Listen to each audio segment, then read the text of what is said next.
akwa nwa zoro bio Max ibia bunye gokwanu mo no fube nazo ulaga ni biazugo mmanwu ulaga do ni biazugo akwa nwa ilochi yo biko rapuzo kona bazia onyo mazoro biko abamba watara sorry ibia unye ni bana mo ulaga do ni biazugo ulaga do ni biazugo abamba ilochi yo biko rapuzo Mazi welcome up. Odoguna Parizunaka. Onyomani Gadelemo. Mazi Nibazaka. You move on with the melody.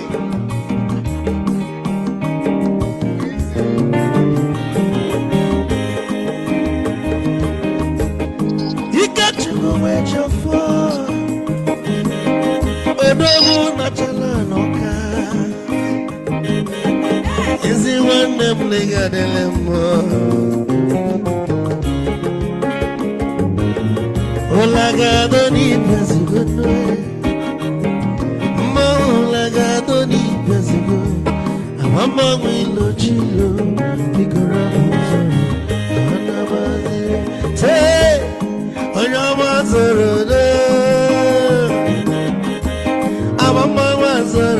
Sorry, if I were to go on a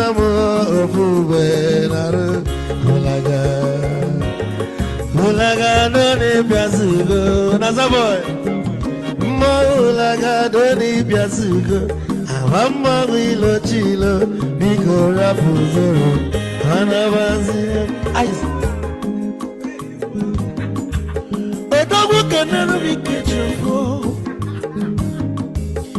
I'm up on Nika Gogodia.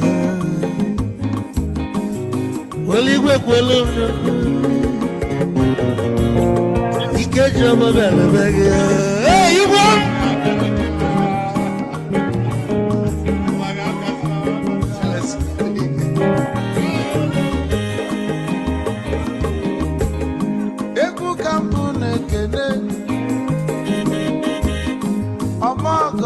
So chukwe mekalumo ike chukwu negaji esi nwanne mekene ila pulife nini na-eme wee bịa ka gosili na anyị na gị bụ nwanne wisdom negaji ka nye gị maịkị ka ogobanya bụ egwu esili maxi Obu netiri egwu a malụkwa malụ n'imego m ife ọjọọ wee sị gị nwanne m ife ọkụ na ịchọlụ na nkeme wisdom onume ekene gị agbamanwụ iyo iyo biko lapụ zoro zoro zoro zoro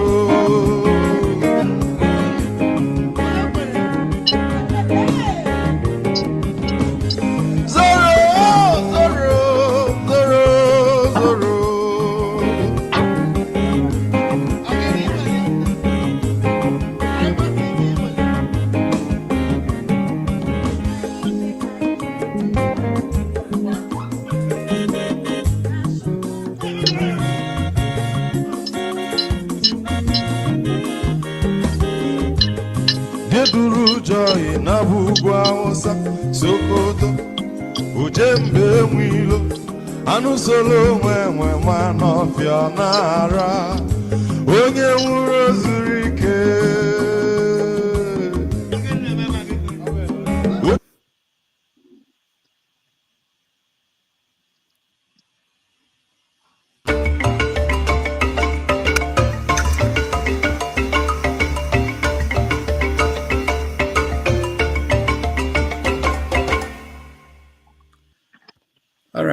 Welcome back, everybody, and thank you for hanging in here.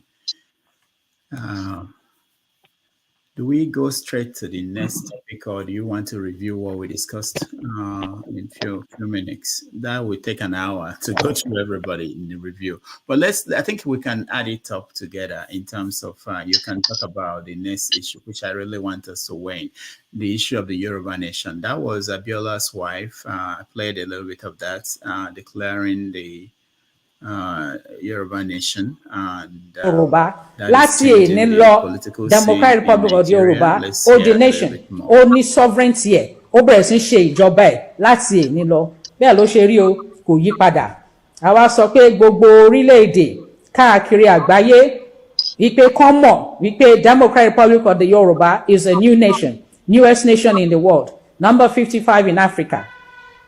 Àwa indigenous people mo kí wa pé a kú oríire ọjọ́. Interestingly, Simon Ekpa is ready to declare the Biafran nation on December 2nd. So, for those who are fighting for Nigeria, your jobs are cut out for you. You have a lot to deal with now. So let's start with you, forefathers. Yeah, thank you. Man, that has to be a joke. They have draft. Yeah, it has to be a joke. Some of all these things these people do, I don't even know what drives them to do these things. It's all a distraction. When they should be focusing on building, they are focusing on creating chaos within the system. I don't blame them because the people that are in charge don't have any much. They are not that different. They are all personally. I call them the same.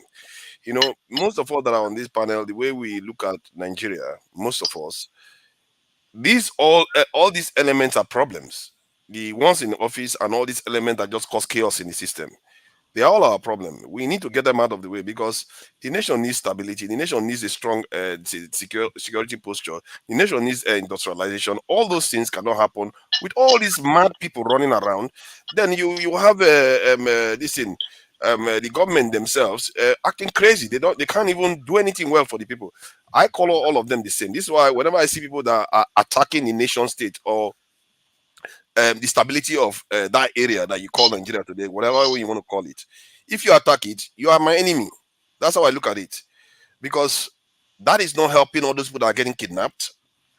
It's not helping all those people that are dying in hospital. Infant mortality, malaria killing our people, fake drugs, all kinds of stuff that our people are going through. We are losing probably 500,000 people just from just nonsense going on in Nigeria every year. Not to mention the fact that Nigerians have a stunted growth because of the stress that they go through and the diet that they eat. This is why whenever our people come to the West, they have children, their children are way taller than them. Because Nigeria destroys everything Nigeria has, all these crazies running around, doing all these things, are the ones causing the problem. And this is why the Syrian president was saying it the other day now, they know how to use this system against us. Because they have all these elements just doing stuff. Look at Simon Ekpa. Today he was saying, he was willing to defend Israel, and now he wants to go and declare Biafra in Nigeria. I don't blame them. Go and try this nonsense in Europe. Go and try this nonsense in Asia. If you try this nonsense, if you see the light of the God help you. Forefathers, are you saying that it's not the government that is failing, that is responsible for these people deciding that they can't take it anymore? Why are you blaming them? Well, in a way, I'm actually blaming us here, and the ones that have the kind of mindset. Because these governments that are in office, they are useless. They are just as bad as the ones. Because if they were responsible, they would have built a strong nation where law applies, where maybe these people will not have the kind of support that they have, and you will not have people just coming up declaring their own state that they see fit in a country that is supposed to be a nation. If you try that in the UK, you will end up in a dungeon. If you are lucky, they will find one Trump-up charge to put you. It's now they are even thinking of removing the charge they put against Julian Assange. These people here, you can see that when they mean business, when you see the glint in their eyes, they don't play around. They sat around and watched 30,000 Palestinians die. They didn't even care. They didn't blink. And look at the way they went and defended Israel yesterday. These people, when they mean business, they don't care about the rules. They saw Israel attack that consulate. Did you see them criticize Israel? They will just withdraw the. See, I think it's almost their superpower, really.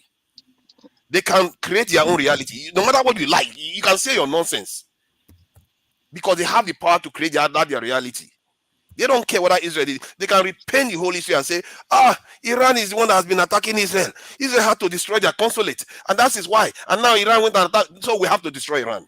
And they will destroy Iran. You like it or not, you have to put up with it, just like they destroyed Iraq. And the reason why they are able to do that, because they are serious about their people. They don't play around. They defend their people to the end. And we see leaders our leaders are useless in the first place because they don't defend us. You have these other people coming up from every corner doing all kinds of crazy stuff.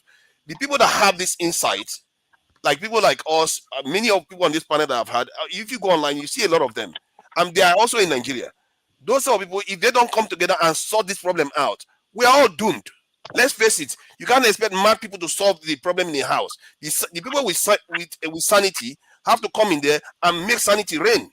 We like it or not, it's our responsibility. If you say if you go and hide, then that you are betraying your own people. You are even betraying yourself. Because if God gives you the insight to know that there's something wrong in your country, it's your duty to do something about it. Really, it's our duty. That's why I say people like us, and you hear people like Omoye, you hear people like Ferrari, Jago, and all that, including yourself, Dr. Damages. We are all important. Don't just think because those guys are in office, they are better. It doesn't make them better. Because look at where we are right now. They put our system in such a terrible state that they don't seem to care that there is a sense of urgency to fix the problem. They just sit there. But you did say something about this crude oil because of Dangote. They are going to see a lot of things start getting better in Nigeria, and that is my biggest concern. Nigerians, if things improve right now to the way it was in the 80s, they will think they are in heaven. They will forget that we were there once. Why did we return? Why did we fall so bad? They don't think strategically to understand that you have to get yourself in a place where you can't lose any growth you get again. You don't lose it. You have to secure it. You have to build a strong nation that you can't see these people just showing up everywhere trying to destabilize the nation. People going on strike for 9 months. How can you have a country where people can go on strike for 9 months? You are destroying your education system. People act crazy in that country and they get away with it because everybody thinks it's about sides. The only side you should be on is the greater good. The only side you should be on is the whole nation itself. Because if the whole nation is not doing well and you're busy taking side in one tiny argument, you are all going to be poorer for it. All right. Thank you for this. Tun, you were in the military, Yoruba Nation. I'm getting a message that this woman is not one of the official wives of Abiola, but it doesn't really matter. She has a connection to Abiola and she's speaking as Abiola. Go ahead. Okay, first off, to say I greet her courage, because that's what I keep saying about Yoruba Nation. Like everybody seems to have been advocating for Yoruba Nation. Nobody has really stood out, chest out, and said, "Listen, this is what I stand for. Whether you arrest me or you kill me," and that's what MNK has done, which I greet his bravado. But forefathers, I think saying that these crazy people running about and declaring and all that. So what do you have to say about the Biafra war? Was Ojukwu wrong in declaring for that war? Because an Aburi, that's one thing. That's one thing about Nigeria. The evil people, the people that control the narratives, are trying to rewrite the facts and history. The fact The that we Aburi got are there called, is what was wrong. wait, The wait, fact wait, that we got wait, to wait, the Biafra wait. war is what was Forefathers, wrong. let me. That's what Ferrari was saying, that you should go and read those books. Go and pick up those books. By the way, the gentleman that read that book, I've been opportunity to meet him one-on-one. Okay, go and read those books. Maybe you have a better understanding of what we're dealing with, because everything that happened in the 60s is kind of playing out again, but in a different dimension. That's what we're seeing right now. But the only thing is that we are more enlightened, we're more educated, so we understand we can ask questions. There's the internet, information go across millions of people almost in few minutes. Okay, so Yoruba Nation, we should be saying, like PO said, we should not be knocking this. We should be asking, why are these people advocating for what they're advocating for? So I greet her courage. Yeah, within the law, we might say, okay, she's a fugitive. She should be arrested, or somebody had just said she should be arrested. I will not arrest her. There's a reason for that, and I greet. You can't be applauding law breaking. People should arise and say no. So if you okay, what You will you can talk about? agitate, but you don't declare a state. But what will you talk about Tinubu, the illegal occupants of Aso Rock? Is You it can't, constitutional? because two Is it wrongs. Since when constitutional? does I two ask wrongs make you, a two right? forefathers. I'm asking you, is it Since when constitutional? does two wrongs make a right? See, All right. listen, Go these ahead. people. Go ahead. Go The ahead. thing is, like I said yesterday, like I said yesterday, with all due respect to Mr. Pitobi, these people are criminals and they are career criminals. The only language they understand is being Jaguda as well. You see, all this big English that we come here speaking big English and all that, it's not going to work. We need to show them the other side. We need to show them the other side of us and see, we're not having this. If we have to hit the streets, so let it be. But we're not ready. When we are ready, all these things will start happening. See, listen, there's going to be people are going to advocate and all that. So I don't see her as crazy. Please don't address her as being crazy and all that. Kudos to that woman. She's a heroine. I'll say All she's a heroine. Kudos to her. Thank you. We'll All right, talk thank about you. this later. Jagan.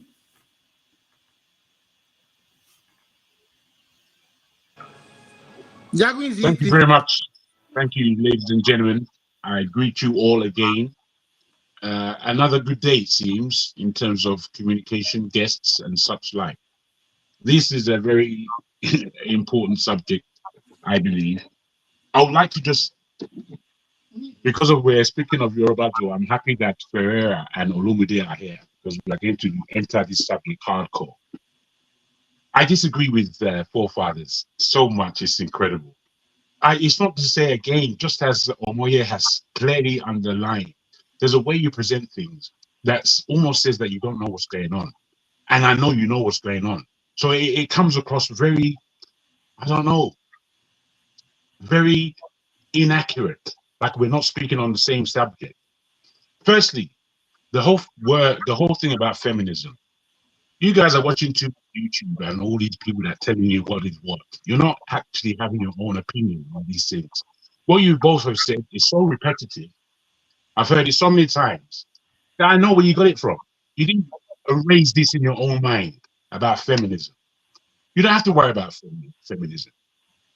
You have to understand what your own communication is with women and how women are. We know how they are. Men and women they're equal in terms of the love that they receive from God. That is the equality that we are speaking of. If you're so stupid, you don't understand. That is the equality that we're talking about. You that call yourself a Christian, for you not to grasp that is a big shame. Having said that, I would also go on to say that yes, men and women have different aspects, different duties, different all kinds. But the oppression of women over the hundreds of years have asked themselves to push for more recognition in the polity. That is what you're actually seeing. And it's making you all heebie-jeebies. Oh no, women, they're coming at us. It's pathetic. Pathetic. You're not a man. That is that subject. Let me put it aside. When we're speaking about Yorubas creating their own nation, for real, what forefather has said as to, aren't we in enough problems? Do we have to add these problems? But unfortunately, that is not how to look at it. How to look at it is that things like Biafra, as much as I disagree with Biafra, I can see clearly why they are doing that. I can see clearly why they want shot of Nigeria. I can see clearly that the oppression that they feel that they are feeling, no matter what I feel about it, the oppression that they believe that they are feeling, they've had enough of it and they want out. That's the crux. So that's where the discussion begins. Where the Yoruba nation is concerned, let me just show you accurately, because a lot of people, we misunderstand each other so poorly. It's ridiculous. In this thing that we call Nigeria, the Yorubas are probably the number one that can make a nation and thrive. They're probably the number one. If they resource themselves correctly, I'm not saying it will be easy.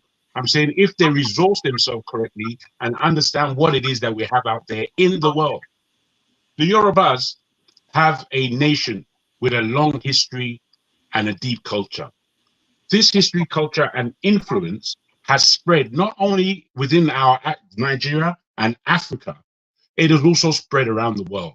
So if the Yoruba nation comes about and we are following a serious leader who feels strongly that he can take us to the promised land, to the Nevada, so-called, I'm telling you, Yorubas have a much stronger chance of achieving that than anybody else.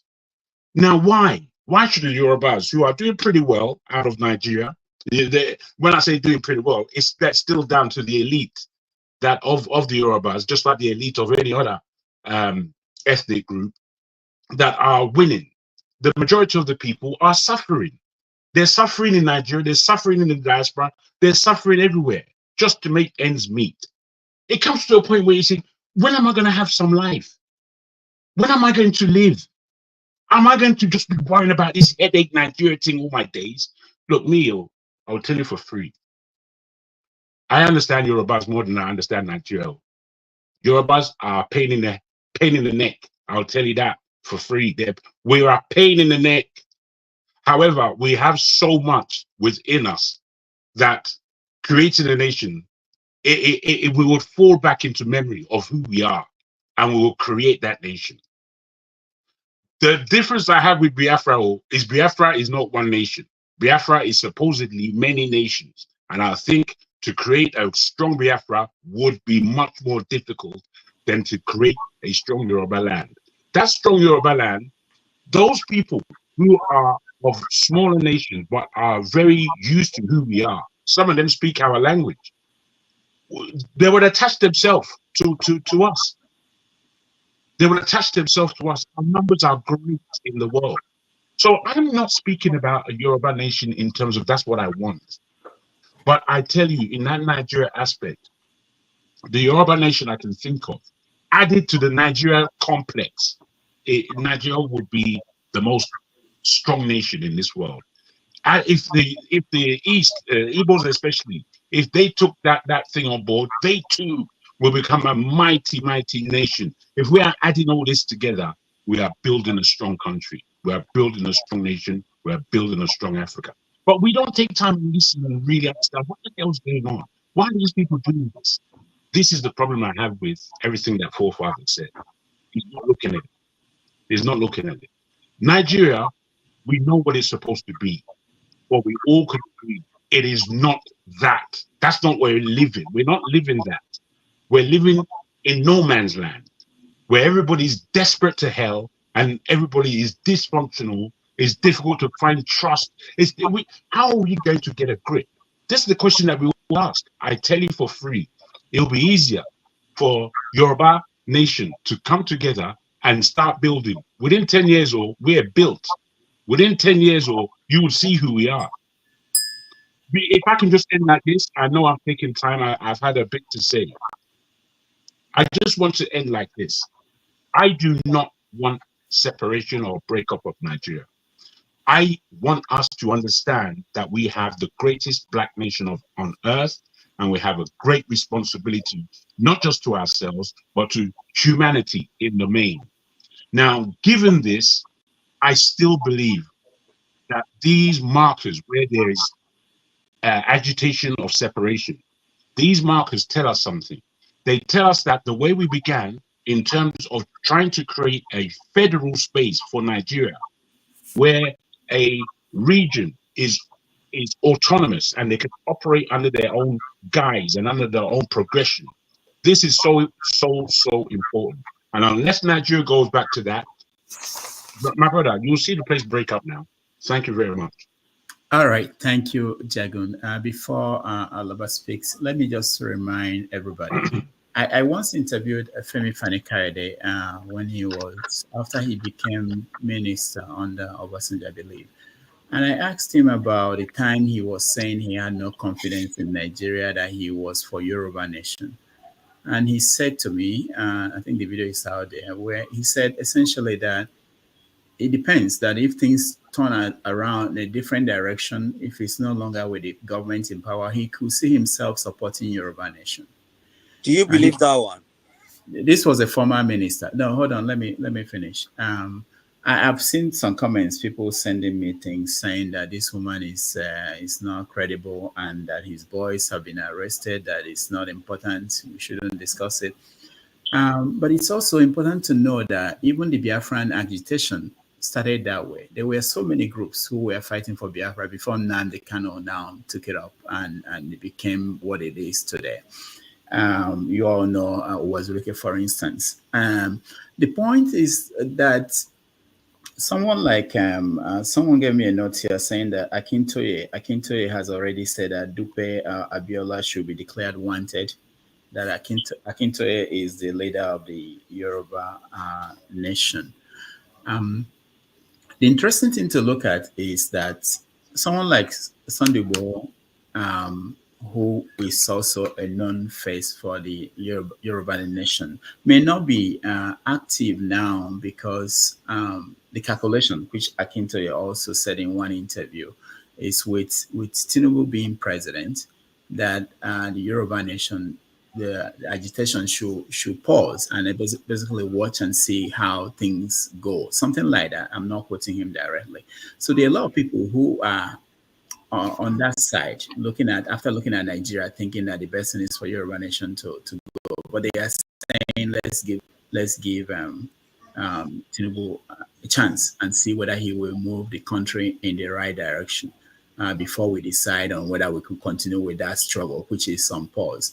But there are people, which is in all movements, that like these people we're seeing now, they are saying, they may not be the credible people, but they are saying that we are not even waiting for Tinubu to finish 8 years before we say, oh, this is a total failure, we are moving in our direction. Anyway, I just want to put it out there so that people who are weighing in will have that in their mind. Go ahead, Alaba. Yeah, Rudolph, I want to beg you for one thing, if it's possible. That book, I keep saying it, that book, those two books, if we can cover it in one of your programs, so that those of us who are on this medium who discuss Nigeria, who haven't had a chance to read it or hear it, to revisit that Nigerian history that I believe we have been misinformed about. And I'm talking about a fatherless people by Ogun and Why We Struck. There are other good books, but those two, very vital to this conversation. And why am I saying that? 1954, 1960, 1966, and up to 1970, the issues today are the same. Nothing has changed. The actors have changed. Their reactions were different. So the only people who don't learn from history, who are doomed by history, are people who don't go back to history and see what they did wrong then that led to a civil war, that 30 million, or how many people died in that war, I don't know the number, to die. Now, what happened? The same issues, but personal interest override national interest. That was why Nigeria went to that war. Personal interest, and it was not just from one tribe. It was from all tribes. The personal interest, first of all, started with the Igbos in terms of Unrosi himself. And don't blame them. I don't blame these men. Remember, they were trained by the white man. They have a thinking of the white man. They did not have a thinking of an African. So this affected their decision. From Unrosi to Gowon to Ojukwu himself. We have to cover these books. Nigerians have to know their history in detail. The issues are still the same. Now, for those agitating Yoruba nation, I personally would not blame them. You know who I blame? Your saboteurs that are you call a government. If your government have done right and have not been saboteurs, people who should be shot on close range, there won't be anybody agitating, period. But these issues are the same, but time have changed. Nothing else has changed. The same issue that led to the war, personal interest overriding national interest, are still at play today. Personal interest overriding national interest. If we can just focus, if these so-called saboteurs that call themselves leaders can just focus on national interest, there won't be agitation. Now, on the people declaring, as a matter of intelligence, I personally wouldn't take them serious, but they will make an impact. The saboteurs will make them have an impact. They would arrest them like they did them, Kanu, lock them up. These people will become more popular and more people will hear their message. One problem, that long as we live without rule, some animals are more equal than others. We keep going round in circle and our life becomes one year ball, where 1 year win, they blow for 1 year corner. These are not the enemies. The agitators are not. It's your saboteurs that are in government. Those are the real enemy of Nigeria.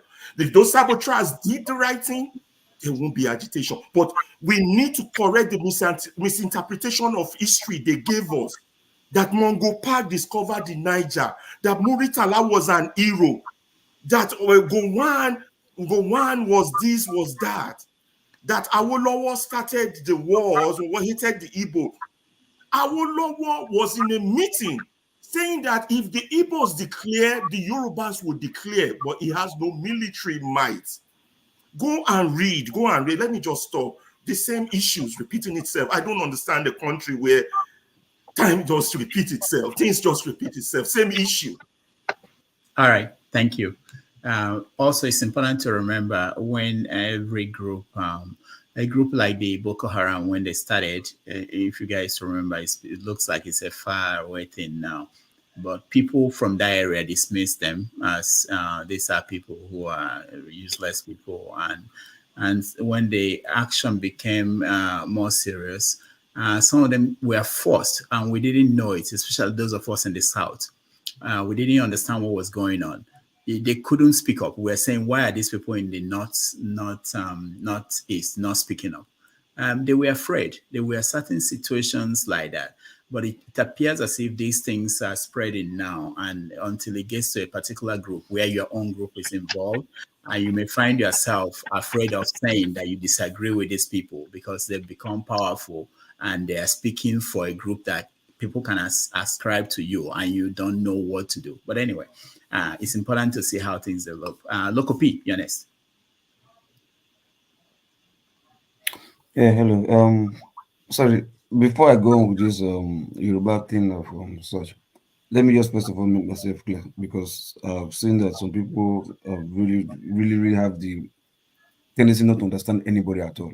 You understand? Nobody in his right senses will say women are inferior, right? I've always, when I say this is a man's word, yes, it's a man's word. That doesn't mean women are inferior. You understand? Everybody came here from the birth of a woman. Everybody has a wife. Everybody has a sister. You get my point. But Sally saying that the way they are comparing them is unhealthy. Let me put it that way. The comparison is unhealthy. You can compare. You can ask for equality in many things. Even saying is a man's word, it will shock you who influences the man. No. It's not, because like I said, if it's a man's word, doesn't mean you should dominate a woman, treat them as your slave. It's not. It's a man's word, because when it comes to control, protecting the world, it doesn't disappear. When it comes to protecting the world, taking care of the world, you understand? Those efforts have been given more of the men that are doing that. You understand? Women are just to support. But now to try to like maybe overthrow it or overturn it over and try to equate them, you will cause something dangerous. That's what I'm trying to tell people. So that I say, when it comes to equality, throw it out. Just let the status quo be the same. How it's originally designed by the creator, let it go that way. You understand? If women are treated wrongly, how is it originally designed? Shut up. Shut up. No, don't finish. I'm asking you a question. Which one is shut up? Let me finish. Just let me finish. Are you so aggressive? I'm asking you a question. Okay, hold on, Jagon. That's a serious question, bro. You're just making claims. Yeah, You're making claims. I'm asking you, how did the creator do this thing? Okay, Jagon. So unequal. What is it that makes us so unequal? Jagon, hold on, please. Okay, so Jagon, let me just tell you, because it's good. That's why we say we'll let the moderators handle this. What happened to him? Where is Jagon? So his enemy took it up. He just dropped out. He'll be back. He probably hit his phone or something. All right. So when I had Loco say that was exactly the same question crossed my mind, and this is what my thinking process. I said, I don't want this conversation on the Yoruba nation to be derailed. What I will do is to let Loco finish what he's saying, and after this conversation, we talk about the feminism thing. But that's some question, crossed my mind, but I didn't have to interrupt him. I know that we'll get back to that. For the question you're talking about right now, right? Like I said, we will discuss this after the Yoruba Nation thing. But if you want to talk about it, I will let you. No problem. Okay, so for that, let me jump to Yoruba Nation or whatever. Okay, now for the Yoruba thing, right? For me, there's always this word like togetherness is strength. You understand? If you are saying you want to go your own way, what are the grounds? If you are saying why, because you're not fairly treated, okay. The people living in Lagos, are they fairly treated? Are they benefiting? Are they developing? Yes, they are. You understand? What about other 5 states in the southwest? Why are they? Why do they seem like they are lacking what Lagos is lacking? You understand? So for me, if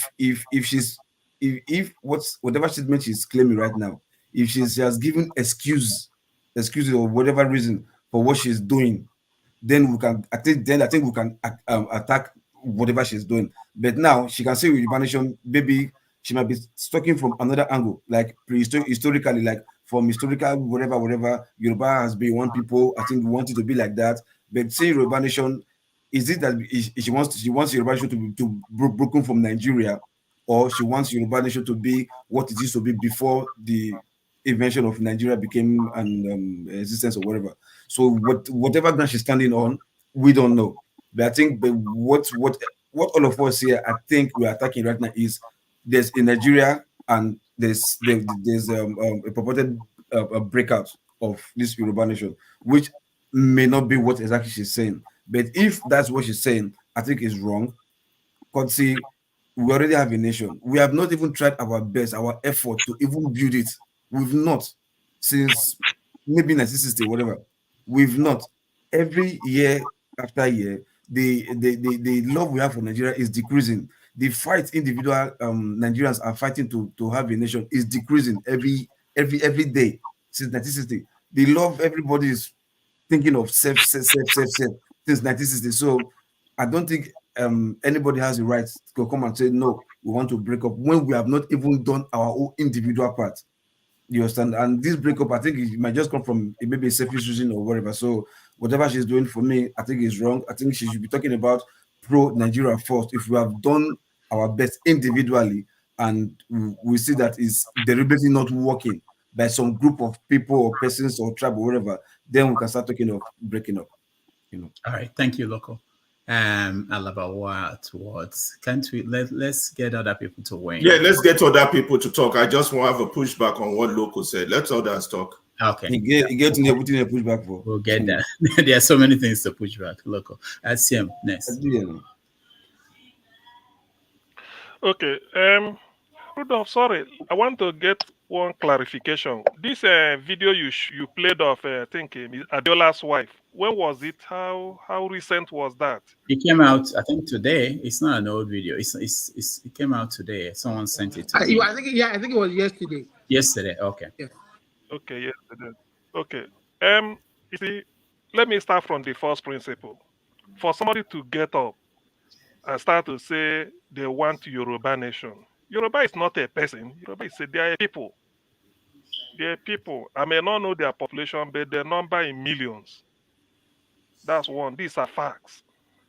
For somebody to get up and say he wants a Yoruba nation, let us for once be wise. I don't like what I do. What I wouldn't want the government to do is to clamp down on her. No, it's an ideology. Invite her, probably give her red carpet, open up a dialogue. Why do you want a Yoruba nation? That is the question she should answer. The next question is, you are talking of Yoruba, not you. So millions of people. She may say yes. Are they with you? She will say yes. Conduct a referendum. That's all. Conduct a referendum for the Yoruba people. That's all. So that, and then the referendum cannot be something of next month or next 6 months. Give them like a year. So that those that really say they want it, we have opportunity to explain their situation to those that do not want. Those that do not want it will also have opportunity to convince those that say they want it on why it is not necessary. To me, that is the pluralism of opinion is the basic existence of a state. We should be tolerant. That somebody say does he want to get out. It's not, to me, I don't see it as I don't really see it as a threat. When you just place it on the referendum and then let them decide. If simple majority, they need it because by giving them a time when it will be conducted, you are allowing them to explore the pros and cons. That is when they will now sit and say, look, do we really want this? No. Or we really need it. They vote. Yoruba are a people. They're people, they have their history. Why I'm saying this is that the attributes, what make up Nigeria, we are talking of people. When I discuss Nigeria, I don't discuss Nigeria as an abstract. I don't look at Nigeria maybe because of this. I look at Nigeria as different people forcefully brought together. We've been trying to make it work. Not because we haven't succeeded, but we've been making effort. I can give instances. We've been making effort. We've even lost a lot of, killed them ourselves as part of efforts to make it work. Like Alaba said, what led to the first genocide in Africa is still playing out today. Thank God he read so many books. The signs are still there. Must we continue to clamp down? I don't believe in that. This lady should be, to me, this is the type of, if I'm in government, I am openly, she will be shocked. Open up a dialogue. Convince me why you need it. Are the Yorubas with you? She may say yes. Let's put it to test. The proposition is referendum. The Scottish people in UK wanted to leave. They did a referendum. They lost. And so what? Was there war? Was there killing people? The English people wanted to leave the EU. They've been proposing it since before David Cameron came. They allowed them to have their referendum. Today they've left. Whether it is in their best interest or not, it's to them to decide. But in human affairs, particularly as a people, you don't dismiss it. You don't. I don't dismiss that. Give them a referendum. The Yorubas are capable of deciding their fate. Give them don't be afraid. Let them decide. But let it be transparent. If they don't want to be part of Nigeria, by every means, please encourage them. There can be a control. See, we're talking of human lives. Than to come too closely together and be in an echo chamber. It is not for nothing that Ethiopia, in their constitution, they put a clause that any section that doesn't want to be part of Ethiopia, they will go there and conduct a referendum for them. If the majority agree, then they decide. I don't see the reason why up to today, people are still. I'm not frightened by it. I welcome such opinion. Not that I want them to leave, but let them decide. The referendum will only be Yoruba people should decide for them. If majority said no, we don't. I've already seen people saying that on the comment section that this woman is just talking nonsense or maybe it's not. Yes, you have a vote. You say it silently that you vote against it. Everything settled so that when tomorrow she talks again, He said, but people don't want you. You see, that is the way to do it. Let us for once be democratic and reason like people. I don't like this type of thing. Like Rudolph said, Boko Haram started like this. If they had called them for a dialogue, you sit them down, dialogue with them. The reason, just convince me on reason and logic. If you feel that you want it, are the people with you? Yes. Use the referendum. Referendum, if I'm saying it, is not inimical to Nigeria. I'm not the first person. If not for referendum, who knows how the people of Old Bendel State would have been fighting the people of Western region. Midwestern region, Western region. They would have been fighting, but you gave them a referendum, decided, and they have their Midwestern region. The people of Bakassi, are we fighting them today? Are we fighting Cameroon? No. They said they want to join Nigeria, Western Cameroon. They joined joined Cameroon, people of Western Cameroon in 1961. They left. Did we fight over it? Bakassi, part of Nigeria, at 1990. Today, they are no longer with us. Everything has to be like, look, in human, it's like marriage. We don't need to come and start splitting hairs, arresting people, clamping down on people, no. Invite the lady, defeat her in an argument, organize a referendum. That's all. So that anybody having this type of feeling, you must know that you have opportunity. But can you convince others? I believe in the power of dialogue. I believe in the power of debate. That's why in democracy, the most important institution of democracy is the parliament. That is where you debate everything. Even to levy war, though you can go to war to defend your country, but you go through the parliament for the representatives of the people to authorize it. So on this Yoruba issue, I favor referendum. Thank you. All right, thank you. For those who may not know, in the United States, there are over a dozen secessionist movements in America. They want to leave the United States. The situation is that being that U.S. is still a successful country, a powerful country, people essentially are ignoring them. But in a country like Nigeria, where the leaders are not doing well and the country is not doing well, it's most likely that more people will pay attention to any secessionist movement in any part of that country. All right, Mori. The US ones don't break the law, do they? No, they announced that they want a country and they said this is their country. They have their rules. They did exactly. But they don't declare it.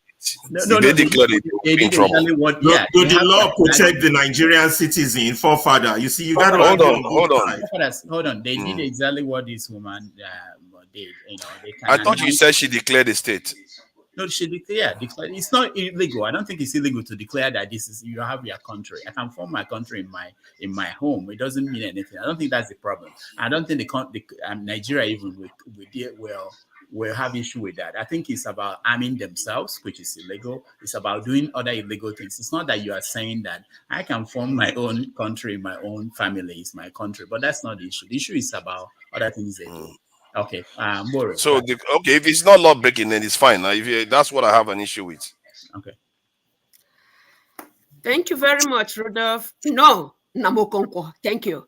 I will tell you my Igbo name one day. Please. Not today, and not in the hearing of this. You don't have to. I don't want these people to hear that. Oh, no, whenever you see.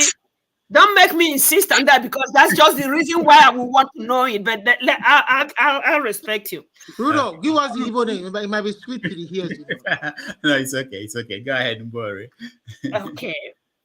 You know, now I put importance to gathering data because when all of us are as active as we want to be, there is still a set of people who will, make things happen. And the others will watch things happen. And the rest will just wonder what the hell that happened. And that's life. Nigeria, whatever that is, and the fact that this gentleman, I'll fish him out in the social media, who told what a bold lie Nigeria is, a Caucasian. you know, that they set up Nigeria, or they made up Nigeria to be a lie. The census they gave was a lie, and it favored a certain set of people because of what they wanted those people to be throughout the lifetime of Nigeria. Judiciary is a lie. There is no such thing. Democracy is a lie. And somebody is fighting to have people put them together. We must be together. So since we have been together, and as many people as are making things happen, and those who are watching, and the rest who are saying what the hell is happening, are we looking at how many years before we get it? Now, I am wondering, and I am at that point where I think it is something we should visit again, individually, collectively, or however that goes. What was it before, when the Western area took care of itself, the Eastern area took care of itself, and the Northern area took care of itself? Was there any killing and displacing people in their villages and local areas, and people being afraid to go to farm anymore because certain people are just decimating others? It's not a laughing matter. If that's why you're laughing, forefathers, you know, it's not a laughing matter. It's people's lives. People are no longer being themselves to live from one day to the other because they have a certain people in their midst.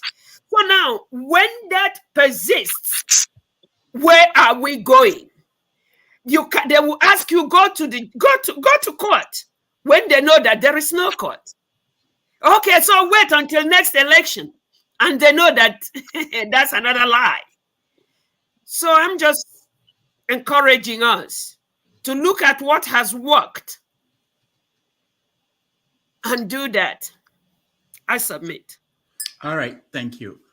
Let me do a preface again so that we move the conversation a little bit further. Before you speak, we know that some of you saw the story of this school that kidnappers, the last place they went to in Kaduna, the nature of the school, how it looked like. So let's say there were people around that area who felt that this country is not serving them, and they decided that they wanted a different country because of the way they've been abandoned. Now, you see that immediately they announced that they wanted a different country. The same country that didn't care about them, we now bring in the forces to try to force them to be part of the country. They didn't do anything when they were complaining about how they were living. So I see it in some of the directions I'm seeing everywhere, here on my phone and the comments and everywhere. People are now thinking of bringing the power of the federal government to suppress these people who are saying, oh, we want Yoruba nation. But they have not cared all the while when people are complaining that this is not working for me. They've not said this federal government must do these things for these people. But once they say, oh, we don't want to be part of the country, then we have to bring the federal power to stop them from living. Anyway, Wale, go ahead.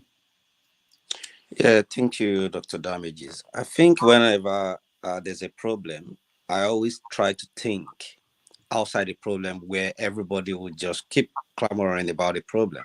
I always think, what is the way out, or what is the cause? There is something that's called root cause analysis. When we look at what is happening in Nigeria, people who want to have this secession, the Yoruba nation, the Igbo, all those things, what is causing it? Like you rightly said, there are 12 secession group or activists in US, but who heard about it? Because the government are doing the right thing. The reason why these people are clamoring for their nation is simply because, people are suffering. But the problem I see with these, well, especially the Yoruba nation, is the fact that, during Buhari, they were clamoring for Yoruba nation. And now that Tinubu happened to be the president, The old Yoruba nation kind of split into two. One faction was, oh, Omowani is our son. Let's give him a chance to do it. Then the other faction are, no, these problems still persist. Either Buhari, either whoever, we want our nation. We want to govern ourselves. There is no, this thing called Nigeria is a scam from the beginning. So now when you have a house that is divided, the center will not hold. But the thing is, what I expect them to do is, what is the root cause analysis of this problem? And if you want to have your own nation, what are the things that you have to put in place? You don't have an army, your people are divided. There is, it's just like a joke. Like, do these people actually know what they are doing? The government are supposed to say, no, you cannot go, or give them the, referendum, like CM said. In an ideal world, they should be given referendum that, okay, be invited. Why are you agitating? What do you want? How can we go about it? Do you have any ideas? But no, they want to use the military power or the government power to suppress people. And it will get to a point where dog will start to eat dog. Maybe it will get to a point where, people will rise like a zombie and they wouldn't care even if you put bullets in their head. But I don't know. It's just a shame that, like Mr. Labas said, that people have a personal interest than the national interest. If something is happening to me, if my brother is a minister or a commissioner, and I'm enjoying the largesse, do you think I'll be sitting down here agitating and clamoring and dictating? I'll probably be somewhere enjoying the 5-star largesse I've gotten at the expense of everyone. But it's who we've become. It's the nature of our, I don't know, maybe it's a culture, maybe it's something. And that is why sometimes when you want to kind of look at people living in Nigeria, as you are fighting for them, you need to be thinking that the people you are fighting for, they even see you as their enemy, not the people that are suppressing them, not their government. And then you start wondering, are these people mad? But it's just the way it is. I don't know.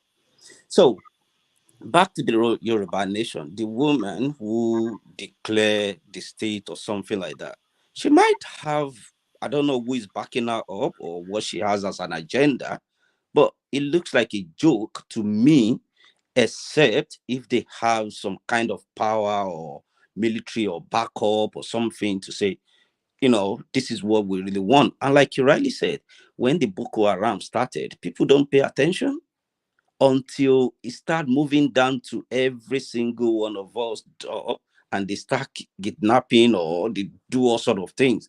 Then it became a menace. This so-called Yoruba nation that we think, oh, they are just, don't pay attention. They might start from the rural area and start doing some things that in the long run is going to affect other people. Yes, Yoruba people might be wise, but what is the essence of wisdom when the application is just like a wise man who died at the backyard of a foolish man? What's the point? So, but saying that, to quickly conclude, we believe that the West enslaved us many, many, many, many years ago. But the question I keep asking myself is, I find myself in the West. What is happening to me? Am I insane? Why can't I go back to my own country and fix it? We are all guilty one way or the other. Can we go back home and fix our country and face the military or face the police and say, no, what you are doing is wrong? I know electricity said that if you go to Nigeria, don't give bribe, don't take. How many of us will go to Nigeria without having a mopo or whatever to escort us through Ibadan Lagos Expressway or go to Onitsha? We are all culprit one way or the other. Until we actually know where we're coming from, we'll be heading towards, I don't know, no direction. Maybe one day. I rest my case. Thank you, Wale. I made sure I didn't ring the bell this time. But he said, when you said you found yourself in the West, I found that so funny that you did not apply for visa. You just woke up one day and found yourself in the West. Anyway, Jonaba, welcome to the show. Thank you, Dr. Rudy. I'm trying to take coffee to calm me down. Think this woman went to select church and they see dream for her, and she come and ring bell, say Yoruba nation, and then we are making us about it. Come on, are we serious? What we have a right to say nation. Nation is not a crime. If you say nation, it's a large group of people who gather together by language. So it's not a crime. And if you take it further, up to make it like, oh, a nation that we have is that, and he created a constitution for them, then you will know what Nigerian is all about. We all can stay in the West and talk all those talk because we have a convenient of internet. Some of those things is irrelevant because the reality Nigeria moves on. These people are also sabotage of our own nation because we cannot have a nation where a group of people will rise up tomorrow because the government is not favoring them, and then they declare whatever they want to declare. When they are in power, they keep quiet. When you reach out to their own turn or somebody they know is in power, they won't say all those things. When they don't have the national cake, then they ring bell at the altar, and everybody will go there and say, oh, he already declared Yoruba nation. He have it. Come on, man. We have to be smarter than this and talk. I don't even want to talk about it. It makes no sense. To me, you have a right to say, when you take it further to the level, whatever the prophet or prophetess that tell her that she can go to get away with it, then he will know where Nigeria is. Enough is enough of all this distraction. Whether it's if Nigeria is working for us by any leader, do we really have a problem? Every country have their own challenges. We always think that everything is fair and justice in the West, that there is no partiality or there is no favoritism or there is everything, the law is abiding. That's not true. We all know the truth. The truth is that when it's not in your favor, then you cry. If it's your enemy, then you turn blind eyes and deaf ear to it. That is all the game around the world. It's not new thing to Nigeria or anything anywhere else. The only thing is that we should talk about structure that where did the government do anything for everybody in any part of the world? We are always asking that let there be a common empowerment and environment where Nigerians can work freely and empower and strive economically and otherwise, and a common social amenity that government is supposed to provide. Where in the world that government do everything for everybody, apart from the people that are benefiting from it, and once it's not their own time, then it's foul, even including the current president. It wasn't all like that before. So what is all those things about? It's all about personal interest. And that personal interest is what is dividing us every day. Every day, somebody, oh, it's not my turn. I'm not benefiting from this government. I have to find a way to... Jonava, you have switched over allegiance from Tinubu now. You have switched over allegiance from Tinubu. Don't distract me. Let me finish my 1 minute talk because Rudolph is not kind with me sometimes. So let me not distract myself because Rudolph will find every way to knock me out because the voice of minority is like that. I can't win an election in Nigeria no matter how brilliant I am because I'm not Hausa and I'm not Igbo and I'm not Yoruba. Bell is ringing. Then you should form your own country so that we'll pay attention to you. That is mentioned something very important, that Tinubu, we have that news report long ago where he said, I don't believe in one Nigeria. But in this case of this woman, you can say that a lot of people will say that she's not doing it because her own people are not in charge of the country. She's actually doing it when her own people are in charge of the country, too, which is different from the typical thing Jonava was trying to say. No, you see, I bring it down to personal interest. So the fact that your people are there and it's not reaching out, the national cake is not reaching you, is a different thing as well. All right, let me just mention also that she ran for governor a few years ago, governor of Lagos State, and didn't win under PDP. Olumide, you're next. Wow. Okay, so yeah, thank you so much, Rudolph. I want to particularly, first of all, thank a few of the panelists who look at the issue, who looked at the message without necessarily focusing on the messenger. CM, I want to thank CM, I want to thank Ferrer, I want to thank Jagun, I want to thank Ngbori and Wale too. So I will start by saying that some of you have all raised the issue pertinently, especially those of you who looked at the issue, and Tone is not here, who looked at the issue dispassionately and focused on the message. So what I would just say to my Yoruba brothers who are listening on this tonight or today, this morning, whatever day it is in this part of the world you're in. Yes, someone declared the Yoruba nation. It is funny. Yorubas are the butt of jokes all around the world. The only people that I know that are making jest of what she's done is are probably majorly Yorubas. Most of it all Yorubas. Some have said on the panel, "Oh, Yorubas are smart people. What she did was dumb. It wasn't smart." Some have said she should be arrested. She's broken the law and the Nigerian law and so and so on. Fine. I mean, I do agree with your point of view. I do see your point of view.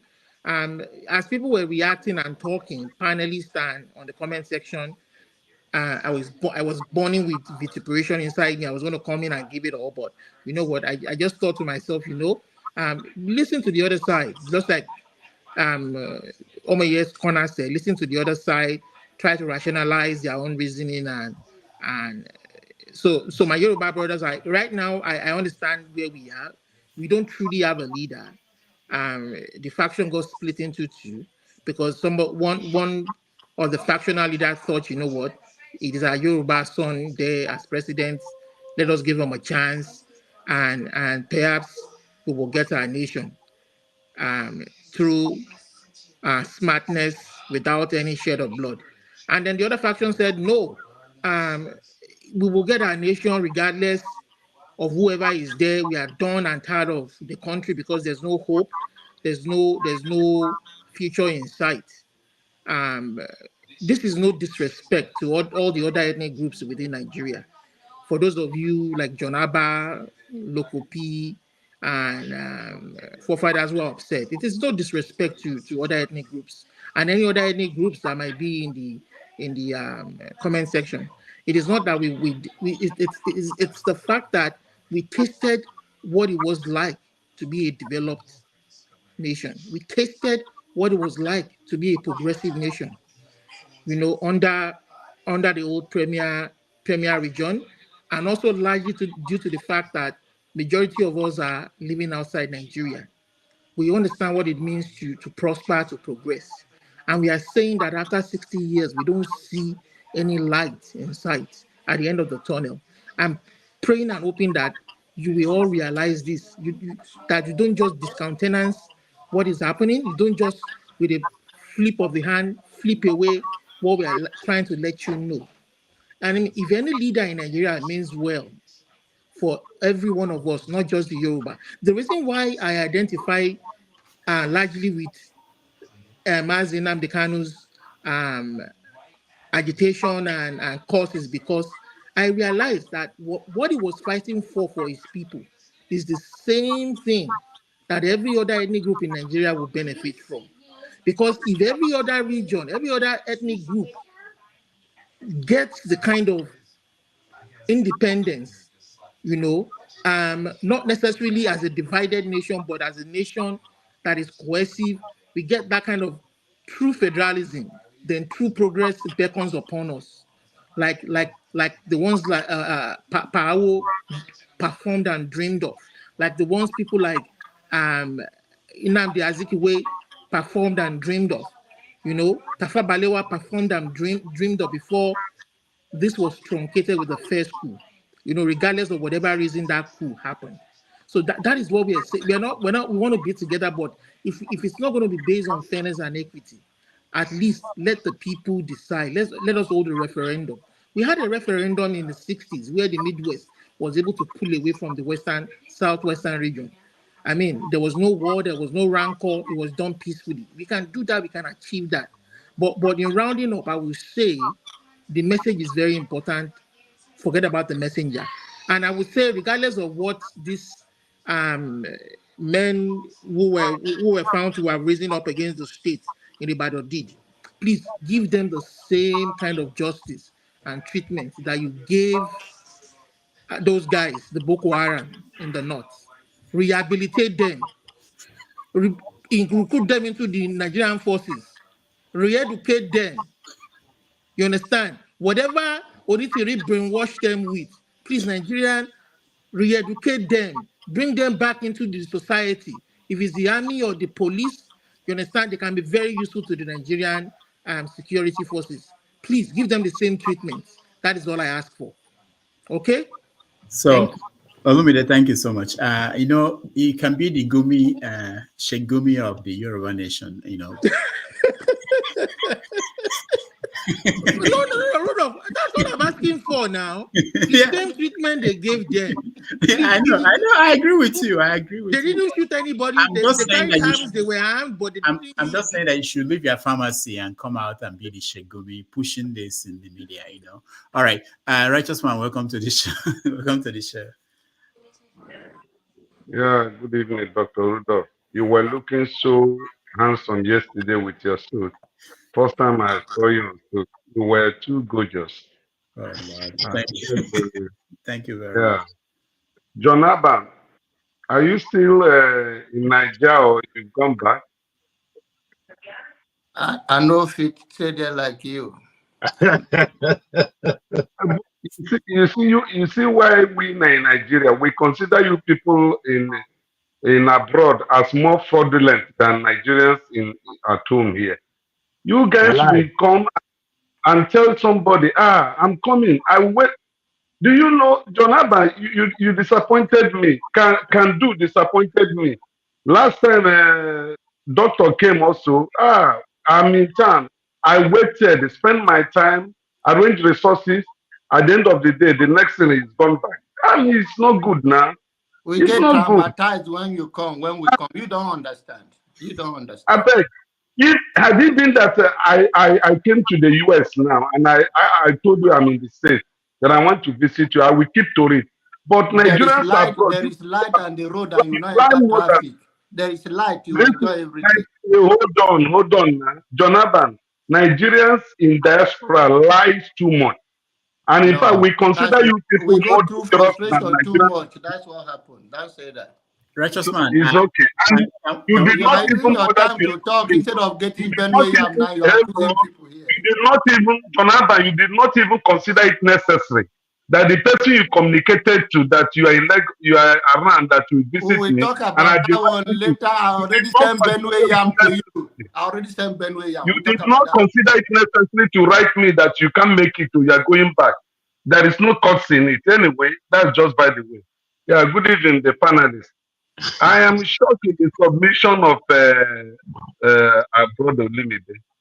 I'm telling you, Olimide, this is just a little thing, and you started advocating for treatment. And when somebody wants to form his own nation, you should be prepared to face whatever consequences that comes out. Boko Haram was not asking for a nation. They were saying they don't want Western civilization. They were not asking that they want Boko Haram nation out of Nigeria.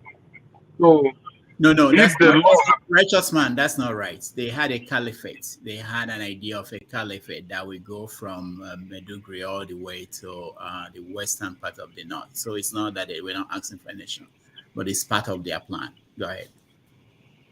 Okay. Thank you for informing me. Well, those guys that did what they did, you're condemnable, and the law must take effect. What they committed treason, it is not right to go to a state house and you want to overthrow the sitting governor there, and then mount your own flag or host your own flag and begin to make broadcasts. I mean, it's very, very wrong. So it's a treasonable felony, and they should be dealt with to deter others from doing such things. It should be condemned by everybody that is thinking well of this country. If we are agitating that the things that are happening in Nigeria are not good, we should not also encourage people to take up arms and take over a state house wanting to take over the legislative arm of the government. That's very, very wrong. So the law of Nigeria should take effect. But that law, I am not asking that the law should destroy the ambition. No.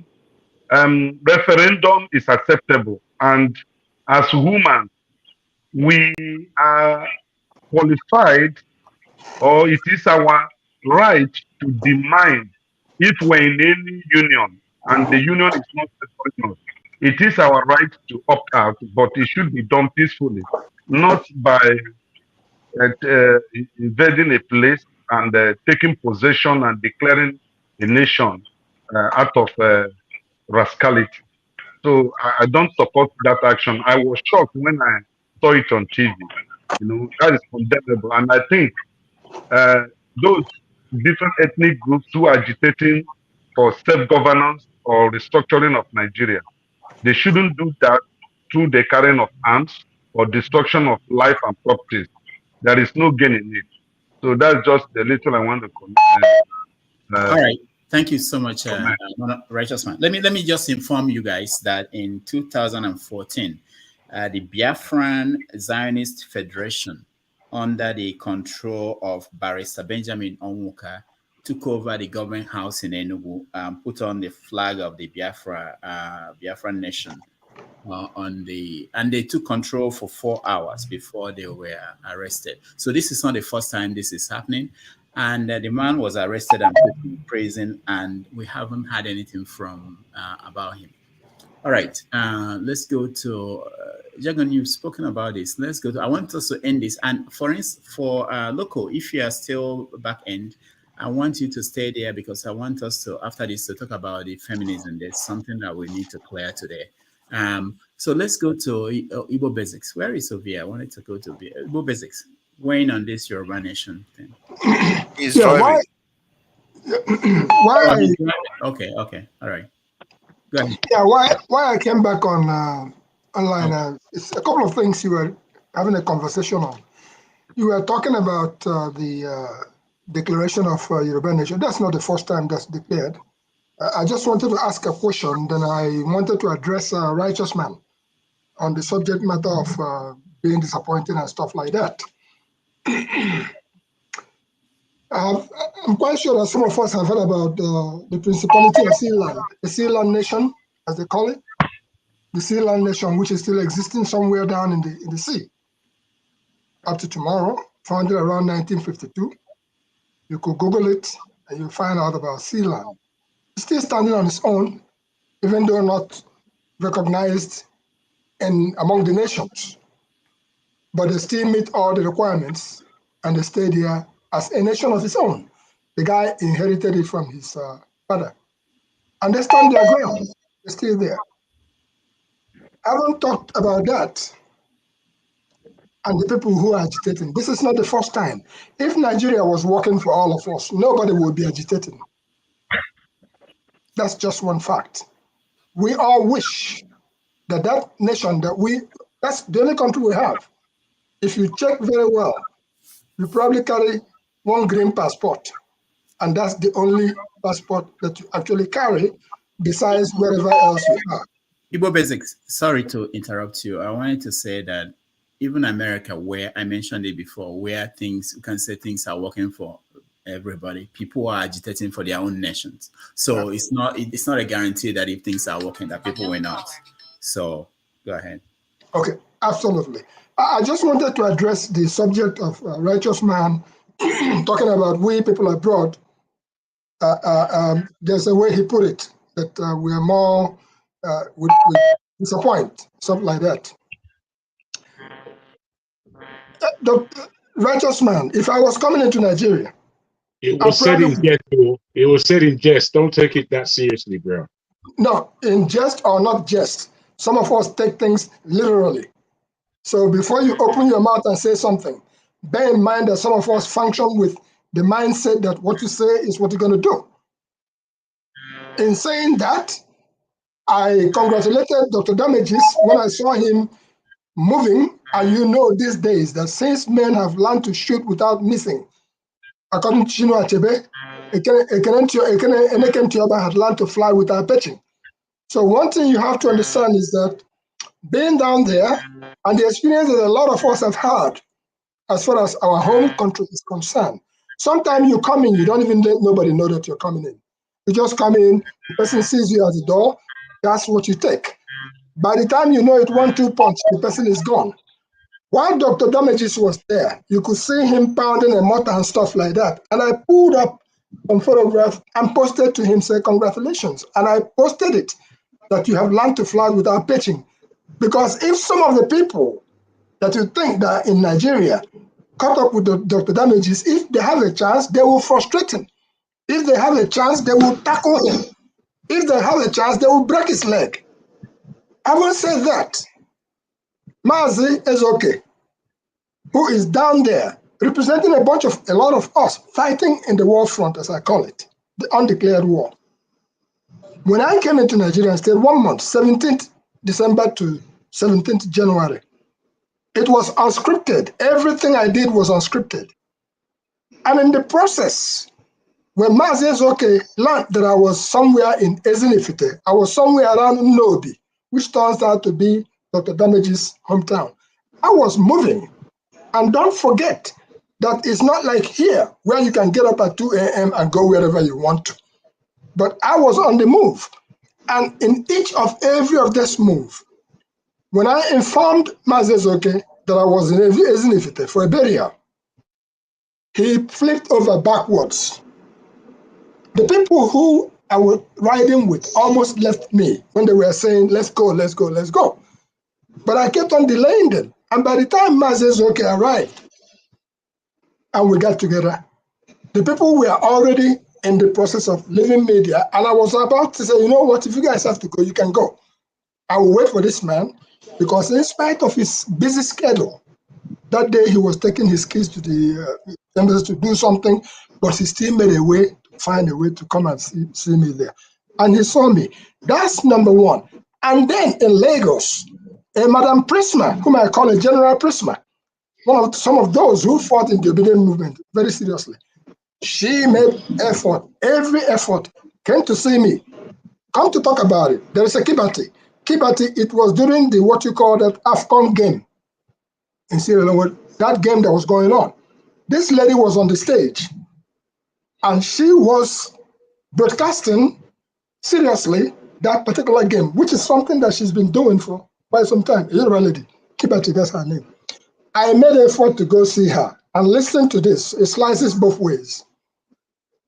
I came to that Island Beach, whatever they call that thing, that place. It was huge. I made an effort to see her, I could have busted to the stage to say, I'm here. But guess what? I was there, and knowing that she was bringing stars on the stage and guys were rejoicing and things was happening, what do? I took pictures of her, I took videos of her, and because I have a schedule, I have to continue going. I left and I texted her that I was in that place where she was commanding a performance on the stage. She said, oh my God. And this is a lady that I had loaned my drones that are in Lagos before to go and do some performances during the Obidient movement. So, righteous man, the statement you made about we not being reliable, I would suggest that you back off for a moment and do realize that you, righteous man, you are establishing some level of credibility by having the privilege of we having this conversation here. And based on that credibility that you have established, that is what is going to determine that by the time any of us, be it forefathers, be it CM, whoever it is, that comes around, we'll let you know. And if that person let you know, do the best you can. If you're able to catch up with that person, that's great. If you are not able to catch up with that person, no wahala. Don't take it that way.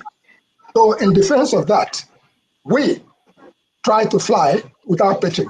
And that's why when I come to my village, I'm invited to all kinds of parties. I don't go there. But you know where I go? I go to the bush. And I very well mean it when I say I practice bushcraft. If you want to see me come to the bush, and you're going to have to be the one to chase after me, because when you come in the bush, I will then teach you some of the things that you will not learn from the textbooks. So, righteous man, I just wanted to make mention of that and to let you know it is a privilege for any of us to get together. I don't owe you, you don't owe me, but if we happen to get together, we say glory be to God, because we don't know when next we are going to see. Let me end it up by saying this way. On the 29th, on the 28th of December, there were 3 kings who came to a place we call Abenta in Azara, Amankali. Those 3 kings came there because that's where I decided to hold my reception, my personal reception after retirement, because I was breaking ground to build a municipal complex for our people.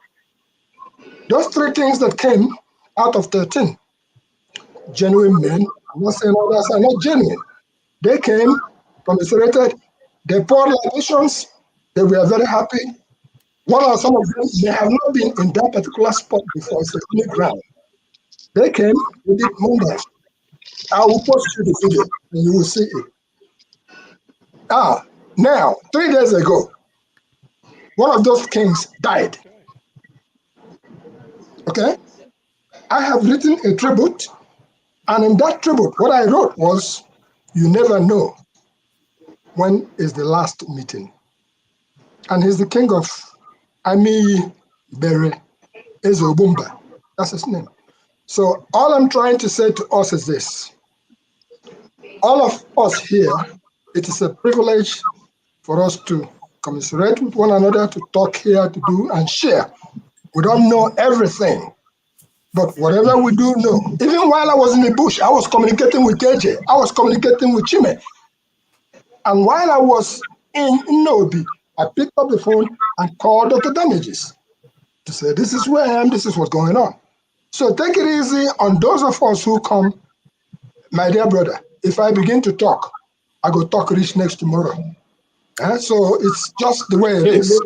All right. Igbo basics. Sorry, sir. Igbo basics. Can I enter? Can I just make one statement? Igbo basics. Yes, sir. Not interjection. Igbo basics, isn't if it's my town. Isn't if it is my town. When next we are there, let me know. I have no clue. We went to bury one. Yes, we went there to bury one very strong lady from your town. She was married from Amici. The name of the lady, Christina. Christine, her name is Christine. Formata. That's who we went to bury. And it's in that compound. Sorry. Opposite their compound is the former chief. The behind one is my father's my compound. We are the same Omona, Okwochi. We are the same. That of Formata. The woman you buried is from Umezoke family. Yes. The husband, the former justice of Formata, is the first justice we have in my town. He was trained by community scholarship to University of Durham here in UK. All right. So you went to my village, my Omona. So Dr. Damages, just to end it up, in a few days, Okwadike will be buried. That is Ezife, Chuemeke Ezife. They will be buried. And this, as we speak, all aloud, some of these things we don't recognize. Igbo basics will be there. It may not be Igbo basics in terms of who we are seeing, but Igbo basics publications will be there fully, because we married one of his daughters to Ibere, where I am from. So it's an appeal I make to you, righteous man, to please balance the act, understand. If we meet, great. If we don't meet, Igbo basics. Doctor would not allow me to make my expression. Other people will be given enough time. The statement I made was... I won't, because I want to say something before you say anything. First of all, I want you to, not just you, all of us, to also know that think about this as a TV program, and I hope that that's how people approach appearances here.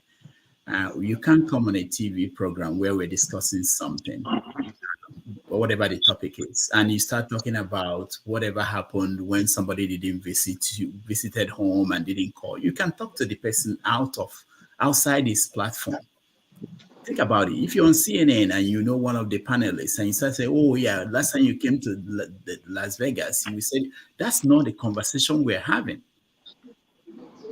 I thought that would be apparent. Do we have to say that? Okay.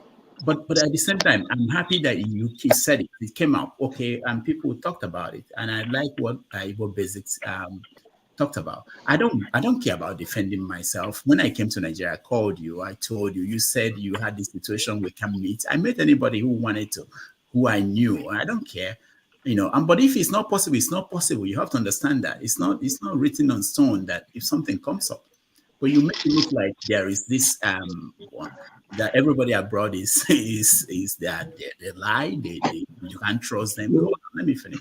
That's what you said here. And that was off the conversation we're having. Doctor, hold on. Now, doctor, let me finish. Doctor. I'll say that will give you the chance to speak. So anyway, so that's the thing. You just this distraction. Doctor. Remember, there are people watching us. They don't know that you know somebody that you met. It's not important to them. We're talking about Yoruba Nation and the people who declare. That's the conversation.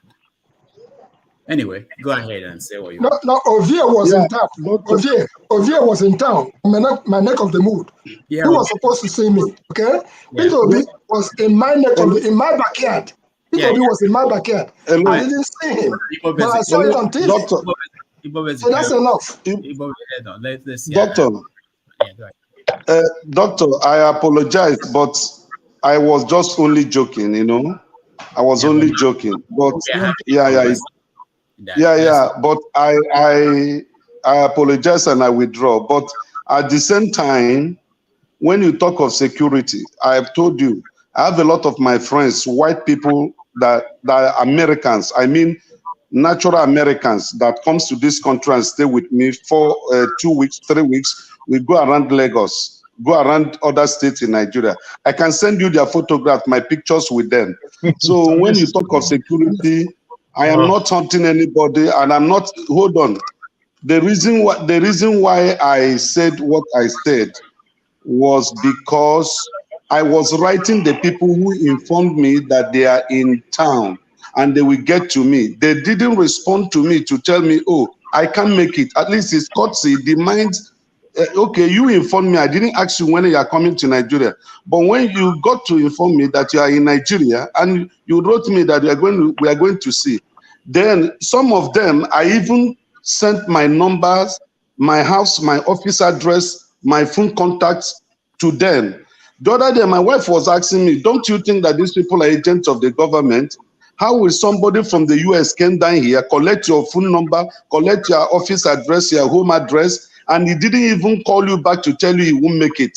I mean, as you guys are very careful of your security, I'm also careful of my own security, because the government can plant somebody here, and maybe because of the speeches we make here, they will use that person to track you down. So that is just it. But I'm just joking. I'm not serious about it.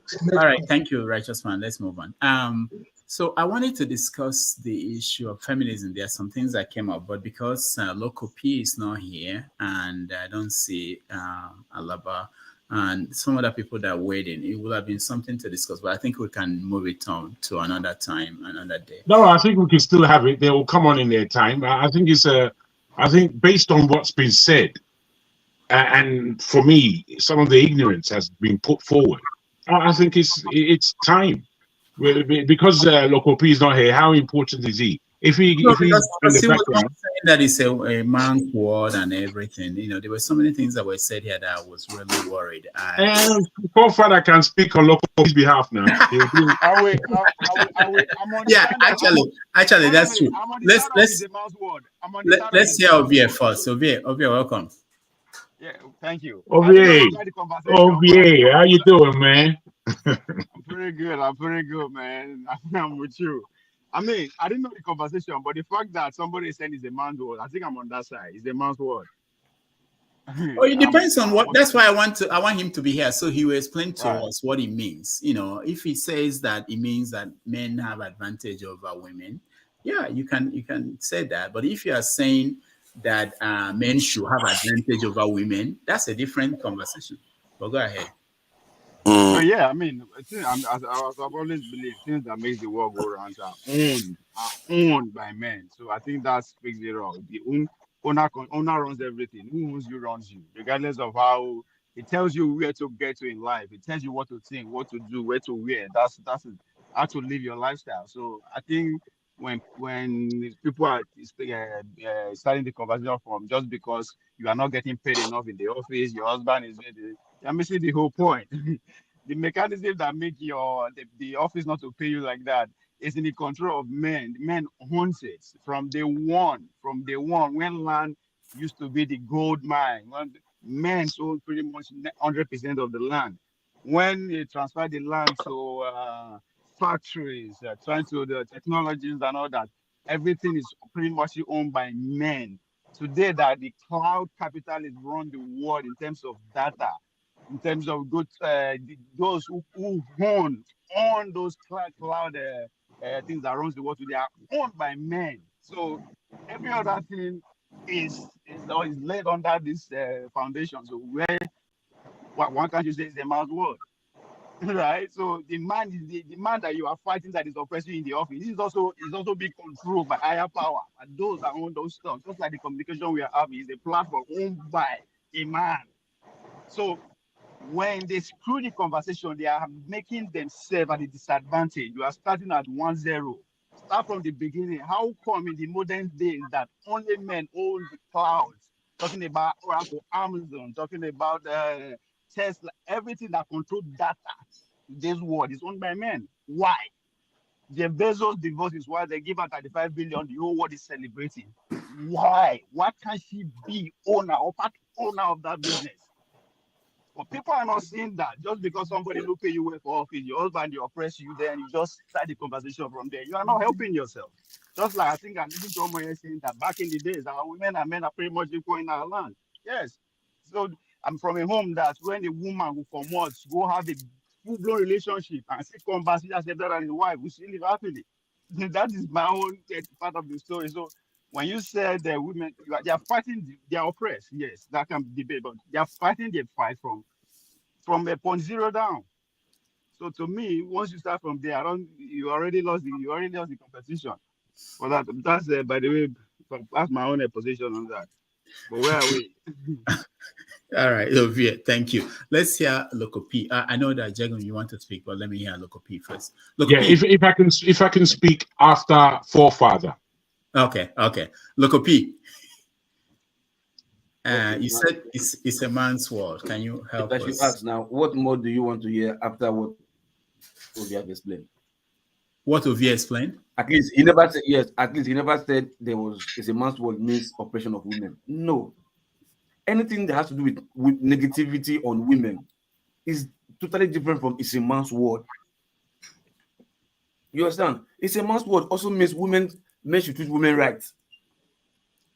You understand? It's not, men are not expected to be treated as okay. No, men will progress more if women treat them right. Yeah, we know the mental factor is there, psychological factor is there, but it's seen for men to protect women, for men to protect the world, for men to protect women and children. Why do you think one is for emergency situations they say women and children first? They didn't say women first, then children later. They say women and children first because both are entities that are classed in one category.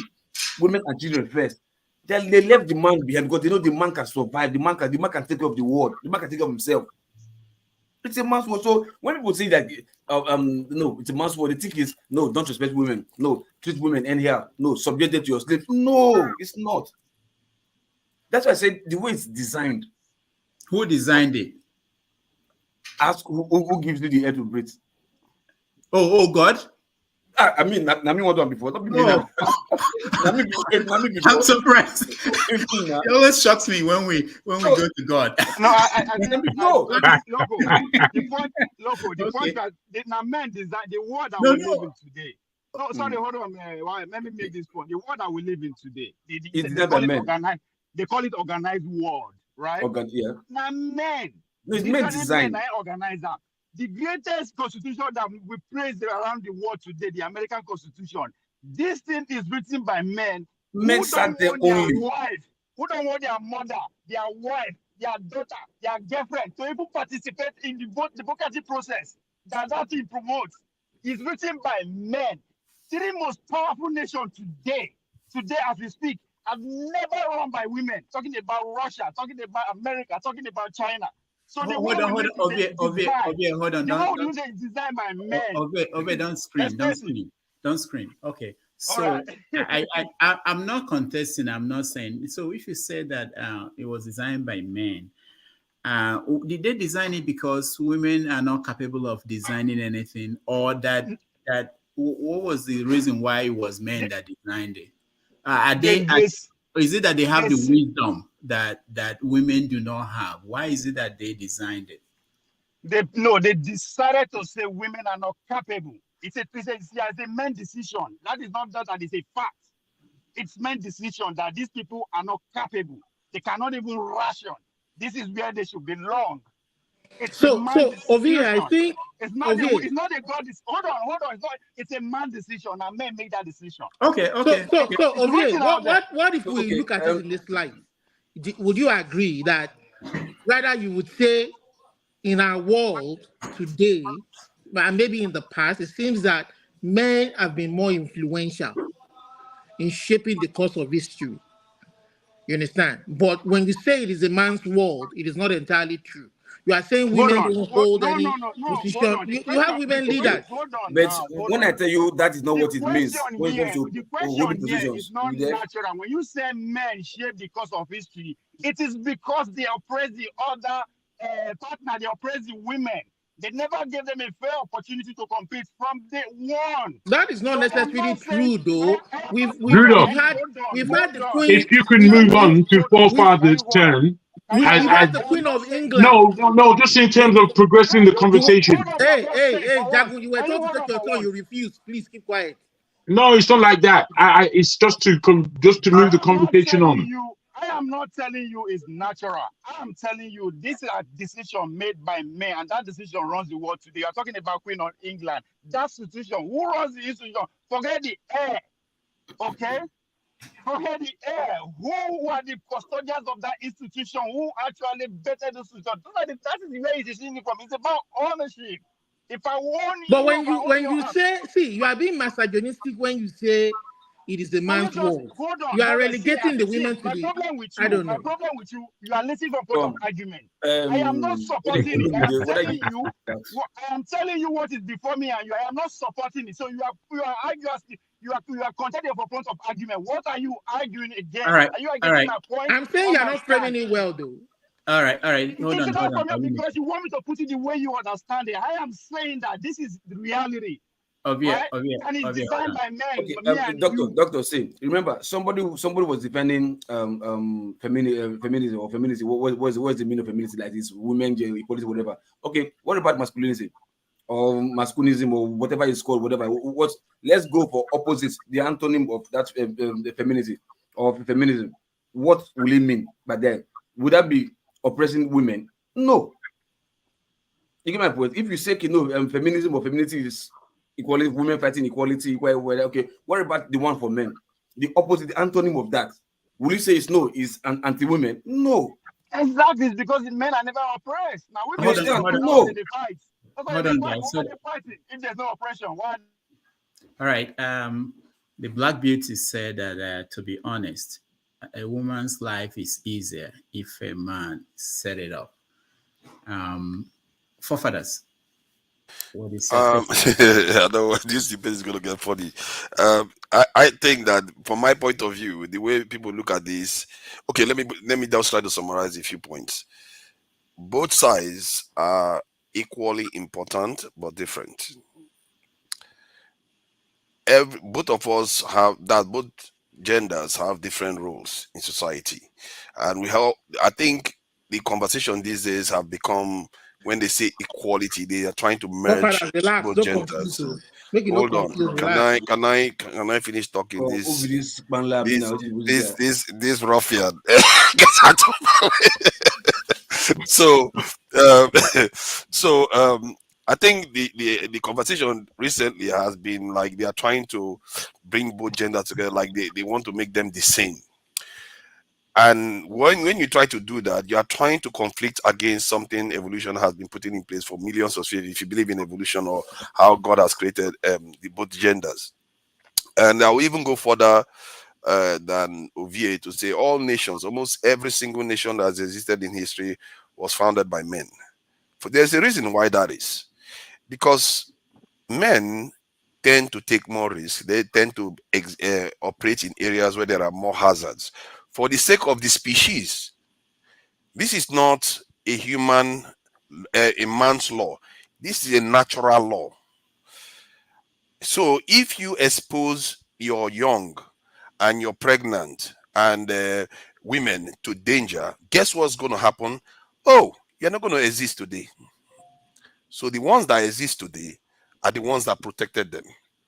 The men did the dirty work, try to keep the women as much as there are tribes in Africa where the men sleep outside, guarding for the lions, while the women are inside and the children are inside.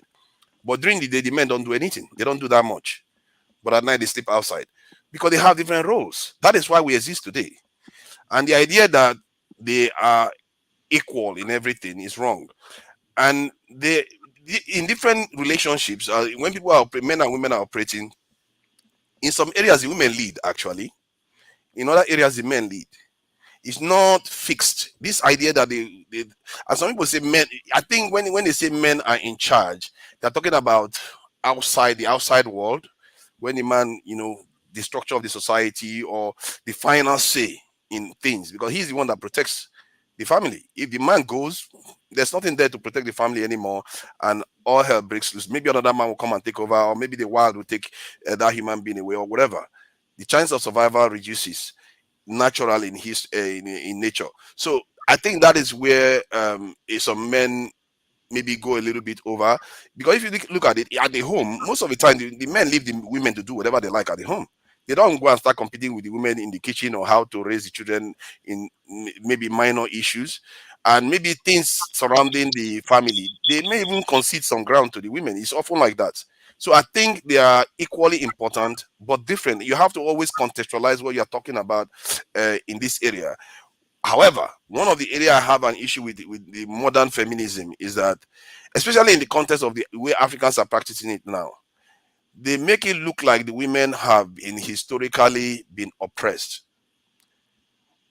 I think from what I described just now, they both have different roles. The oppression they describe is not as oppressive as they make it sound.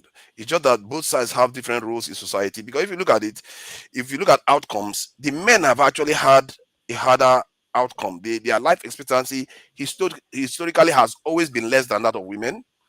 Many of the men don't even go on to procreate compared to women. The percentage of women that go on to procreate and their bloodline carries on are far more than that of the men in terms of proportions. And in terms of hazards that the men face, I don't know how many times women have fallen down in construction sites or walking into suffer radiation poisoning and all the rest of it. Some of the things men go through, if you look at the conflicts going on in the world today, most of the ones, apart from the Israeli one that have managed to defy it, most of these conflicts is the men that tend to die in the battlefield, and that is why their life expectancy is reduced. So, Nigeria, I think I'm making a lost argument. You are trying to justify why men are in charge. It's not right, because if you have never given opportunity to the other party, then how would you know their competency? How will you know how far they can go? Because hold on, I've already said it. Because they won't exist. If you did that, because evolution supports it. Hold on. If are you trying to tell me you want women with children to go and defend your society? See, because over the years, that is how they consider you to live or see life. You've never tried. Hold on. Are you trying to? We have to allow forefathers to finish, please. The numbers are clear. If you use your weakest, some women can barely function more than a disabled person when they are heavily pregnant. And if they function too hard during that time, they could even have a miscarriage. See, this is history. I don't know. It's biology. It's common biology. I don't know. And the idea that some people, like even in workplaces, they just say, "Oh, women have to earn the same as men." Women are absent sometimes due to childbearing. Women You are can't. not Any always very employer bright. knows that. Actually, And see, let me how finish now. many years women say they date children in their course of Obie, the life? can you let him finish, please? Any employer knows that even after they bear the children, the women spend more time with the children compared to the men. This is a mathematical fact. So any employer will take that into account, and they will understand that compared to a man, they are probably going to have compared to a man, they will have a man more present for work than the woman, and hence the way they will pay the men is often tilted towards favoring the men, because the men don't spend as much time at home babysitting and caring for children. It's now that you have this metrosexual men thing that is going on now, that even the young generation is pushing back against. This is why what's his name? What's that guy's name? This guy in Romania, Jagun, the guy in Romania now. Andrew Tate. Andrew Tate. Yeah, this is why Andrew Tate now. A lot of young people are looking towards Andrew Tate, because they acting as if a man's role is not there anymore. If you take it away from them and say that the men's role is just in the past, the men just oppress the women constantly. What you are doing there is saying the men have done their job so well that the women don't need them anymore. And that is extremely dangerous, because what you are going to do is that you're going to have men that are going to rebel and going to say, okay, since that's what you are doing, okay, let's do our own things too. And whatever society that goes in that direction, you are going to have a misalignment of the sexes, and their population is going to dwindle, and you're going to have a problem. And this is what they're having right now. Is that what happened in the UK? That's what is happening right now. Do you know that in the UK, they did an estimate of their population in 2020? Most of the new population that is going to come from developing countries, not within their population.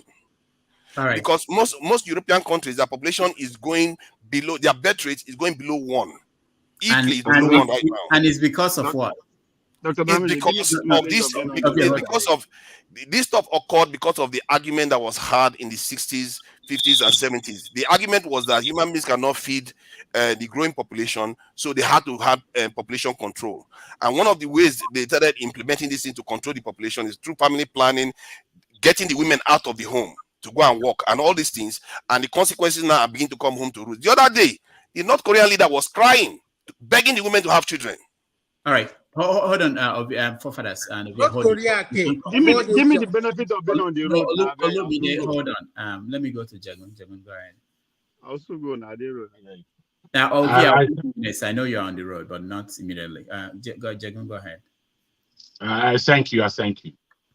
You see, this kind of conversation is kind of twofold. Right now, there are no women on the platform. And there doesn't need to be women on the platform necessarily. But there is a point where women, if they are on the platform, I may agree or disagree, even with some of the things I'm about to push out, because the dynamics change. Now, I'll put it like this, inclusive of the women who are not presently on this platform. The conversation that we're having is a console. It's not an aggressive argument. It's a console within the family. We must understand it like this, within our family. And then we look outside to what the greater world may be doing. Now, when they say it's a man's world, we must understand where that terminology actually comes from, and therefore what it means. It doesn't come from the James Brown song, which many of you may be presently alluding to. That's not where it comes from. When they speak about it's a man's world, they speak about that man is the greatest creation of God in the animal, in the world. The animal kingdom, the fauna, the flora. So with that, we know the supremacy that mankind has over the rest of the world. This is where it comes from. So when they say it's a man's world, they are including women. Now, we go on to this modern day, and this is not a conversation about feminism. we must understand this is not a conversation about feminism. It's a conversation about the terminology and whether it's a misogynistic one or whether it needs deeper understanding. Now, coming from the point of view of what a man is in the sexes, a man sits like this: men, women, children. However, that terminology itself is coming from Christendom, where it's actually God, Christ, man, woman, children. Now, if you're missing out the above two, then the ego of any man would be exalted to a point it doesn't need to be there. You don't need to be that egotistical. And your penis is not bigger than mine. What are you talking? And if you are comparing penis to vagina, then it's non-comparison. So we have to understand ourselves in the humanity. As I said, the conversation we are having is a conversation in a coven. This is us speaking reality, not speaking spook, because we like to speak a lot of spook. We're coming to our head from outside where we never even know or countenance how to take this information. Now, I'm saying to our people here today that we have to really try to come with original thinking, because we have been bombarded by thinking that is not our own on a daily basis. And then when we carry this antenna for the rest of the world and we're not able to engage in thought, research, and practice, then we just lose ourselves in what we're saying. And then communication really does become stifled and difficult. Now, I want to end like this. When we speak about man and woman, and we don't include love, we're in trouble. We've just started off on a spooky game down the road. Can we do without women that we want to be lambasting, talking rubbish? Can women do without men that we want to become so egotistical that we tear up the word of the Creator? Can this happen? We have to allow our ego a lot of the times. When I listen sometimes, I'm just hearing flamboyance and ego. Me, I can be very egotistical, but it's not something that I don't need to be egotistical. And my life has been like that, where ego is not my power. That is just not what I cling to for power's sake. So I put it to you really basically that this is a conversation that is rather crucial and spiritual and timely, because we are going to be going through enough going forward. We need our women. We need them to be strong. We need them to support us. Whatever women want to say in this feminist agenda, they need us more than anything. They can cry all the cry that they want to cry, that, oh, men are doing this, that, and everything that comes out of some female's mouth seems like they just want to stab a man in his heart. This is how our antenna is just switched to the wrong frequency. We need really to go into ourselves at times and remind ourselves of who we are as a being. We didn't create ourselves now. We have to have some humility in this. Okay, but Jack, can I ask you a question? A man and a woman married together with a family, kids, 2 kids, and so who should be making the decisions in the home? In your own opinion, what I've described is a structure. What you're speaking to me about is an individual basis. On an individual basis, there are men like my parents. My father, he was a strong man with fury, but he was a quiet gentleman. You would never know that he has this other side of him. However, my mother is a strong woman, vivacious. If she sees it, she says it. This kind of thing doesn't always come together very easily. But between them and their understanding, they raise the family. and they raised a well family. We are all well. You understand? All of us. And in such, I learned a lot from this thing that I knew. Sometimes daddy, he doesn't push the way mommy push now. Mommy, they push this thing hard. And then I say, sometimes daddy, way they talk, or we know they listen. But what he said was golden. What he said was golden. So my brother, in the mix between men and women, if you don't see your level or your equality within that mix, you're going to miss life. You're just going to spend your life arguing rubbish with your boy. Where you're supposed to make love to. All right, thank you, Jagan. Something you said that touched me is about original thoughts. A little while ago, we just discussed about Yoruba nation. I wonder where the original thought will come from for each of us in terms of how we see men and women. Is it going to come from where we came from? Whatever nation, whatever philosophy, like me, I'm Igbo philosophy. Is it going to come from Yoruba, or if you're Hausa, from Hausa philosophy? How do they come together to give us a viewpoint that can be something that we are going, because original thought, but it's not for today. But I think I like that idea. I love the question. I love the question. I must say something that we should think about. Can I just attempt 2 minutes on that? Can I attempt? No, I'll come back to you. I want to hear. Because Ovie has to leave. Okay, Ovie, one more. Okay, go ahead. Thank you, Jagon, for elevating the conversation a little by taking it to history. And thank you, Bruno, for saying where our own thought is coming from. Now, starting from what Jagon said, that the origin of that word is a man's word, started from the fact that men literally, physically, with everything within their power, make the world today safer for us. What do I mean by that? Which is what the forefather is trying to make case for. And that's where I fault my guy from Canada when he's trying to argue against my point. I'm not just making a point, I'm just laying the foundation of the history. Looking to what Rudolph said, where's your own points coming from?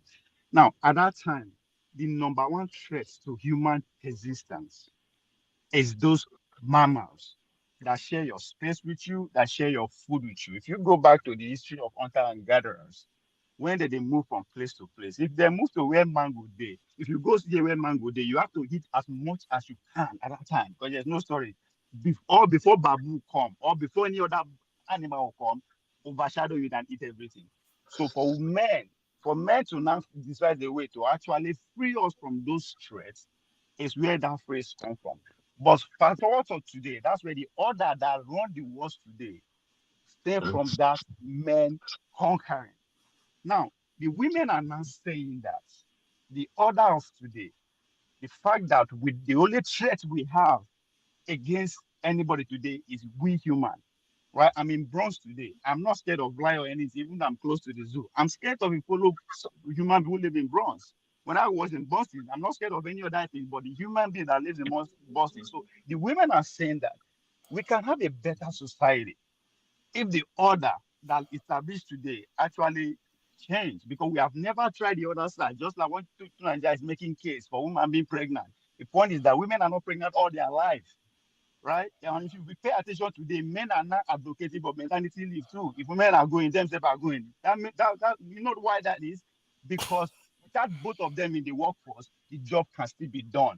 Thanks to AI, thanks to the robotic revolution that we are in today. So you have to picture in the history of today, where we are today, that women are saying we can do the job better in order for us to avoid World War III. Because World War men, you're talking about masculinity, was all about men.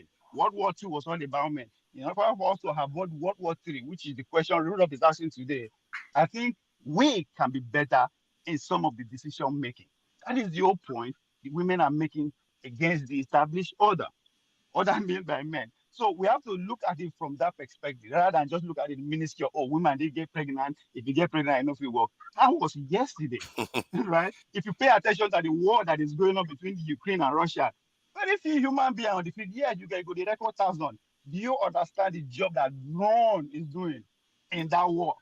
But we only pay attention to the main casualty. But the revolution of war today is not longer in manpower. your man brains where you sit down, run things. So when you see, so I think the very premise of your argument is completely flawed when you said the threats are over. There's always threats. Even nature wants to kill us. So exactly. so there's always threats. Hold on. Hold on.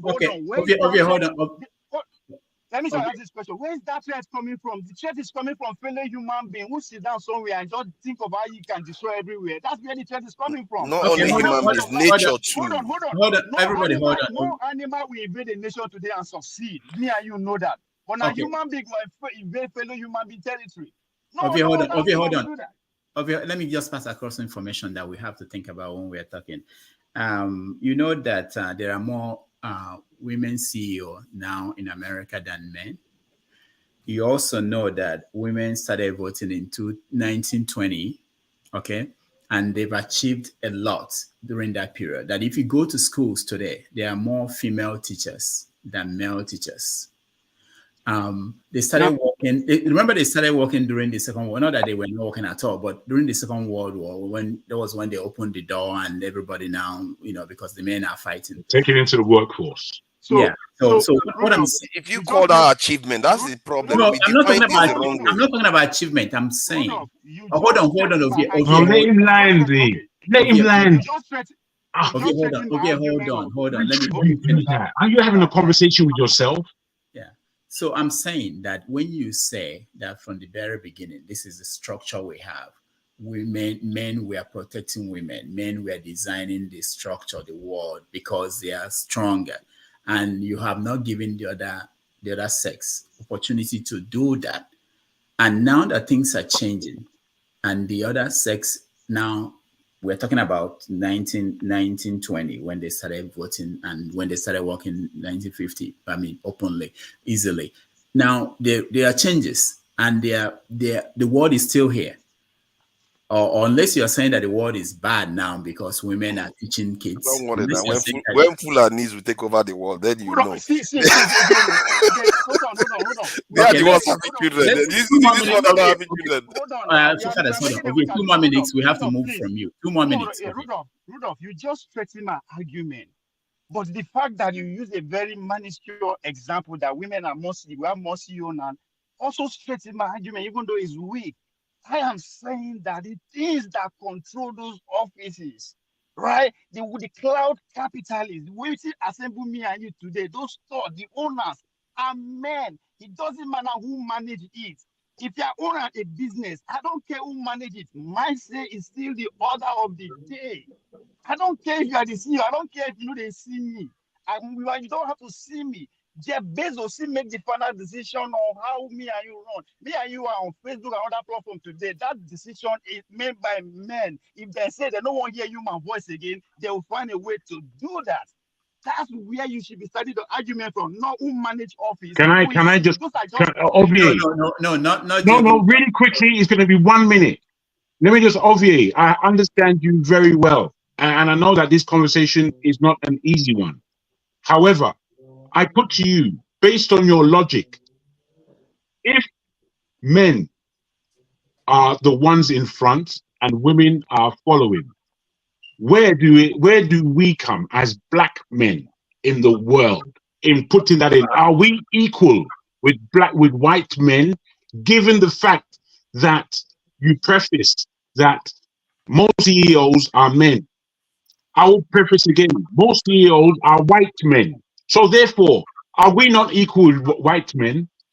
Ovie, don't answer that because I don't have Indeed. time. I just put that to the table.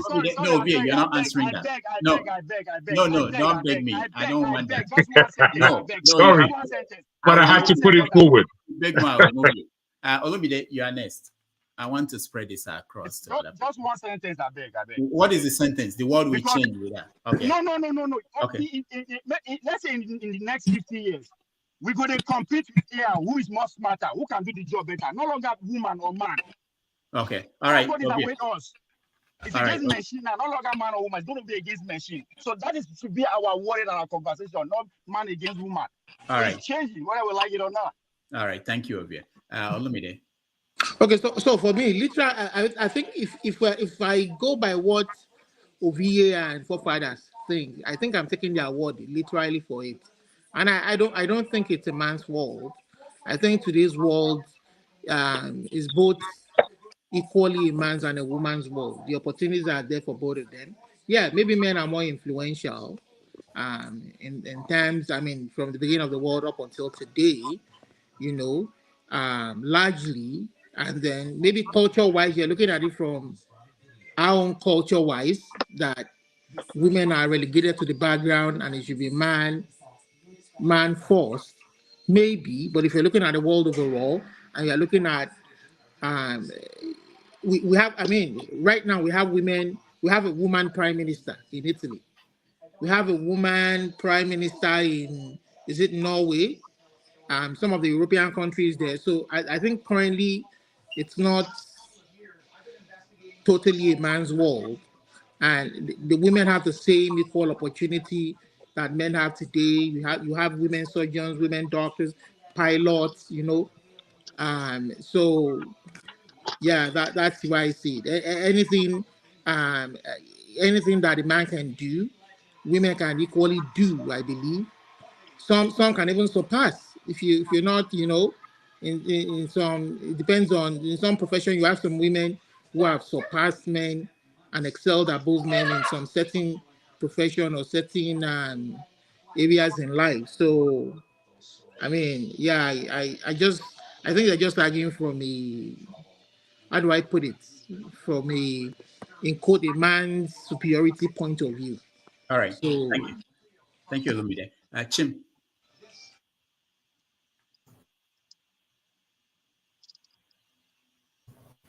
Hi, Rudolph. So first of all, I want to find out, because I didn't start from the beginning. What was the foundation of the conversation? If you can just give me that so that I know. I think I have my thoughts, but I just want to came up with from our guest who was here, Omoye's corner. I think it was in the conversation we had that it came up. I think that's the basis of this. Okay. All right. So I've been listening. First of all, to Jagun, before I make my Jagun, you make very valid points, but the issue I have with your point sometimes is you make it look like that your view is so sacrosanct and 100%, because it shows up in the kinds of words you use to describe what you hear from other people. It doesn't give room to say, you know what, I might actually be wrong. So I just wanted to put that out there.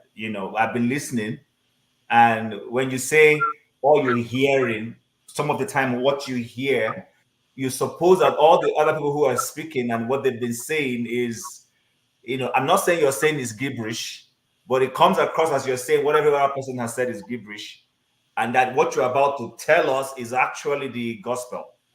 I want you to go think about that. I want you to go think about that. You don't have to respond, though. I need to respond. No. You don't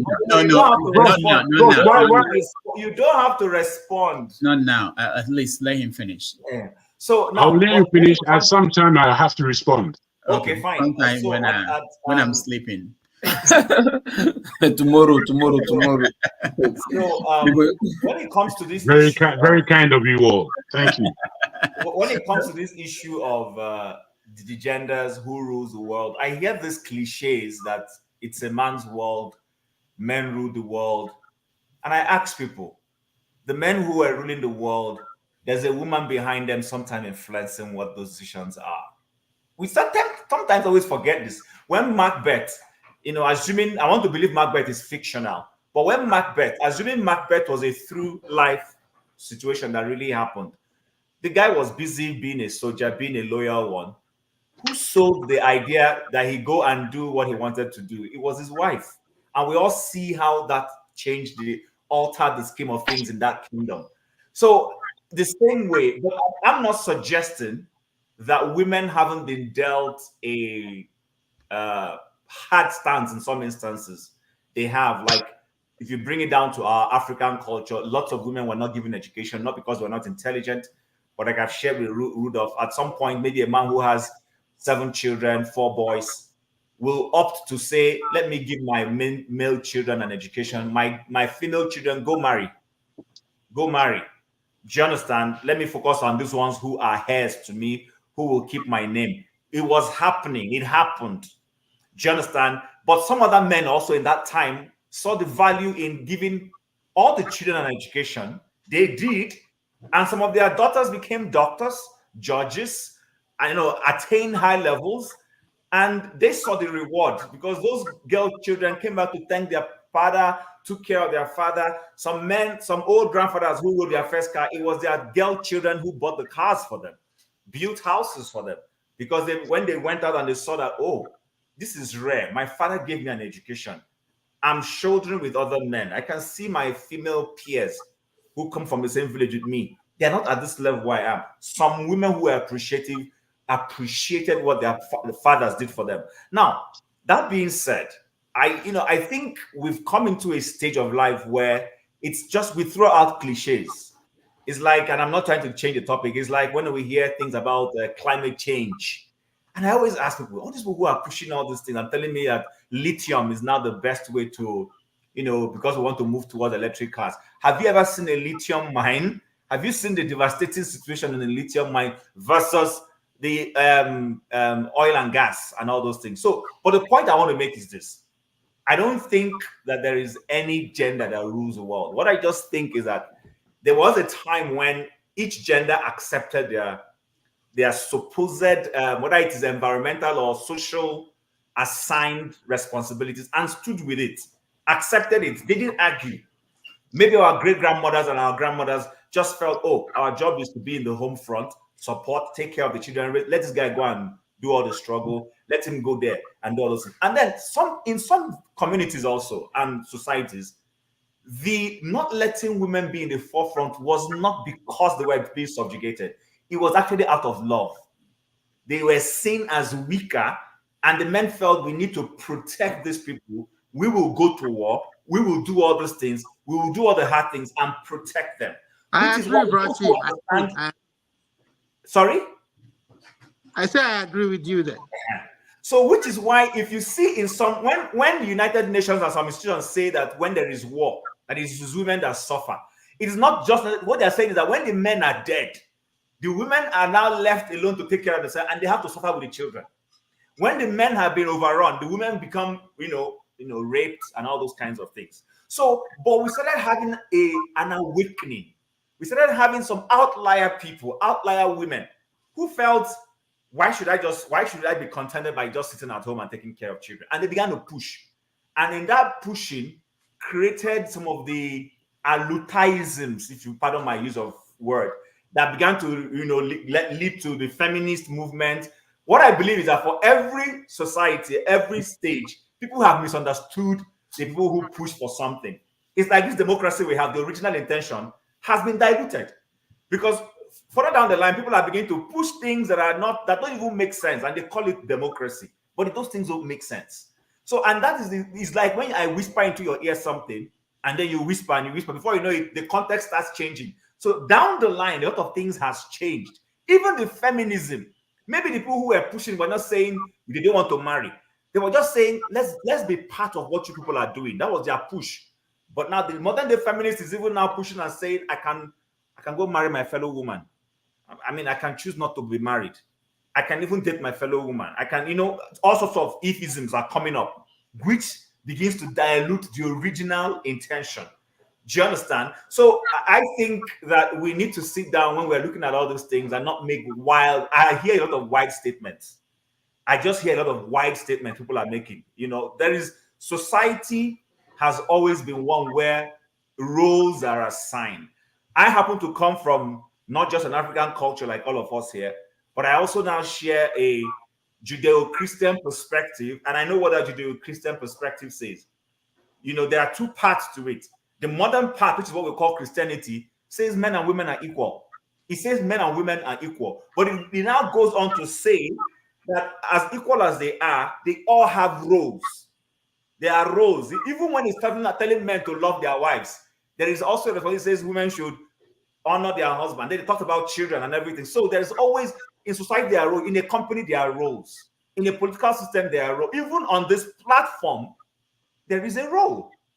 Rudolph is in charge of this platform. It doesn't automatically make him to be more equal than all of us, but somebody has to be in charge.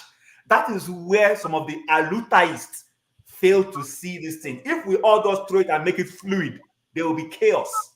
There will be chaos. The only thing people like me argue is that when somebody is holding a role, don't become a dictator. That's the only thing I ask for. And I think when it comes to the male-female relationship also, that's what some rational men are talking about. Because like I said here, the day last week Sunday when we had Stella, I've reported to a lot of women. If I calculate all my bosses since I started working, I think I have over 90 of them, 90% of them are more women. But I also know that percentage of women, some of them were very insecure. And I'm not saying this because I hate anybody.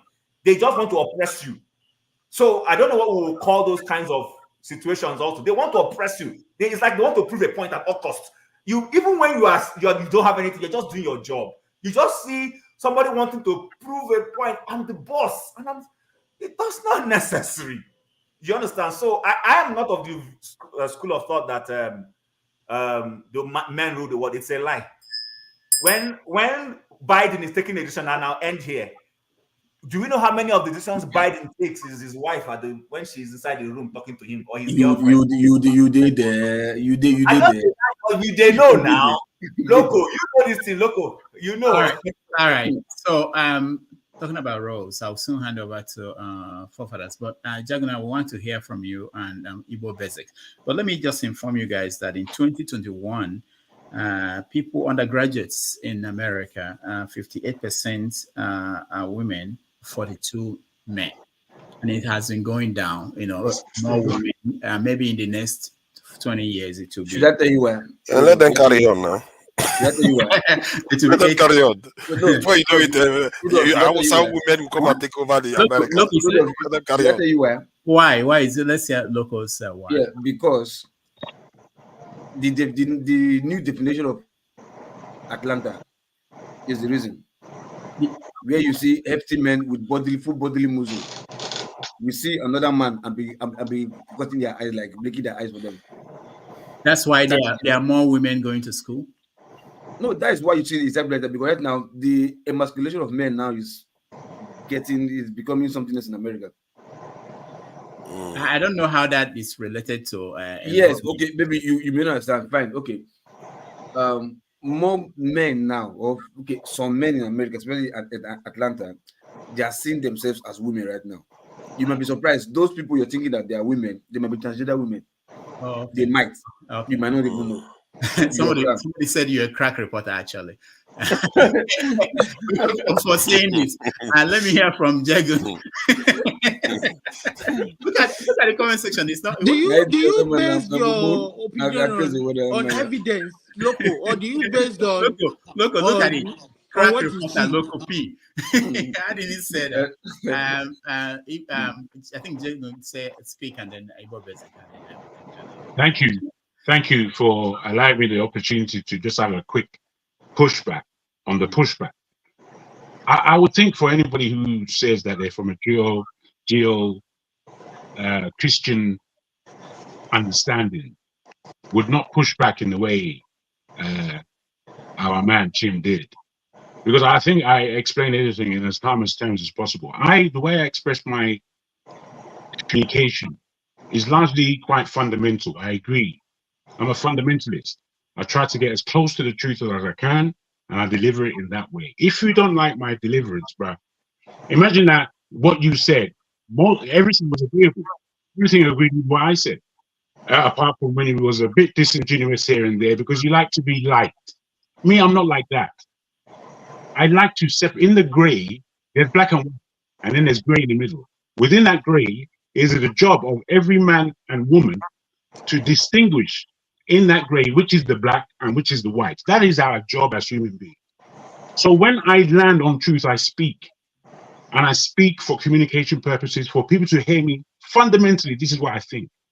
You're telling me to push back against what I feel fundamental?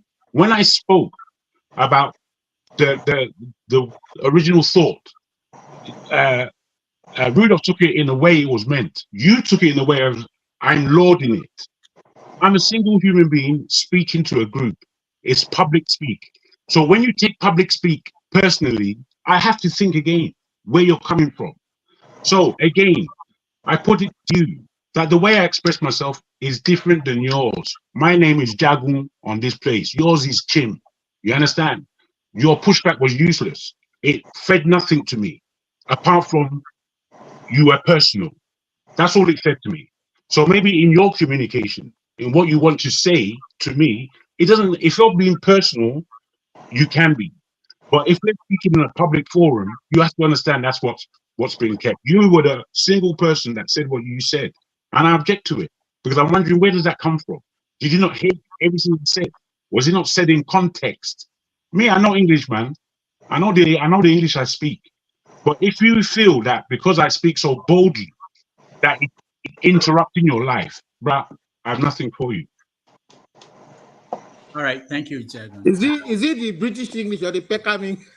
No, I've said many times on this platform. I've said it many times on this platform. There are people that speak far better than me.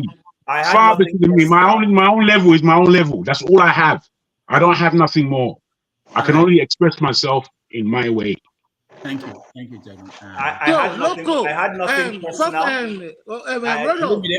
I didn't call you now. I know. Rodolph, somebody on the platform is asking, Loco, how many transgender women population are in Atlanta compared to the real men? Come and give us the figure. Yeah, I was really surprised by Loco and what he pulled from where he pulled it. But anyway, let's hear Igbo Basics, and then I will let Righteous Man say something because. All right, I have not, Dr. Damages, well done. I haven't made a comment on this, but I will now make my submission. Along the line on this conversation, I believe it was Ovie that made mention something that sparked in my mind when you talked about it's a man's word and all that. And a young lady, I believe somebody honest came online, which Dr. Damages made mention about, saying something that if the woman's life would be easier if it was set up by a man. I believe that's what she said. So I will show you this. This jar, this jar is actually what I use in keeping my kola nut. And this was Declaration of Independence. Okay.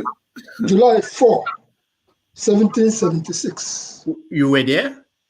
I was not there. Okay. But this that I was presenting to you is what I use in keeping my kola nut. And it can keep kola nut fresh up to 1 year. That's a fact. This thing you see. Inside it, you may see a little bit. But anyway, that's not the subject. The issue is this. When in this conversation, I believe when Abia said something, I went and picked it up. I looked at it. All the people who were there for the Declaration of Independence were men. There was no woman there. That's coming from that time until now. It sparked back onto my mind as we have this conversation. 1929, the Aba Women's Riot. During the time when you have people like Fela's mom in the West, my mom was one of those who participated and organized the Aba Women of 1929, Riot of 1929. So women had their part. Where the men could not come up and go face it, it was the women that made it happen.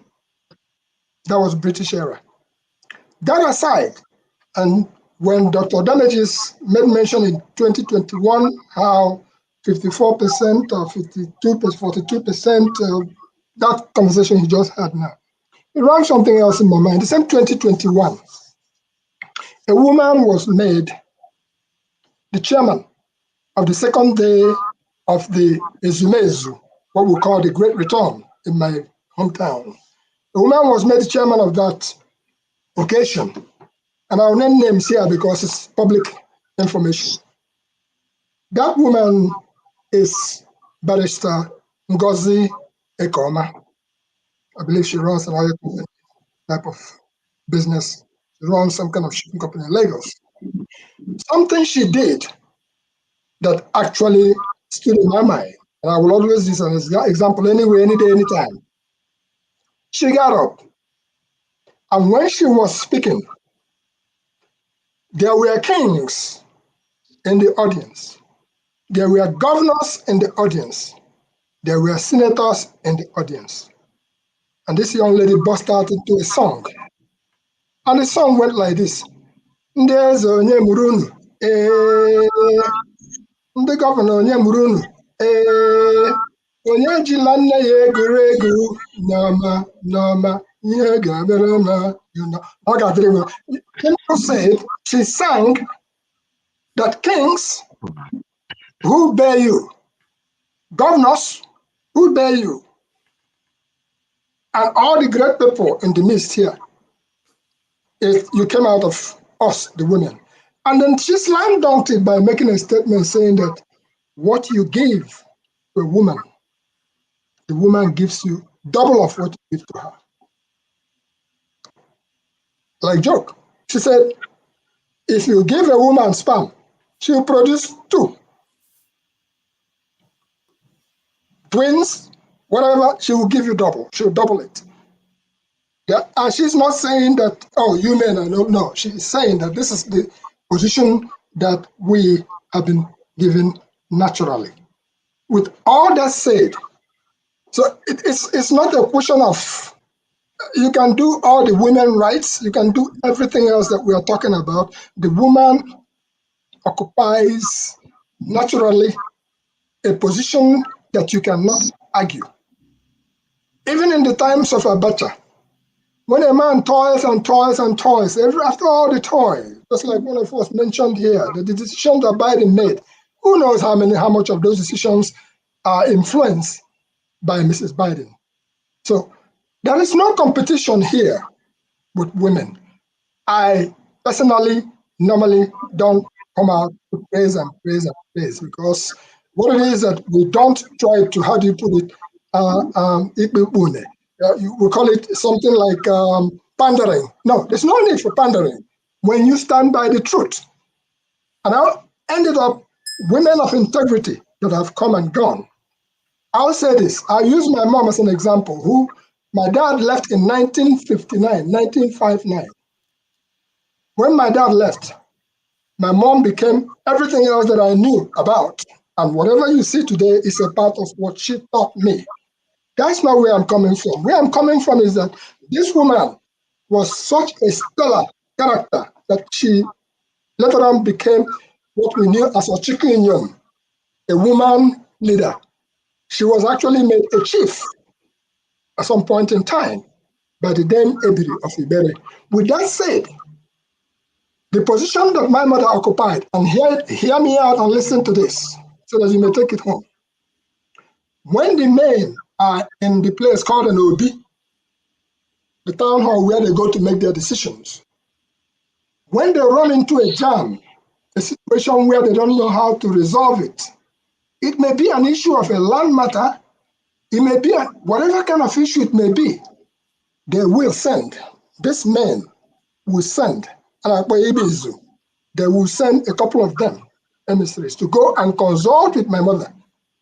And when they go to consult with her, if it is a matter of land, this woman will tell you that land that you guys are disputing, if you go to that particular land, if you march 2 steps to the left, you will find an Ogirisi there, which is a boundary. If you go straight to the right, this is what you find there. If you doubt that woman, go and try. That's exactly what you're going to see. And because of that knowledge and that wisdom which was given her, by the time the men come back to the Obi and discuss what they had conferred with her, the case is over, because that is the truth and nothing but the truth. So it boils back down to integrity. We can never underestimate the power of women in this whole process. So there is no competition here. Let's give the women their due and stop all this jargon, not you. Eh? let's stop all this Michael West dictionary and all the rest of it, and appreciate our women for who they are. And finally, this morning, I was having a conversation with a lady, and she was complaining about why women no longer want to have more than 2 children, 3, 4, 5. She said, look at it. Those who have more children are having difficulty finding childcare. They are having difficulty balancing the act, and the men are busy doing whatever they do and then come back and leaving all the responsibilities to the women. And she was thankful that she only had 2, something like that. So all in all, let us bear this conversation and know that it's a joint venture between man and woman, in as much as we are trying to rescue our society from what it used to be. It may never be so again, but we will try the best we can, long as we accord the women their place, women accord us our place. And even if you are Abacha, because when the chiefs were down, we wrote in Igbo Basics years ago, if I pull up the volume, we wrote that when Abacha died, he was trying a Viagra or 2. All right. All right. Thank you. Thank you. Jim, it's good to see you. Thank you, Igbo. Let me say that what we're discussing is actually a very important conversation. Why is it important? If you look at America and what's happening here, there's an epidemic of men killing their wives. And the one that's shocking is men killing even their children as a result of domestic issues and issues like this, issues of men feeling not worthy or not being respected, issues of issues that come out of things like when you have divorce. And most men in America, it's mostly white men, but we are seeing it in African men too. Most men in America will feel that, if I'm not going to have this kid, if I'm not going to have this woman, I'm going to kill everybody. And there's so many crazy things that are coming out of this kind of dislocation of the place of men in society. Even when you talk about the enmity or the kind of feeling people have towards immigrants in America, part of it is because the American society changed, where women are now in charge of so many things that men used to do. Jobs. Men are, especially in the middle of part of America, men are now left working for Walmart. They don't make enough money to keep the family, to be the leader in the family. So there's a dislocation. There's something changing. And we are seeing the impact of it in places like America. When you talk about women not willing to have more kids, it's also another issue where in most families, women now have to work. They can't stay at home the way it was, where the man can go out and work for GE and make enough money to buy a house and feed the family. It's not possible anymore. And women are getting even jobs that are paying them more than men. That's another issue that dislocates everything that people know about men and women relationships. Sorry, Rudolph, do you think it's a deliberate design? By who? What you just experienced right now is deliberately done somewhere just to like... No, nobody did that. Men are not going to vote against their own rights because if you against their own interests. If you remember, for control. Control of what? Control of what? Of the world. Well, Rudolph, sorry, when it's my turn, I'll speak. Okay. But let me. I just want to write intentional. Men are also men are like threats to themselves when it comes to like power. Look, this is what happened. When there are implications of things that happen in life and in the world. The Second World War was one. The civil rights movement was another one. And feminist, what they call women revolution. What they call it? China. Women's suffrage. Yeah. All those things there are implications of that. If you hold someone down over time, they will say, this is not fair anymore. Like the independence we have in Africa, most people don't know that it's connected to the Second World War. After Africans went and fought for the British and for the Europeans, it felt that, look, these people should not be governing us. Why they cry like us? They're just like us. And they came home and said, no, we are going to fight for our own rights. So everything has implication.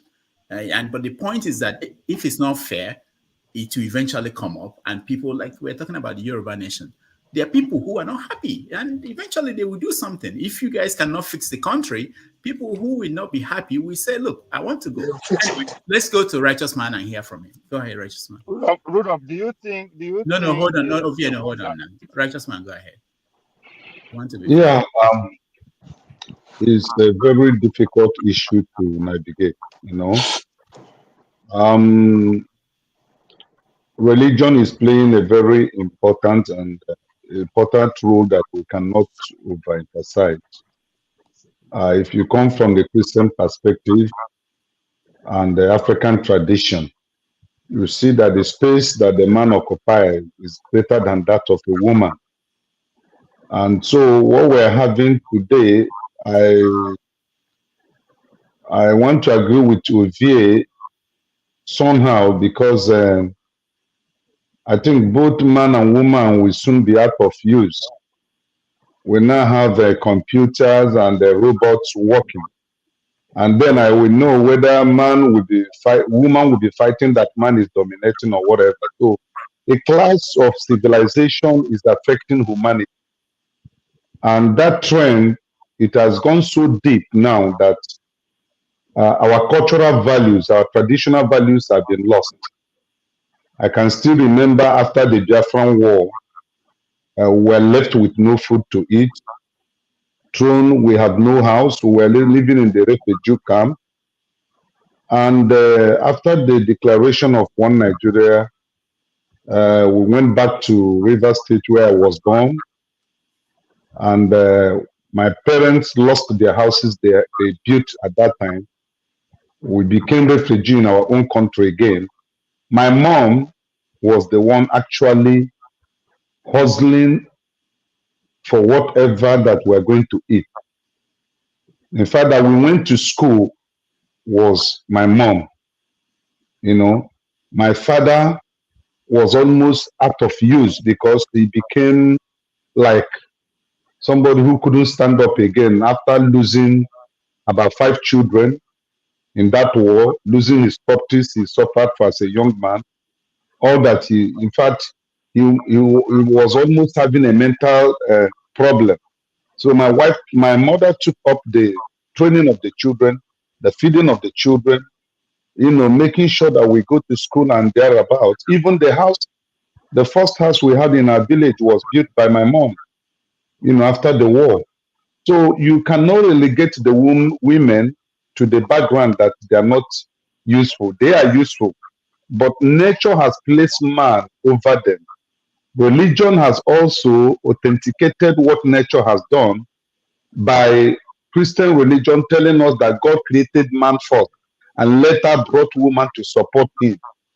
So when you look at it from these dimensions, you discover that there is nothing too much anyone can do to equate or to bring into the same equation between men and women.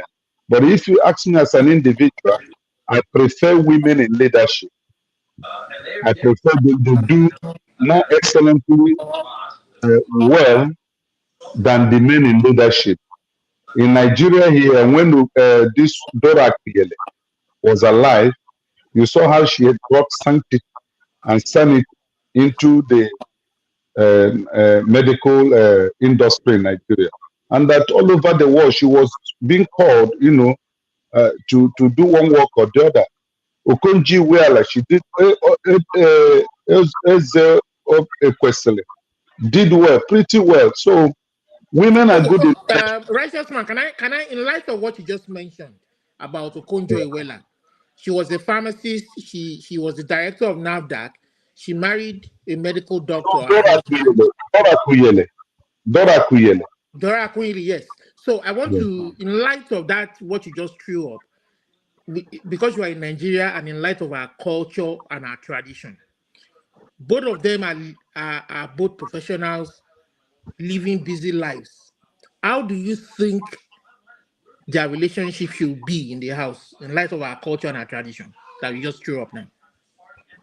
That is what I'm saying. I say clash of civilization. The Western civilization has so much eaten up the African tradition and culture. Okay? Then just let me use the animal kingdom as an example. We have the king's cobra. He controls everything about the snake world, you know, within that periphery of his regime. When you go to the jungle, the lion, the king lion controls every other thing that happens there. You see that the male folk, whether in the animal world or in the human world, have been positioned to lead. But in African culture, while the man is the head, it is meant that the woman serves the man and the children. So if you look at the civilization we are in today, there is no way the man will play now the headship role, because these women are wild, and what you know, they know it. So you're there is saying no. that the education of the woman folk today in Nigeria clashes against the culture of a traditional man role in Nigeria? No, what I'm saying is that the Western civilization, it has destroyed the fabric of the African culture and tradition. That the moment women are exposed to a certain degree of power, they seems to lose the respect they have for the male folk. All right. That's true. All right, Righteous Man, thank you so much. I have to leave, but I want to hear Chim. But before that, I want to ask a question. There's something, I don't know who said it, but there was a historical individual, economist, who predicted that the world will not be able to feed itself when the population got to something like 8 billion people, that it will not be possible to feed the world because we don't have enough land. It was a historical failure because he did not anticipate that the land we have today could produce more food than they were producing at that point. So I say this to point to what I think it was Obidients was talking about AI, and Righteous Man was also talking about modern world. There's always this fear when a new technology comes out that the world will not be able to, there will be so much disruption that people will not have a job. Somebody was saying, I think it was Obidients was saying that men and women will not have to fight each other now, because at that point they'll be fighting machines. And I think Righteous Man was also talking about what the world will look like. And there's always that fear. When the computer came, people were afraid. When the TV came, people were afraid that people will be home watching the TV. They won't go to work. These things will not happen. There are so many unknown that will actually happen, and we help to adjust. I'm not saying it's going to be the same world. It's going to change, but it's not going to be as frightening as we make it look, because we are thinking about it without considering other factors. All right, Chim says... That's the kind of stuff that give me trust issues. You see, when you say that kind of stuff, it just has to go wrong once, truly. I think the reason for people to be paranoid to an extent has to be merited, because if it goes wrong, it just has to go wrong once. And we are done. Apart from that, you're right to stick him up. But I think you framed it well still, Rudolph. You framed it well to give us some level of context. However, in the movements that have taken place through technology, what we fail to talk about or fail to know or research is the calamity that actually did take place. At the time of the television, the time of the computer, the time of the bomb, all these things wreaked a lot of havoc. If we look at what the computer has done in the phone to our children, and how different our children are to us, that is mammoth. But we just release it. We just release it into the wind like it's nothing. So whilst I take your structure, I ask you to really look at the detail. All right, Chim, go ahead. Yeah, Chim, before you go, don't forget one word. They say akufecha yadharawo. Jago, akufecha yadharawo. So in other words, that's in my native language. What I'm just pointing out, regardless of artificial intelligence no get blow now. Where you there? Eh? And even if you get blow, you'll be surprised. I think one of the skills that you need on this panel is how to smoothly get into the conversation without making it look like you just took someone's spot. Go ahead. Yes. So when it comes we are Nigerians, bro. Intelligence thing. I was writing an assignment 2 weeks ago, and it had to do with, looking at technology and its role in marketing. And one thing we came out with is that, when it comes to marketing and brand communication, you remember there's the emotional side of things.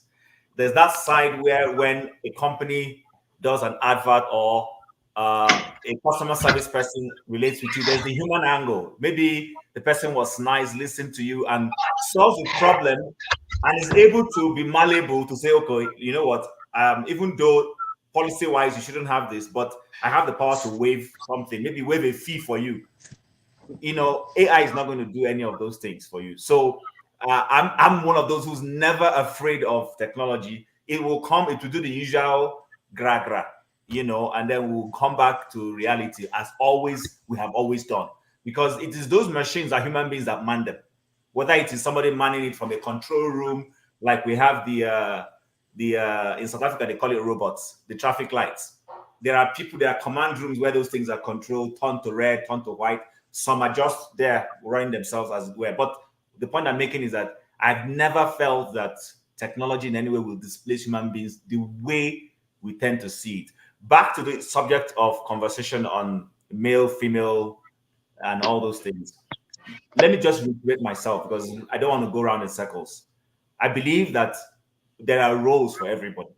Like the older man here has said, Igbo basics, there is not a competition. And I've always said this. My view has always been this. And I'll use the marriage setting as an example. When you are married, whatever you and your wife choose to do is acceptable in the sight of God. If your wife has a banking job and you have a flexible job and she has to go to the bank, and then you stay with your children to take care of your children. Maybe you have a 6-month-old child, but your wife has to go to work. You have the baby milk to feed the child, and you sit in your couch and you're feeding your baby with the baby milk. I'm not sure how that is a bad thing for you as a man to do, because that child is your child. Or the child is being cranky and you opt to say, you know what, I've seen the mom carry this child at the back, and anytime he touches the back or touches the chest, he feels calm. And you choose to, whether it is use the modern ones that the Igbo have made is strapped in front, or you used to use the oja. Igbo basic. And the thing, I don't mean to cut you. I don't mean to cut you. No, you will make me forget my train of thought, please. Don't be offended, please. And you tie the child on your back while you're cleaning up or doing something. That's your child. I don't know how that is a bad thing. It doesn't take away from the fact that maybe you're a CEO somewhere. It doesn't change anything. So what I just think is that sometimes we get our priorities wrong, and like I said, sometimes maybe the original people who, like thank you, Igbo Basic, for bringing the 1929 about women's rights. Those women were asking for something. They were not asking to upstage their men. There was a tax system. But unfortunately, when modern feminists are quoting those people, they quote them out of context. When they quote, they're about women's rights. I hear people quote and say, do you even know what those people were asking for? Do you know what led to them going to demonstrate in the streets? Do you understand? We've had women in, some locations in the Southwest or in somewhere in Nigeria who have gone bare naked to prove a point and to ask for government. And then someone tomorrow want to use it to push a feminist angle without contextualizing. Why did they do that? You don't know why they did that. So my submission again is simple. There are roles. We have a coordinator on this show. The person who is telling me to speak or when not to speak, that's a role. That role could be, Rudolph, you've thrown this platform open several times for even people on the popular side, on the comment side, to come. How many women do we see coming here? But there are a lot of women on that section. Tomorrow, I'm about to say, this platform is an all-male dominated group. Did anybody keep the women away from coming? And I'm sure no one did that. When Omoye chose to come on yesterday, it was out of her volition. She chose to, there was a conversation we were having that of her interest, and she showed up. But she can also show up every day if she wants. And ditto, every other lady on that section can choose to make it as, the way forefathers or me or Tone or Igbo Basic or Jagu makes it like a point of duty when we want to come every Saturday and Sunday. Nobody has stopped anybody. But guess what? We can take that angle and somebody will say, can you imagine that forum? It's an all-male dominated forum. Nobody has stopped anybody from coming here. But that is not to say, like I said at the beginning, that there hasn't been times when out of ignorance, some men have said they won't train their female children. It happened in my location where I come from, that they only want to train their male children. That's ignorance. Because in that same setting, there were men who decided to train their female children and give them equal education like their male children. So I don't think there is any group sat down somewhere and planned that the world should be a male-dominated world. No. And then back to what you and Jago were saying. Jago said, so not sorry, Jago, not you. Loco asked you a question about, do you think something was intended? I believe that some of the things we're seeing right now, and this is not conspiracy, when we're seeing fewer men and more women and all those things, there's an intention to rebalance things.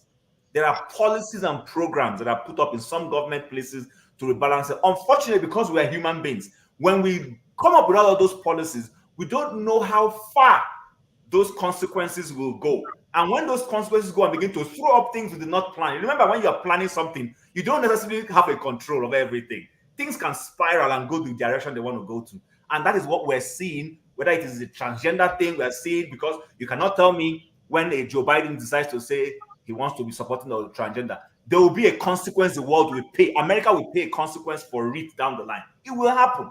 And when it happens, we'll start having these kind of conversations again. So yes, in some instances, political decisions change equilibriums and create situations we never hoped or expected will be created. That's just my own understanding of how things run. All right. Thank you so much. On that note, we have to thank everybody that joined me. Forefathers, thank you so much. Olumide, thank you. Jagun, thank you. Ibo Basics, thank you. Loco P, thank you. Chim, thank you. Tone, thank you. Austin N, thank you. And Righteousman, thank you. And everybody that joined our guests today, Omoye's Corner, and the people on the comment section. I see all of you. I appreciate it. Well, before you go, your best weekend performance, bro. Fantastic. Thank you. Thank you so much. Next Sunday, we're going to have Aisha Yusufu, who will join us the normal time at 12:30 New York time. All right, see you guys, and thank everybody for your contribution. I appreciate it. Sorry, Dr. Damages, are you going? Yeah. He's not going. He's not going. He's taking a break. I remember when you told us that your father left. You didn't tell us where your father left. So no, not you. I'm talking to Igbo Basic. Igbo Basic told us in 1950. I said 1959. 1959. And left for where? He went to see his ancestors, and he's still there.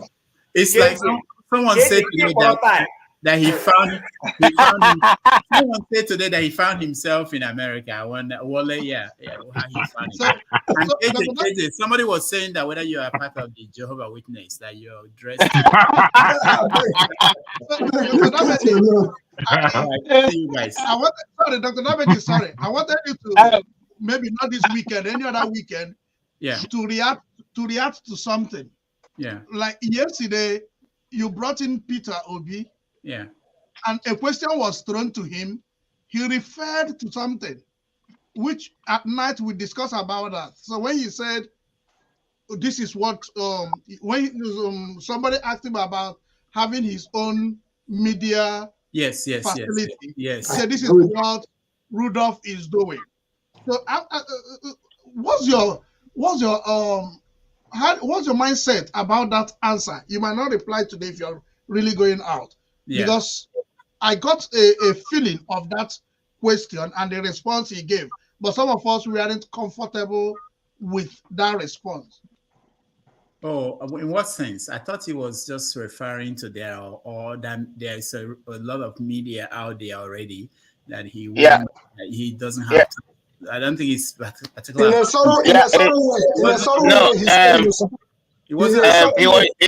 was just trying to be humble. He was just trying to say, look, I don't have to be everywhere.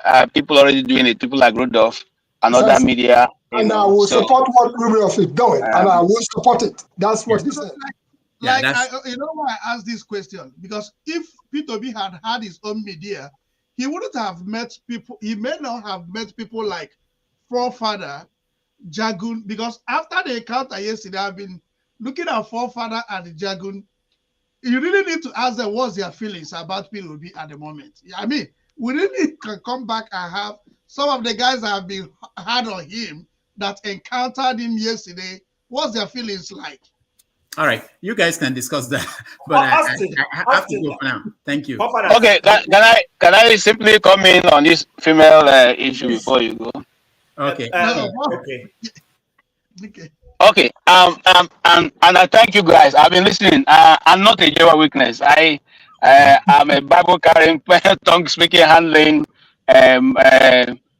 apostle in marketplace. So that's what I am. But now coming back to what we are discussing, and most of you have hit the nail. I just want to add a little bit, especially for those of us who are Igbos. If you're an Igbo person, you will have grown up and known that the women were not, some people say women are subjected to, no, there is a particular role that the society has created for the Igbo woman, okay? And it's almost the same level with the men. Like, if, for instance, I've said this here before, in my community, we have the year of the women, we have the year of the men. The same thing, okay? The year of the men is kept for the men to do their masculine dance and all that. The year of the women is kept for them to do their, culture of iloso, as they call it, and all that. And you see, you cannot interchange both. You can't do the activity you are doing on the year of the men in the year of the women. And now, the most powerful position in Igbo land is called the Umuada. The Umuada can take a position that no man can turn it around. And that still remains till tomorrow. When the Umuada come together and take a decision, it binds automatically on whosoever, And so, for us who have known this or who are in this culture, we know that there are certain things you cannot do. I'll give you an example. Recently, I was called and told that my cousin somewhere in the village was beating his wife, and the woman gathered and said, "Okay, from today on, we are expelling you. You will no longer go into this house. You will do this and do that." And that is what I stand. It stood, okay? And the man was vehemently warned that any other day the lady just cries, they will deal with it squarely, and it stands. Okay, so in other words, but when we expand it to the larger society, and I seem to want to, why I say Rudolph should wait a bit is, you see, even the society itself have given the woman the opportunity not to go with the natural flow of things. If you study a little bit of the what was going on, what goes on in American society, which you know better than me, you know that most of the women do not have their men in the house, and for this purpose, there is an incentive that is given to them when they don't have a man in their home. So this is a direct policy affecting a particular set of people. Now, again, there is also this training, which the society have told them that because you think you are being talked down, so they become more boisterous, much more than the men. So that's why sometimes if you even want to talk to, even if you are being nice, you are harassed yourself, you are spoken to. Let me say something, and I want to say it here on this panel. I only have a second degree. My wife has a PhD. She doesn't in any way try to, to oppress me or talk about it because she has a PhD. So when she's talking, no. It depends on how the people have seen life and what they have, what values and principles that really, governs their personal life, beyond what we see in the open. Look at the lady we spoke to today. I mean, with her understanding and knowledge, she could afford to be, arrogant. But in all her presentation, she presented in such a way that even if you are her enemy, you will end up liking her presentation because she came out from that feminine. The Bible calls it shamefacedness. A woman should have a shamefacedness, not because you are shame, you are shy, but because it gives you that aura to be able to impact, to influence, and to change the society to such a way that it will help to raise your children. And I want to say this finally: a child in the house takes their bearing from their father, and once you don't have a father in the house, it is difficult, especially for the male child, to understand and be able to grow into a perfect man. But you see, if you have a male child, and a lot of you who have children can bear with, they always want to get your approval. When they do something, they want to see if you accept what they are doing. And once you can give them that cover, they go ahead and grow in confidence, and they're able to lead a better life, even if you are not around. So in conclusion, I say it has been a very well robust discussion. I just wanted to put in this my little side. To it. Thank you so much, Dr. Rudolph, and thank you for today. You did a great job, just like all of them have said. Thank you, KJ. Thank you, all of you. I see you guys next week. Bye-bye. See you. All right, thanks. Yeah, Yeah, thank we you, go Dr. after Rudolph. Night shift don't begin, Tone, oh.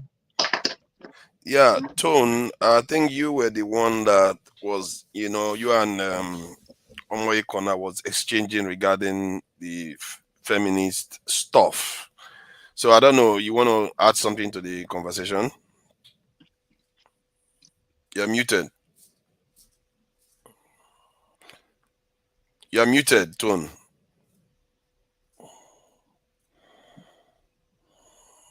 Yeah, sorry, I was working on my other laptop. Okay, my position still remains the same. I think earlier, I and Omoye had some kind of slight misunderstanding, and obviously, maybe it's the first time she will be engaging with me. Maybe she thinks I'm one of those men. I for one have very, very high regard for women and their importance in our lives as spouses, as partners, as mothers. They are irreplaceable. I've lost my mom years now, but every day I miss her. I'm telling you, I miss that woman. She was an amazing woman. Now, what I just want to say is, we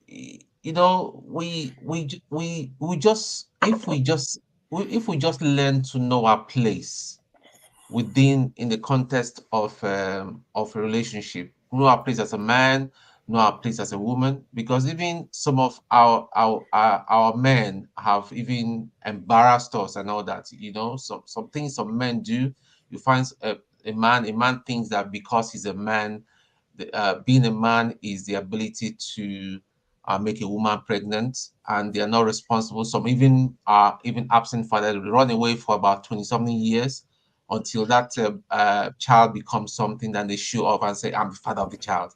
That is nonsense and embarrassment to the to men.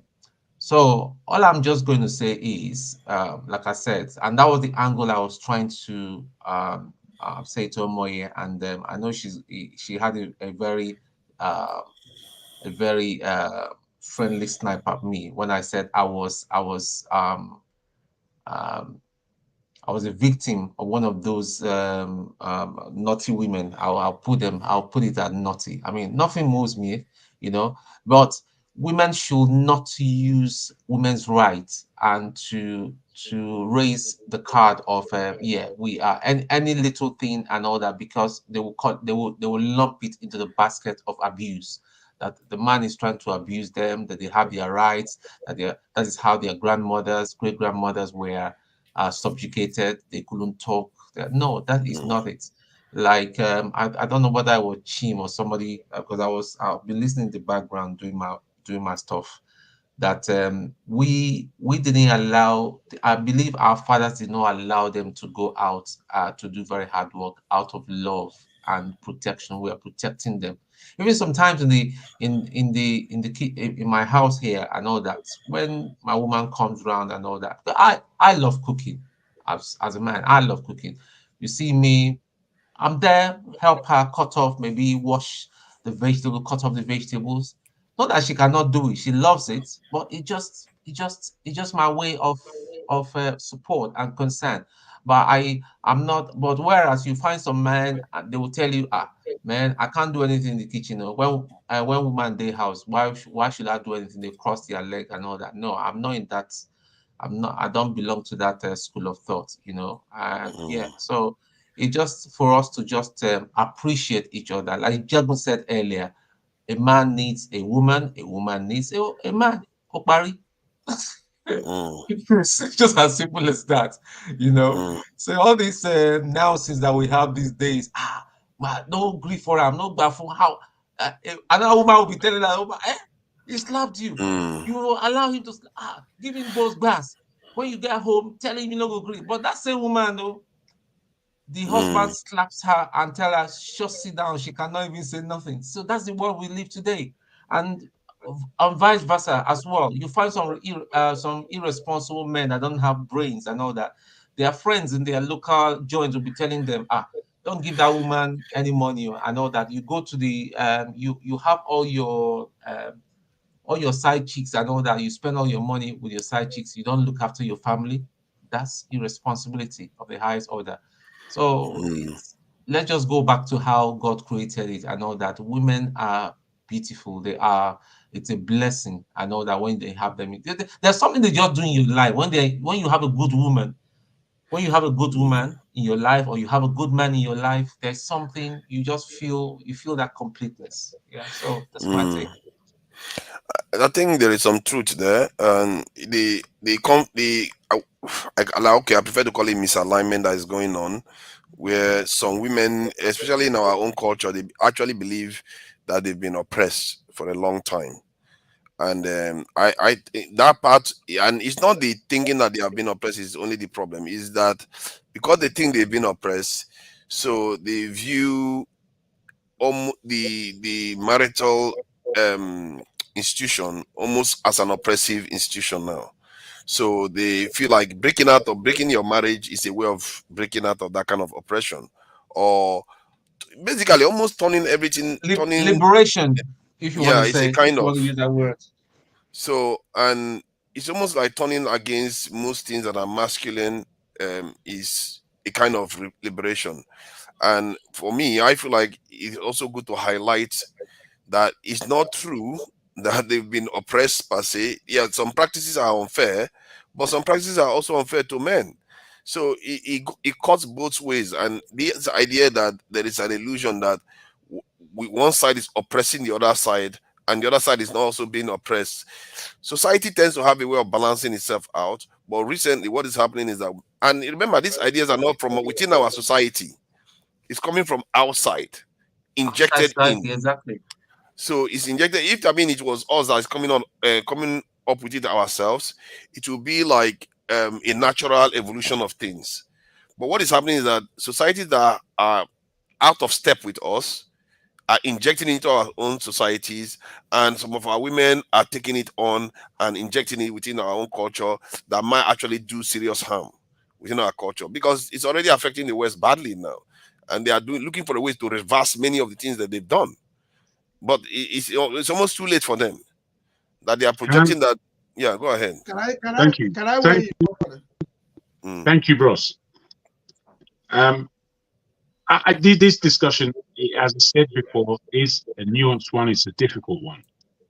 And I take it that I'm not just speaking to us as a people in this instance. I'm going to the wider world and looking at where many things have kind of come from and how we end up in the space we're in today, and how we mustn't let it affect us and our culture, even though our culture needs to progress in all means.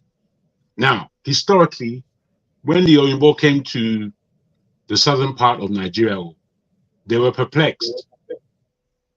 They were perplexed in that women held high roles and high positions in the society, and they deemed to change it, given their Geo-Christian headset.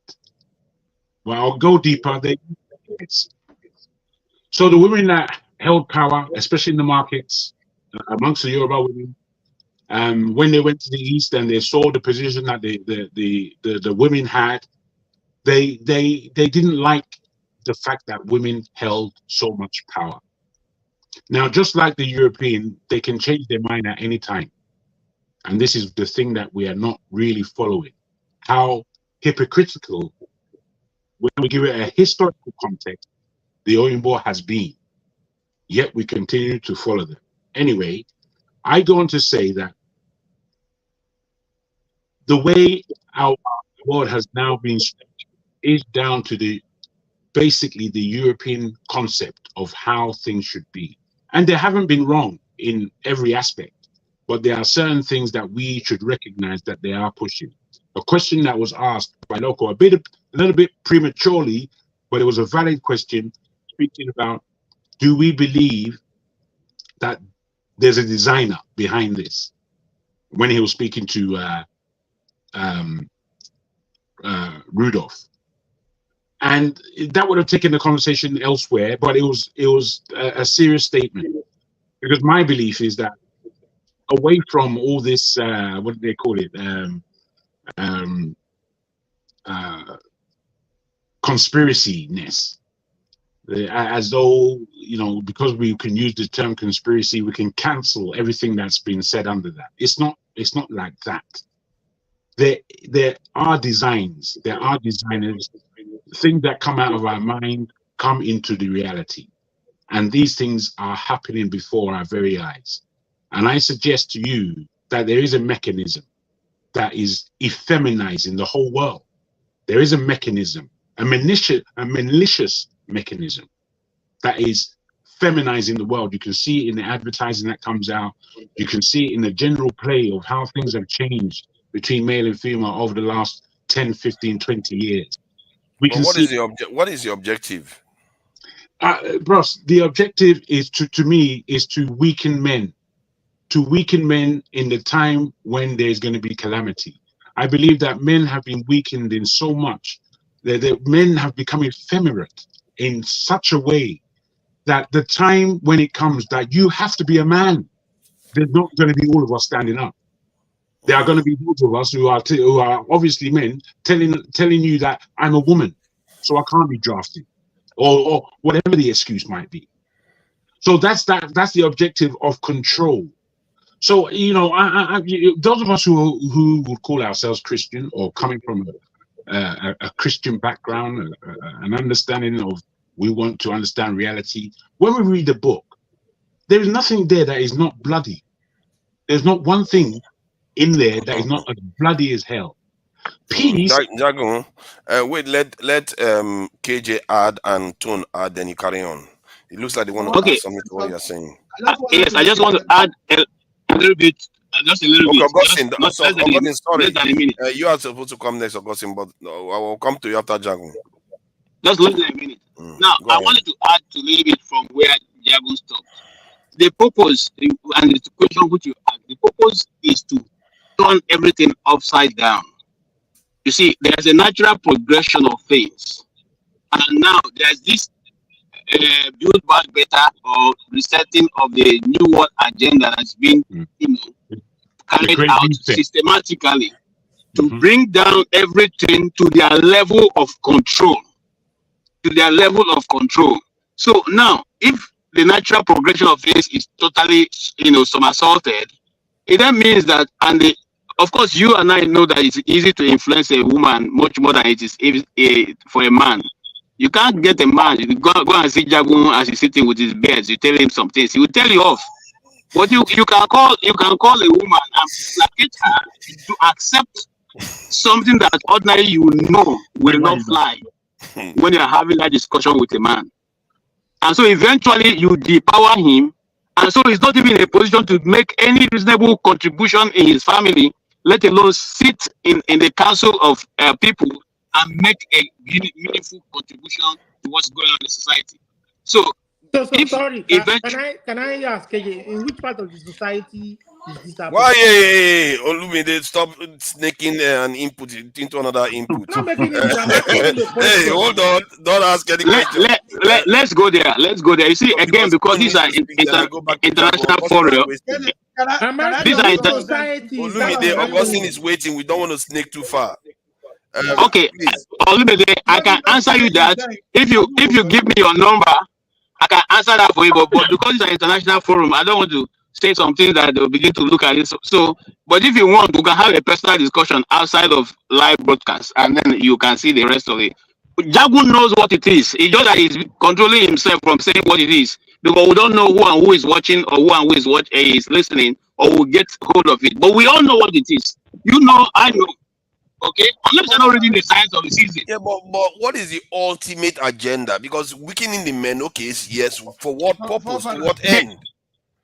Just 1 minute. Jagu will continue. Make somebody talk. I have children to train. Okay. Later I will ask.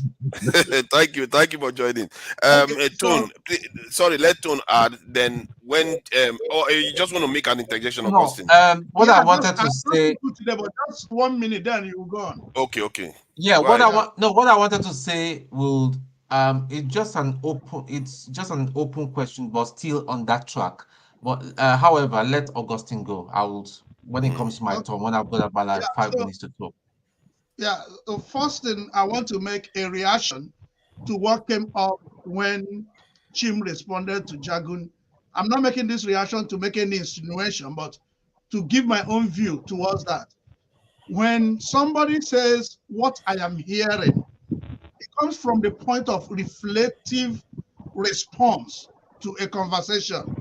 It's not imposive or negating the other opinions that have been forwarded. That's just my own understanding of when Jagu says what I'm hearing is this, what I'm hearing is this. So, but to the conversation we are having, I have a lecturer that told, in the class we were having this feminist argument. He just came in and said, if women hold their right, men will be going on their knees. That women are so powerful, but sometimes men try to make them not to actualize. And so women run with an aspect which negates the holistic right they possess. But I am getting confused this evening when we are using the word a mechanism, because I am not believing in a mechanism. What I'm believing is that we have not been living in one world. There has always been a continuous shift, which some people will translate as cause and effect. If I'm going to bed, I drink like 5 cups of water. Nobody would tell me that in the next 5 hours, I have to wake up, go and use the restroom. So what I'm seeing is because of the clamor for feminine upbringing, so it is naturally moving the feminine world to take a position in the world. There will be a point that will also come a clamor when you will hear there is too much of feminine coloration, and it's a natural movement. But when we say mechanism, that means somebody is somewhere piloting these affairs, which I find so difficult to accept in that route. Thank you. Thank you. You said something about when women stand, the men are going to crawl. I don't know by what mechanism are you referring to? Women are so powerful that if they understand the rights, so when people begin to clamor, do you know my position? Do you know my position? I see that person as a weakness. Because if you I just wanted to understand by what mechanism would the men crawl? If women use their power. I'm just checking. I'm just checking whether there is something there, because I don't know. There's a secret. Jago, please go ahead. Okay, I'm not sure what a lot of the comments were in terms of what I was trying to put forward. So I've kind of lost my way a bit. But interestingly, in terms of what people were putting down, okay, I think again, I just speak about the feminism, the modern feminism that you referred to earlier, forefather, which needs to be underlined, but not conjunctified. Sometimes we can get misconstrued. But you underlined it well in terming it modern feminism. This whole agenda is and has been over the last 20 years, I would say, really more particularly from what happened prior. But it is being used as a way of effeminizing the world. And this practice must be witnessed and understood as we look at it. We know most of us are of good age enough to know when the first time we came across the term homosexuality and what it meant and what we saw in it. And then we came across lesbianism. And then those of us who are straight were again looking at that and thinking, what's this all about? And then those of us that were becoming transvestite at the time. And then from transvestitism to transgenderism. I mean, if we can't look at this progression as something that's talking to us, as a sign on the planet, as though things are shifting, then I have to question, no matter the historical context of people that are different slightly in terms of the male-female genderism. So once we've been given this picture, I think for a thinking man, we have to try and ascertain, what does this mean? What's going on? How comes when I was growing up X, Y, and Z, yet at this time, P, W, and F? And it's like, my goodness, okay, so these are the new facts. We have to deal with something called new facts. When we're dealing with these new facts, if there's something called, can we utter those terms? Language in itself is being changed. We know how precious language is. And when we're grafting for meaning in this modern age, we can have an argument about it. Then we can go to the thesaurus and look at the origination of the word to clarify what we're saying. Soon, this is going to be okay. And we have to, as within our generation, have to really maintain a good level of caution before we have utterances, because we have to recognize what we're looking at. And it's at that time that we recognize what we're looking at. And then we have reference maybe in the Bible, maybe in our own understanding, maybe in real scientific terms, that 1 and 1 is actually 2. Once we come to the original mindsets or mind frame positions, then we have to know that is obtuse. So, okay. I think it's But can I next? can I I just think it's say? Augustine. Okay, let me have your interjection, and so No, Augustine I just can. wanted to say to I mean Jagun's point he raised, but this, I mean, I'm not trying to put up a front for them or anything, but this homosexualism, prostitution, or whatever it's been before the beginning of the ages anyway. So I mean, I don't know what that role plays in today's. I put the historical context into it. I agree with you, but we both have to understand that it did have a beginning. It wasn't the beginning. It had a beginning. It was different from the beginning of I mean, for male, me, I just female. think, I mean, it's been there since the beginning. It's never. No, And I put that in. I didn't divorce it my won't go. communication. It won't go away anytime soon. So, but for me, this issue of culture, feminism, and see, I just want to put this in a cultural context, especially with respect to, I mean, in this part of our culture where most of us are, it's very clear what they think about the issue of this feminism and the rest of it. But back home, where we are from, especially from when I was particularly paying attention to when Righteous Man was making comments about that, about what that played in the Nigerian traditional society back home, especially if we are going to be expecting our rural areas to develop into modern cities, or our children be educated and have a level of education, maybe not necessarily go to university or whatever. I think our culture can always evolve. It doesn't mean that we cannot preserve the good part of our culture.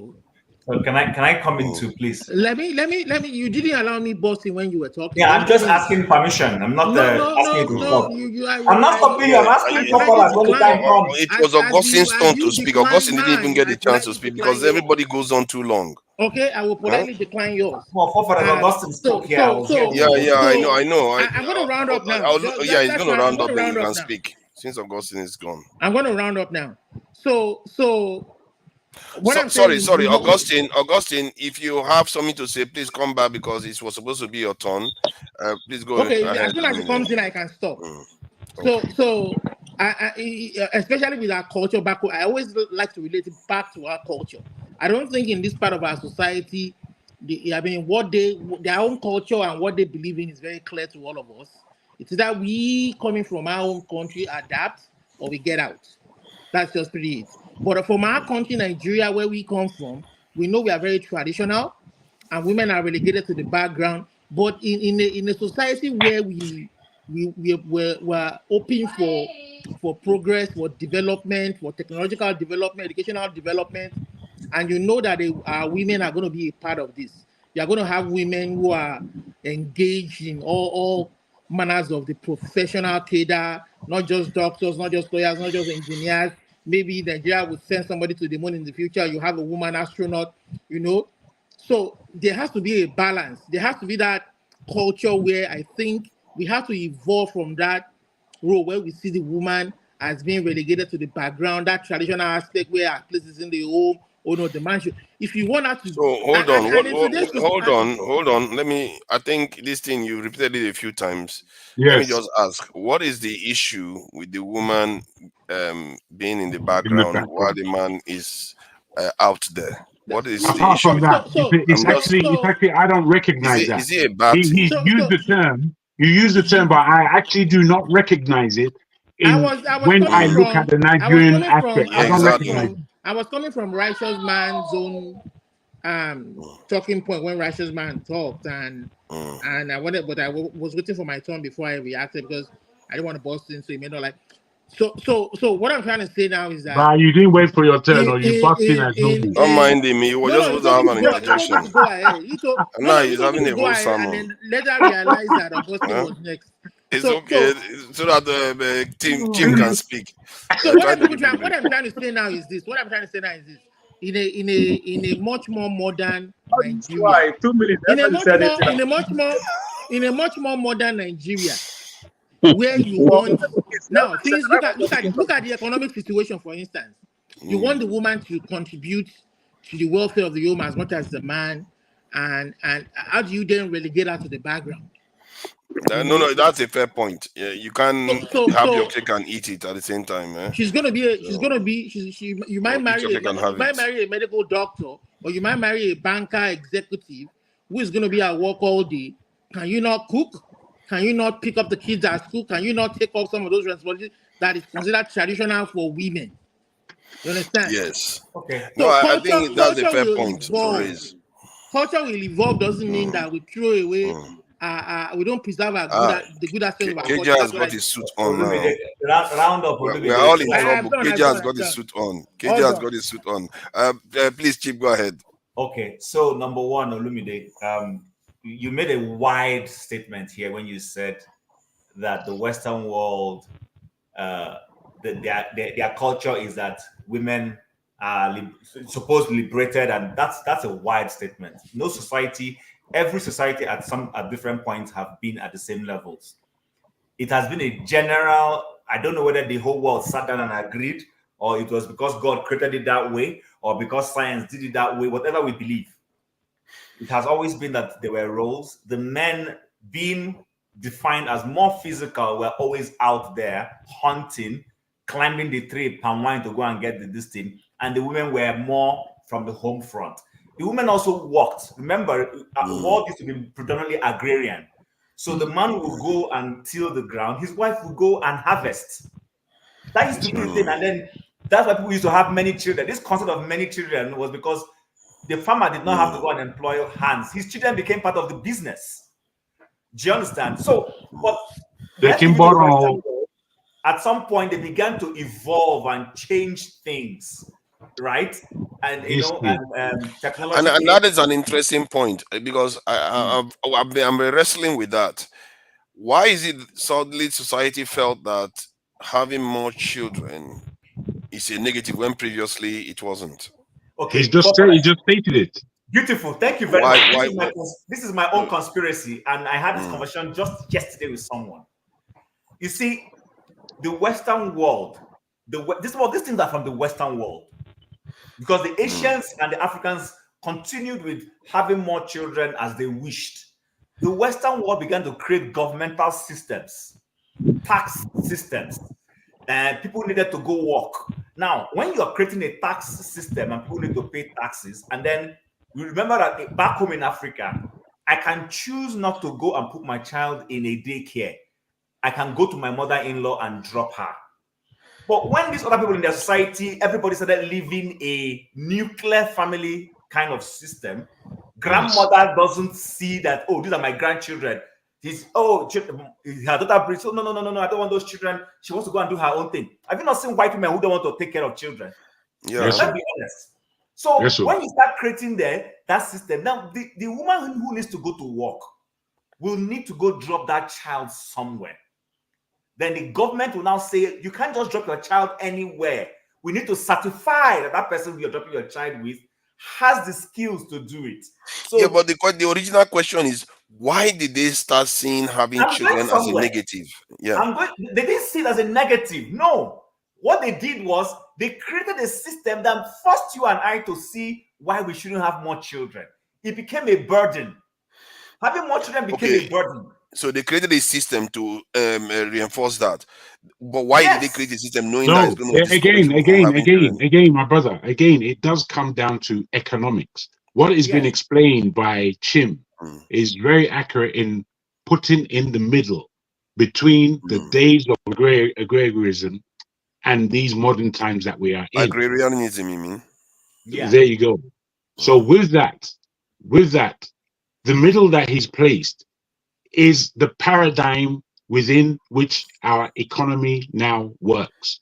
And that paradigm was broken down through the days of slavery, to the days of mechanism, to the modern days that we have, where technology has taken place. So hold on again. Wait. Let me land. You'll get your answer. I just want to ask you. You guys remember, I haven't finished though, but go on. No, yeah. No, this is what happens now. Because I think he might shed light on it.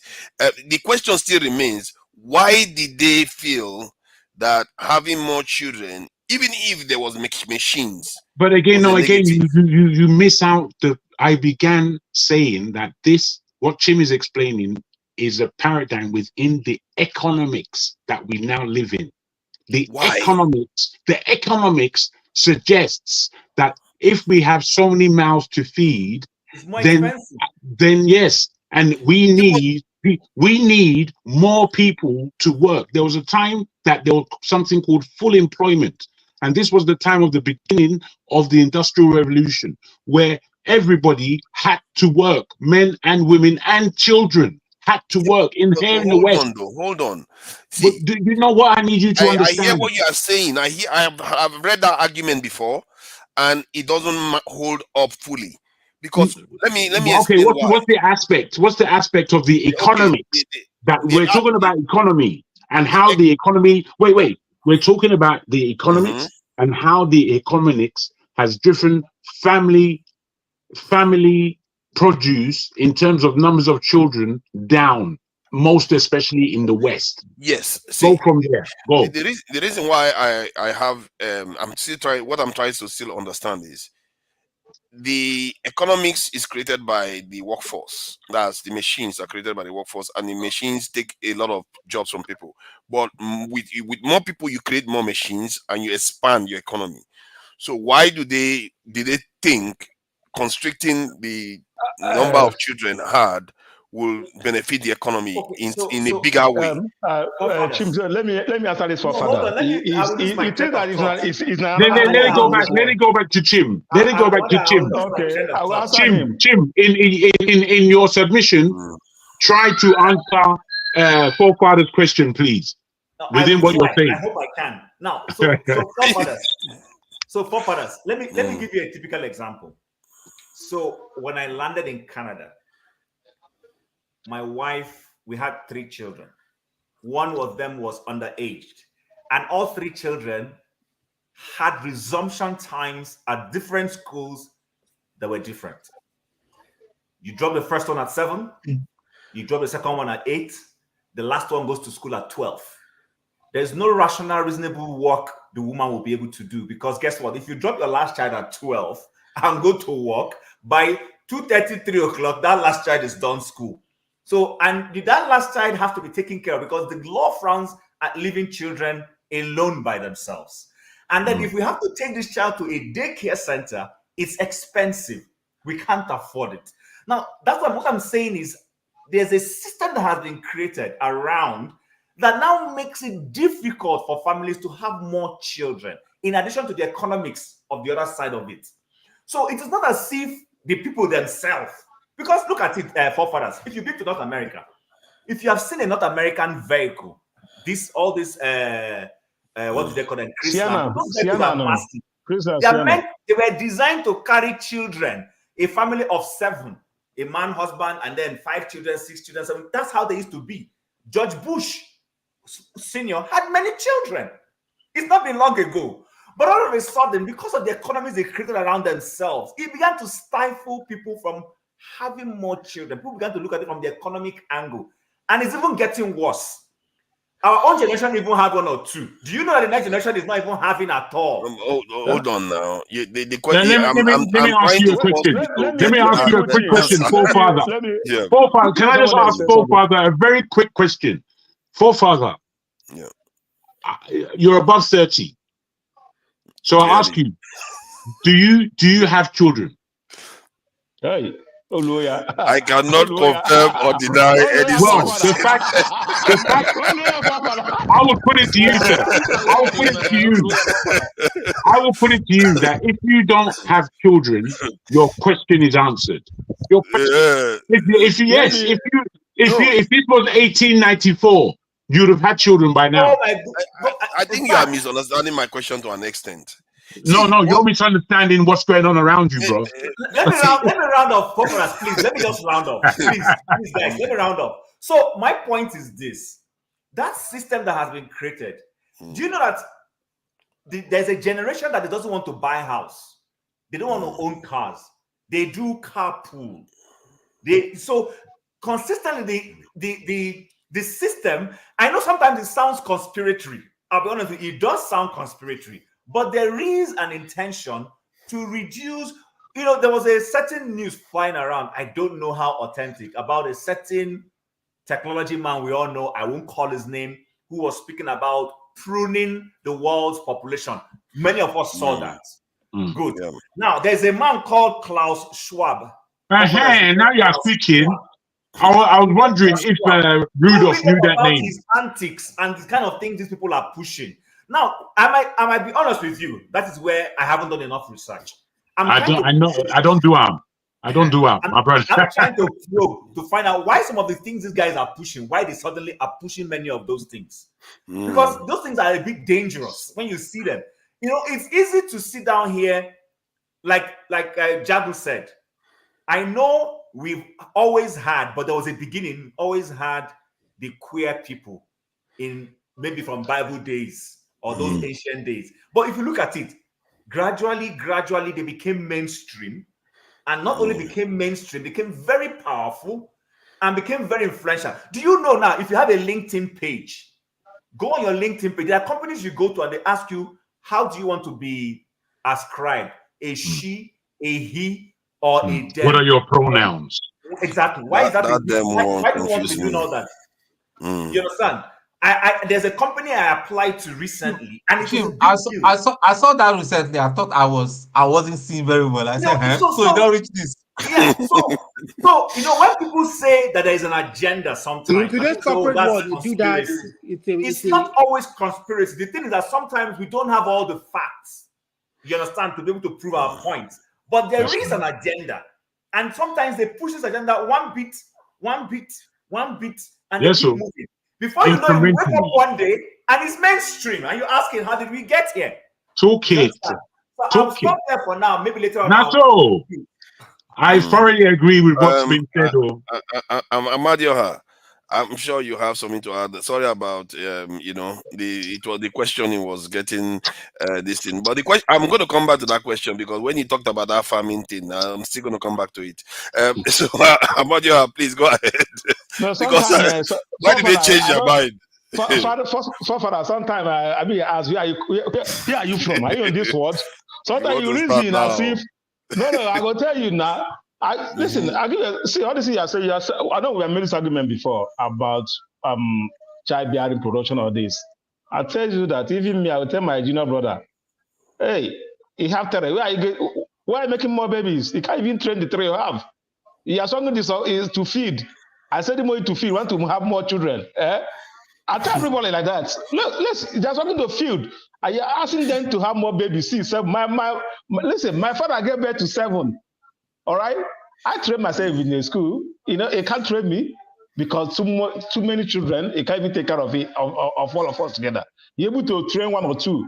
The one or two you train, all right, start like, okay, you went to Lagos, pick up one person. That's how all of us like start training ourselves. That should not happen to any So human what's being. wrong with You understand my 7? point? Your dad had 7. You guys know what's wrong survived. with 7? You know what's wrong with 7? Illiterate all over the streets, area boy, area girl all over the streets, no job, nothing. That was insecurity. That was So around 7. you're thinking illiterates they don't have a life, eh? Let me tell you, by the time Let you it have be children, said. Abadio has said no, I illiterates say are that. useless. No, I didn't say they are useless. When you What are have you children, no, when you have children, you cannot take care of. What do you expect? Age of 10 years, a boy have gone to the building house to like pom bricklayer, packing sand to feed. Is it kind of things he wants somebody I know to come and have a baby? It doesn't happen that way. Put that apart. I hear we are in America. We know it very soon. A woman will tell you, I don't want a baby anymore. It's happening already. It's already like that. I don't want to have a baby. It's already happening already. Without even crying, I don't want a baby anymore. All right. Put that aside. The men are scared. The tables are turning against men. Women are like coming up in the table are turning. Women are divorcing men now. Before I used to hear that men divorce women. But now women will start up and divorce you. Yeah. Start up and divorce you. So the table are turning gradually. All right. Men, he say men goes to war, women sit and put. Women goes to war now. One of the best pilots in America, he said, who's a lady? Women goes to war now to go and fight. They don't wait for money to do anything. So tables are turning very, very fast in a way that even some if you got the guy that checked my do more change, he says, a lady. If you go to make some place on the tractor, is that lady in India. I would like to say, but let him finish. It's one do everything, all right? So my other tables are turning very, very fast. So men should not be scared. We just need to measure up to the speed these ladies are going. The speed they are going, we have to measure up. Secondly, somebody said something here that women are powerful. Something happened in my village long time ago when I was 7 or 8. All right, you know what happened? In my place, there's a law that says when somebody that nobody go to farm. All right, that this man is so rich, like he's so rich, powerful. Somebody died. He have a very large farmland. Then he started going to farm. The women came back from farm. Everybody left. They left the village. No community left. All women they left. I go to that village. I left only men in the village. When I got to that village, the village every day they are starting 1 cow, 2 cows. All right. For 2 weeks, do you know who paid that money? The men, their husband, start contributing money to pay all their wives are eating outside. That's how powerful women is. That prompted the men to sanction this man. That prompted the men, they are not being eating. My daddy was like cooking because my money. See, my mom ran also. So all women ran. Women are powerful. So because the men cannot cook, that is why women No, are I powerful. said for you to see how women powerful is this. When the women left, the men have to stand on their ground and start taking actions because they were not able to take action because this one was rich. All right. But when the women left, they forced the men. The men were forced to take actions. Nobody can do that. It's very, very hard. The women left for 2 weeks to see how powerful they are. So, man, the table are turning. We should be careful. Table are turning. Basically, you just described the ultimate woman's power is to influence a man. I don't think, and it's not influence. the man had the option to disagree. No, we think that women are weak. They are not. They are very strong. I don't know what you are saying. Maybe we are scared. I don't know. But me, I don't put on my own side. I will measure up to my own standard. All right, I will measure up. If my wife wake up today and say I'm divorcing you, I'm still there. I'm still on top of my game. So on my own, I measure to my own standard.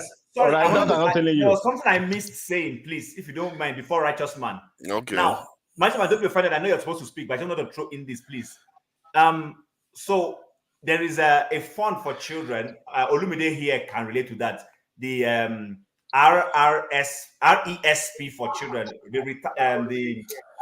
Is an education fund that here in Canada you set up. You must set it up for your children. The government gives you a certain amount of money, and then you add money to it.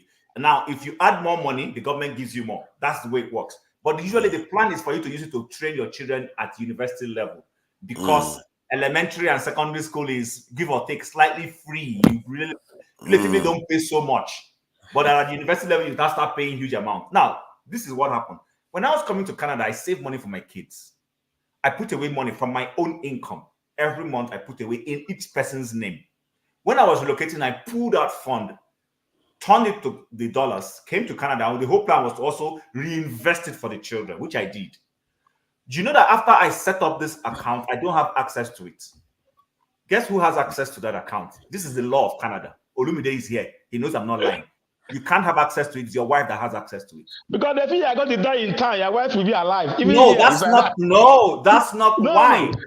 That's not why. Yeah, no, Amadia, that's not why. No, the reason is that the law says in case there's a divorce situation, the woman will go with that fund to take care of the children. The intention may look good, but guess what that has covered? Do you know the high level of divorce in Canada? Canada has one of the highest levels of divorce across the world. Go and check it on the internet. You see. You mean divorce? You mean divorce? Yes.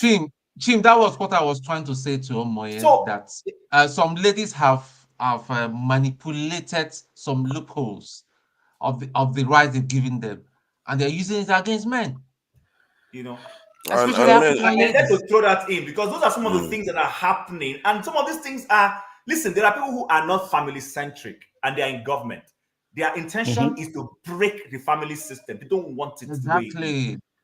They don't want it the way it is. And so the only thing they do, they come up with policies and programs that ultimately help, water down the rubrics of the family system. Wow. Okay, I think I'm beginning to piece some things together. I'm a righteous man. Please go ahead. I know you've been waiting for a long time.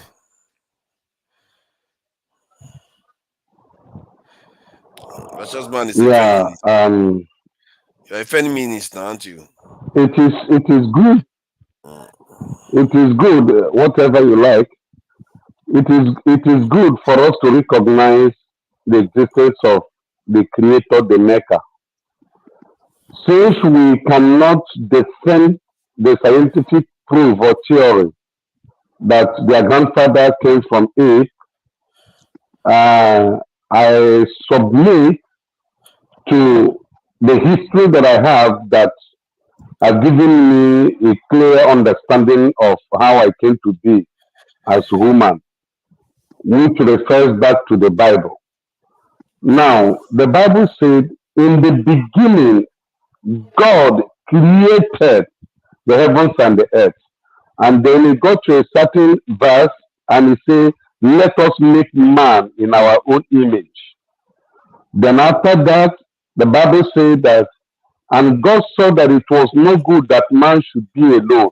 Then he caused man to fall asleep, and out of his rib, he created or he made a woman to be a helpmate, which means a woman was created to complement man. And therefore, in a very good sound family setting or society, there is no competition between the male and the female. Each of them, God has created them to complement each other. Now, those of you living in the so-called Western world that have turned the history of humanity upside down in the name of civilization, you have the conservative, you have the lefty, like in America, there you have those who are called the leftists and the conservatives. Now, the conservatives, if you look at them, they are trying and struggling to maintain the tradition of the Bible. While the leftists, which many of you belong to, and you love and you like and you defend them, are the ones destroying the family setting that is natural. That is the problem we are having. And you see, when you are talking of why are the Asian people having more children, and because of the kind of civilization they had at that time. They were agrarian, and you need many wives and many children in order to cultivate your farmland. Yes, as at that time, the kind of civilization and development we had was all about agriculture. They were not so much into technology. They were not thinking outside the box. And as time and days goes by, men began to think outside the box. And when there is a class of civilization, definitely there will be change in human behavior. And so, what is happening today, please, no matter how literate you are, no matter how vast you are, go back to the origin, the beginning, the creation. Look unto heaven. Remember, there is somebody that is seated above all. There is no science today that will convince me there is no creator. There is no philosopher. There is no. Hold on. Hold on. This one, please, righteous man, continue. No, man, make it, you don't live for Western world now. Make it cover for food. They don't just finish up. He live in Western world. Know how it is. Carry on. My brother was speaking deeply. Yeah, and living in the Western world was not a choice. Some of us were forced to go there. If things work out well here, some of you that are there, you will return back home. So it was not a choice. It was just in order to save our life and make a good living. If the time my uncle's son was schooling in the US, my uncle was sending him money, paying his school fees and house rent over there. Naira was better than dollars. Naira was competing with pounds. I know some of you that time you were not here in primary school. My own grouse with where you're coming from is that you seem to be blaming Western civilization, but our own civilization, our own civilization back there is not let me tell you this. The Western world interfered in the African civilization, and we were enslaved for close to 600 years. Now, everything about black man, go back to history, you are school. Look at the ancient Egypt, the kind of civilization the Europeans never had it that time. America is a new world. It's a home of migrants. Okay? When you talk of civilization, it started in Africa. Look at Egypt, look at Ethiopia, look at Libya. But when the issue of slavery came, okay, I want to ask you a question, Olumide. Who gave the white man visa to come to Africa? Righteous man, I understand what you're saying, but what I'm saying, it is hard to argue. But today, when you are going to their, when you are going to their country, somebody else's civilization, when your civilization has not brought you any progress. Who are we? No. Where are you taking us to? Take us where we don't know. This is the level. This is the level of argument that Olumide is a distraction. Because unfortunately, I'm sorry, Jago. I'm sorry. Wait, let me just learn what I'm going to say. Listen, I'm sorry. I know. I only used your name. You don't know why. You don't know why I'm saying your name. Hear what I have to say about you, my friend. Let's on the topic. Wait. Let me just call a quick halt, if I may. Unfortunately, Olumide, you butted in as though to ask a question of what was being said in order to follow the line of the communication. But you insist on taking it so far away that it's now a new conversation. I don't believe it's fair. I don't believe it's fair for you to do that. I don't believe it's fair. You're just being a distraction. We're here having a conversation, and you are determined in breaking the communication down. Why? Why? I'm not trying to take it away, Jagun. I'm just trying to understand that is not being contradictory. He's lambasting the Western civilization. He's not being contradictory. When he mentioned the West, and he spoke of us being in the West, he wasn't blaming us. He was taking a quick jibe. And we should accept that jibe, because truly we are in the West, in the belly of the beast, as it were, enjoying the West's fruits, as panicky as that is. Now, from that, I don't think you need to extrapolate anymore. It's just a quick jibe, but you want to make it a whole conversation piece. I don't believe we are all corpus mentis here. That kind of speech is just useless. It's okay. It's okay. Let's just allow Righteous Man to finish his submission. Righteous Man is on darkness. I bet. Let allow him to finish. Finish your submission, Righteous Man.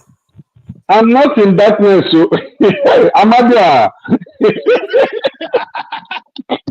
Don't mind me. Amadia, you're distraction. What would they do? Moonlight play. If you hide for darkness, no one go see you. My brother, if you face what I'm facing under the sun, you will be also black. And black is beauty. I'm proud of my color. Should be. Yeah. So back to the issue we are talking about. You see, Africa had a setting. When you trace the African setting, it collaborates with what we have in the Bible. Okay. Now, if you read the book of Matthew 24, those of us that are Christian, those of us who care to read, the Bible says the love of many will wax cold, and people will turn away. People will turn away from faith and practice those things that is against nature. So what is happening today? See, I was growing up. I lived in Germany. There were some certain things that was of a great value that when you see the white Christians, they value it. Today they have discarded those things. It's of no value again. And they are trying to export those things to IMF, to all these financial corporations, to Africa, forcing Africa to do those things that culturally and traditionally our people reject it. And you see, you can't say it there, because if you say it, you have committed a crime against the state. And so, Bible have already made a prophecy of this thing, that in the last days, these are the things you should experience. Now, men cannot be subjected to be under women naturally. There is no amount of development or civilization that will put a man under a woman. That a woman occupy a space of leadership does not mean she's ruling over the man. I think we have 195 or 200 and something countries of the world, both states. How many out of those countries are ruled by women? So there is no way, nobody should panic. The thing is that the Western world is trying to achieve something. There is a game they are playing, and that game, they want to see how far they can go with it. But you see, one good thing that gives me joy. Play game against who? Game against humanity. Even the white, the black, everybody though. Yes. So they are playing game against themselves also. Is that what they are saying? Listen, the target is the black. The target is the black people. Yes. Well, all this you are saying is more dominant here, is more worse in this place that we are than our country. They say target is the black. How is the target is the black? What is he are saying? The target is more worse here. I think what he's saying. You don't understand what I'm saying. You don't understand what I'm saying, Amadio. You are taking it to the other side. No, we try blaming everything to people. Whatever happens, start want to blame it to Bamba. Someone will stop blaming everything to the. It's not, bro, honestly, bros, you have to take it bigger than that, bros. I beg you. In that, what the whole narrative where Righteous Man is coming from. If you listen to the whole thing and not just take one aspect, you'll understand him in his entirety. He's balancing what's going on outside to what's going on in the book. And when the book is suggesting that these things would happen, wait. Let me quickly land. I'll be very quick. Land like a piece. Thank you. Make a peace land very, very I'm not smoothly. surprised you seem to be the only one who understands righteous man. Keep your book to yourself and speak to the issue. No, it's okay, my brother. Okay? It's okay. It's okay. I'm just reiterating what Keep he's your book to mentioning. yourself. Speak about the issue and Bruv, stop let me speak. Allow my free speech. everywhere and If you're then. so political, allow my free speech. Let's try to allow conversation to flow. Try to round up, Jagmo, so that Righteous All Man can finish his submission. all I'm saying is that for the one small piece that you picked up, speaking about who's to blame, and we shouldn't get into the blame game. You have a right to say that. That's not where Righteous Man is coming from. Righteous Man is coming from the humanity aspect. He mentioned that spontaneous. All of us are in it. Do you know that as ignorant as we may think black people are, that there are more white people, more ignorant? A lot of Oyumbos, they're not having this kind of discussion. A lot of them are far more ignorant than we are about what we're talking about. The fact is that the British people where me are, they live amongst. When I engage with them in conversation and I hear what their paradigm is, it is so narrow, so narrow. Amongst our black people, no matter how much foolishness they might be talking, or our minds are active all the time because it has to be. We can't afford to just remain in this relaxed world where everything's comfortable for us, because that's not how it is. Whether we're comfortable or not, there is war out there. And when people are discussing issues of life, I think it's only respectful to listen to sensible people speaking. Thank you. Okay, thank you. Okay, Righteous Man. Right? Righteous Man, have you finished? Wait, let me ask this. How do discussing about I started this topic of people in Nigeria having multiple children or having less children. How did the Western decision affect my brother that have no job?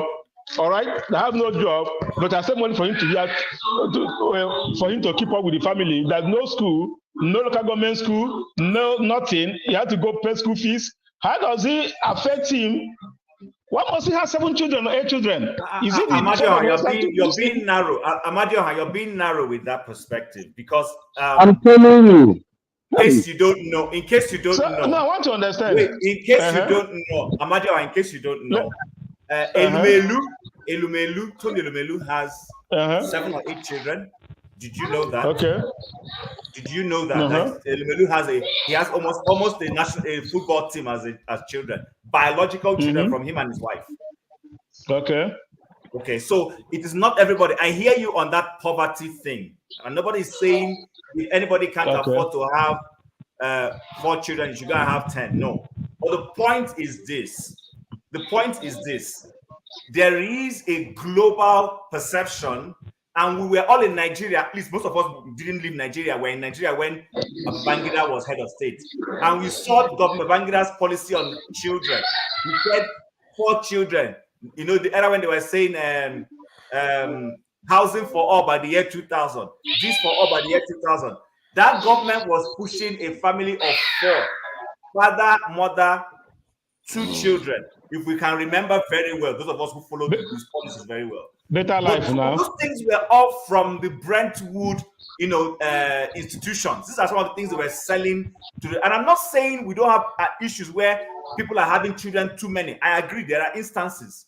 But that is not the issue. The issue is that there is a global plot to peg the population within a certain number. There is a global plot. Yeah, and that is why I was asking that question about where did he come from this ideology, where did he start behaving like this? Africa, the plot is not in Africa, all over the world. Amadioha, let me ask you a simple question. Okay. I think China is about 1.3 billion and India is about 1.4 billion. The population of China has it in any way, I think the second biggest economy in the whole world. America is about 308 or 310 million. And China is about 1.3 billion. And India is about 1.4 billion. Now, Nigeria that is below 200 million, because I don't believe that we're up to 200 million.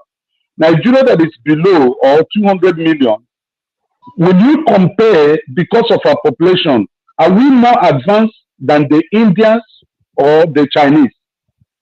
Have the population of the Chinese affect their development and their civilization? As much as we think that they are civilized, they are still crossing border, try to enter the country illegally. Oga, if you go to China, listen. No, save money. I know you're Igbo man, Amadon.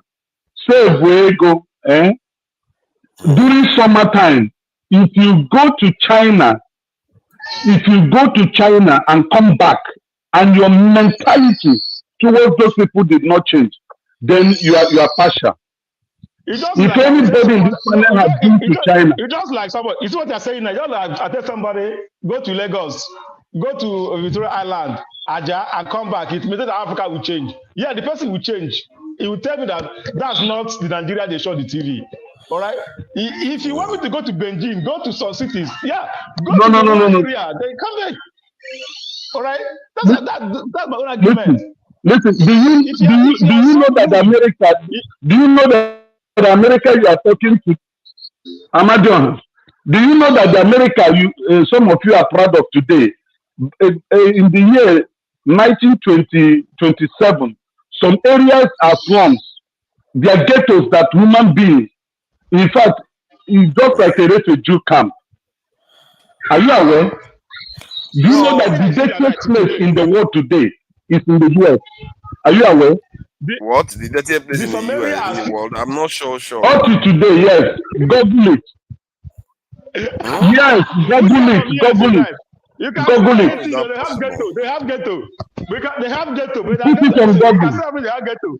But not yes, Google it now. Put it on Google. Dirtiest place in the world. No, okay. Maybe I'm wrong. Maybe it was before. Area. We call it ghetto, but it's a historical. They can't demolish. Okay, let me.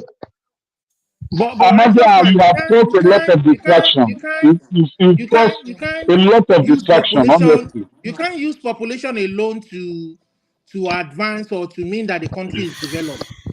Your population is not. Amanda have caused a lot of. Amanda, you caused a lot of distraction in this topic.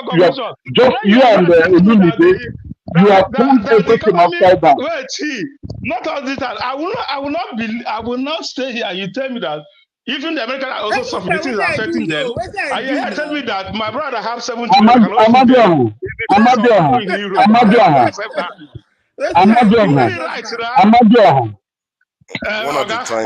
do you know there are people that have 2 kids? Do you know there are people that have 2 kids, but they can't take care of them? And there are people that have 11 kids and they are taking care of them very well.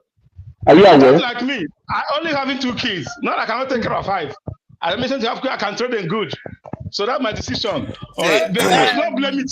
I won't blame it to anybody. I won't blame it to anybody. I can't blame it to anybody. It's my own decision. I can't blame it to anybody. Educated person, you go born 10 picking. See, okay, hold on, Amadia, hold on. I think part of the conversation we need to have an idea of is one, generally, especially Asians, their population in terms of their landmass, they tend to be very, very high compared to us. So, and I think we have to look at this from a bit of a more detached or depending on societal level, where you have to choose what is better for your people. Because they chose their own, and the truth is, I think somebody tried to highlight it, that they actually try to use their own societies. They try to encourage us to do what they've done, even when it doesn't suit us completely. Like death penalty, they try to tell us don't use death penalty. They try to tell us to allow for LGBT rights, all those sort of things that works for them, because most of these things were designed for them. But if they apply it to us, it's going to do us damage. Like, you can't expect the child of a very rich man that he buys Gucci watches and all that stuff for the child. Then that same rich man come and tell you, oh, buy all those things for your child when you are a poor man. You're going to collapse. If you have your little income and use it to go and buy a Gucci watch for your child, you'll be done. What is stopping us from implementing that death penalty? Because the Western people are telling us not to do it.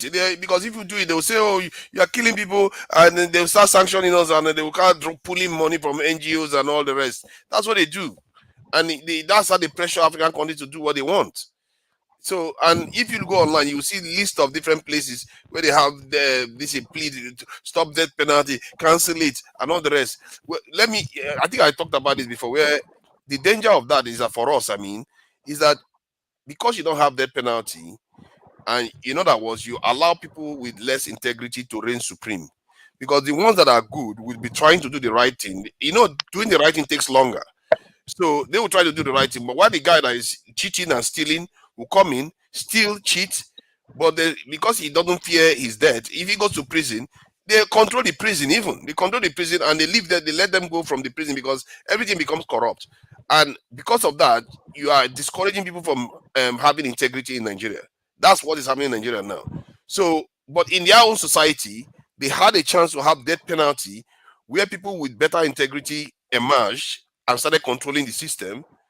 Then they can now afford to face it out. Fathers, this again leads me back to what I always say, that to call their bluff, we have to be financially independent.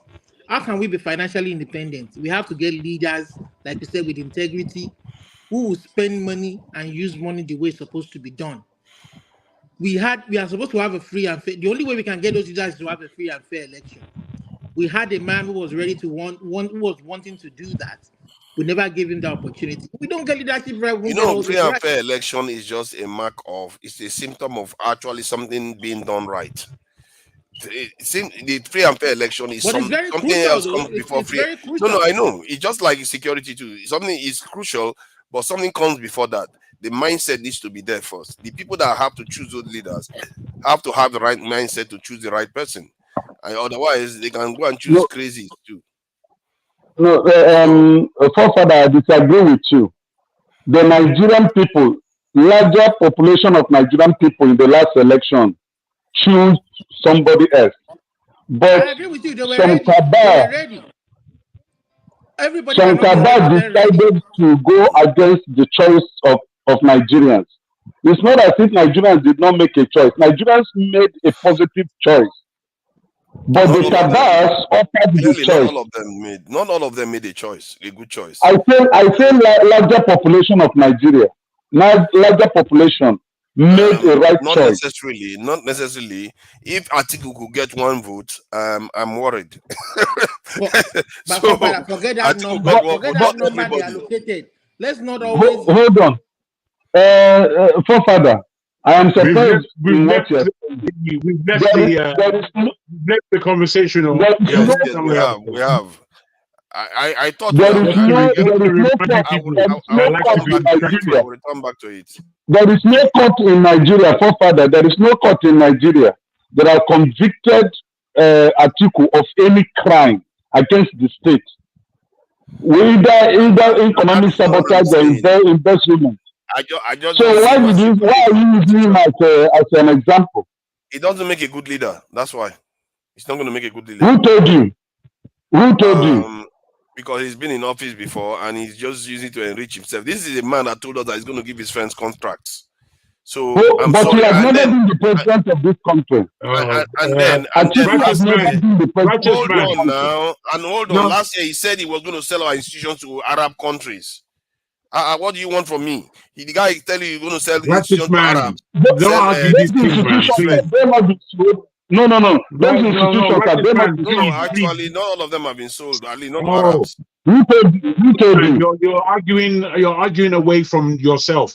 Don't make this argument, please. The original question still remains. Let's go back to the original question. The original question still remains. When did they decide that having more population that could potentially create more machines and expand the economy, and they keep expanding? When did they decide that not a good idea? We don't want it anymore. Let's just send the women out of the kitchen. Let them go and start working. Why did they make that choice? I want to force us to get to the reason behind why they chose that direction. Nobody made that choice. Wait, righteous man. You don't talk finish. Righteous man, you don't talk finish, my brother. You never stick to subjects. That's why, oh my, you have to stick to. So Hey, let me Loco just. is back. Yes, it's good. Ati, I speak the truth. yes, that's even better. Well done. Welcome. Yeah, welcome. If we look at the size of Europe, the geographical size of Europe, before they traveled on their many sea voyages, they were almost, I won't say overpopulated, but there was a great population here.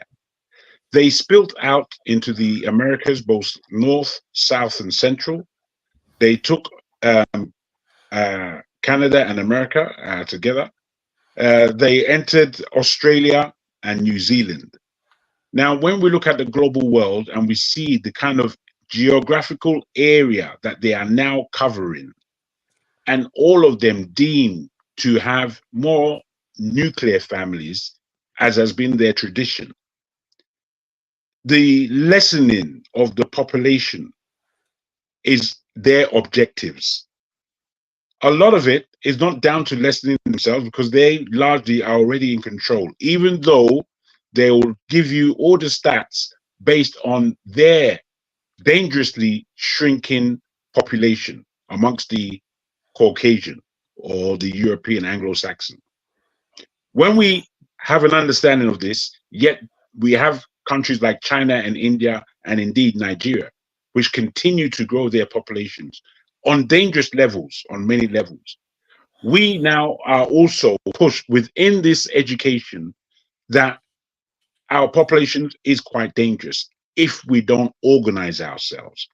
But unfortunately, because many of us don't like to be educated, don't like education, don't like to research, you can see with some of the comments that have been made today where you see that, how can you ask that? How can you come to that conclusion from what's been said? And I feel it's because the mind is such that it hasn't begin to grapple with some of the situations that we have at hand in the planet. So I'm hoping, I want to step away, quick comment. I'm just hoping that that allows us to speak more about what's been spoken about. But why do you say that? You said something about population is a danger. Do you know any nation that population has been a danger to that? They said, okay, this nation imploded because they had too much population. I did say population is a danger, and I said population is a danger population is a danger, especially if you're not planning for it. If I give you the example of Nigeria, we're saying that we're about 220 million right now. I believe that we're about 300 million, to be honest, in that country. And yet we're about a good 20 more million plus outside of the country. So when we look at Nigeria and its geographical space, we know that most of our neighboring countries are actually underpopulated. It would be of nous for the government, due to development, to be able to market its people for other areas of settlement across West Africa, not just because we want to settle there, but because we will go there with technology, education, some level of wealth that we're bringing. We're not just going there to take up space, as it were.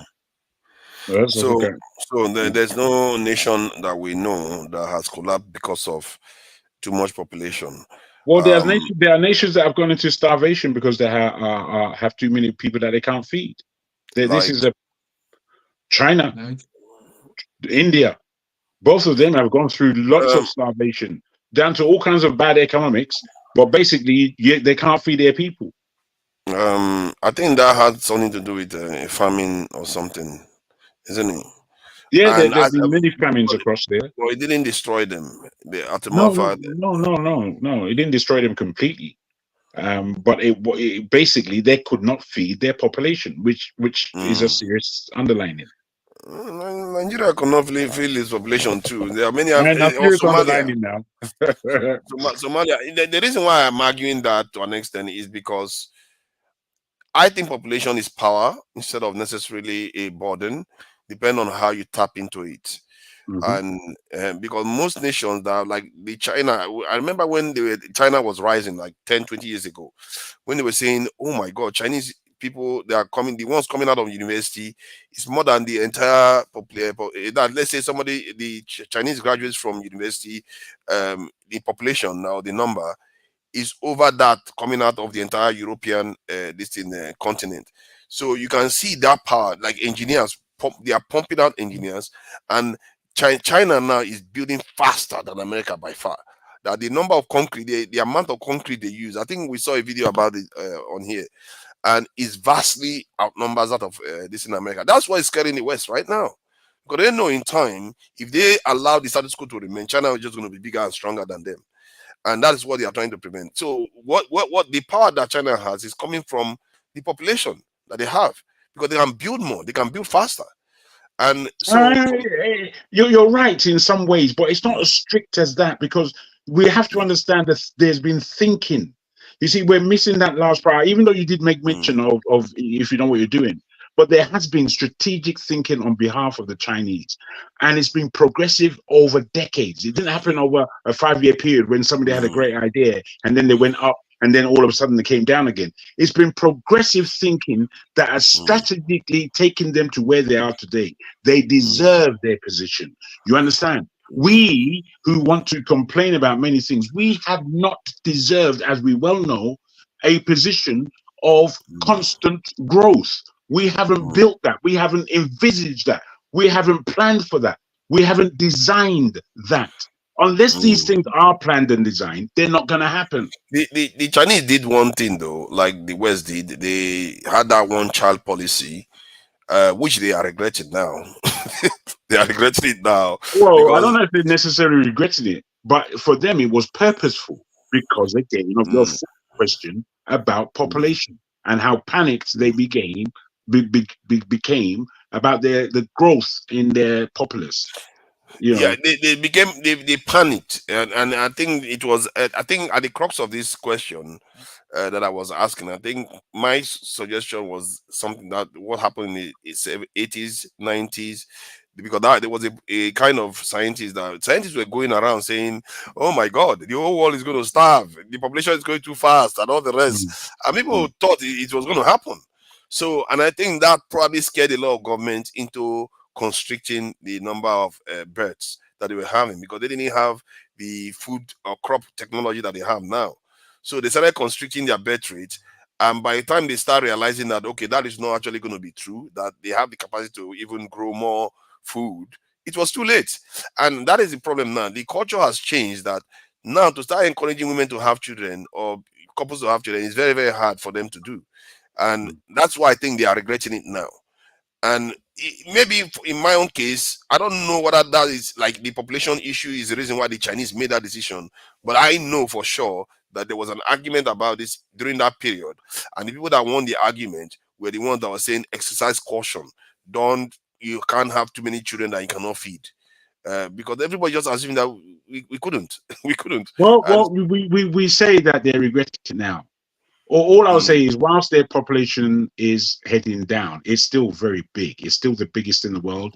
And India won't take over China in terms of population until the next 15, 20 years. That's the time period. That's and a then short time now. No, India has it is a short time in terms. India has overtaken China already. Well, there you go. Yeah. They just did it about there last you year. go.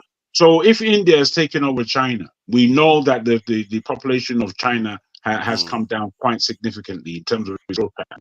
But the world goes forward. And where technology is concerned, as somebody has already argued here, where technology is concerned, they're designing a world for where there will be less and less need for human intervention in the workplace as we have it. So the more we go into that space, we don't know what it's going to become. So we won't say. I will say though that China's yearly GDP, the yearly growth, has begun for the first time to come down, and with that is a suspicion for them. Yeah, it's worrying them now, because if the population start getting older, it's not even when the population starts declining heavily. If they start getting older, who is going to care for all of them? It becomes a problem, because you don't have young population coming in. So societally, the problem will start showing up, because you are not looking to, they didn't plan to stabilize. quickly Well, enough. the thing is, I will put to you, forefather, is whilst there are all these facts that actually pay into the advantage of a continent such as Africa, are Africa doing any plans as to this data that you're spewing? Are we doing anything in order? In order to reconfigure how we operate in terms of building ourselves, or are we just throwing out data? Because this is the thing. Is how are we affecting ourselves? These are all advantageous things that you're commenting upon for the Africans. But are Yes. the Africans taking any advantage of it? No, I think so far, if anything, we are trying to copy other parts of the world. Speaking to Yes. that, speaking to your point about China GDP coming down, I think it's also attributable to the fact that some of the Western powers are withdrawing their capital from China, and Xi Jinping, their chairman, had to kind of hold a meeting with some of them to kind of persuade them to come back. And you can see that China is keeping quiet in the midst of all these conflicts now. That's interesting, actually. They were, you can see they were flexing muscles before, holding meetings with Putin, but now they are kind of a bit relaxed in all this. Wow, Olumide, that's the first strategic thing you've said. I never thought you were a strategic mind. I never thought of you to care about these things. I follow all the things that I do, and it seems reasonable, actually. Olumide is an erudite now, but he's just a cantankerous old chemistry fart.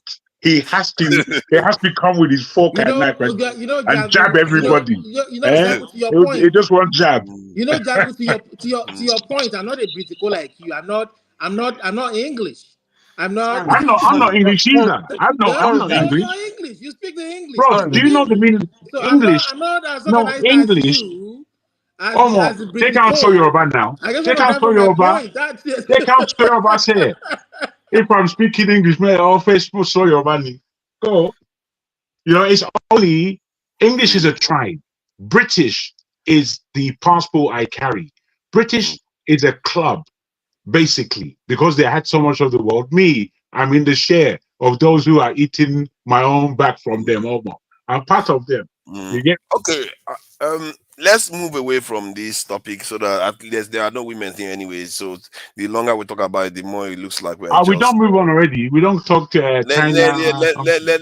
Because the women are not here. So, but no, I wanted to go to this other topic. I think it's part of the question that I asked Omoye, the guest today, regarding how we talk to each other, to be more civil. So that even when we have difference of opinion, we can still, because me, I feel like I have a few things to learn from this, actually, because people have been known to be condescending, have been accused of, be combative, all kinds of accusations like that. So maybe there's something for me to learn. And I've had people call me the devil because of my opinion and all kinds of stuff. What have they not called me? Government agent. Loco, you wanted to say something about the other topic? I don't know. I didn't ask you at all before we go to the new one. And which topic? The feminist stuff. Nah. The more we're dragging it too much, it seems as if maybe this men just be talking about women. Oh, we didn't even talk about what happened in Israel last night. I was thinking that's where he was going to go. Yeah. I like where you were going anyway. But I think because it's the truth. The truth is yet. Yeah, he hasn't spoken today. Make him say something now. Before he goes, I'll say like this. When I asked a question when they were talking about what is femininity or what is feminism or whatever, and I asked was okay, what is the antonym of that? If you're using the word feminism or feminist or whatever, what's the antonym? Man, Loco, you really take me back. I've not heard the word antonym for a long time. You understand? What's the antonym of that? It's only Nigeria they taught me antonym. If you can tell him the antonym of that, then can you define it? You understand? if you tell me the antonym, would you tell me the antonym of feminism is also the antonym of the meaning? Of course, literally that's what it's supposed to be. So then, if you say being a feminist or feminism is a good thing, or just is fighting for equal rights, that means alternatively you are saying the antonym of feminism, which is masculinity, is fighting against women equality, which is not. I like the way you took it on. Actually, you just being a man. You just being a man. You just being the real G. That's just being masculine. Just be masculinity. Just be a man. You stand up, head over above your shoulder, guy. So why should that be opposite of feminism? You understand? Or feminists, if they say feminist is all about equality for women, which is wrong. So they say equality for all. So equality for all, men and women alike. Okay, if you see the head, so that means what America is doing right now, trying to turn everybody to a cross-dresser or drag queen in America or the Western, that means it's correct. That means it's like I said, it's an agenda. You understand? Because you think is like I tell you, trust me, right? This but to what end? I keep asking, to what end? Why did they want to do these things? Why do you think? Why do you think? I mean, what's your father? You're asking the question 3 times. I want to hear your perspective. No, see, Jago, hold on. Let me tell you what I think so, right? Now, that one's, it still mystifies me. No, hold on. So, for me, let me tell you what I think so, right? One is like this. Okay, the world is being controlled by certain people, right? And few powers. Okay, they are trying so hard to manipulate the people, and so they can control. But we have some few percentage, like maybe the 5%ers who definitely fighting against them, not strength for strength, but trying to open the eyes of the foolish majority who just follow the trend, cannot even see the hidden truth, or as in the hidden truth on the wall that's written on their face. They don't see it, but they're just following, thinking, yes, civilization is trend is following, let's follow, but not knowing that there are people out there who are hiding the truth in plain sight, and they are manipulating people. So I think it will not get to a point whereby if they want to control the world, they are afraid of getting rebel against. Just like you say, like the Bible always say, that's interesting. They will control men and trying to control anything that will rebel against them.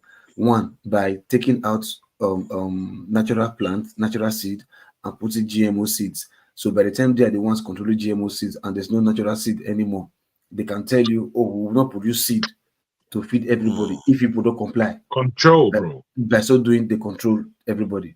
So this interesting. This rebel they are fighting against is I'm happy you're getting it. They are fighting against men now, right now. Fighting against me, taking out more men.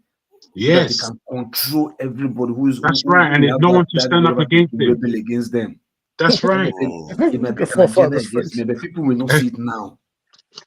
They don't see it now. Because the reason why I say is resembling a program I watched recently where they have what they call type A, type 2, type B personality. So if you are type 1 personality, they try to get rid of you. But if you are type B mentality, they will keep preserving because you don't pose any threat to them. There are people who there are men who think if they are fighting for their rights, they will say they are toxic men. They label them. Right. They say they are toxic men. They start labeling you. That's why I don't like being labeled. You're supposed to be this and that. All is to take you out. So that at the end of that one world government, they can control whoever they want. Oh my God. Do you even know that? Oh my God. It's weird. We are saying all this thing that we are saying is being to land this thing. Because there is Local I know the route now. I get to talk to you, make you talk to forefather, make you translate. Make you translate for me. Don't start. There is this guy, I think he was a philosopher, either Dostoevsky or Nietzsche. He argued that this is going to come, where they are going to be, men are going to be like women and all the rest. And I don't know what he said. Forefathers. Yeah. We both live in London specifically. And if you look across, I'm sure it happens in your area. Most women don't even cook. And what is cooking? Going organic. cooking for their children. It's all about the takeaways, those things that look like chicken. Sometimes I don't eat that rubbish. I've eaten. It was years ago. I ate all that rubbish. Now it's very interesting that Local mentioned this thing about fruit. Do you notice that our grapes are oranges? Jago, you too. Check it out tomorrow. Go for your local place, even in all the supermarkets, you cannot get any grape with seeds anymore. Oh, it's Don't eat that finished. rubbish. It's over. That's over. They are dangerous to you. Those things that they have taken But out. yes, But so however, where I live, because I live very close to you're in Kent, I live very close to the Garden of England. there's a kind of traditional fruiterer or whatever you call them and all that. I mean, a bag of because I love my grapes with seeds. They cost me money. Sometimes they cost me about £6 for a bag. I prefer that when I can afford it. I prefer that. So what they were having a discussion. I was having a discussion. He was a Chinese guy. He said, "Bro, you're a smart guy." I thought he was saying, I said, "Why do you call me smart guy?" He said, "I see you come sometimes, you buy grapes from me, and you ask for the seeded one specifically. It seems you're glued on." He said, "There's something going on." So Hi. listen, he said, "There's something going on, bro. Do not buy those supermarket one without seed, man. They are dangerous for you. It's dumbing you down. The amount even of, I mean, look at the crazy things. Men's sperm count are going down the world over. All those chemtrails that you'll see on the sky. Do you think they are for nothing?" I'm really bros. I have Local P and Tone. Right now, I have to give both of you fucking capital salute, mate, because you're communicating. You understand? You're letting us go on. I like it. So the thing is, we just need to know. Us black people especially, we just need to come back to ourselves. We need to eat what we need to eat our own food. I mean, like when I go to the market, I just don't. These days I go for my fish. I know it's a bit expensive, but I try to get the ones and all that. And there are a few people, I've said in this program, there's a few companies that I know. If you want, I can give you only that the cost of sending it to Europe or America is so expensive. Yeah, Mazi Prince said it even yesterday. I know that. So we don't. They just want the man. They just want to dump you down to the extent you become you just become you become a female. This guy was like, men are supposed to be like strong and all the rest, and he believed that society has captured men He's breaking in them such a down. way He's that breaking them. that is breaking Breaking them them. down. He's breaking them down. And the area he didn't talk about was, I think he didn't talk about the fact that most of the men actually surrendered their control because they felt society Yes, offered so. them something. Are you still talking about Dostoevsky? Dostoevsky and Nietzsche. And Nietzsche is Nietzsche. the one that, he's the one that believes in, he believes that men should be strong and get better and better and stronger over time. That's evolutionarily. And I think there was a point I don't know what I seen, because this way there can be models sometimes. On YouTube you watch different people. So but one of them actually said there was a point in society where men are going to be more feminized, and this is something that they said more than 100 years ago. Some of them. Yeah. Go ahead. Let me just ask Tone real quick. So who do you blame for that though? Who do you blame for what you just stated? Like they trying to dump Us, our leaders, we lost it. No. We I mean lost like our way. no. I mean like sex, like gender wise. Who do you blame? It's our leaders. Our leaders are No. I clueless. mean like He's asking, are you blaming men or are women? you blaming men or are you blaming women? You blame men or women? That's what he's asking. I'm not blaming anybody. Oh well, I'll blame men. Men are in charge of everything. a man's word, so Yeah. The thing is, see, bro, we sit up here. Look at what's time now. 2:30. Somebody will say we're crazy, talking trash. Listen, I've learned a whole lot on here. I know sometimes we holler at each other, insults fly, but at the end of the day, there is always some one or two things to take away. I hear you, bro. You're correct to some extent.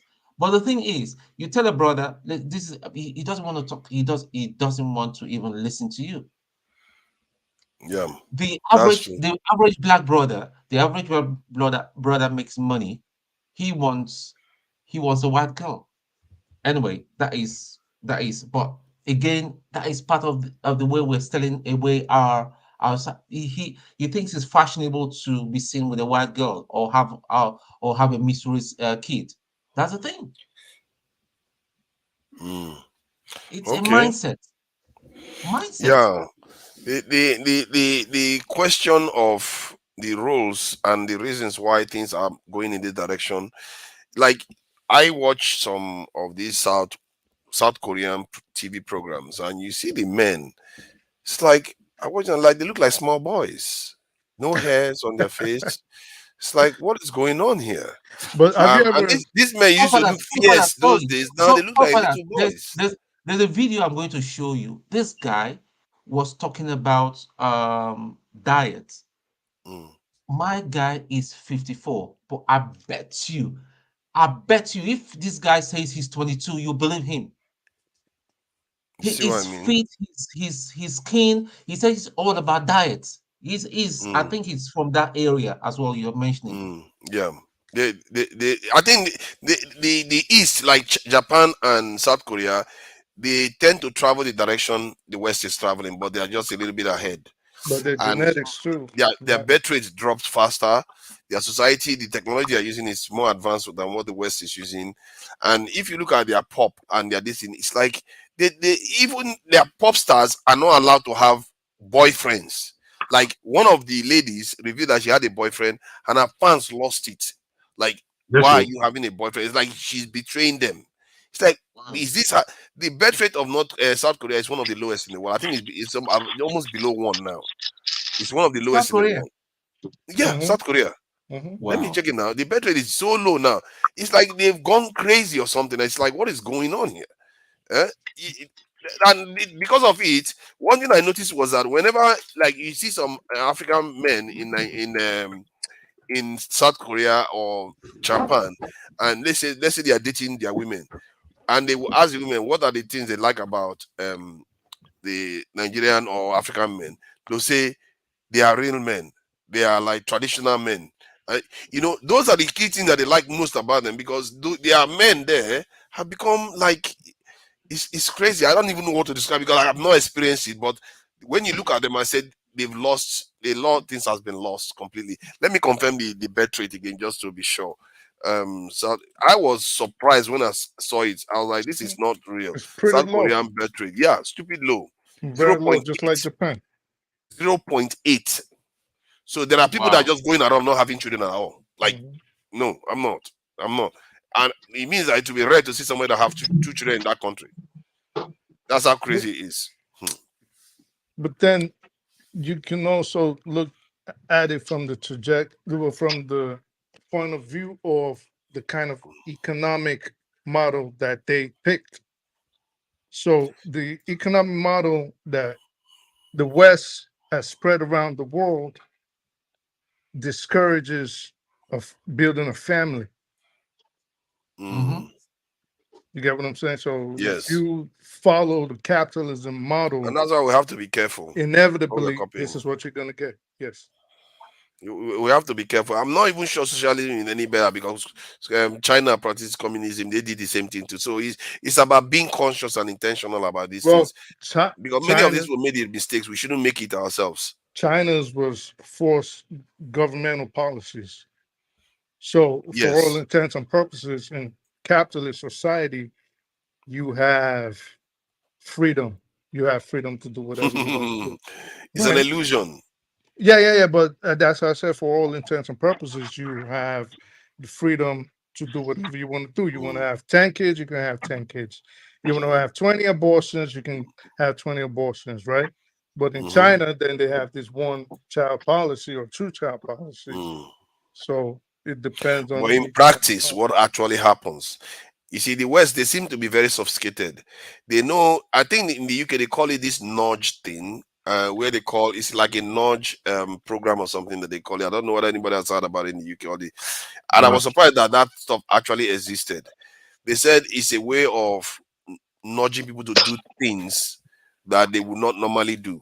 That because of the way they can even influence the way you urinate inside the urinary space just because of nudge. And if you look at the simple thing that they can do, just the positioning of a picture on the urinary stuff can influence the way you behave.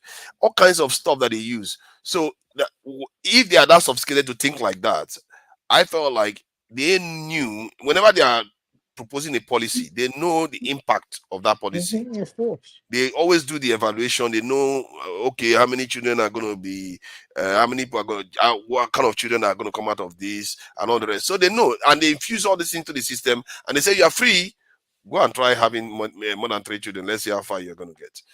So it's a strategy that they use, and I don't see it as different from the Chinese. The Chinese are just more open about it. Stop having children, period. And if you want to have children, you have to come to us. Most African leaders are just not the thinkers. That's just the thing. All they are just thinking about is fancy houses, build house, buy houses in Europe and America. That's it. They are not deep thinkers. Yeah, they're not. They are not. Many of them have degrees, though. They are degrees. Yeah, but we talk degrees. about So many degrees. It's not equivalent to intelligence, though. It's not. Clearly, it's not. Right? And that is one thing Let me put this to you. Sorry, Fofa. Let me put this to you real quick. Again, this is a hypothetical, so stretch your mind. Imagine the world has basically, World War III is over, and there are only a few people left on the planet. And with these few people that are left on the planet, we have to now rebuild. Now, what's left is about anything between 250 and 1 million people. That's what's left on the planet from 8 billion as we are today. So now, in terms of organizing, we have all kinds of people around us all. And we find ourselves not in the depths of the West, because the West has been completely decimated. We're somewhere out in the Great South, be it South America, Africa, South Asia. So now we have to rebuild. Tell me, if you are the head of that camp, is your first request going to be, now who has a PhD? So, depends on what is left, though, to be fair. And No, let's be really serious. Let's be really serious. Take this mindset seriously, in that we have to rebuild, bro. The place is decimated. We're fucking starving hungry. There's nowhere to live. We have no shelter. We've just opened our eyes from half of us. No. Forget I won't even ask for graduates then. This is what I'm talking about. You go back to basics now. When we posit our minds to say that a graduate is the all in all, bruh. Somebody just hits me now. Do you know that these people have been telling us fucking lies for millions of years? About what? About creature, about everything. Because think about it. Look at the latest thing from Putin, saying hands on chest and very, very confident that, listen, forget about white Jesus, that Jesus was a black man. Yeah, he's saying that. That shook the church. Now, how did I come about this color? Was it because my ancestors were so scotched and they turned brown? Not lie. But Tom, that with the Putin thing, right? It's always been out there. But but the problem is, a lot of people have been brainwashed, and people were not willing. Even if they see it, they didn't accept it. Willing to listen. Especially, no disrespect to anybody that's Catholic. The Catholic Church is the most brainwashed organization. But I wouldn't even say I wouldn't even say the Catholic. I just say black people as a whole. Those So people, yeah. yeah. So when you have somebody that, and at the risk of us diverting now, but we have to go back to what we was originally talking about. But when you have someone that enslaved you, trying to tell you how to get to heaven, and you believe it, oh well, yeah. Well, I don't know if it's as simple as that. I understand both of your points. It's not as simple as that. And whilst this has come out, we have to understand it's again strategic, because as was said, we've known about this a long time ago. Those of us who know, or at least it's been out there in the public. So I lived in Spain. But It was a I think taboo. It was a somebody taboo is thing saying to that. discuss. Sorry, PolitiFact is saying video does not show Russian President Vladimir Putin revealing Jesus was black. So this organization, PolitiFact, they like to say that they are the ones that check the facts of situations. So maybe some people put videos up there that's what Putin is saying. No, that's rubbish. Not What that guy is saying necessarily. is rubbish. It's an actual, what Putin has done over the last couple of weeks is an actual exhibition. The exhibition has been taken from the vaults, from one or two museums, and replaced in the cathedrals where they were before. So publicly, people could go and see them.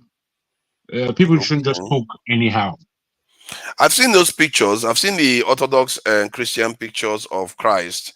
It right. was very, very dark. And I think even in Europe, they have statues of All black over Europe. Jesus. All over Europe. Especially, it's shockingly in the Eastern Europe But side. it's in That's where you the see most of it. Bible. It's in the Bible. One A real lot of Bible. the, The a lot of Ethiopian Bible is a real Bible. yeah. Why did they remove? Why did they remove those books? I know that they tell you evil. Even forgetting the Ethiopian Bible, it's in the regular KJV Bible. It describes who Moses was. It describes what Aaron was, his brother. It describes Ishmael. It describes Esau. It describes how Abraham's color. So it describes all these things, but a lot of black people have just been brainwashed to think low of themselves. So even if you tell them that this is you, they talking about, and they can punch you in your eye, or if you tell them knock your head off. You know, so, I'm not sure what I even tell black people that is Jesus, or that's going to make a difference to our own way of perceiving ourselves. Because I think the way we perceive ourselves comes mostly from the media we consume and our leadership, the way our people tell themselves what they are like. So because people like us that are saying all this we are very few compared to the vast majority of the information that our people consume. Somebody calling me conspiracy theory. You see, that's part of the problem we have within us, our black society. When you tell some certain brothers or sisters the truth, they'll start calling you a conspiracy theorist. That's fine. Go learn one day. For me, though, the one that's giving me satisfaction recently was Tone. That's giving me a bit more satisfaction recently was to hear current Egyptians that they created this new museum in Egypt where they are bragging, and they barely invited any black people or Africans or even Sudanese to even come. But in reality, the people that founded Egypt are those people. And to hear them start admitting it now, before they always like side eye and academics will say it, but to hear even on YouTube, YouTubers even admit it now, because some black guys are competing with them now and challenging all those things they are saying. Yes, and to hear them admitting that, okay, yeah, these people, the people that created this were the black ones in Egypt. They were the one that founded it, because that's a critical argument. Who founded Egypt? They were the black pharaohs. Why do you think they chopped off the noses of all the statues of the pharaohs? Some say it's just accident.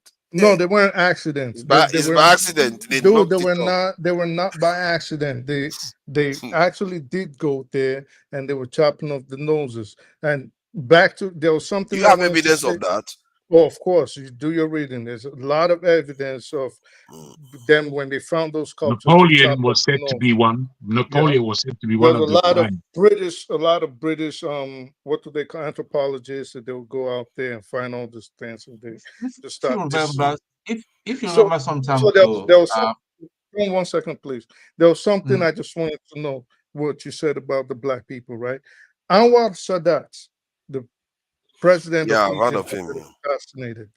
You know why he never accepted the Jews? He said they left here black.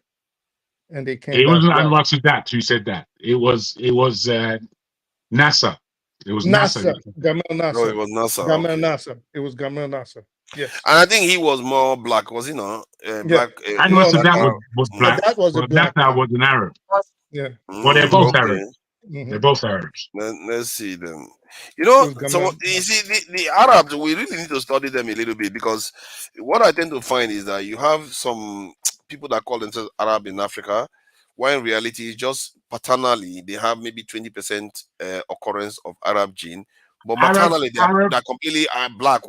They will Bros. call themselves. Let me quickly explain. Arab is an African word, the word Arab, and initially it meant nomadic, wanderer.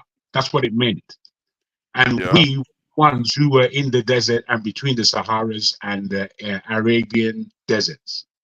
In this, if you check what the Arabs are today, they are basically mixed race people between Caucasian and African. In that, we get the Arab. They are a new people in terms of the longevity that they've had on this earth. If you want evidence of that, you look at the New World, the Caribbean, South America, and some parts of North America. When you see the mixed races and how the mixed races have kept, many of them may call themselves black, a lot of them call themselves Latino, and all these other names. But when you look at them, they look exactly like Arabs. Yeah, they do. And the darker ones are the ones that are a little bit bothering, because if you look at the Saudi Arabians, they are the ones that have those what they call single eyebrows or the mono eyebrows. Yeah, they have Pakistan more. They have mono eyebrows, but you don't see that in these funny African so-called Arabs. There's no black Arab. Somehow, but in they North should Africa, be though. there's none. They got a little bit of Arab in them. European, black, Berber. They're mostly Berbers. They're mostly Tuaregs. So we don't have black Arabs in North Africa, Morocco, Tunisia, Mauritania. Well, not Mauritania, is not North Africa, but Algeria. It's North Africa. Egypt. Northwest. Yeah, Northwest. But there's no black Arab. They are all Berbers. Berber, majority Berber, Tuareg. But are you aware that if Arab. you see, to my understanding, I can readily call the Hausa, the Chadic, the Yemeni, the Yemenis, and in Saudi Arabia, if you see the type of black Arab that there is out there, these are black Arabs. As I said, the word Arab is an African word. It comes from us, that word. You understand? And it is given to people who wander in the deserts specifically. That's where the word comes from. Sorry? The Bedouins.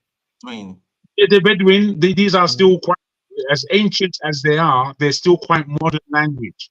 Like the Berber, this is a modern language. Understand? Because they've been known as the Berber since the Europeans. And you know, where North Africa is concerned, many North Africans are a mix between Europeans, African, and old Arabs. This is the mix up that we have in Africa.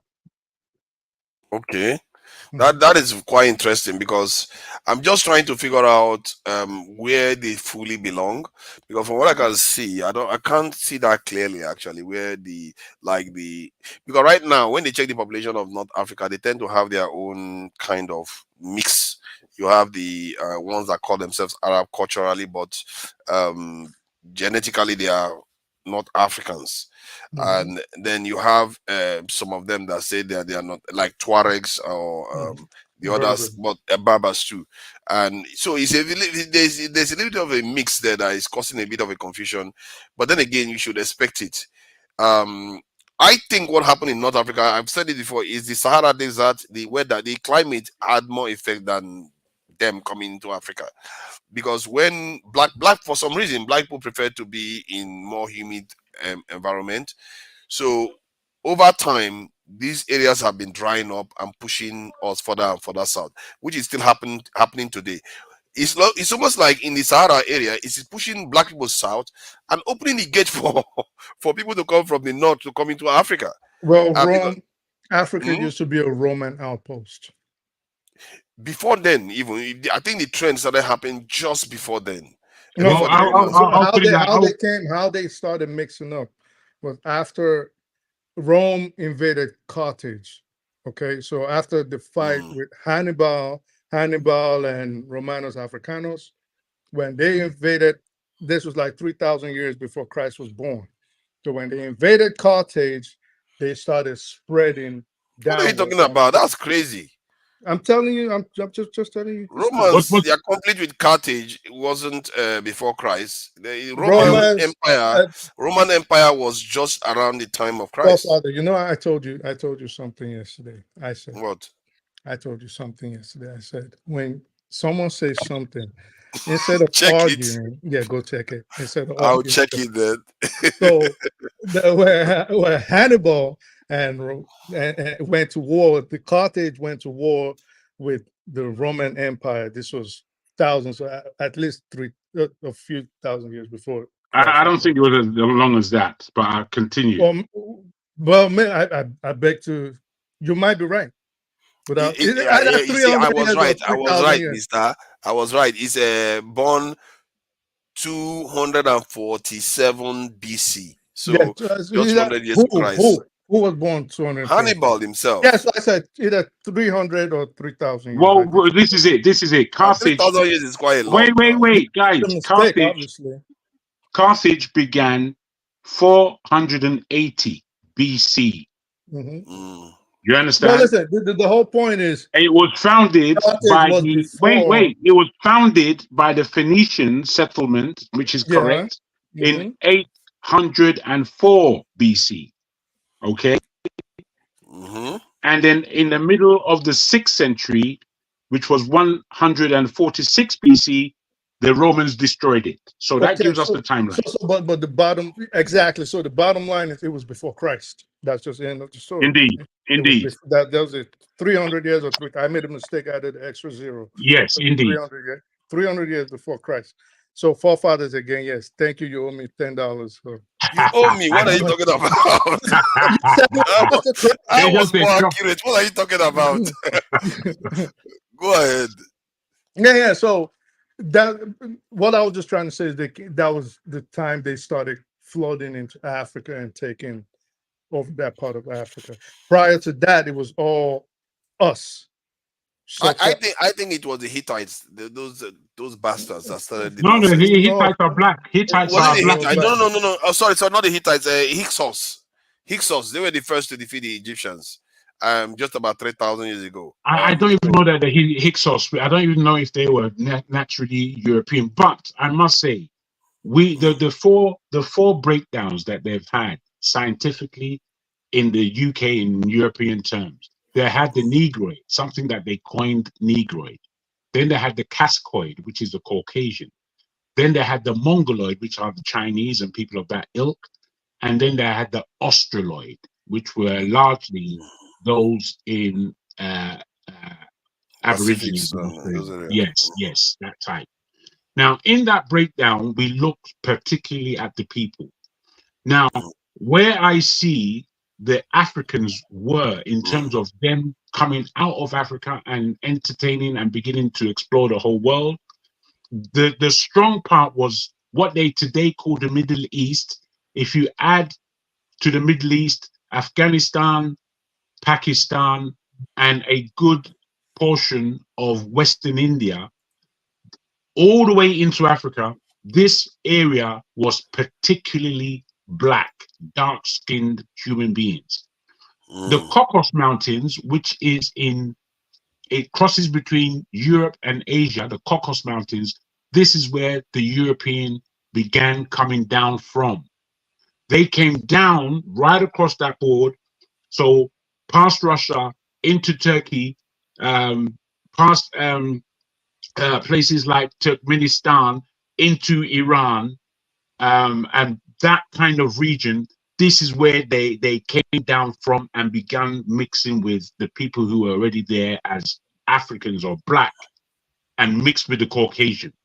So this is where we get the Arab identity, their actual phenotypes, and how they were entertained in that area, so to speak. You see, the people from the Caucasus Mountains, it's very interesting because what I noticed was that I think I was looking at something to do with Azerbaijan recently and all that. I noticed that they really have this mono eyebrow thing going for them, like it's a big thing there. So they had it, and I think that could explain why the Arabs we see in the Arabian area are like the way they are. They mixed with some of those because they are quite light for people to have evolved there. Some of them are. If you look at those princes and all that, they are like white. They couldn't have evolved in such harsh white this in a hot climate. So and in that includes some of these North Africans too. The lightness of their skin indicates that they are recent arrivals. Maybe when we say recent, it could be 2,000 years when we have technology to have homes and all the rest of it. But they are relatively recent. They started coming from the north. And there's something I wanted to add. You know, they said the white skin itself is relatively recent. That like they are talking about around 6,000 years ago. And that's how recent it is. It started emerging. And they said just during the time of the fall of Egypt, when the Hyksos defeated Egypt, that was around 5,000 years ago now. Was it maybe 5,000 years ago now, 3,000 years ago? I'm maybe confused. 3,000 years ago. That was when the white skin color, around that time, that was when the selection for white skin started increasing. But they didn't connect it to that, but I was the one that made that connection. But I was like, it's odd that it's the same time Egypt fell the first time, and it's around 3,000 years ago, selection for white skin started increasing.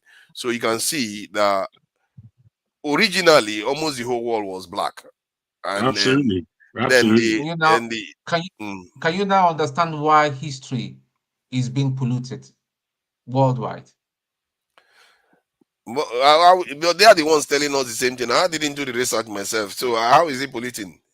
On this one, anyway, I don't know. No, they're not. No, they are polluting the history so that people don't know the past. That's what I'm trying to say. Well, I don't understand. What do you mean? They don't want? They are the ones revealing that the world was black. So I don't understand.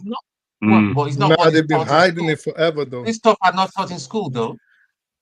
They are not. It's our job now. Our own people need to start understanding that, you know what, you guys really kicked backsides and you did found the Egyptian kingdom. Black people actually did with afros. It's crazy.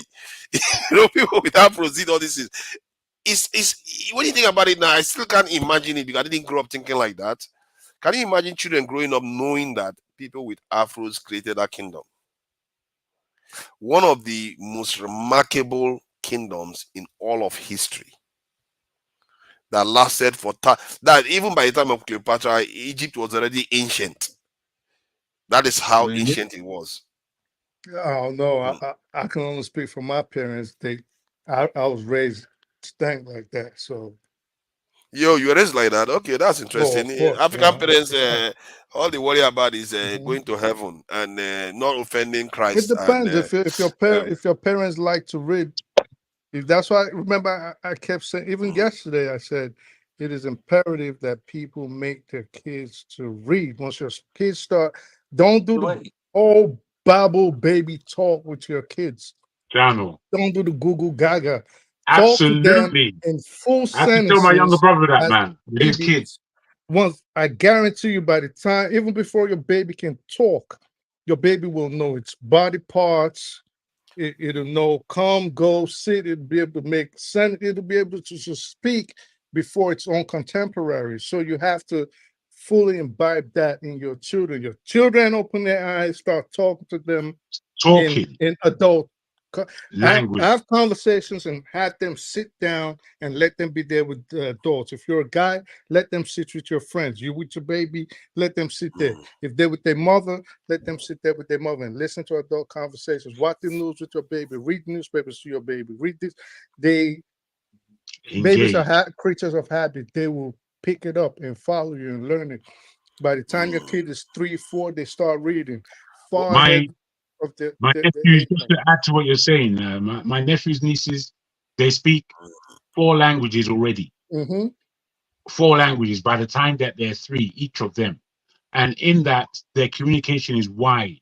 They take longer to actually pronounce words because they're learning more than 1 language.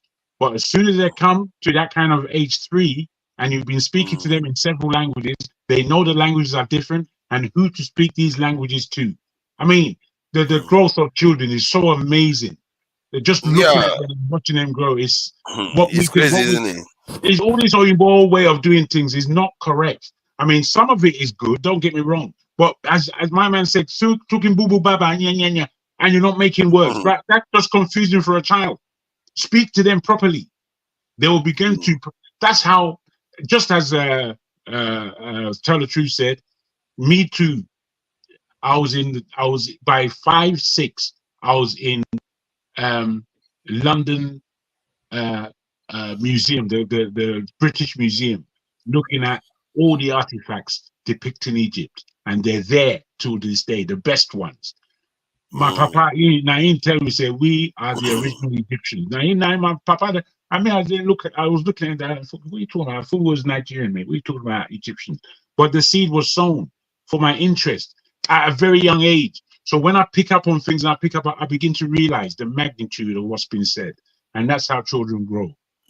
Let me the black experience. What are you talking about? 30,000 years? I don't know. Is he saying that that's when white people evolved? No, it's not. As I'm looking at the numbers now, they are talking about 8,000 years. The first edition, and this is why I said I did read a paper. Oh, I don't know what I would call it, a paper or report, where they were actually talking about the selection was around 3,000 years ago that people started preferring to have lighter skin somewhere in the European this thing. So and it's funny because it coincided with the fall of Egypt during that same period.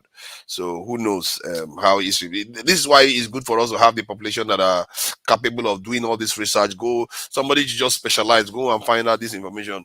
Go and dig out this in the wall in the Ife or Ijebu land, how long is the wall. We don't do a lot of our own research. Whilst you're right in what you're saying, you therefore, and I'm not doing it because you don't know it, because I know you know it, but we have to raise those who began us in this way of thinking. And the Sheikh Anta Diop is to be saluted in terms of what saying. Yeah, that guy was a genius. What he did, I mean, his first study was to take the Yorubas and the Egyptians and compare them. Where he got this thing from, because he speaks deeply about the Yorubas. Sheikh Anta Diop. Highly educated, he did a lot of things. Oh, bro, the guy not a joke. He's not a joke at all. They say he came up with his own method of dating stuff. The guy, which was better than theirs, yeah. Which they discovered 30 years after in died. Crazy. Sheikh Anta Diop. He's a Senegalese. Yeah, he's the first person to actually debate Europeans about the true origin of the Egyptian kingdom. Right. He argued that they were black, and in those days, everybody was just thinking that they are partly Mediterranean, Levant, and all the rest. So, and it was sad because we were not there to defend ourselves. It's crazy because when you look at those things now, it's like there are some good young men out there fighting, and they are forcing the other groups to concede ground. Because at the core of it is who created this kingdom. We don't care about what the Romans did, Cleopatra and all that nonsense that they used to distract us recently. Now, who created this stuff? To hear them admitting to it now, that is the black ones that actually created it. And in a way, we should have known because it was in the Nama palette. It was right there, staring at people in the face. I just didn't know. It's there, bro. It's crazy, and this is why all this symbolism matters in history, because that Nama palette comes down to us from 5,000 years ago. If he didn't do it, who would tell our story? If they didn't make all those sculptures, who would tell our story? It wouldn't exist. If they only built just those temples and all those things, and they didn't put their image there, that's it. They will claim everything. Remember, we're like, we built this. It's over. Bro, let me tell you something that has made me so sick. I've gotten over it slightly, but not fully. You see the word woke.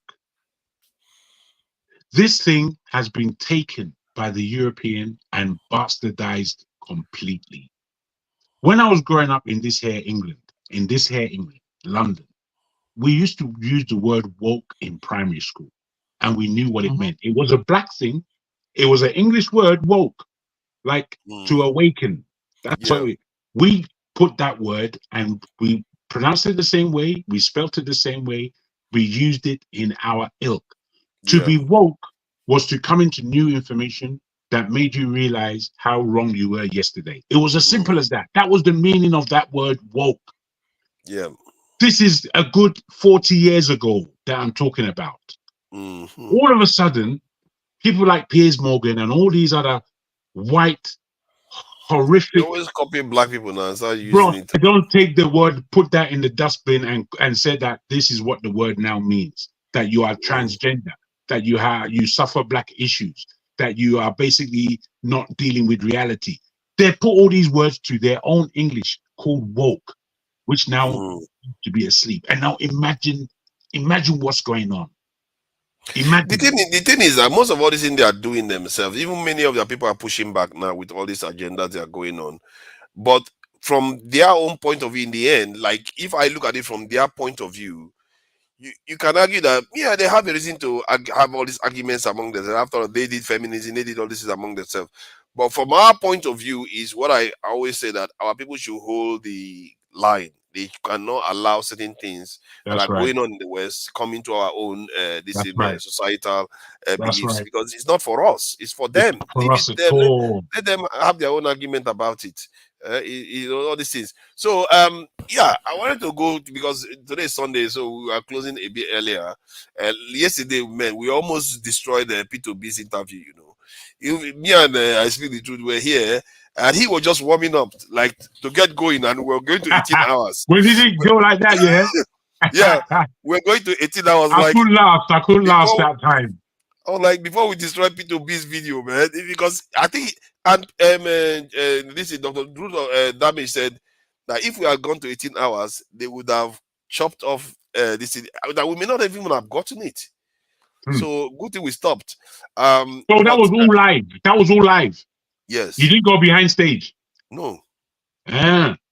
It was live. We went. There were no backstage. This thing. So we went for like 16 hours. Yeah, we didn't. We finished at 17 hours actually. 17. Because I know I came in like probably like 15. I came like. So it was just the two of you left. Yeah. By the time you finish getting upset about Israel and this doctor guy, Daniel. Yeah, I Spirit was really cross yesterday. No, I wasn't cross. I was asking him questions and he was just talking. Oh yeah, Dr. Davis. I think he might come in today. Dr. Davis, you guys were really going at it big time. But this thing has started now. You also saw Iran respond yesterday. That's quite a thing. It was quite a sight to behold, actually. And guess what? They said almost all the missiles that they sent to Israel was shot down, but about 7 made it through. Okay. One destination. It was two when I heard last. Oh, 2. I think it could be 2 for all I know. Or no, I think it's maybe I'm saying maybe 2. And the place it made it through was a base, a military base the base that they took off. You know where the Israelis aircraft that took off to go and strike at the Iranian consulate. Yes, that base where the aircraft took off. That's where it landed. That's where it landed. Good shot. So it's like they are making a point or something. Yes, because Iran had no intention of attacking civilian installations. That's why they gave them warning. Military bases. That's what they did. They gave them a lot of warning, and they knew this was what they just wanted to show them that we can do this. We can light up the skies. And it's funny they chose the night. What is wrong with them? Saudi Arabia. They deliberately want to show off. Saudi Arabia and Jordan was helping them take some of the missiles. How sad is that? Yeah.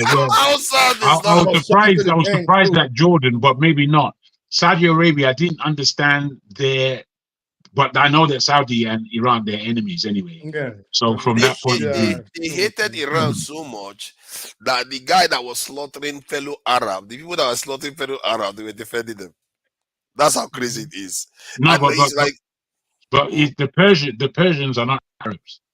No, I So, mean the Israelis are slaughtering Palestinians that are Arabs, yes, and yes, fellow Arabs are defending Israel. Yeah, yes. because it's Imagine. more of The a irony, religious it's sect. crazy.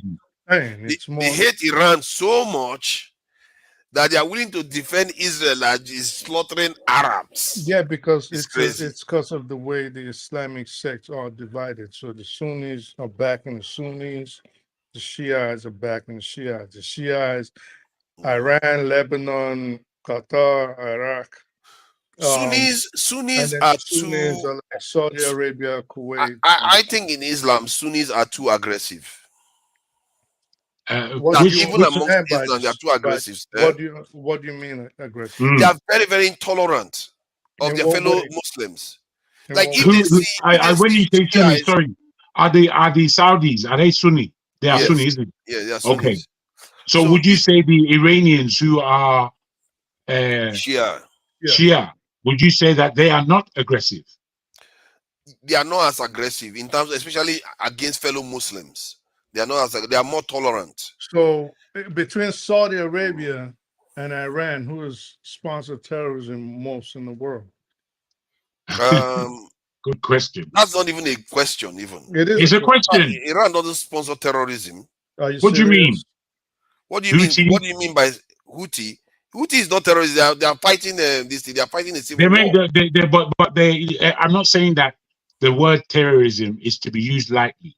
I don't necessarily like the term how it's spread all over. But I'm not sure Houthis are officially in terms of terrorist what group we're even. speaking about, it is a fair question when we're talking about who is more aggressive, because we're saying that between Iran and Saudi, who has positioned themselves more terroristically.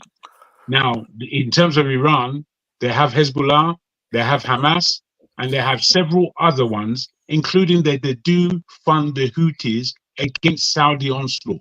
So this is their cavern, if you like, that we know I of just want today. to know what he They've means had things by in the more past, but aggressive. this is their up-to-date one. The Saudis, now, bros, that their level of Islam that they're pushing out, I forgot what they call it. Wahhabism. That thing there, bruh, is pure clubs with blades sticking out of it. Extreme. It's quite extreme. If they swing that thing What at makes you, it extreme, though? What makes it extreme? Because they are very intolerant. That's the whole point of extremism. They are very, very. If you say anything that violates their Christianity, their faith, they come at you violently. When has it ever happened that a Saudi person or the Saudi government has come after an individual? What is wrong with you? Oh, hold on. What do Let you me finish think? my question, and you know. Hold okay. on. You'll know what's wrong with me in a second. So, when has it, to your knowledge, on the record, that the Saudi government has come after an individual or an organization because they said something against their faith? maybe not Saudi Arabia, but maybe not Saudi. Let him answer. The Salman Rushdie. But it wasn't about hold the on faith. now. It was talking against the government. And that one is not Saudi even. Khashoggi. Khashoggi, you meant to say. The one that was against the government. You said against the faith. Hold on now. They're using the mixed suya. Okay, fine. Let's carry on. Hold on. Now, hold on now. Then we have one for Osama bin Laden. We was Saudi, and 17 out of the 18 hijackers. Wait. Listen. It's a very simple question, okay? We're not talking about what they felt against what the United States did to the Palestinians, which is why they attacked. You said against the faith. So stand on that and explain to us when. Who told you that that's the reason? That's not the only reason why. Just listen. Listen again, okay? I'm going with what you said. So you have to explain the statement you made. You kept reiterating that they were violent. And I said, why do you think they're violent? You said, because if you say something against their faith, the Saudis, they will come after you. Now, when has an individual or an organization been attacked by the Saudi government based on them attacking the Islamic faith of the Saudis. You see what he just did? I'm asking you a question that hold from on what now. you know. Now you've had your say. Mhm. You just conflated two things. We are talking about Wahhabism, and you made it about Saudi house. No. We didn't talk about Wahhabism. We talked about, you said Saudi Arabia. We talked about the Sunni. No, we we're talked talking about about the Sunni. Wahhabism. No, we talked about the Sunni and the Shia. Oh boy. You said the No, Sunni, I was talking about Wahhabism. No. And the war. The war. Wahhabism comes from Sunnis. The war with Iran tell us about at what point the war with Iran and Israel. Hold on, Jagan. Sorry. So tell us at what point did Breaking the news. Saudis come at someone because they attacked their Wahhabi faith belief, which is not what it was. That but was not the go point I ahead. was making. So why would I answer? I never made that point. You said because if they go after everybody that speaks against their faith. That's what you said. Wahhabists do so that. Give us one example of the Wahhabis going after Don't stay stuck here. We're not going to stay stuck here for You 80. see them in Nigeria all the time. Like they kill people in Nigeria, they kill people everywhere. They put fatwa on people constantly. You don't even have an idea what you're talking about. Let's move. Let's please move. Wahhabis are extreme form of Sunniism, and we see them all the time. Where you say something against their faith, they come at you. Either they kill you, like that girl that was it Deborah in Nigeria that was killed because she said something. Come on, let's not pretend as if this is the people that killed Deborah were Wahhabis. No, they are Sunnis. I don't know whether they are Wahhabis. Okay, so you obviously don't even understand the difference between Wahhabism is more extreme form of Sunni. Come on, let's move on. You have no idea. Is it not? Is it I not? tell you, go read about something before you just start flapping your gums. You see, let me check now because now last I told me to go and check Carthage and I found that that I was more correct. But fine, let me check again since you want to for me to check. So you see, one thing that you notice is that the moment this stuff happens, you suddenly they will wheel out the people, the kind of people that Abraham Traore talked about. He said they will just wheel out the sleeping cells. Now you already see people they are bringing on BBC saying, "Oh yeah, go and attack Iran." Iranians so saying they should come and attack Iran. You already seen people coming out to say all those things on TV now. That, yeah, because these our leaders they just want to rule. It's like Jesus Christ. They just always have people ready to come and bastardize their own country all the time in their country whenever they want to do something. But that's then one day, 50 years from now, they're going to reveal that those so-called Iranians are actually MI6 members disguising as. Of course, it's often like that with all these things. They knew what they were doing, and when they always bring them, and that's what Traore said. They will just awaken their sleeper cells to come and do their bidding. And it's how they always operate with these people. Okay, so now let's see. And it's so sad, really. When you think about it, you would think America would want to be able to work with the Middle East to an extent, but for some reason they don't feel comfortable doing that necessarily. Even if they have many military bases there, so it doesn't make sense. Why are they in conflict sometimes? Why do you think they have a military base there to protect the Middle East? No, to protect their interests, which is fine. See. I'm not just viscerally against America having military base anywhere, because if you look at the way they operate with this in Japan, it's not doing them any harm. They are doing very well from it. It's not doing South Korea any harm. So it's not their presence that is a problem. It's the way they deal with you. That is the problem. And to be fair, Qatar is doing fine. I don't know which other country. Kuwait is doing fine. Many countries that they are present is doing fine. Oman, Saudi Arabia, United Arab. Yeah, they are doing okay.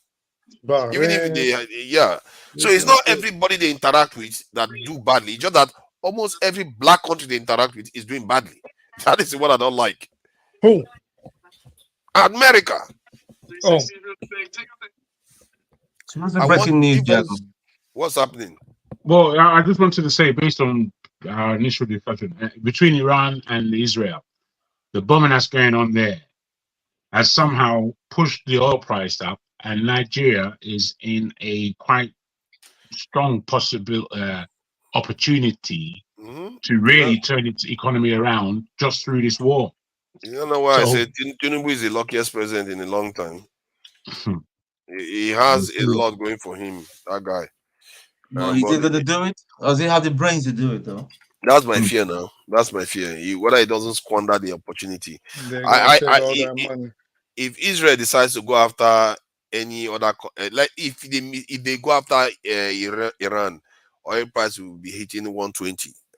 The financial market, all the financial market gapped about 300 points as of this evening. You see? Wow. Well, you see what I'm saying? Because if Israel goes after Iran, Iran says it's going to retaliate immediately. So, oh well, Israel is not. You see, the thing is, what I heard this morning, after listening to the fact that Iran had retaliated in such a way that suggested that we are retaliating specifically for this action that Israel took, and as what they've done, as you said, the majority have been taken out. I was at the news at 2 being landed. I didn't know much from there, and then 4 or 5 others said that maybe 7, and they actually hit this specific target. Now, that given what they were saying in the West, this is the UK and America, were saying, well, I really do believe that Israel has full right to really attack Israel and really show them who's bossing them. This is how the West and the Europe were speaking in these terms, and I was just looking with great suspicion. Now, I wanted to put what they were saying, that Israel will retaliate and will retaliate heavy. Iran said, America, keep out of it. If they retaliate, we are going to.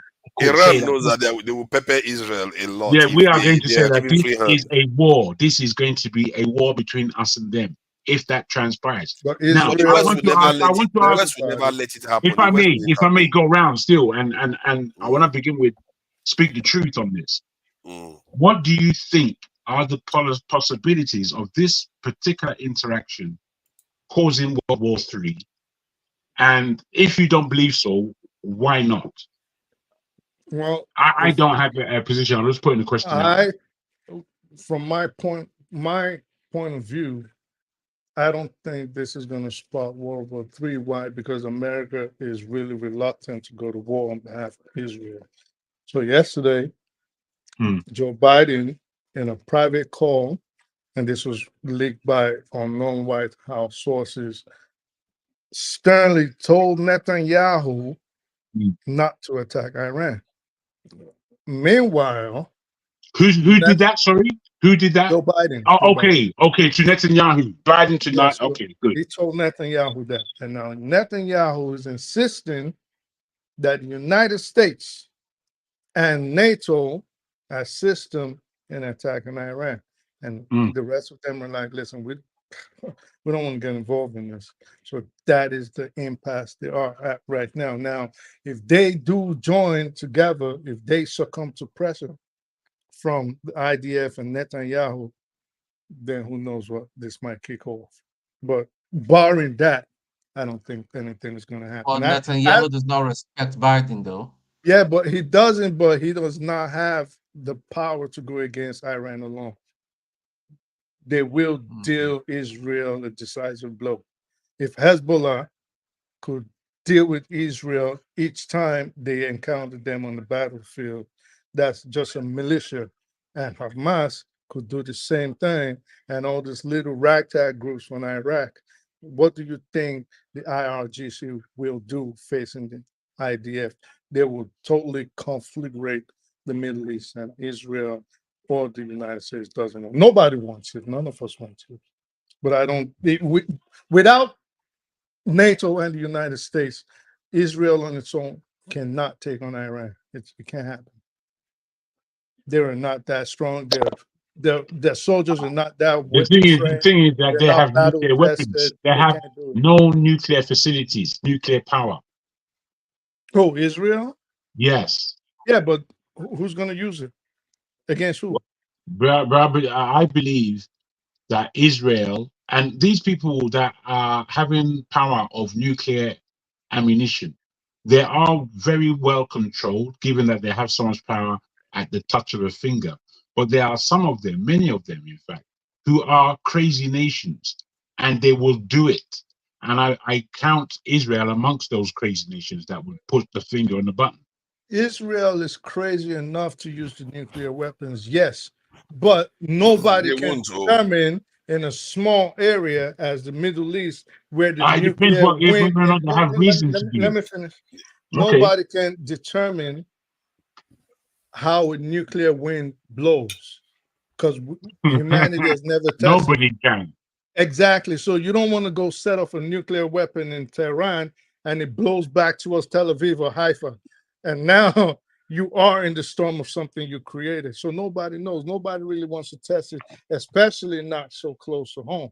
Israel is crazy, yes, but are they crazy enough to test it in their own backyard? I don't think so. Iran is practically nuclear too. They wouldn't want to try that nonsense.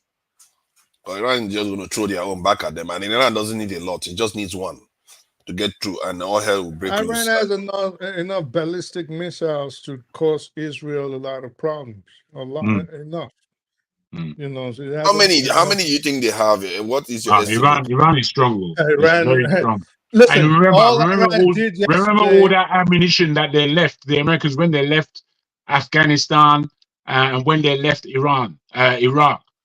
Basically, in these two countries, Iran is the actual power. They don't go and bully them, but they're the actual power of that region. Forefathers. All Iran did yesterday was just a drone swarm. That was all they did. They just used all kinds of drones and maybe 70 of their old missiles, and just to see, all they were doing yesterday was just find out where the defense batteries are. Where are the anti-aircraft missiles? That's right. Where are they? So it wasn't like if they wanted to really attack Israel, they could have caused damage. They're not going to use drones. They are saying that they have about 3,000 ballistic missiles. Yeah, so it's just chess. It's a chess game right now. Where are the batteries located? Things like that. Where are they? Where's their defense? I'm not sure that's a lot in terms of a nation. Ballistic missile is not like they blow too many area up. They Okay, so if 3 ballistic missiles come into your country and it causes damage, you will know if 3,000 is more than enough or not. My point is that let me see what the number North Korea has, because I was expecting them to have a bit more than, because I don't know. I'm trying to find. I think ICBMs. Who has 8,500 ICBMs? Is it North Korea? Russia. No, that's kilometer. Yeah. I don't know. I think 3,000 ballistic missiles. Yeah, it seems like a lot. Because if all of them land in Tel Aviv, it could completely obliterate that area. But it's not the kind of stuff that is bunker busting. If 10 should pass the Patriot missile, it will totally Israel will cease to exist. Seriously, are they that powerful? Because maybe I'm mistaken here. I don't know the power of ballistic missiles. I'm not talking about nuclear ones, ballistic ones. You really think you need 10 nuclear weapons to hit Israel? Oh, come on, man! I'm not very clear on my. See, if you threw 10 nuclear weapons into Iran, it'll affect Africa. It will affect everyone. It'll affect everybody. Not necessarily everybody, depends on the size. But the nuclear power that they have today is not that one of it's not Hiroshima, bro. It's not that one of Hiroshima. It's not that one of Nagasaki. We don't want to see it. If anybody, it's absolutely, we're done. We all finished. If the thing flash in Iran today, tomorrow morning we're gonna see the flash. We get to see the flash from here. Yeah. Your weather's gonna change. We don't want it. Nobody wants it. Yeah. Well, okay. Give me an idea. What makes ballistic missile specifically deadly? The force. The speed, Speed, size, and force, and the power. The power of the the ballistic aspect of it. Yeah, the ballistic aspect of it should have given me an idea, I guess. Okay, so that's interesting. Because if it's fast moving and it's then he hits the ground with all kinds of explosion with it, it could do serious damage. But I don't think 10 is capable of taking out Tel Aviv. It's not even close. It would damage Tel Aviv. Okay, so Tel Aviv is not that big. If you hit, how do you think war works? You think they just totally have to decimate the whole country and turn it to rubble. No. If Just you about, prove actually. no, not really, because Japan, if that's the case, then Japan could have kept going. Just they only hit Hiroshima and Nagasaki. They could have kept going. They had other. It's because Israelis have bunkers. That's my point. No. My point is, there's more to the bomb. There's more to the terror the bombs can cause to end the war than the force that it'll actually make. So if you're saying 10 is not enough. No, I'm saying if they hit Israel, God forbid, I don't want anybody to get hurt, So I'm saying if they hit a country the size of Israel, as small as it is, with even 3 ballistic missiles, they hadn't even started fighting. Everybody ran out of Israel. People were running away. So what do you think if missiles was raining from the sky? You really think Israel will still exist? No, they will voluntarily vacate that land and run back to where they came from. Brother, beg Arab, make me come inside, or the thing hot. Yeah, exactly. So it's not just not a game. Everybody's playing real dangerous games right now. The listening Mr. is just a clever stone, really. If you maybe our ancestors haven't rested at all. No, I think it's because you're giving too much stones at each other. You're giving too much respect to the nuclear power, and the fact that we have nuclear power in the world. There was a time we didn't have nuclear power.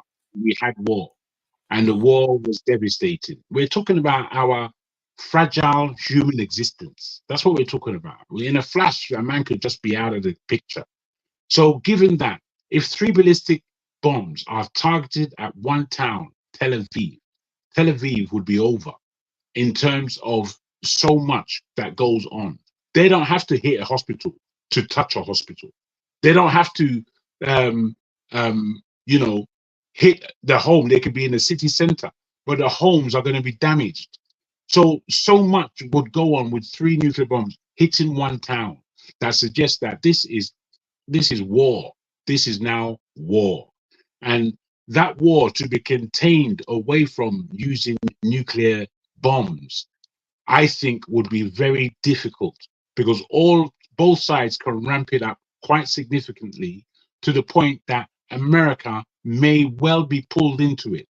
If America is pulled in, everybody's going to take advantage. And when I say everybody, I mean the big boys in China and Russia. Russia, I believe, would back Iran totally, and I think China would look to do what it needs to do whilst this is going on in Southeast Asia, especially to do with Taiwan. If this goes on, that's World War III. Straight.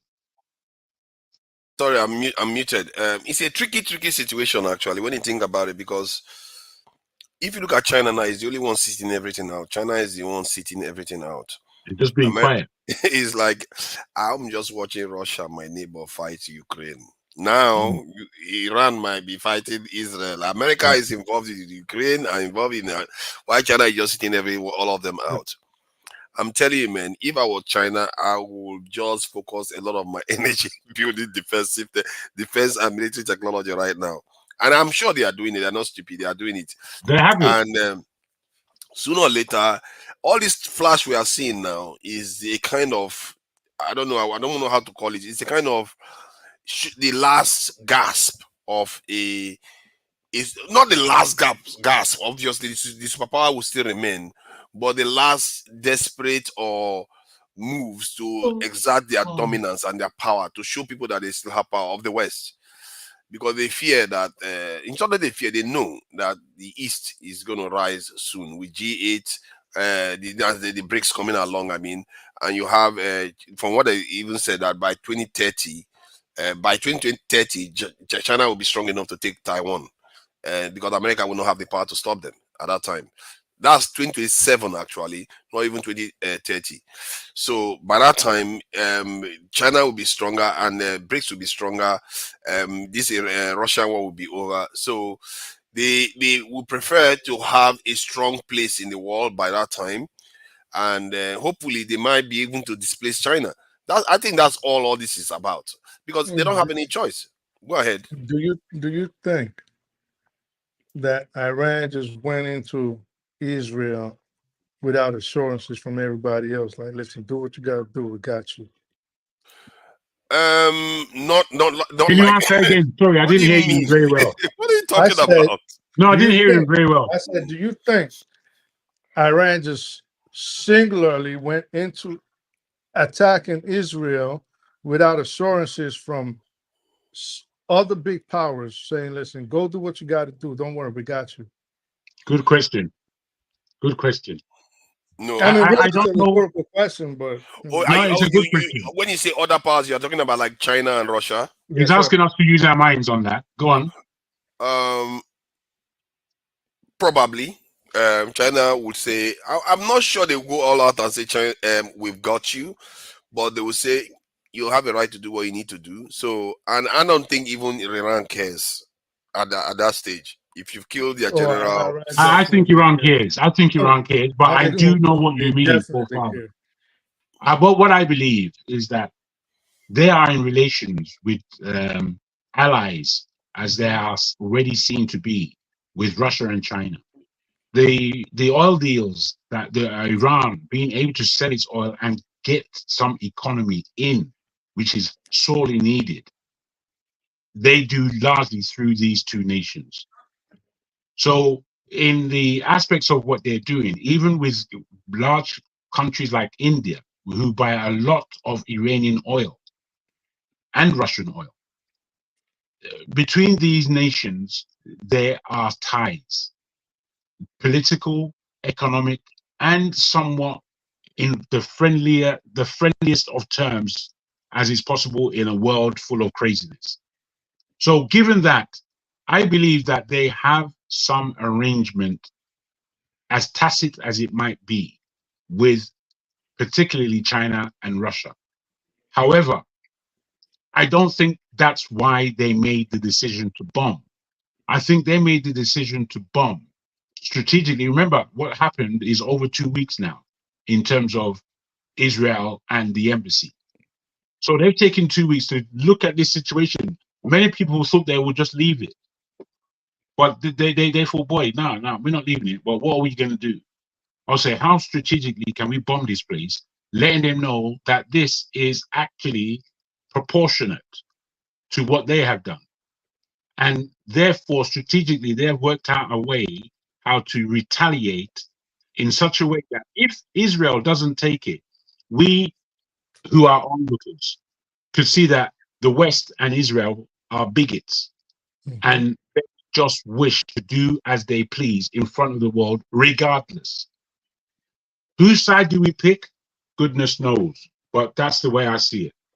That very, very true. Yes, they did have to strategically be proportionate with the kind of attack they went at Israel with, knowing that media could easily spin public opinion against them. So, That's for right. example, if a hospital gets hit, they say, oh, look at them. They was attacking civilian facilities, right? So they focus on that. But again, what I really think happened was they know the West does not play fair. They don't care, for Christ's sake. Israel has killed 30,000 women and children in front of the whole world. They're killing journalists. They don't care. So you could be as honorable as you want. They don't care. They will be as unscrupulous as they feel like. But I really believe and sincerely believe that the Iranians got assurances from certain powers, Qatar, for example, Russia, China, and maybe even the United States to stay out of it. Like, listen, you stay out or you become fair game in the region. So stay out of it. They say, okay, good, we're going to stay out. Russia, if this escalates and everybody's sending communications to each other, like, hey, if it escalates past this, we're tagging in. So go ahead and do it. I wanted to share. It looks like Nigeria has got an air defense system. I didn't know that. I was checking because when I found out about Niger getting air defense system from Russia. I'm thinking Nigeria has got air defense. We have to. Let's see what we've got to show for ourselves. It turns out that Nigeria air defense system, let me hear what this guy is saying. So Nigeria's capital is guarded by 1964 era air defense system. Now, these statements may be self-contradictory because it gives an insinuation that Nigeria has an air defense system. But if we go to the modern requirements of what an air defense system is and how air defense system is different from missile defense system, we'll be able to answer the question whether Nigeria indeed has what can be called an effective air defense system. Once upon a time, the Nigerian airspace was the most protected in the region. There were short-range anti-aircraft missiles, man-portable air defense systems, lots of interceptor jets, and lots of AAA guns. Fast forward today, the skies over Nigeria is no man's airspace. Nigeria has one of the least defended airspace in the world, relying on relics of the Soviet Union to protect Africa's wealthiest states. Nigeria's air defense system consists of the following: 30 ZSU self-propelled anti-aircraft guns, 350 23mm anti-aircraft twin-barreled cannon, 48 blowpipe surface-to-air missiles, 16 Roland surface-to-air missiles. Today, the Nigerian military uses Strela 2 man-pads and ZSU-23 anti-aircraft guns as its main tactical air defense system, and the Roland SAM as its main long-range and medium-range surface-to-air missile defense system. The Nigerian military operated 1 squadron of Jaguar fighter jets, 2 squadron of MiG-21 interceptors, jet trainers like Alpha Jet. They recently bought the Tucano jet. The Nigerian Air Force is nowhere near as powerful as it used to be. All right, clearly we are leading the world and we have somewhere to be. It's clear we just have a little bit of ground to make up. It's not, AY, we'll AY get there. boy. Hey, AY looks like he's been resting. Where Now, have you been? You don't plan school. You never mark your name, my brother. I'm back, man. I'm back. I was here earlier, you know. I was with my people in the comment section, man. Eid Mubarak. My real people. It looks like you went on holidays to go and rest. Yes, so all join. We need that. That's good. That's good. Ogaton agreed to. Yeah, you know everything that is happening now. The World War almost started while you are on break. I did follow up. I was preparing to go to village, man. Let me go and be farming and be eating. So before the nuclear this thing reach there. The nuclear go touch everybody. That thing no be joke. No go touch me for my village. At least you die in your village. It's better at least. Imagine if it happens and the Europeans fight themselves and throw bombs all over the place. Where do you think they are going to come next? They'll come to Africa to come and stay there, or throw it in Africa instead. So then they remain wherever they are. So, but Nigeria doesn't have an air defense system technically. That is horrible. Let's let that sink in. So it means if these missiles were coming to Nigeria.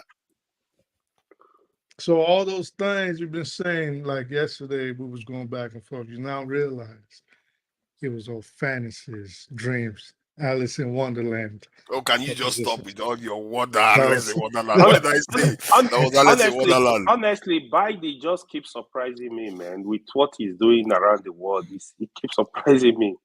I blame him for everything that is going on, to be honest.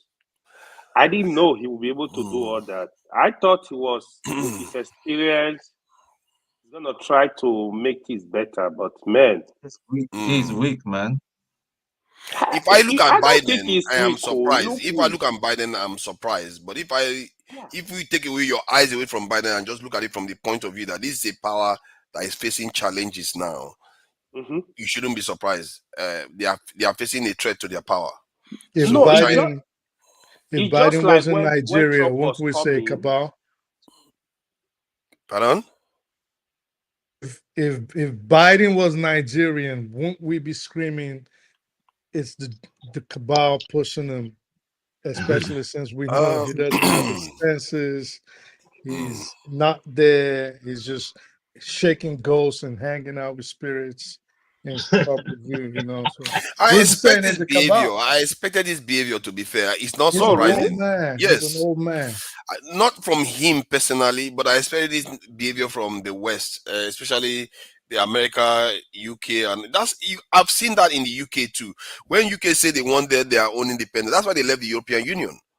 They feel like the world is theirs and nobody should be telling them what to do. They can't tolerate in Germany telling them what to do inside Europe. And now they see China and the BRICS trying to remove the dollar as the dominant currency. They can't stand it. And what do you expect? They are superpowers. They've thrown nuclear weapons and they've made it through. They are not going to take it easy. This is going to get messy in time before it settles down again. Because nobody will give up power like that. And this is why I say they need war counseling. People think this is a joke. This is some serious stuff. They seriously need to calm down. We know you are superpower. They have to teach them how to calm down. Evil is inherently in some people. You cannot teach people evil. You cannot teach people to be kind. If you are a wicked person by nature, if you are a destructive person by nature, and this is not to denigrate any race or any nationality, as individuals, there might be nice Caucasians, for example, which is the group I'm talking about right now. But as a group, they can be pretty destructive. And how do we say this? It is based on history. So you look at the Caucasian history, it is filled with carnage, chaos, destruction, and war, shedding blood. This is what they know. And this is what, exactly that was what I'm about to say. They've got ancestors that are inherently evil. Okay. Forefathers, Kate. I don't believe in that. It's not fair. No, wait. Kate has not been seen, till now. We don't know what's going on with her. She's ill. That's what they told you. That's what they told you. You're saying she's ill, like you saw her yesterday. Okay, is she not a human being that gets ill? No, but you can't confirm that. Look at that guy. It's something you heard. Jago, no, she said it in the video. That was shot. The in-law of one of the royal family that was shot. Who fired him? Who got shot? The cousin of Prince William. They say it's Prince William. Apparently, they're starting to say he was Prince William, but they covered it up. That Prince William got shot? No, he shot somebody dead. Oh, Prince William shot somebody dead. You better be careful. We're getting into that risky territory. I'm telling you, man, this tone, you really do inject some really conspiracy theory. Are you beginning to transform to KJ here? What is going on here? Well, you can't when we go off air, when we go off air, I'll talk more. Let me ask you for fathers. Before those newspapers pointed out that was Photoshop and that wasn't really Kate with the kids and that wasn't really her in the park, you, me, everybody else would have believed that picture and would have believed that was them. Until people that were more vigilant looked at it and said, well, hold up, this looks out of place and this looks out of place. That's not her. Even then, they put out a body double for Prince William and Kate walking down the pier. And the background as well. You know what I mean? So you got to look when 1 + 1 is starting to equal pounded yam and jollof rice instead of 2. We have there's a problem. No, what is the theory now that she's dead? I don't know. We don't know what it is. What it is, forefather, is that when you come across these happenings that cannot be completely explained, that's when they bring out that word conspiracy, which is fair enough. We let it go. But what we must do is just keep watching. Just keep watching the space and see what it turns into. Because these stories always begin somewhere, they have a middle, and they naturally have an end or a discovery point. That is all we can give. We cannot be so conclusive as to say A or B necessarily. It's like Biden, for example, right? You look at Joe Biden, for example. 1 second, he's astute, is like a orator, is going no blemish, and the next day he's on the podium and shaking hands with a ghost and the air and hugging invincible people. They And you're pumped like, him full of something nice. It is something he is. you get what I'm saying? So like, what is going on? The guy has been busy, but it is something he is. He's been a congressman, a vice president, and a president. It's not easy. You guys should cut the guy some slack. See, I think what he's doing is not. It's something that people should expect. And I don't see it as being evil, because in life, if you are rewarded by a certain behavior, you are more likely to repeat it again. History has suggested that these groups have been rewarded by violence and risk taking. So you can see why they keep taking this risk until something tells them to do otherwise. That's why I was saying before now, they should go and get counseling, because this is going to come. This thing that is happening now is going to happen, and it might actually get worse. These guys could trigger a nuclear war. They really could. And that is the fear I have in mind, because they can take risks. You don't even know. The reason why they killed Kennedy, when I saw this video of this guy, they said Kennedy was opposing them in terms of that they wanted to nuke Cuba, and they wanted to start a nuclear war with China. That this guy, that according to Kennedy, that he thought these people were crazy. But that their argument was that they don't care how many people have to die as long as they are the ones that survive at the end. That these guys were purists. They didn't care. They built all these bunkers. They have confidence in all these stupid bunkers that they've got all over the place. And Kennedy refused them, and from what I gather, that's partly the reason why he lost his life, because they tried to embarrass him with the Bay of Pigs, this thing and all the rest. He refused to budge. He still refused to budge, and hence he had to go. That is at the crux of the reason why, because they felt like he wasn't willing to do the hard things that they wanted him to do at that time. This could be the reason why China survived, because they were trying to nuke China. Nobody really knows why JFK died. There's a lot of conspiracy theories. The mob killed them. Yeah, I guess to an extent. Basically, based on what he said during that time. Based on what he said during that time. People his father owned. We really don't know. For me, there are plausible motives. Some things are like in the case of Kate now. There's no plausible motive to fake that she's ill. You and me don't know that. For now, you don't know that. We don't know that, forefathers. You assume but she has not done anything except no. she's a Remember that she is not a political face. So when we speak about Kate and we compare to somebody like JFK, to which the conspiracy, as Speak the Truth says, could be many. However, if we look at the speeches that a political mind is making, and he is coming closer and closer once he had the presidency to see what was around him politically and what was going on, he was about to expose many things. Remember, I sent the link for that video. If you listen to his last speech, then you get a clear understanding of what more or less directly killed him. Who did it, I don't know. But why he was killed in such a horrible. Forefathers obviously did never watch it. The second time I was on they said it was the CIA that took him out. That it was the CIA that took him out because they felt like the CIA, because see this guy that did this stuff is quite well known. I think he's got over 1 million followers. From the information he got and he shared, he said that when he came into office, that what's his name, Kennedy thought that it was the CIA that was the problem, that he wanted to use the military to checkmate the CIA, but it turns out that the military was even worse. So, and he kept denying them, and because of that, that united the military and the CIA together to get rid of him, because he was a problem. He wasn't doing what they wanted him to do. They threatened with the Bay of Pigs, even the Bay of Pigs, this thing that almost led to a nuclear war. Some of the decisions he made, that they didn't even want to do those things. They wanted to go to a nuclear war. These guys, they were like, during that time, they were crazy. because they just nuked Japan. It wasn't that long from their own point of view when they nuked Japan. So using a nuclear weapon to them wasn't a big deal. So they were looking to go into a nuclear war, and this in what's his name? Kennedy wasn't having it, and that could be part of the reason. If he was opposing the military that much, and then combined with the CIA that he already hated, then you can see how his fate was sealed.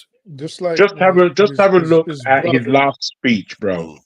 You'll see. He was talking Kennedy about breaks it open down himself. information. He breaks He it said down it, himself didn't he? Okay, in clear terms. Mm-hmm. I mean, when I first came across that speech, I was spellbound by the fact that any political leader could speak so tacitly about the what was going on underneath, because we also suspect. The true power, And he was bro. mentioning them They're letting you know where he the was true calling power them what lies. they were. He was calling them secret societies. Basically, he did not. Well, No, I forgot how he termed it. He basically He said he termed them secret societies. He but he mentioned said them. something else before that. He used certain words before that I thought, wow, man.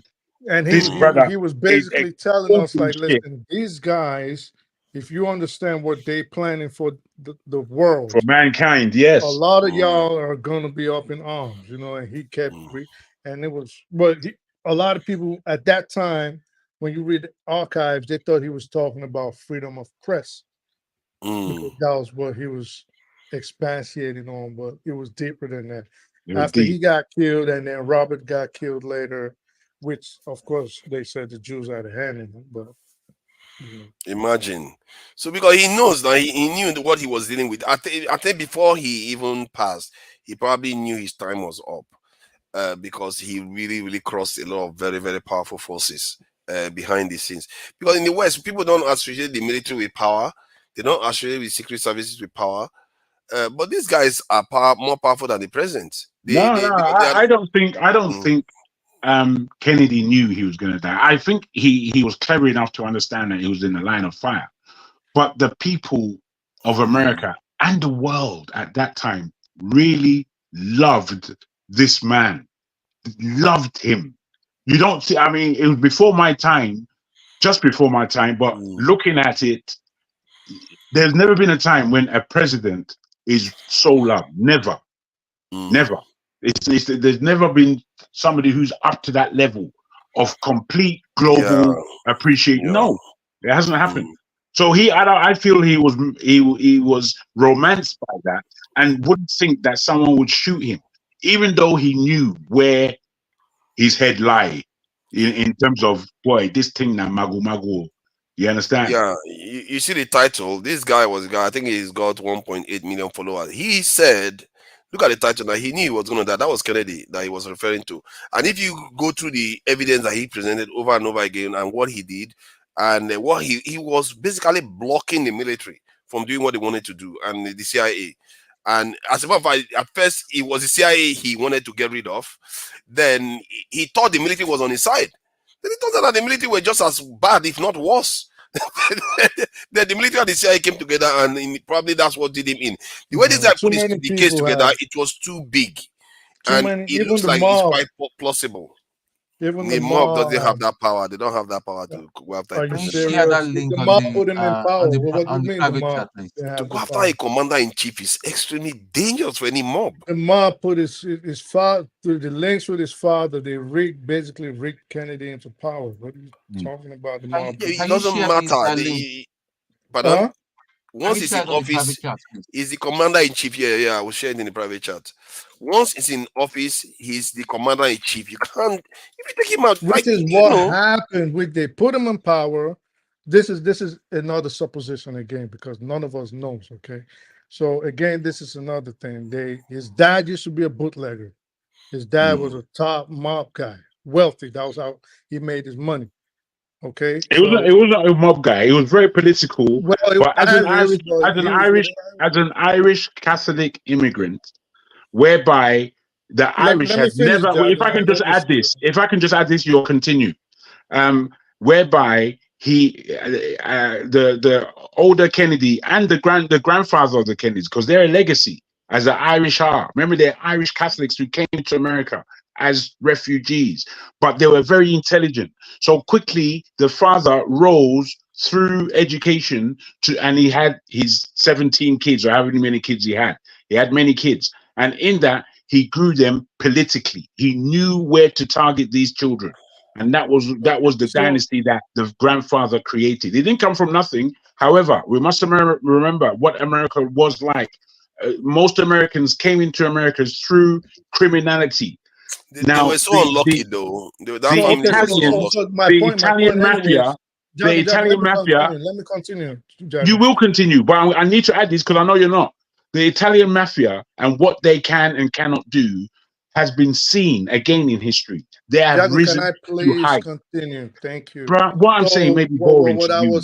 But I'm doing it. I'm saying this for the panel, so they're up to date. Explain from me. Let me just. I'm not, as I said, not for you, not for you. The panel. Myself, I appreciate it. But you don't know what I'm saying. Jago, if he doesn't want you to interject him, then just let him finish. Thank you.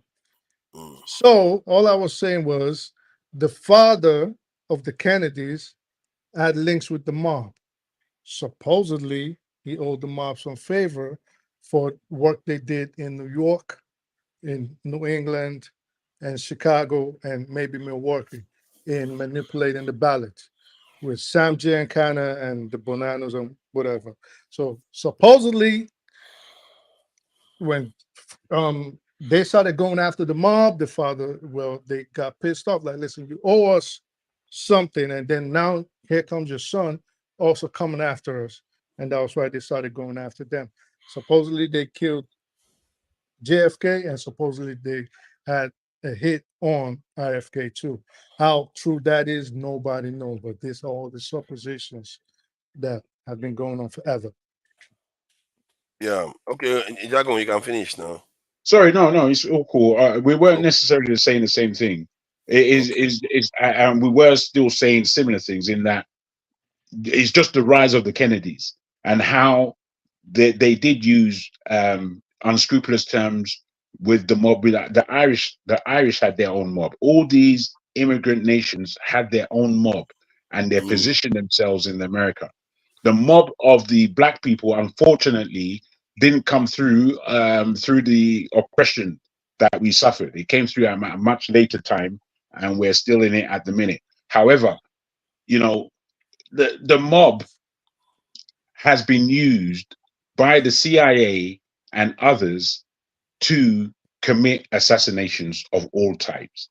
So to cast them out that they may not have a hand in it in terms of the assassination, I don't think it's necessarily true. He got rid of the Fed. What Fed did he get? Is it the Federal Reserve or Federal this thing? They say he got rid of the Fed, got shot, and the Fed got reenacted literally the next day.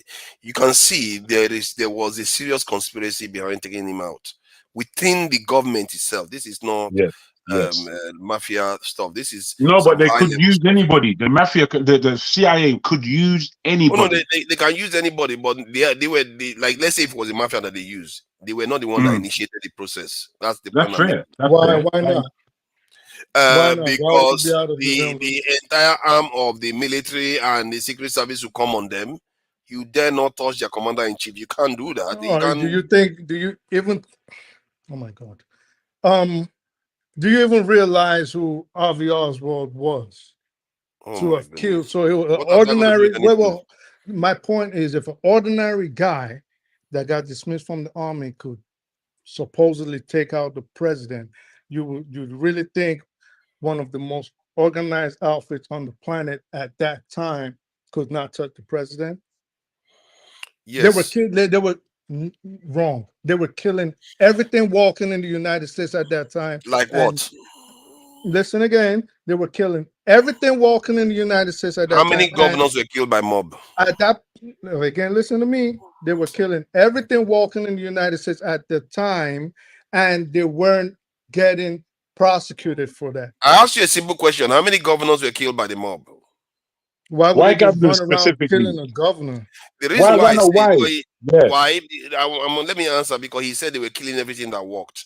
Meaning their own fellow gang members. Oh my God. And now you're talking. but not No, president of the United States. okay, but we must understand that during this time, the deaths that took place on a high public level were the likes of Dr. Martin Luther King, Malcolm X, the two Kennedy brothers. These are the biggest names in the country, bro. All happening within 7 years of each other. Within. I mean, we have to take on board what's been said. They were cleaning house. The mob doesn't touch law enforcement. Man, that's even a waste of time even responding to that nonsense. Not higher up ones. There are certain things. There are certain things. The ultimate Dude, the mob. Oh my God! You know, let me not. Do you? Sometimes the way he talks on that, I don't understand. Okay, fine. Let me explain this. The ultimate mob is the military, secret services, and the police. They are the ultimate mob. If you touch anybody in those areas, you're going to find that the entire instrument of these organizations will come at you. So the mob, maybe she has a point. Pardon? Forefathers, we can go back. We can go backstage to continue. Time. So you want to continue with your proper conspiracy? Yeah.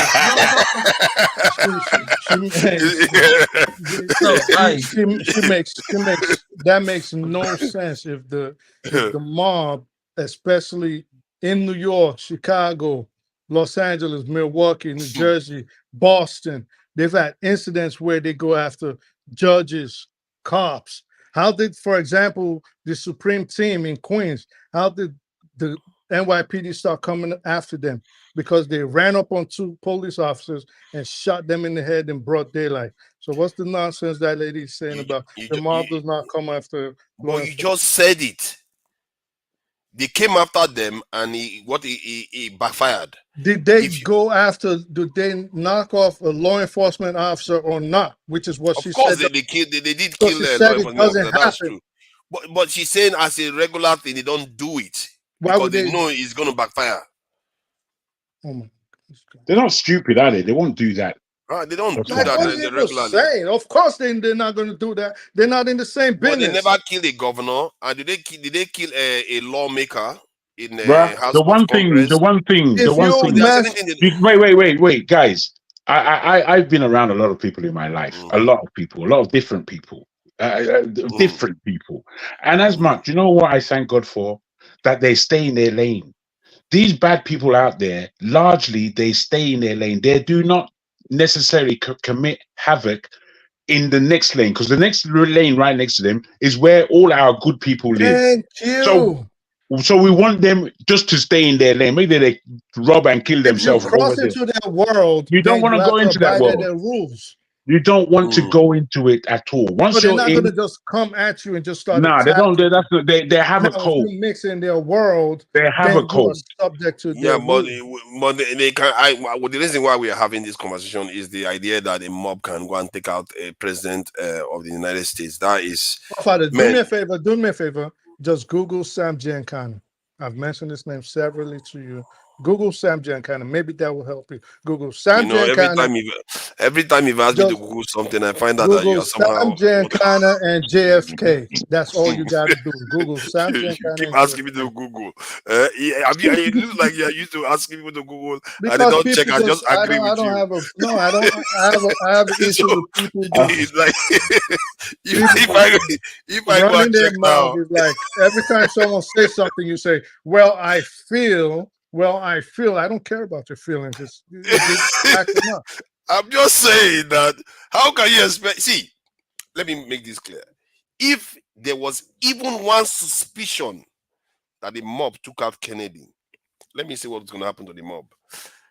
The mob will be like terrorists right now in America. That's how. So why do you think they went after them for over 5 decades? That was one of the reasons. Yeah, but they still have mobs. No, they don't. Not in New York. Not in the United States. The families, they finished. It looks like okay. Let me find United States mobs. No, mob just family. Google Sam Giancana. Sam Giancana and JFK. It was just damn Giancana and Google JFK. Yeah, Sam Jim Connor and JFK. JFK. This is it's like Sam J. Connor and JFK. That looks like a mob guy. Sam Giancana. Is that him? Giancana. Giancana. Man, you see that's sophisticated education and Jagun has got. He knows how to pronounce all these things. He's hung around a lot of white people, doesn't he? How do you know it's Giancana? Pero hablas latinas. Oh, you can speak it. Oh, that's good. Claro, torobiente. Wow, you see, these guys got good education. Your parents spend so good money. So, what am I supposed to find about this guy? Is a mob guy? Okay, let me see what he wants me to check. I will search Kennedy. Let me search Kennedy on his page. Kennedy. Just a JFK, please. Okay. Sam Giancana and JFK. Yeah. Some JFK we are involved in JFK's victory in the victory. They put him in. They made him president. People make people president now. Is this guy serious? You think America is always this way? You think America always played by the books? You really think America and you really think they are playing by the books right now? No, but that's not the point. Where did you get that from? So do you they're not playing by the books right now. Okay, so so if you're saying how do you argue, bro? You just said, do you think the mob can make someone president? And then you're arguing it again that they can. No, I said they can. I told you they can make somebody president. Doesn't mean they killed him. If I make you president, now again, we don't know if they killed him. We're just saying this is one of the assumptions. Okay, so why are we having all this long talk? Well, I've been said that, man. We need to clean out your ears, but I don't know. So so let's we've admit been saying everybody. There's been different groups that have a motive to kill JFK. We don't know who. Jagan said you said the military and the CIA. He came up with his supposition. I came up with mine. Everybody said we don't know. We don't know why. I think the people that actually caused his death between the CIA and the military. They are the ones because they are the ones. Come on, man! See. My reasoning is because they have the greatest motive and they have the means and they have the clout to be able to. If I put you in power, and then I put your son in power, okay, and then all the things you said you were going to do for me, you reneged. You can't get your son to do it, and not only you can't get your sons to do it because your other son is the attorney general, and then they start locking me up, and they start trying to dismantle my organization, and they start giving us long stretches in prison. What do you think is going to happen? You try to kill him, but you will not try. You will not do it because you know that the moment you do that, your whole family is done for. Oh, okay. Yeah, killing the president. You know what that is? That's your organization. Maybe you think it's 2020. Maybe you think 1960s and 2024 was the same. Oh America. my God! It's not the same. I don't know, man.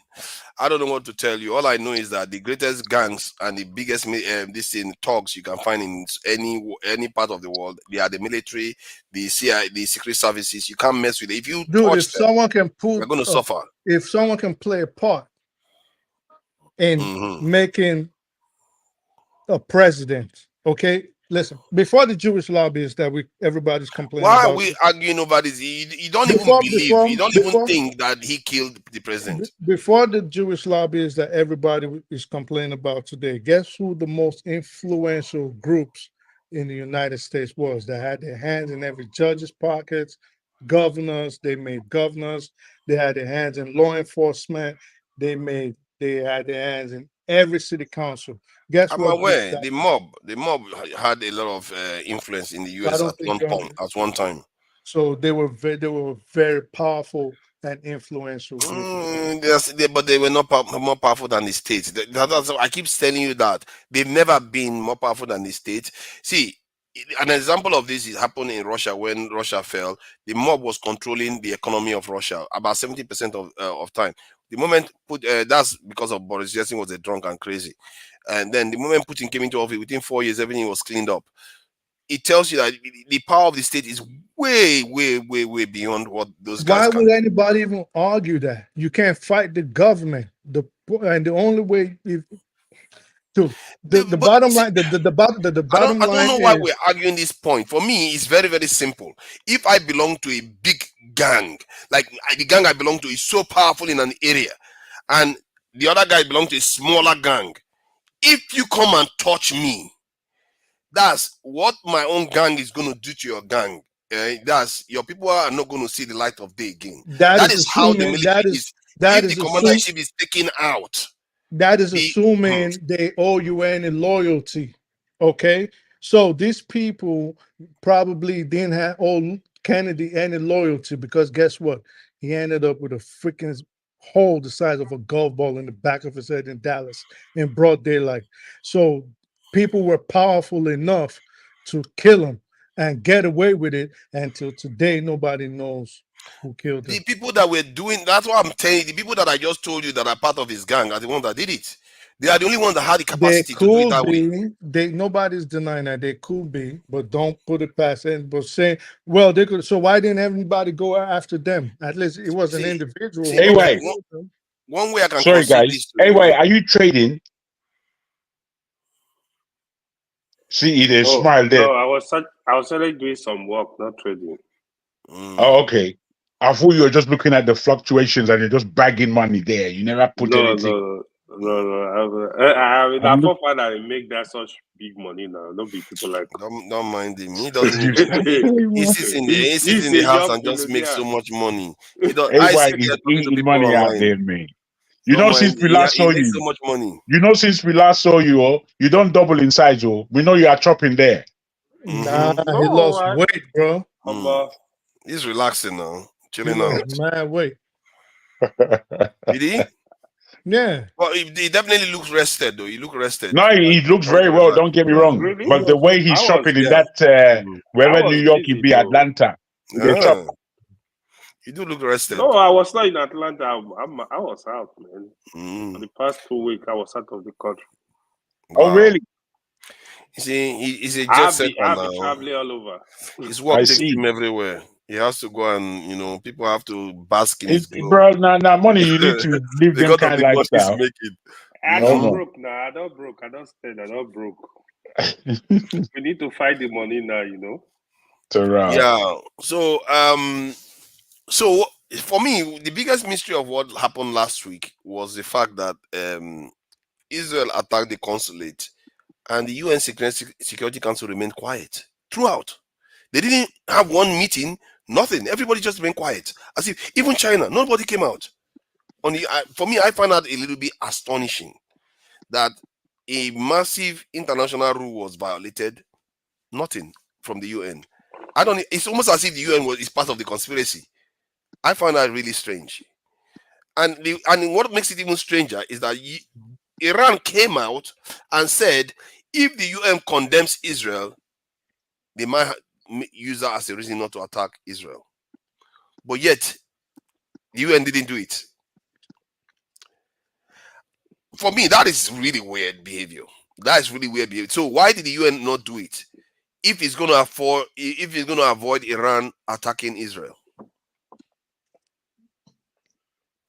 No, I'm asking you, why did the UN not condemn Israel if that could have prevented the attack that happened yesterday? At what time has the UN ever condemned Israel for anything they did? Oh no, they have. It's just that most of the time they try to. America vetoes it, but they didn't even give America a chance to veto. Now they didn't try. Because why? There's a hierarchy in this world. How do you mean? I always mention the hierarchy. Some people can do things, and there's the untouchables. They do what they want. Everybody goes behind the scenes. We're not going to say nothing about it. It happened. Whatever's going to happen no next. evil. Yeah, no evil. Say no evil. That's it. Maybe that's the difference, because I know with Palestine they come out very quickly to come and try to condemn Israel, but when it comes to Iran, when Iran was attacked like this, okay, Iran has been attacked before. They've killed their commanders in Syria, around, but this one in the consulate, you would think it's a violation of UN rules. I'm sure when has the United Nations ever cared about rules? No, the UN cares. It's just the members that don't care. The UN does not care. Like the It's just some rules of its are members that don't there care. to be broken. So if you want to, The UN members care. That's the people working there. It's just no, the people that the countries that don't care. the weak. What? The countries that are in, especially the most powerful countries in the UN, they are the ones that don't care. So the UN basically does not care. That's what you're saying. The most powerful members don't care. Clutching at straws. You're both saying reasonable enough things. It's just perspective. Yeah. You don't have to argue about because if you say the UN perspective. doesn't care, it will seem like the UN itself doesn't care. The institution. It could be said. It could be said. It could be said that the UN as an organization is totally ineffective because the membership does not care. Most especially the membership of the top echelon and those that have veto powers. These people don't care. That could be said. But it can also be said that the people who are working in the UN from all parts of the world, who, if we remember, the UN's is a transitional point from the original. What they after the Second World War, they made it was I forgot the name of the League of Nations. Sorry, League of Nations. League of Nations. Thank you very much. This now failed. It failed in terms of the laws within the League of Nations was not tight enough in order to prevent war. So they went again with the UN. And this was, I would think, looking at the history, people that meant to do well. But as we know, there are those who set these things up and are initially and originally corrupt, or that there are those that gain power within their nations and therefore can divorce themselves from the rulings of the, which again makes it used or weakens it. So what do you think, though? I just got some random idea. Should we attack Russia in Africa? No. You know, we could attack them in the Czech Republic. Why do we want to attack Russia? Hear my thoughts out. Hear my thoughts out. You attack them, and then Russia will respond. Then America. There's 200 America will come and Russian, supply us all those anti-aircraft missiles. 200 Russian commandos dropping in the middle next in the building next to the Nigerian National Assembly in Abuja will take over Nigeria. Yeah, right. You've not seen Nigerian youths before. That's why you are saying that stuff. Nigerians are wicked. Don't even say that. See, my reasoning is that if you go after a rival of the West, and that rival of the West wants to come at you, chances are that the West will come to fight them back. The reason why I'm thinking like that now is that if you look at Nigeria, we just watched that video. It's like we don't even have any form of defense. It's like it doesn't exist. So let's face it, our security is being guaranteed by the West. This is all our leaders are in their back pocket. Our security is basically being guaranteed by them. So we have to change the equation so that we literally have the weapons with us, because we don't have anything. So take the Russians on. The Russians attack, then the West will have to bring all those. He said the Russians attack. You know the Russians, what they would do to us if we dare them. They'll just use their big toe to just mash us. It won't even be their whole foot. No. By the time they do that, see, they had to bring. They gave Ukraine a lot of weapons to help fight the Russians, and I believe Americans want to take the Russians on. Nah. No, America has their own agenda, and their agenda is not inclusive of the African horizon. It doesn't include that dream. Yeah, that's our but dream. Guess what happens if you attack Russia and if they don't intervene? Russia gets one more extra country. Win-win. No. Nigeria. I tell you this for free. I tell you this for free. The only way.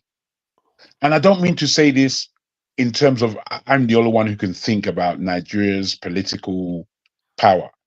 I'm just looking at it for a long time that the only way that I can see Nigeria having the power that it really needs and should work to deserve is the power of ECOWAS plus the the Francophone nations in Africa.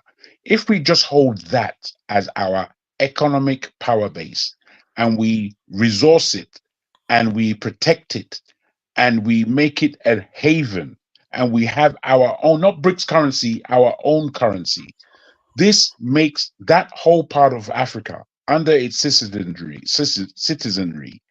a very strong nation, a very strong economy, it's a just a safe random haven thought for the now. black world.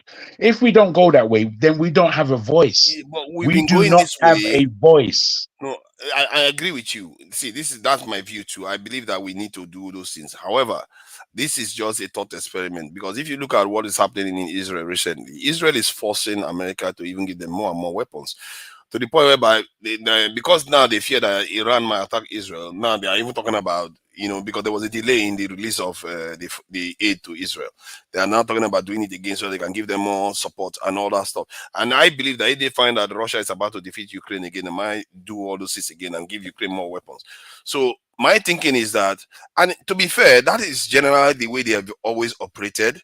Whenever they see there is a competitor on the opposite side that wants to take over area where they have influence, they come and support the area where they have influence so that that competitor doesn't take over that space. So they have a lot, the West has a lot of influence over West Africa and Nigeria and all of them. But The last thing they again, want is Russia it's been coming said in the over. comment section about what's going on right now. You mentioned it yourself. What's going on right now in countries like Niger? Now, between Niger, Mali, and Burkina Faso, they are already trying to arrange a confederation of that brings them into a much more powerful state than them as individuals. Now, with the partnership of Russia, in my eyes, having exchanged from both France and America, I believe that this is a much more strategic understanding of where most African countries should be in order to gain their own independence, their own voice. It doesn't mean that we have to let any country fuck us up the ass. Yeah, We but don't need to look do at what that. is happening now. Look at Niger just got a battery of air defense system from the Russians, and they're getting trainings And a with lot it. of training. It's the training that's most important. So, and they are getting all those things, but we don't have any. So, yes, this is the problem with Nigeria. This is where we have to understand that have the Nigeria Americans is not just have the broken Americans as a country. It's not on the road to anywhere. Nigeria is have not the on the American road left to Niger? nowhere. We have to tell ourselves the truth. No, they've not a left nation, Niger yet. and it's not going on. I don't know how to. Go ahead. No, sorry. What did Tom say? I think he was asking whether I was asking if the America Americans have left Niger. The way I keep They've left. They've left, bro. No, they've not left too. Bro, if they haven't left, they're beginning to. They asked them to leave, but they've not left yet. Yeah.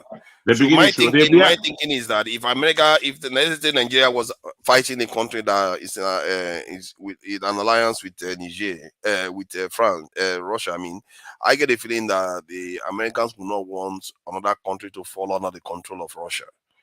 So they will be forced to come in and actually start seeing some of the areas of influence in Africa as a strategic partner. Right now, they don't see us as worth anything, and because we're only worth the consumer market that we are and what we offer in terms of mineral wealth.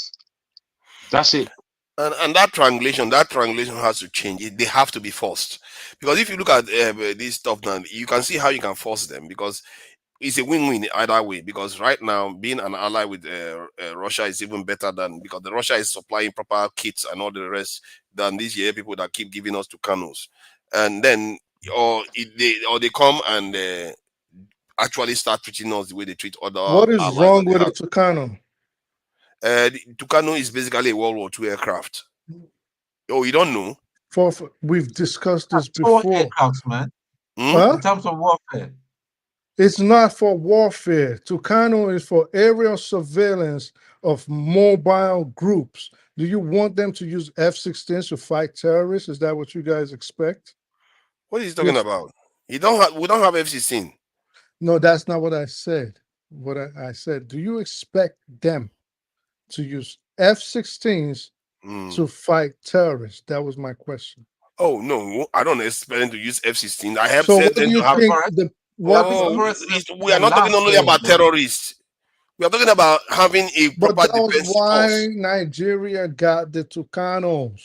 They got the Tucanos Yes. for the terrorists. Okay, the So terrorists. for that Let kind me of, check what the Tucanos do. Yeah, I for don't that, think it's it only is for surveillance. low They do attack. flying. They are low flying. They could be training planes, and they could be low flying attack aircrafts. They could be used for surveillance. So they are easy. Yeah, okay, now you call it attack. Yeah, they do Oh my attack. God! What do you mean? I just called it attack? Yeah, let me show you. Don't be Tucano. argumentative, please. The guy just like to Speak argue the with me. I truth. don't know. No, but listen. No, you're being a bit argumentative, man. I think. Don't be argumentative, No, bro. I will be argumentative if Why? you say. Why? Okay, so let me answer So you are why. telling me So this aircraft is let advanced. me Don't answer even why. annoy me Okay? right now. This Because aircraft is what you call you can advanced. tell us the information that you have. No, listen. Without being so condescending. Explain. You said Well, you guys, and you were directing you guys You're to argumentative one too. person. So if I'm argumentative, that's fine. Maybe I learned it from you. So I don't mind I'm that you learned it from me. if I'm not saying that, but why do you have to be when there's peace in the group? Why would you come out individually to be argumentative? You're making trouble, man. I learned it from You're making trouble. I learned it from you. So Nah, man, you're making trouble. You're a troublemaker, man. You're not here to give us information or to show or to lend your understanding. You're here just to be aggressive. What if for? you ask me, yeah, I learned it from you. So if you No, ask but me you're being unnecessarily aggressive. It's unnecessary. The fact you let it from me. If you ask me a question, one at a time now. You Nah, man. No, I'm just calling a man's caution to his language, and he feels that he feels that he's above that. One at a And that's time. not Let, so let, good. let me mute both of you. Then I'll mute both of you. So look at this is now the Tucano. This is World War II aircraft. Look at the Tucano, and the Tucano does attack too. As you can see, he's got weapons in his on his wings there. So he's capable of attack missions, and which actually in Nigeria they use it for attack. And but look at the aircraft that took us years to procure from the US. We're begging them to give us. Father, do you understand why aircraft. I get easily flustered when you say certain things? It's like when What did I say? When you say something, and someone that is, I think it is irritating. Okay, when someone that is knowledgeable about something. Now we don't know everything. To the point. We don't know everything. Okay. So if someone is knowledgeable about something and they're trying to say, and you, without having an idea what you're talking about, and you start interjecting and trying to say, well, you're wrong, and the person's like, no, I actually am right. Go check it out. You spend too long talking about the peripheral issues. Why would you think that I would not get irritated? Now, I understand Jagun is upset because I did not let him explain for me as usual. Like he tries to explain for everybody. So, of course, he still has a grudge to bear on that. But like with you, if a person is explaining something, you just condemned it to Kano, and then now you're coming back and saying exactly what I said the Tucano is about. And you think I'm not going to get flustered when you didn't come back. You just see. You said at first that it was mostly for surveillance. Then later on you added this in the combat, and I said you added attack. Then I said, oh yeah, now you added attack. 10 minutes to say that, or did it take me like 5 or 10 seconds? Yeah. No, not 10 seconds actually. It took more than that. But that said, you added it, and I acknowledge it. But the point still remains. The point was that it was an old aircraft. And it is not an old aircraft. It is. Okay, tell me other modern military that is using it then. Tell me. The Brazilian military uses it. Korea uses it. Yeah, it's not their Brazil. This is not their main aircraft. They are going to be using it. Bro, Brazil actually builds the Tucano. Why do you always so you see now you just made my point. They are building it, but it's not their best aircraft for that purpose. They are building to sell. Brazil builds supersonic jets. Exactly. Brazil, just hold on. Brazil builds different kind of jets, and they build different kind of jets, just like America also builds the Tucano. You think America does not use the Tucano? No. America does use the Tucano. Okay, let me check how many Tucanos Americans have.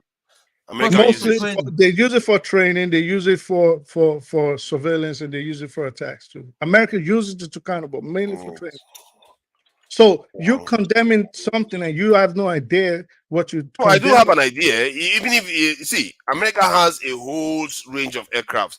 Just because they use it doesn't mean it's their prime aircraft in terms of for their defense. It's not their main aircraft. What do you mean? What do you mean main aircraft? Do you think if they want to do aerial surveillance right now, they will jump in a freaking F-16 Tiger and just start surveilling the whole? They will jump into an aircraft that is better suited for it, not Tucano. I can assure you. I can literally bet that with you. Name a plane better for surveillance than Tucano, since you know about planes so much. Oh my God. What was the name of the other one? Let me just find the name myself. American, US. No, I don't know the name. I'm not on the exam here. US. The Tucano surveillance. Is a very good aircraft. I'm going to put aircraft. UK, US surveillance aircrafts, not one. So let's see how many they list. Whether they will list a Tucano in there. Let's see. Sentry. Oh yeah, one of them is a E3 Sentry. Surveillance aircrafts. Let's see, military.com. So you can see it. It's not like I'm hiding it from you. Let's see. My brothers, I have to quickly let you know that it's clear that Speak the Truth has a deep understanding of military aircraft ammunition. And I don't think you are matched at the same level, forefather. However, I just believe if you know something and you know someone sorry, don't do that. Let me just land. I'm just confirming. You don't know what you know. No, let me just land what I'm saying. Let me say what I'm saying. What you don't know. Let me say what I'm saying still. Let me say what I'm saying. Please learn from Madam. See, you can't just change the topic. I want to. I'm not changing the topic. Hold on now. Stop being afraid of what I'm saying, forefather. I didn't start on you. Just let me say what I'm saying. Hold on. You're forefather. This is where me and you. No, listen, forefather. We don't have to have cross-reference because I mentioned your name. No. Just let me do one. Let me say what I have to say. You're going to get your chance. I was doing something when you interjected. Yes, but you were doing something, not speaking. You were just you weren't speaking. You were just speaking about looking for what you're looking for. He said I should name the aircraft. I said let me show him. Let me prove to him what I'm talking about. This thing, what's his name? I speak the truth. Do you see a Tucano amongst any of these surveillance aircraft of the US? This is military.com site itself. Do you see any Tucano here? You said you were using it for surveillance. Forefathers. Let me tell you something right now. This Tucano and the Super Tucano are the best military aircraft you can use to fight terrorism in an area like Nigeria. Oh my God. They are the best lightweight aircrafts. The best, hands down. Forefather, you have to tell me when I can speak, because you are leaving everyone out of the conversation as you like to do, and are having a private conversation. Tell me when I can speak. Don't worry, you can go ahead and say your piece. Tell me when I can speak. You can go ahead and speak. Sorry. Oh, very good, fantastic. I was doing something. You need to. Okay. You said, boss. Okay, let me speak, and please don't interrupt unnecessarily. Don't stay too long. What do you mean? Don't take too long. What do you mean by that comment? 5 minutes. You are blocking now, bro. What you're doing, you're making me and you have a conversation. I don't want a conversation with you. I'm speaking to the group. Just speak. Like I said, we have to be considerate of each other. Bro, I haven't spoken in God knows how long, and you're talking like that. We just have to be considerate of each other. That's all I'm saying. I'm asking you to do that, and you're not. Now let me speak without interruption. All I was saying, which forefather was panicked to hear, is that I was aiming the knowledge that Speak the Truth seems to have on aviation and military wares. That clearly, it is deeper than my own. So all I'm asking Speak the Truth to do when he has knowledge more than others is don't be so condescending or argumentative Just put the information to us so we can go and do more. Otherwise, we cause arguments. Is what I was trying to say. That's what I was trying to say. Forefathers doing this pretend. Well, Jagun, Where he think he knows more than the next man, which is a very unfortunate disposition he had. Jagun, it is very hard. I'm just landing.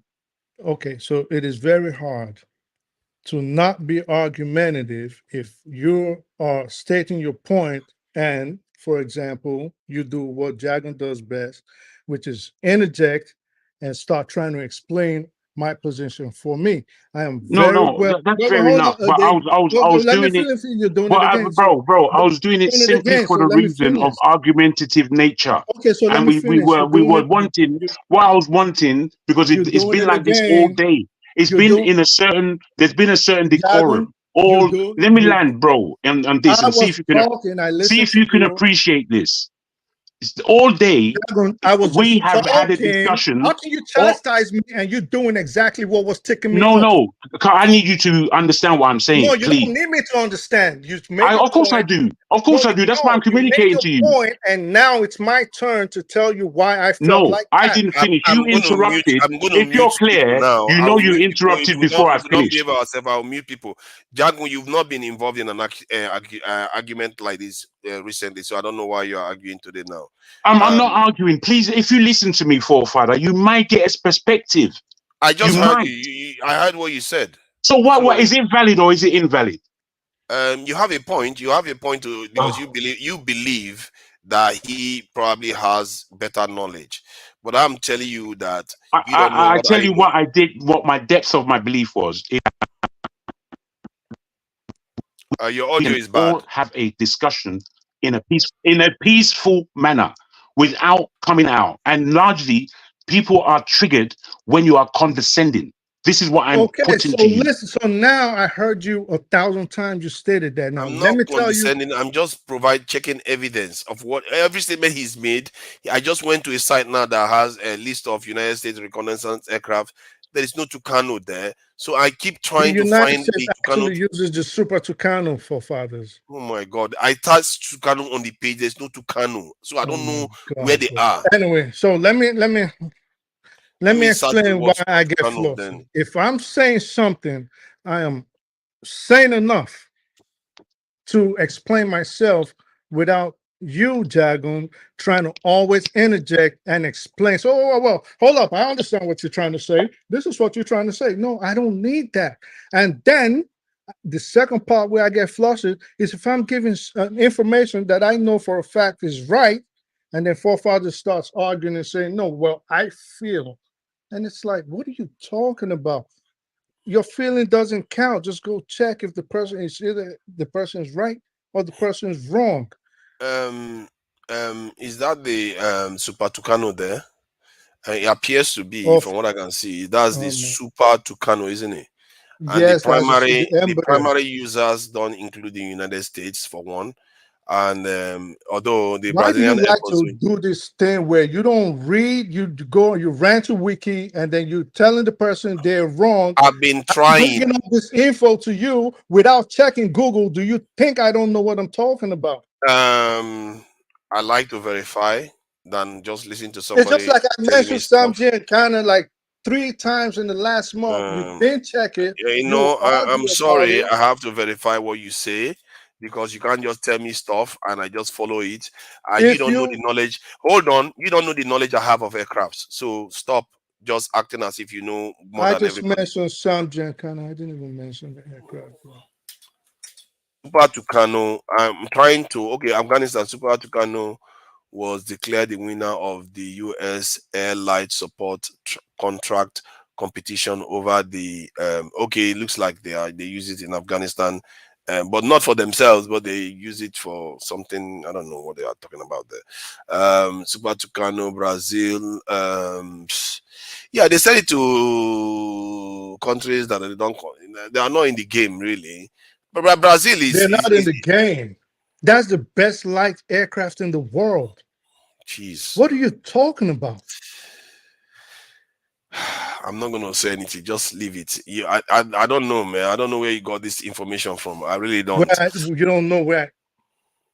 Okay, what is your discipline? that You know what? makes you think you know this Let's truth? talk about Nollywood or something, man. Because Okay, let me read it. The Umbrella Super Tucano, this is also named is the Brazilian. It's a development of the Umbrella Tucano. Carries a widely variety of weapons, including precision munition, and was designed to be low cost.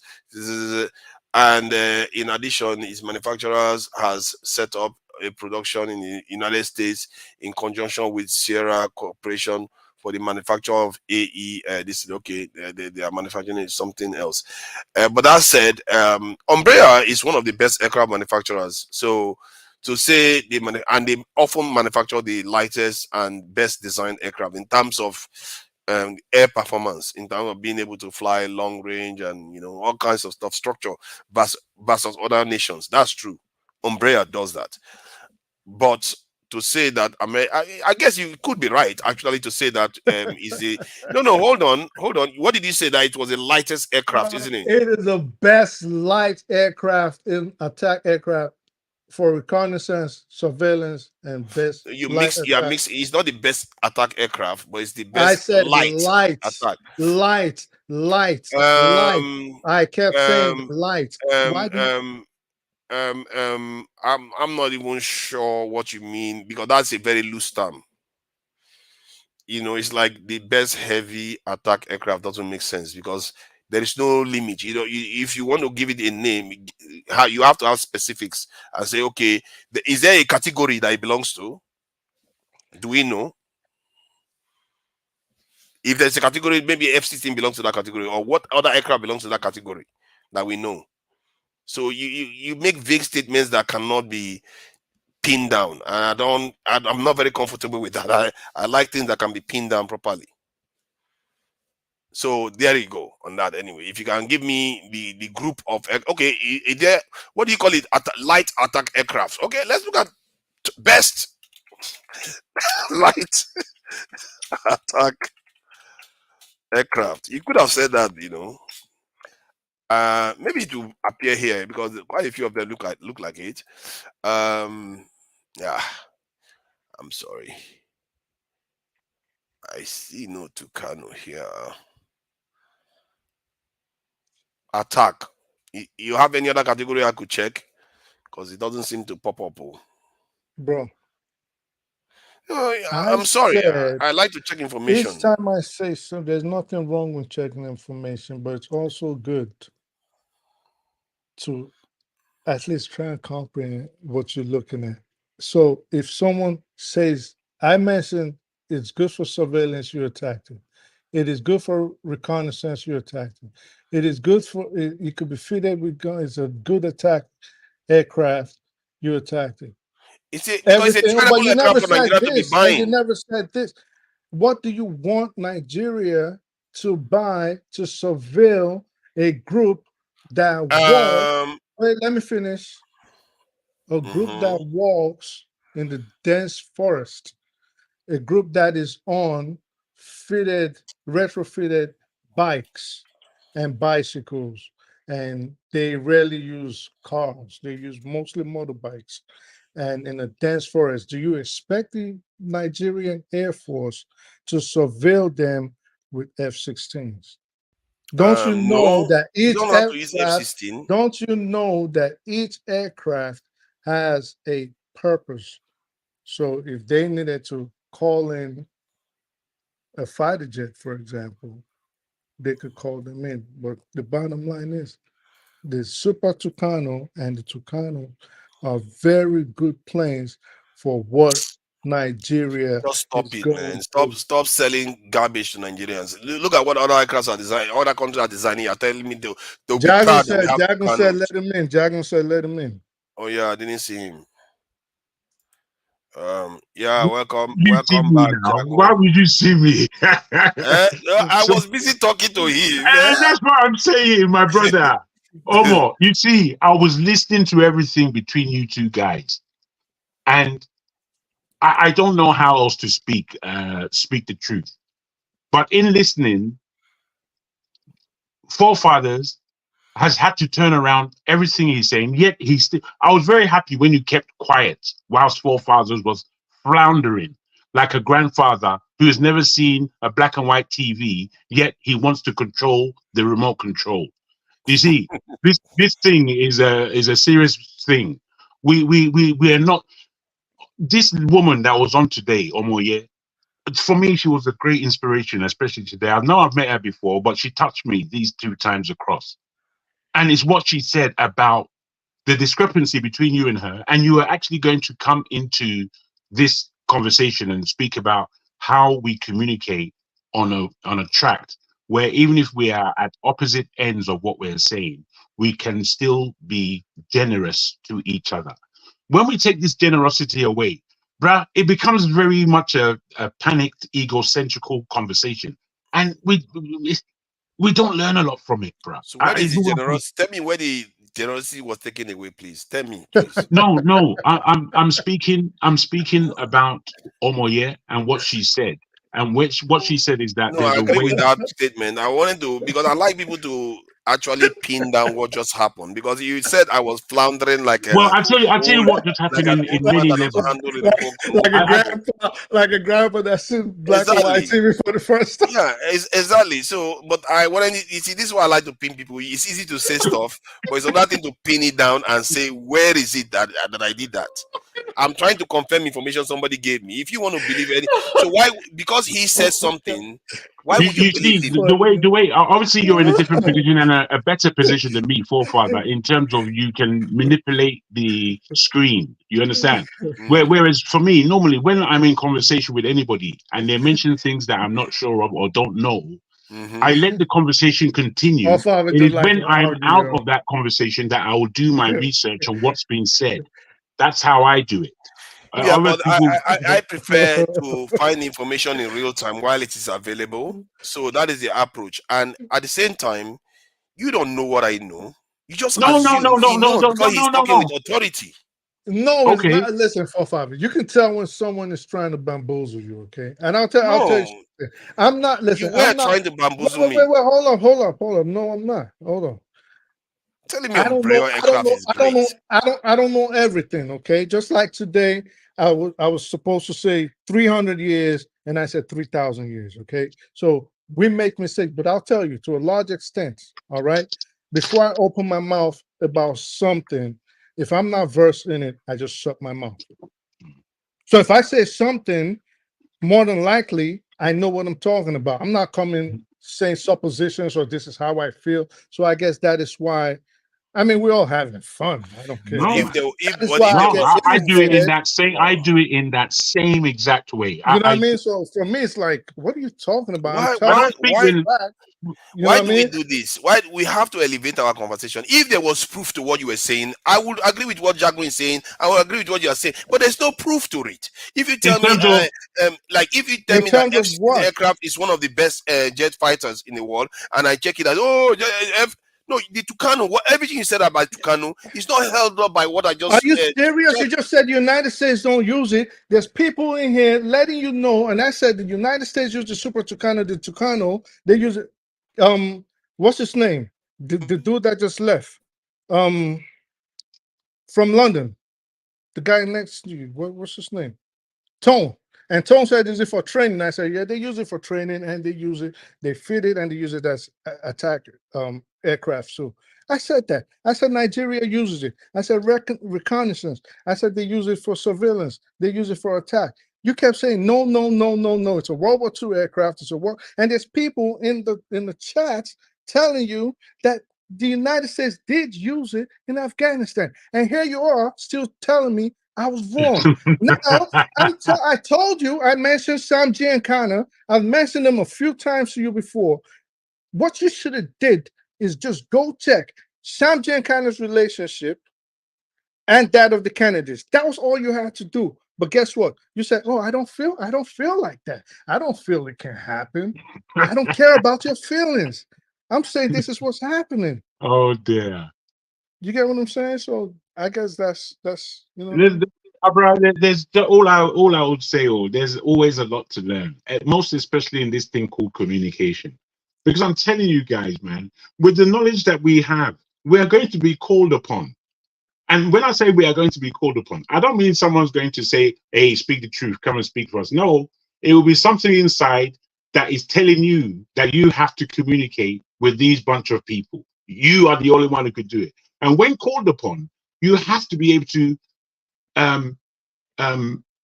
iterate in such a way that you are touching the most people in that crowd. And we know how difficult that is to do on a one-on-one basis. Listen, So I just put to everybody, I'm gonna tell you something about this panel, okay? Why I have fun about on this show is people do have a propensity of talking about things that they don't know, and they'll do it boldly. And sometimes it's irritating. Sometimes it's just like, okay, whatever, we're having fun. You know, so that's how you see someone they'll and argue over subjects that they are not versed in, and they will boldly, it's a Nigerian thing actually, to boldly with their chest out argue with you over something you are probably an expert in.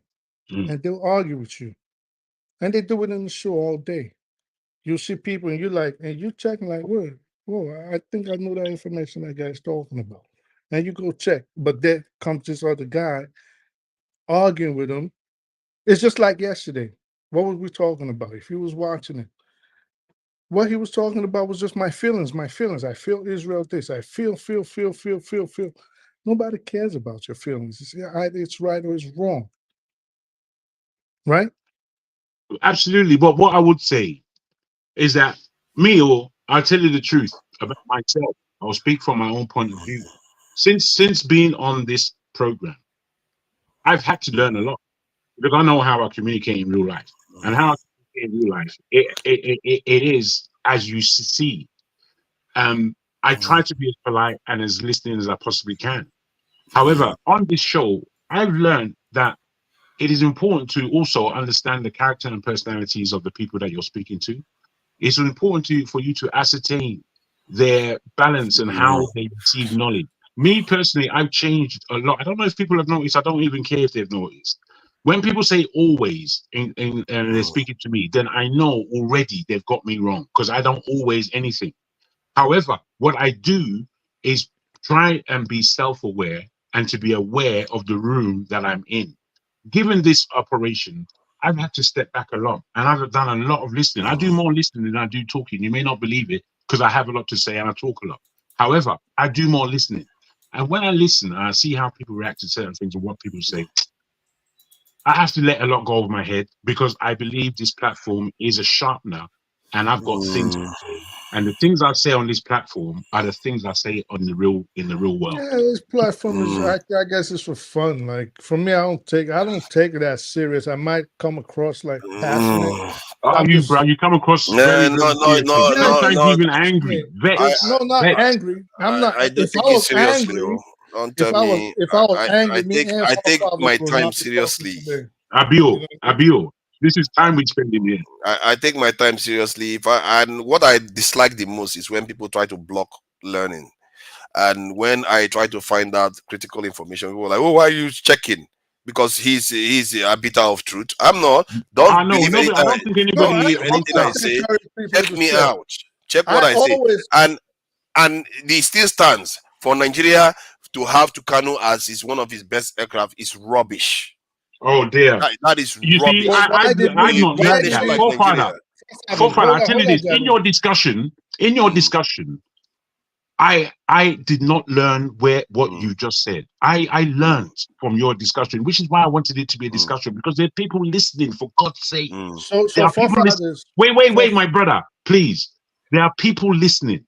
And the listening doesn't allow someone to express themselves. I'm totally hurt by that.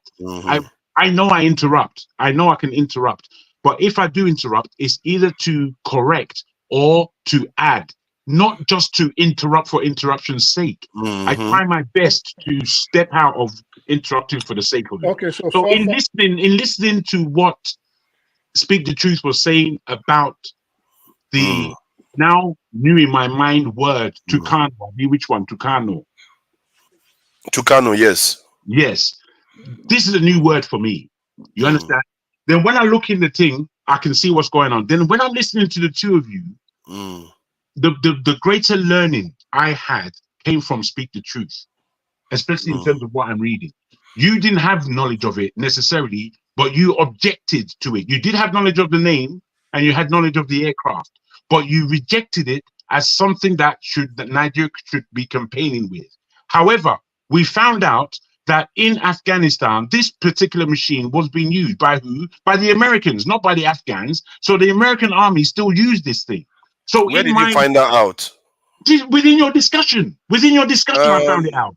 Are you sure it was for the American troops? Let me confirm. I found it out within your discussion. Hold on, let me confirm. Let me confirm. Oh, bros, this is poor because we're all here. The three of us are here. Are you? I don't know if AY is listening to us necessarily. You there? I'm not Make that money for you. I'm just checking information. That's all. Why do you think Nigeria got the Super Tucanos or the Tucano? Because they want to use it for terrorists. This thing, fighting terrorists.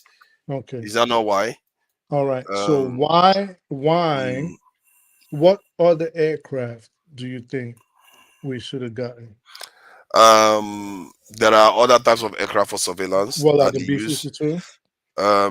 Not necessarily B-52. There are other types of aircraft within that class of aircraft for surveillance. You would consider a B-52. If we can afford it, B-52 is quite expensive, and I don't think Americans will give it to us. B-52 to attack terrorists. Why would I use B-52 to attack terrorists? There are other aircraft in that class. No, but you just said. I just asked you. You just asked me a leading question. Stop being silly. No, so I asked you a leading question. Then you know what you're talking about. See, he's just trying to see.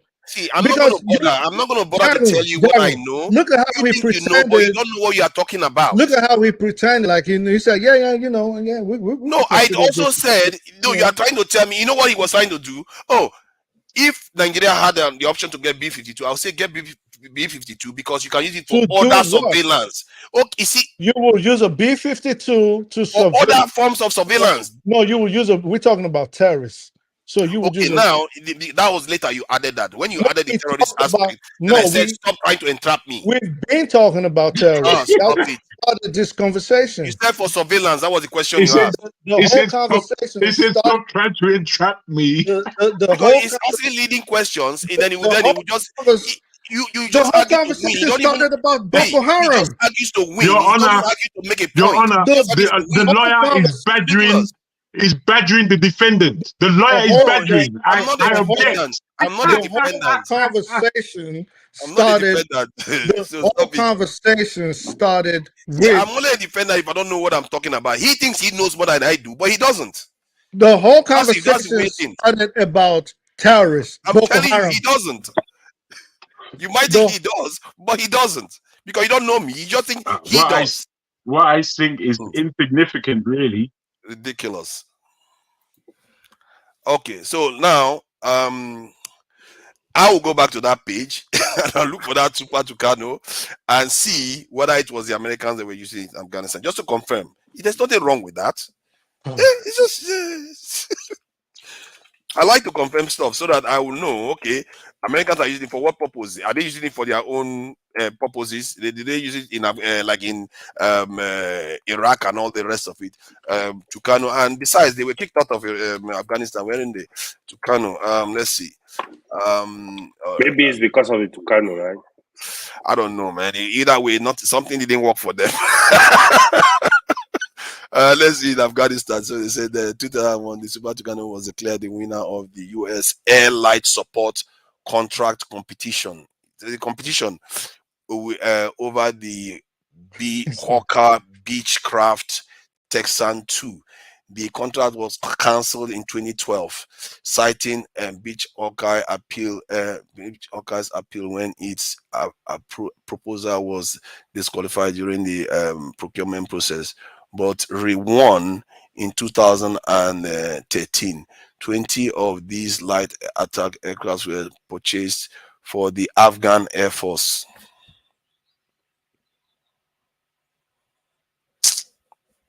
You guys are sad, man. You see, this is why you check information. Because this guy, I don't even know why you are fighting for the Tucano for Nigeria. It's just horrible. It's just horrible. And this is why you check information. And this is why I am here. Hold on. This is why I am here. And this is one of the things that pisses me off most with our people.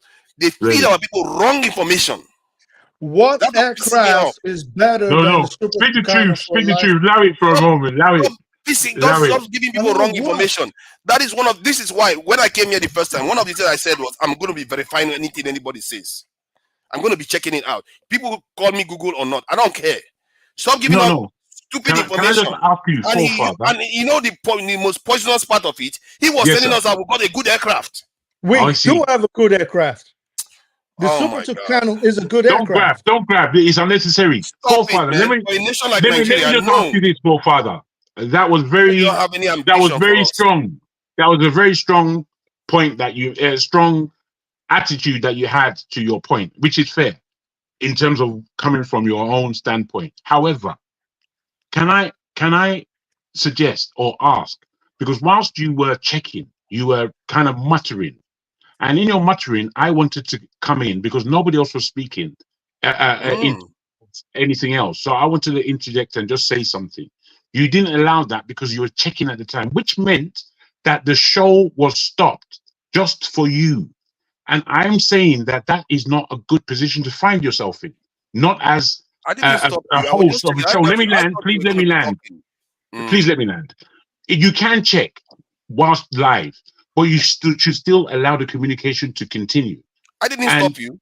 You did, bruv. That's when me and you had a to and fro. We shouldn't have had a to and fro, but we did. It's not the first time I've checked the internet while we're here, and you guys carried on talking. Absolutely, you're correct. It's not the first time. Read that. I don't even have the screen on here, so I Go ahead, read that. I just posted something. Read it for the audience. Go ahead. You want me to read it from the backstage? It says, the Super Tucano trainer light attack aircraft technology project Super October 12, 2001 A3 Tucano was selected by the U.S. Air Force for its light air support program in December 2001 under the 200 and something billion this contract. Yes, where was this? Which one are we talking about? Afghanistan? I don't know what you are talking about. Where are you talking about? I don't know. You see, he's not answering. No, I shared my own information. Why is he so shy about sharing this own information? It's a waste of time right now, bro. No, because I want to know now. Is this the one in Afghanistan? Because it's the same year. In the chat, people, let me check what is the same year. In the chat, people actually were saying. Yeah, let me see. It was in the chat. People actually were saying the United States used it in Afghanistan. So now I'm sending them something. The one from 20, let me. You just said I didn't answer. So I can't see the link. So now I'm sending you something saying in 2021 the Super Tucano was selected by the United States Air Force for its light air support, the LAS program. Yeah, but I can't get to the page. So can you? Trust me, I won't smoke. If we go backstage, and verify what you just said. Because sometimes Super Tucano was here. No, I can't click it. It just take me to the front page. I don't know how you did the link. Hold on. Let me see. I can't click it. All right. So yeah, I would like to verify it. If American forces are using it for in Afghanistan, where did they use it even? I don't even know. If they are using it for whatever purpose they are using it for, I can assure you it's not their best aircraft. It's not even close to their best. I've never seen an aircraft that is taking off. We are going on surveillance for terrorists and all the rest, and they took it to Kanu. Bro, let me just please. I began first, if I may. They don't. I began first, if I may, real quick. Go ahead. Let me say this: there are technologies that are in old airplanes that have not been superior by new technology, because that old technology is the superior thing. They haven't moved on. I can tell you about the Harrier jet, which is a British aircraft. The fact that it raised from the floor going up was the first aircraft of its type. Today, there are only 2 aircraft that are as good as that, in fact, better. They've just been able to better it. Now, this is a plane that was designed in the 1970s. So all these years have gone on, and it's just now that they have a similar type that they can use for warfare. You understand? So technology, as old as it may be, it doesn't mean it's defunct. It can still have great use. All they do is they just refurbish and they improve on it. What Absolutely, Nigeria, for that example, too was happens. using was a fourth Innovation generation happens. and a fifth generation Super Tucano. Absolutely, They're not innovation. using something that the Luftwaffe was using in 1939. Absolutely. That is not Full what we agreement. use. Full agreement. All I'm saying is that where technology doesn't go into third, fourth, fifth, sixth generation, the original technologies that began, sometimes, not all the times, but many times, this technology is still being used. So in describing this Tucano that you speak about, it's interested me. And as I said, this is a learning platform. So in the interest, I've done a little research. Whilst I haven't been able to involve everybody or in the stopping of the show of the research that I'm doing. And I've seen that this Tucano of a plane is the best light aircraft of its condition from its time in the world today. That's what I'm seeing. Okay, So, that is an interesting statement you make. Of course, it's going to be true. Who has taught me? Who has taught? Did you teach? No, I said, of course, it's going to be true. It's going to be true of its time. Okay, fair enough. But I'm saying that in terms of the knowledge that you both may have upon this, and I'm a novice in this arena, who has taught me? Nobody. You taught yourself. Okay. Except you are saying that he's the one that taught you. I don't know. I Bros, don't know. That's what you're saying. now him give me the bring in. I don't even know if he said to me, oh boy, if I he don't have came, any hope in that fight. if speak If he the taught truth, you, that's fine. If speak the truth bumped into me and said to Kano, yeah, I go look at now. What's in this bubble they talk? You understand? I don't know the word, even the word. I don't know it. You understand? Okay. So the whole if that's what you're saying, but yes, the way he described it, what you said is of that time. Yes, the reason why I became frustrated. Let me finish what I'm saying. I'm talking about now that for modern aircraft, modern air force, they are not relying on Tucano. Tucano is our that may be creating an argument.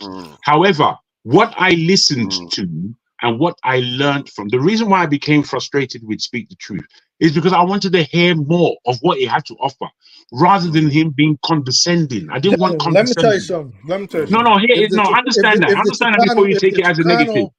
No, not at all. If the Tucano, no, I don't take that. I don't care. I love divergent opinions. I really don't care. If the Tucano was such a bad aircraft, guess what?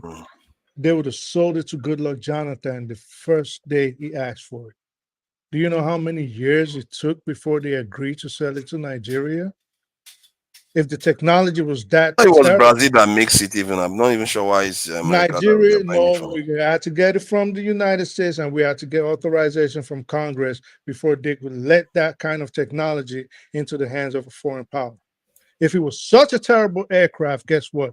It would not leave the stables of the United States. Man, this guy, man, you are completely out of your mind. All the stuff you are saying, you are really. I don't know what you are trying to do here. Are you trying to tell us Tucano by any means is even close to like a second-rate aircraft in terms of military aircraft? When you're talking about first and second layer of surveillance, okay. It's not even close. So it's ridiculous. How many times have you seen such aircraft in the air? Hey, can you let me finish talking? How many times have you seen? You don't like people interrupt you? Please don't do that. How many times have you seen Israelis or any good military, even Egyptian military? They want to go somewhere. Oh, it's a Tucano that they are flying. Are they surveilling the same kind of terrain? Do you even understand that terrains matter in how aircrafts are chosen? It is the best light attack aircraft on the planet, bar none. Today, I think that's a pretty conclusive statement. Yes. Yes, See, I've checked. Okay, light. Hawker. Now you call it. Now you change it to light attack before it was surveillance. Okay, now let's say the What best light is attack this? aircraft. I've Are you searched the best serious? light attack aircraft. Tucano didn't show up. So now I'll search it again. So I Because never said light attack aircraft all this while. Django, he made a comment here. I will check it again. This is why. So far, he has been calling it light. No. I know he has been calling it light, but to call, I think I've already checked it once already. The best light attack aircraft, and I didn't see Tucano there. Now I'm going to do it again. Okay, let's do it again. Best. You ChatGPT So that is how you choose the best light attack. Wait, hold on. So this is how you decide what is the best light attack aircraft. You go into Google search engine and type in and say, yes, this is Google told me. Are you? Because somebody, you know why I search it that way? Because somebody painstakingly put the list together. And I'm not going to go to only one site. I'm going to go to multiple of them. Somebody also put the list of who has the biggest cock. So I should believe you that hasn't painstakingly done it. Okay. Go ahead and type. Best light. Okay. Wow. You see how Crazy you guys. get quality information like that attack aircrafts in the world. Because if he shows up here, I will admit it. I don't have any dog in the fight. All my own dog in the fight actually is the truth, and that's what I care about. That's my dog in the fight, really. So from that point, it's untrue for me to say I don't have any dog. I do have a dog. It's a truth. All right, let's get busy. So now, best attack to Kano. I wish he shows up here so that this whole discussion goes away. I speak the truth to go home, sleep, dreaming sweet dreams. Let's see. But it's not here. I'm sorry. Yes, it is. Where is it? Did I just miss it? All I did was listen. All I typed in was this is what I typed in. Okay. Best light attack aircraft. Okay, that's all. Okay. That was all I typed. I'm gonna reduce it because the first thing that came on was Embraer AMB 314 Super Tucano, then the Saab Jazz 39 Gripen, then the Hongdu GL8, then the Kite 50.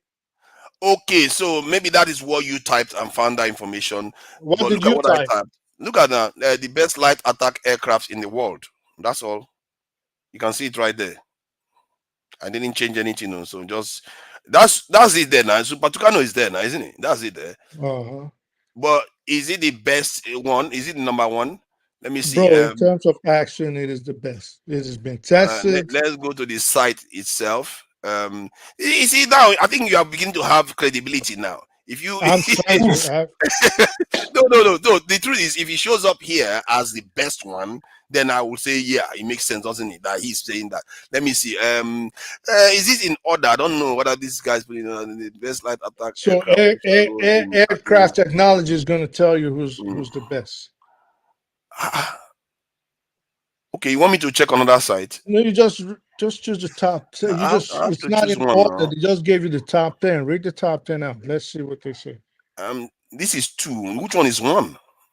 Okay, this thing is 1.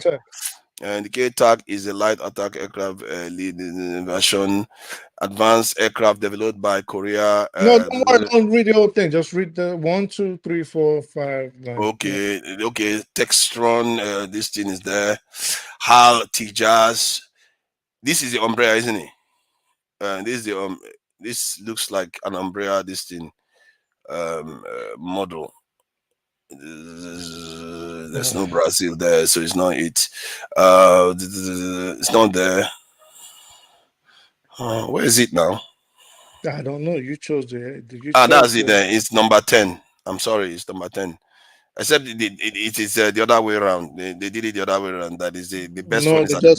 They just said best 10. They didn't say Okay. Let me read what they said about it. The Super Tucano, also known as it's a turbo light attack aircraft offered by Umbrella to meet the light combat requirements of the armed forces worldwide. It is a successor of the Umbrella. Yep. The primary operators of the aircraft include the Air Force for the Brazil, Afghanistan, Chile, Ecuador, Indonesia. Note the names. And the A29 Super Tucano carries a range of ordnance up to 1,000. Well, that's a lot of weight it carries on a light attack aircraft. That's over 1 ton. That's crazy. That's what is considered light. Impressive, eh? Yeah, that's not light. That's quite heavy, but I guess that's aircraft standards. The aircraft is equipped with a Pratt and okay. So now let's see what they write about others. So that because that one is very descriptive. I don't know because sometimes others they go over the bar and say, "Oh, these people are like this is like the best," and stuff like that. So you have to check. Let me go to number one. No, you have to check now. So, but at least he came at the top 10. He came at the top 10. So I think that quite importantly, on that same aircraft, the engine has enough power to attain maximum speed of 593 kilometers per hour, whilst fuel tanks ensure maximum range. Yeah. Let me check something. Yeah, speed is very important with any light aircraft. So we will see. It says, it says it does 100 and something kilometers per hour, 1,000 something kilometers per hour in terms of speed, and attains a maximum range of 2,100 kilometers. Let's see what the other ones ranges are. And this one is about similar to, and this one is 700. This one's slightly higher, but speed is lower though. So let's see. Speed is about the same, range about the same. I'm be surprised. That's not umbrella. This one is longer range. Just slightly less. Which one are you looking at? I'm looking at L159 Alka, which is number 8, right? No, number 6. Okay. So it's got 2,500 in terms of range, and the payload is even seems to. Oh my God, what is that? That is 2 tons. That is even bigger. Ask yourself. Now what? They fight to not be playground though. Ask yourself. Okay, this is how you ask yourself. This one is all those aircrafts on the top 10. How many of them have you ever heard that they were put into action on the battlefield? Hold on. Let me. Can I just check, please? You keep changing the goalposts. I don't want to start going on that point right now. Let's just go on. Let's just not go this thing. So now I'm looking at this one does 3,000 kilometers, 3,100, which is over 1,000 kilometers more. That's like totally 1/3 more range, and the speed is even higher. And this is going higher. This is Hog Doll. And this one is 1,000 kilometers per hour, just about the same speed. And they didn't include the range, but the payload is even more. Dude, anybody. You know what else would have been interesting here would be the date of commissioning of these aircraft. They can design. And produce any aircraft. This one is 2017. This one is modern. Hold on now. I'm just trying to confirm. Let me just explain something to you. Okay. How many of these planes have ever been put in action? How many of them have been? We don't know. Tell us. We don't know. Tell us, please. We know Umbrella has been in. I mean, we know Tucano has been in operation. At least if only in Nigeria alone. They kill a lot of cows. Afghanistan alone, or if only Indonesia, Hold on now. Let me see. So, but the other seems to have higher specs. This one is 3,000 kilometers. Almost 2,000 kilometers per hour. This is a higher spec aircraft. As a matter of fact, it seems to be getting higher when you go up the yes, you can see. That's why they aid. But it seems to me this one is 4,000. Yeah, it's not the best.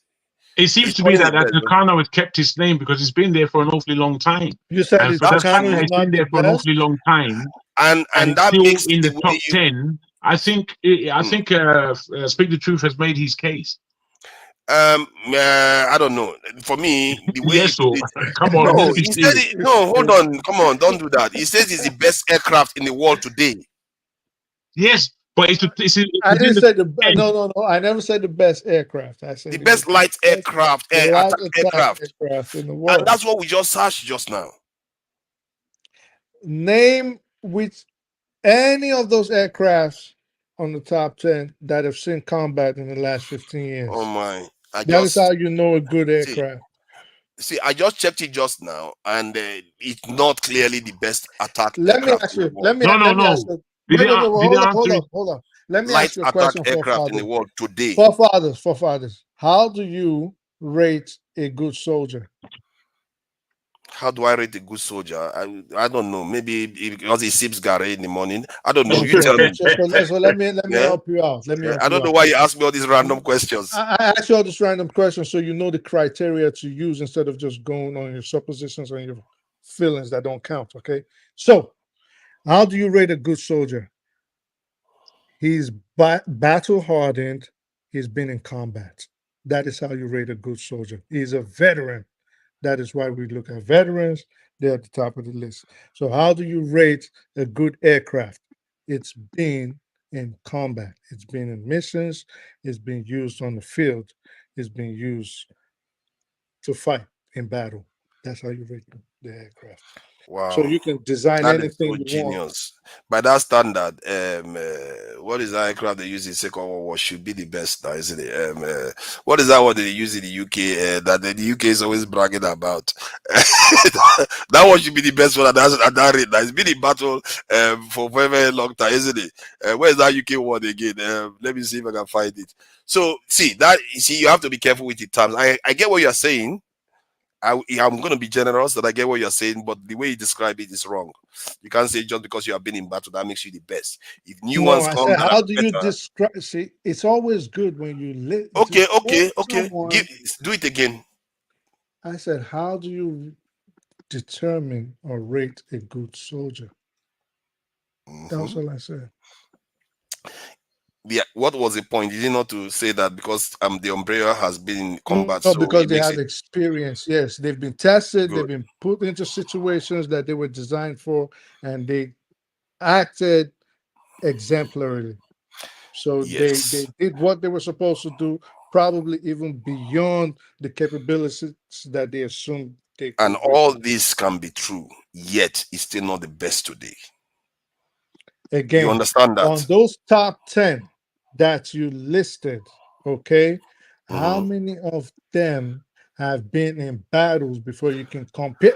Hold up, See, calm down, before you can compare them to the Super Tucano. by that standard, repeat that question again, just so that I will know what I will catch you with.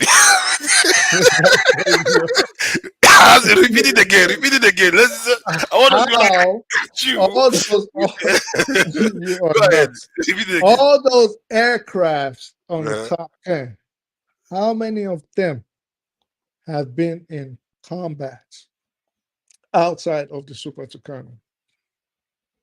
I don't know. Exactly, the only one, the Super Tucano. That's how you rate them. That's how you compare them. How do you know they've not been in aircraft combat? What was used in Afghanistan, for example? I mean, the wars that No, they how do fought you? all No, no, over no. the I world. mean, how do you know the others haven't been in combat? That's the question I'm asking. How do you know? You don't know. You can't say that. You can't just say that you don't know as a fact. Oh, you want me to check the other 10? So let's not keep changing the goalposts. First, your point was that Super Tucano is the best one. And to say, and I also made it clear that that argument that you made that just because it's been in combat makes it the best is not necessarily true, because by that standard, you're going to say that the one that has been in combat since the World War II is the best one. How So else do you judge, for father? how you can judge is whether it's got better parameters, because remember, aircraft are not built like that. They If test you them. think something has better parameters and you've never used it for what it was built for, how can you now say, well, I put this nice toys and this nice gadgets in it, and it's in testing, it will fly 1,000 kilometers per hour, right?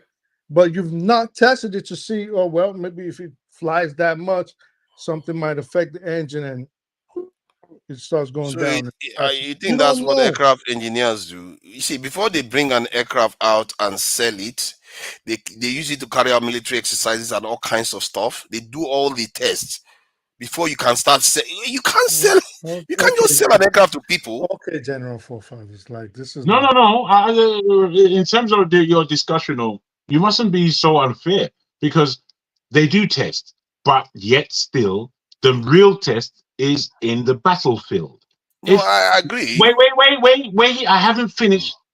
If an aircraft has not been tested in the battlefield, truly, you cannot necessarily boast on its performances. What you can do is ascertain through the testing that would happen, military testing that would happen before this particular aircraft is commissioned for sale or commissioned for use in battle.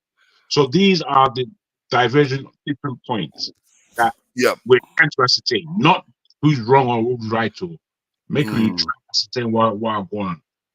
Yeah, because one of the things is that because some of the points are a little bit like they go together, then they diverge at the end, and that's why I am trying to clarify to him that just because an aircraft has been to You're combat, right.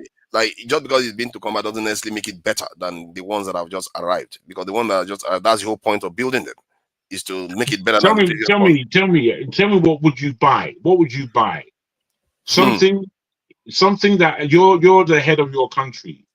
Something that has been well tested, has seen the test of time, is still extremely well operational, and has recently been in battle and performed to the highest level. Or something with a lot more gadgets, is right up to date upon the aircraft I speak about, is faster, and is seen to be having a lot more practical use. Which one would you buy? I'll opt for something in between. Heading that towards one is not for sale. No, hold on now. That one is not for sale. Why? Why do you know? Why do you know that? Why? Why is it not for? See, this is how we sell ourselves cheap. Why is it not for sale? See, we go for in between or to the highest level. See, that's what you go for. What you're okay. The only thing you can say is that if I'm the salesperson for this manufacturing, these are the two things I have. So if you're going to opt for something else, that means you're not buying any of what I'm offering. Is that fair? Sorry, repeat that again. I missed that. Sorry.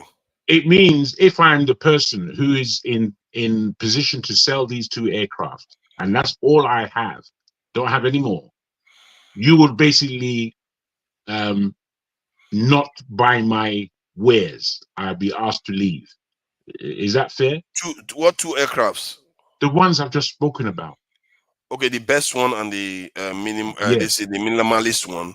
Depends on my resources. Now, if I have money to buy the best one, I'll buy the best one.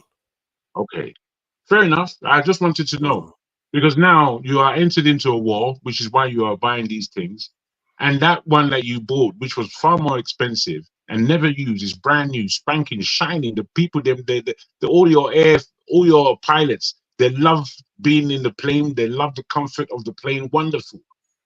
Now, this plane, in the midst of the war, does not live up to how I was selling it, how you bought it. What is your criteria now? My criteria is that one, generally, this type of aircraft is very, very rarely, especially if it's like combat or surveillance. Surveillance is easy to test too. It's very, very rarely it underperforms what it's meant to do, except the enemy does something new. That is when sometimes they report back, oh my God, this aircraft is not doing what we are, it cannot meet our mission objective because something has changed for what the enemy is doing. But in terms of the performance that is meant to deliver when it goes out there, the stuff is tested rigorously. Like they take part in military exercises with these things to make sure you can't give it to somebody to go and use when they could go and die for free. So they test them rigorously, and that performance is still going to be repeated. Because I've seen a case where the Russians were testing their MiGs, and like they were doing all kinds of acrobatics. When they were testing, they were not started marketing it too. They were doing all those things because you have to do those things before you even start marketing it at all. So that is how these things work. Nigeria to get a MiG to fight the terrorists. Why would I want to do that? That's not what I want to do. You still not but I want Nigeria to have a MiG. So you still haven't answered what I said. So what's your alternative? Since the Super Tucano is such a terrible, this is what we've been going around for me to fight terrorists. For me to fight terrorists, I can have other forms of aircraft that are more modern with more kits in it. I can even use a drone. So you think I can Nigeria have a drone. does not use drones? Of course, they use drones. They Okay, so started but using that wasn't drones my more question. recently. My question again. Okay, let's try it again. So my question is, the Super Tucano is trash to you. Okay, Yes. obviously we need a light attack aircraft, right? No, we don't necessarily need a light attack aircraft. We need a I guess a drone is an aircraft. Go ahead. No, not a drone. A Why? man. Why? A man. Are you against with a drones pilot. now? So, as an alternative, what did you expect the Nigerian Air Force to get outside of the Super Tucano? If you don't want them to, you said no. I would tell them get a drone and get infantry on the ground. Forget the drone. I'm saying. Why are you forcing me to use what you are? You are not the. I'm supposed to be the guy in charge. An alternative to the Super Tucano. A drone. Jesus. What is wrong with you? Are you in charge? We already use drones. I know that. You know that. And we I all would know say, that. So for you're the purpose saying, of tracking terrorists, isn't that what you are looking for? Isn't that the objective, Mr. I speak the truth? I say I will use drones. You guys. A drone with a weapon. Because you know why? The drone will be in the air 24/7. And secondly, then I will have people on the ground. You really think a drone just has this miraculous power to just stay in the air 24/7? That's what you think? No, that's not what I think. What I think is a drone can remain in the air for 13 hours or more, some of them, then you can interchange, That's how you do it. If you put a pilot in there, they could be shut down. All kinds of rubbish goes on. So nobody needs that shenanigans. So you think air forces don't have the sense to pick up drones instead of throwing a pilot? My brothers, I'm going to have to leave you. I thank you very much for the conversation. I'm out of here for now. Thank you. Don't worry. By the time I'm done with him, he will make me an air commodore. Carry on. There are so many levels of this channel. We have the level where Rudolph takes the show, and then we have the night shift where Forefather don't enter, and then we sometimes have the what do they call it? The backstage. The backstage one, yeah. For you two, you need another section. You two, you need another section, which will become the fourth. Where we call it the Speak the Truth Forefather breakdown. Me, I didn't leave you, or you guys go scatter my head. He's going to speak the truth soon. Yeah, thank you. He's going to speak the truth soon. Don't worry. It's just about to speak the truth. Don't worry. He will speak the truth. Nice one, guys. Yes, nice one. See you later. Yeah, see ya. So go ahead. Make me the air commodore. Go ahead. Nah, there's nothing else to say, bro. You see, I gave you the solution that you asked for. You use a drone, rotate them, get infantry on the ground, and clean out the terrorists. We wasn't talking about drones. We was talking about. See, I think. Okay, I wouldn't use it. That's my point. I wouldn't go and start begging Americans for Tucano. I'll go to. You said how did we get here? You said there was better aircraft that we could have gotten. All right, so you kept saying there was better aircraft. Yes, better than the Tucano, and I've been asking you for over 2 hours. Tell me one better aircraft than the Tucano that could be used to satisfy the objectives of the Air Force in combating the Boko Haram terrorists, which is why they got it in the first place. A drone. No. Forget the drone. You never say drone. You said the aircraft is old. They're better aircraft. It doesn't have equipment, even though you don't know the equipment's in it. The guy just fitted in it.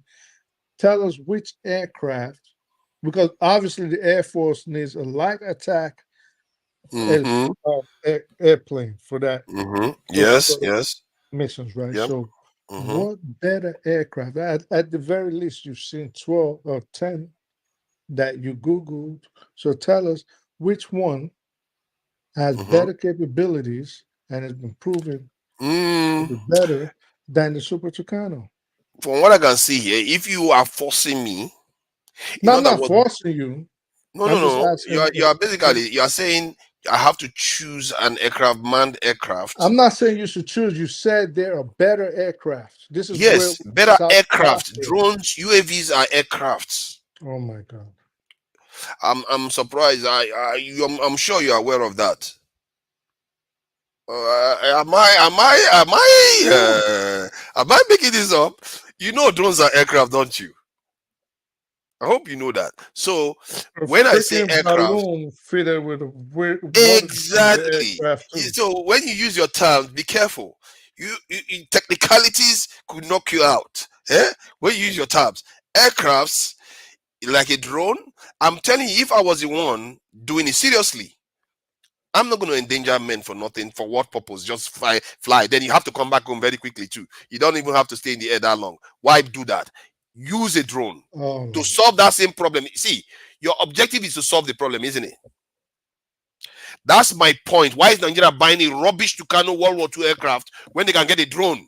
Tucano is a rubbish World War II aircraft compared to what they could have. Tucano is a Yes, actually, it's a rubbish aircraft for Nigeria. Is it because if you send that aircraft to Israel, they would just turn it back at you. Israel is buying some of the most sophisticated aircraft in the world. That aircraft is not going to help Nigeria in any way. Like which one? Israel. Yeah. Oh, let me check the new one that they're buying. I know that they have F-16s, about 200 and something F-16s. Okay, so stop there. So stop there. Okay. Do you realize what you're doing? You're comparing a freaking orange and an egg.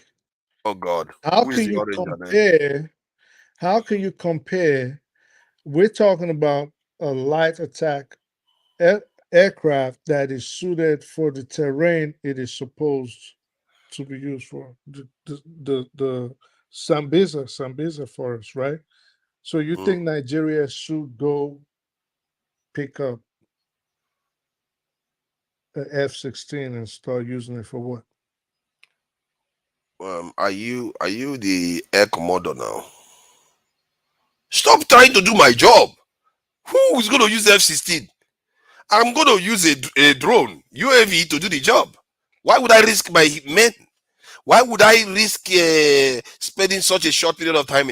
See, you use surveillance aircrafts that is armed like the type that the Americans use. I've forgotten the name. My memory is. There's one other name that they have one that is very, very mean-spirited. That been killing people for decades. For over 10 years. I think Obama uses a lot of that too. He uses a lot of that. Is it Trident? No, it's not Trident. There's another name. Famous. Okay, let me just say famous US drone. Famous. Oh, Fabulous, I got to go real quick.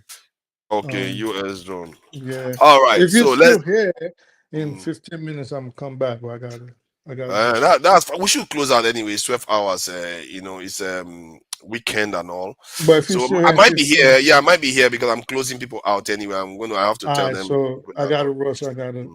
All right then. All right then. See ya. All right. So yes, this is one of those evenings. It was a nice interview today with Omoye, and the discussions went sideways or upwards, downwards, and I ended up Air Commodore. And it turns out that I do have a military strategy to take on the bandits.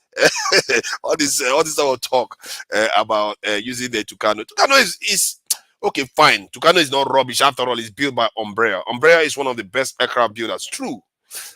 But for Nigeria, the capabilities of the Tucano is not even what we should be looking for. It's a totally different form of conflict that we are facing. And if you want aircraft that your men will risk their lives in, it has to be more sophisticated than that. If you have a Tucano aircraft and maybe a foreign, like even what they call it, which country should I even get? Kuwait wanted to attack us with their aircraft. Nigeria will just pack out. There's no point having that Tucano in the air. They will just shoot it down. And F-16 will take out the Tucano. Tucano will not even see the F-16 at all. So what is the point? Don't even bother taking it up in the air. And like I said, what triggered this conversation was regarding our air defense in Nigeria. You know, we saw what happened in Israel yesterday. Look at how the whole sky is lit up because of their air defense system that they have in place. And we are just sitting there like sitting ducks. And Israel sent his people under bomb shelter. Oh, does Nigeria have a bomb shelter? People in the chat, please, I don't know whether you are there. Does Nigeria have a bomb shelter for its citizens in case something happens? Eh? You see, this is kind of stuff I have to ask, because our people, for some reason, we live in a alternate reality that doesn't seem to be in this world. And it's weird because people are telling me I'm the one living in alternate reality. When the people that are telling me these things, oh God, sure, that's a good one there. That was a good one. The people that are telling me that are living in alternate reality, they are probably the ones living there, because the entire world is living in the world that I'm describing to them. Why do we not have these things? Bomb shelter, hey God. So we don't have a bomb shelter. We are in trouble as a people. We are probably one of the few groups in the world that don't have a bomb shelter. Barely have any underground facilities. We do have a few now and here and again. Huh? What bomb shelter? Yeah, Jesus Christ. Why are we not paranoid as a people? Why are we not paranoid as a people? I really find that astounding how it can happen. And my only explanation is because of the way we got independence, and these people had the chance to groom our leaders to make them believe that they are part of them, and that it's okay for us not to really go about defending ourselves. Because for the life of me, I can't understand how a country as peaceful as Switzerland can have 370,000 bunkers. That it doesn't even make sense. How can a country like Switzerland have that? And this country hasn't been to war for how many decades now? Switzerland hasn't been to war in almost 200 years. They are neutral. They don't like trouble with anybody. They are friends with everybody. And yet they are more paranoid than us that have been enslaved and colonized. That our children are getting kidnapped, our women are getting kidnapped. In 1 year alone, since Tinubu got into office, 4,700 people have been kidnapped. And yet we are not paranoid people. I simply can't understand it. And those people that say that I'm living in an alternate reality, they really need to have their own head examined, because how we can have time to be talking about tribes, constitution, and all this stuff when all this devastating reality is all around us. I don't understand how people can feel comfortable. Maybe because they've never lived through a totally devastating destruction from another people. They didn't witness what the Oba Ovarowe or Baisi of Benin witnessed. They didn't witness what King Jaja of Opobo witnessed. Some of the things the Jebu people witnessed from the British and all the rest. The war, the Lagos battle, the British when the British took over Lagos, they didn't witness all those things. They don't know what it's like today to be governed by your own king and your Oba, and suddenly tomorrow some other guy is lording it over you, and they can do whatever they like with you. The fact that we are still around today is something that I really feel I think it's mosquito that probably drove Oyibo people away, because they couldn't stay here. The mosquito was too much. That's what saved us. And now they have malaria vaccine. So let's hope they don't go and throw nuclear weapons in Europe. Otherwise, they will have space in Africa to come and take. And our leaders have made it very easy for them. Because clearly, we don't have shelters. We don't have we have no air defense to even speak of. We don't have bunkers. We don't have what else have I seen in underground tunnels? We don't even build underground tunnels for trains. It's like, what is it? Are we even are we even alive? I'm beginning to worry that we are not even alive. What is wrong with us? I don't understand it. I really don't. There are certain things you just do. Even to grow our own food, you barely can grow food anymore. The only thing you can see at the end of the tunnel now is that in the last 10 years, yes, train lines have been built. Dangote refinery has been built. I don't know, Port Harcourt refinery, I don't know when that one is going to come on stream.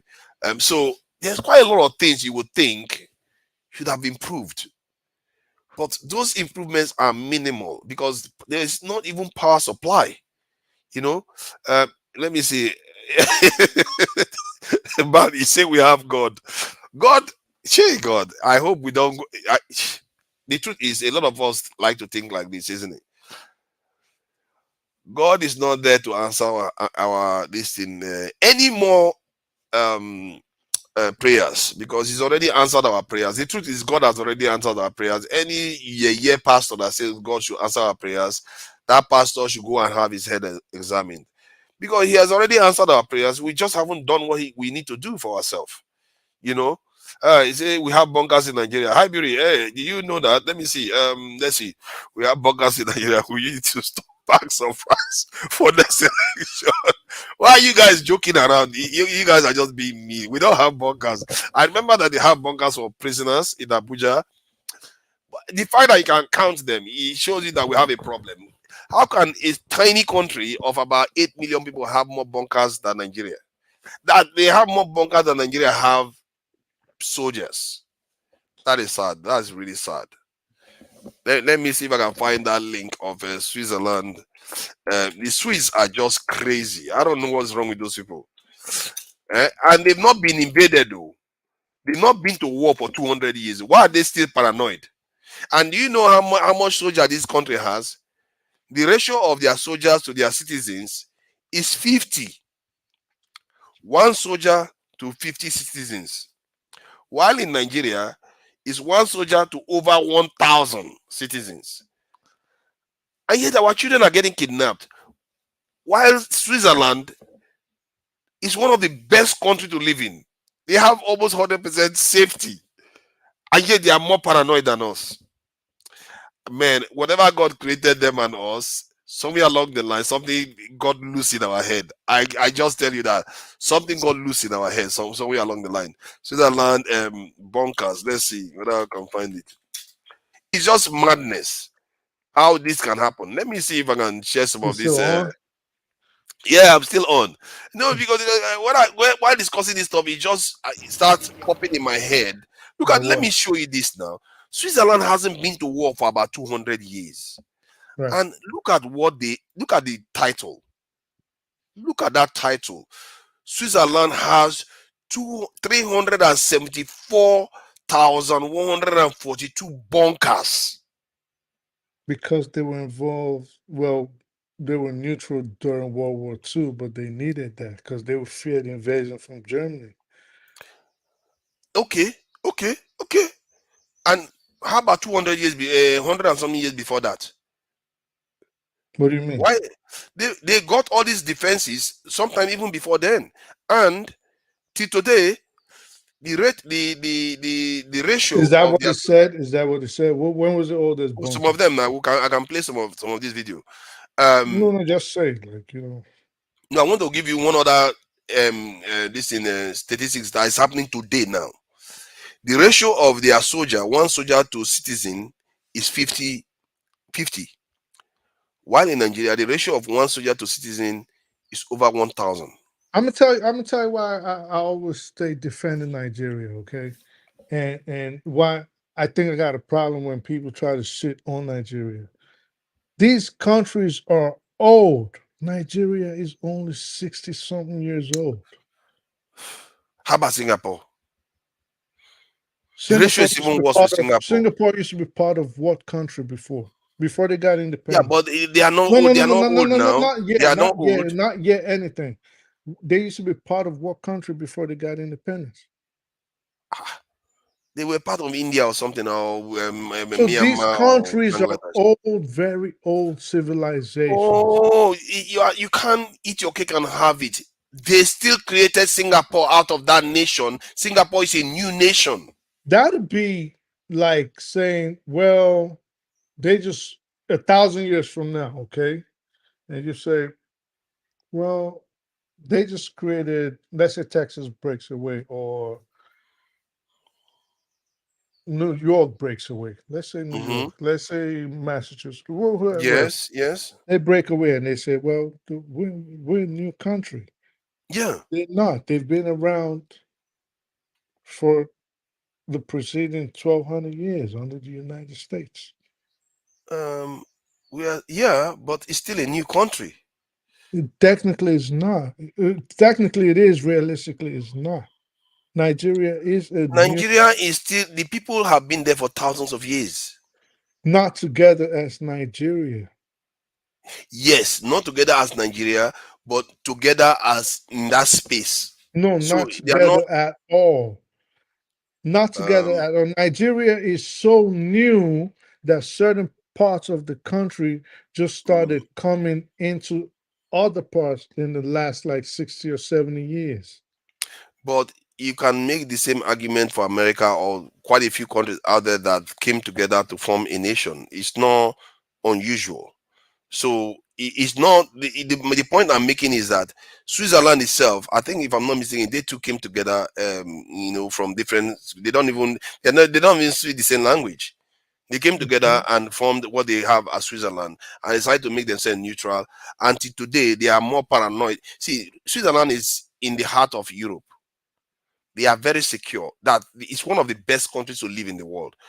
Then why do they still need that level of security readiness?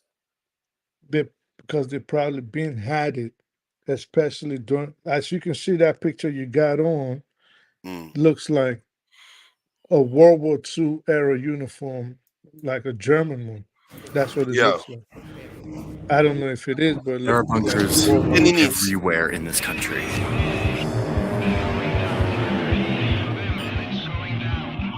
Nevertheless, their objective remains the total conquest.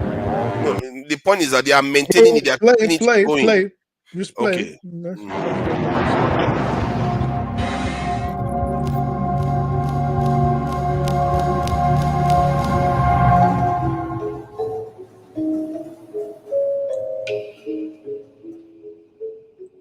I'm currently inside of the largest bunker in all of Switzerland. It is massive. I mean, look at this place. 30,000 square meters of space, which is 300,000 square feet for those imperial people out there like me. And I'm hanging out with Eric, who currently owns the bunker. This is where the crew was taking the showers. Showering 85 meters of rock above you. Yeah, it's got to be one of the deepest showers in the world. He's been showing me giant cannons and the sleeping quarters and the hospital and the giant generators that have provided electricity for this place. From the outside, this thing does not look big at all. Wow. Look at that. That is amazing. A reminder that every time you see a little door in the forest that goes into a bunker, it's probably a massive network of tunnels. 2 meters of concrete here at the entrance. You go inside of this door and you are let into a labyrinth of tunnels and weaponry. 8 kilometers of walkways. 8 kilometers. Yeah. Oh, and with the most gnarly doors you've ever seen in your life. They're quadruple fortified with huge slabs of concrete. This is like 2 meters of concrete. You sit behind there with a rifle and be able to protect the entrances. Wow. No one is getting into this bunker anytime soon.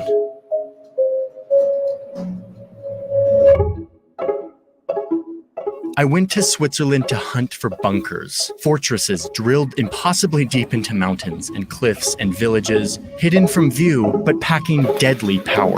Wow. I've seen so many bunkers. You don't have to look super hard to find them. They're everywhere. There's a bunker right here. Look at this. This is not a rock. This is a door. These little doors in the middle of the forest. So unassuming, so banal. I have to be careful because this guy is very popular, so I don't want them to flag us. So yeah, What I want to know is, when did they build those bunkers? I think they build them in different ages now. It's not going to be once, that's for sure. It's going to be over time that they build it. So I would try to find when they, I guess it's only 2 of us, so I can't do that.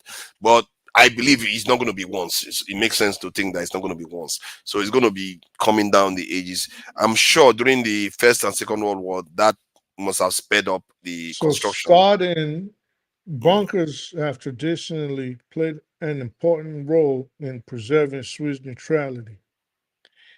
Starting from 1886, Switzerland built its first significant defense bunker to protect itself against foreign invasion.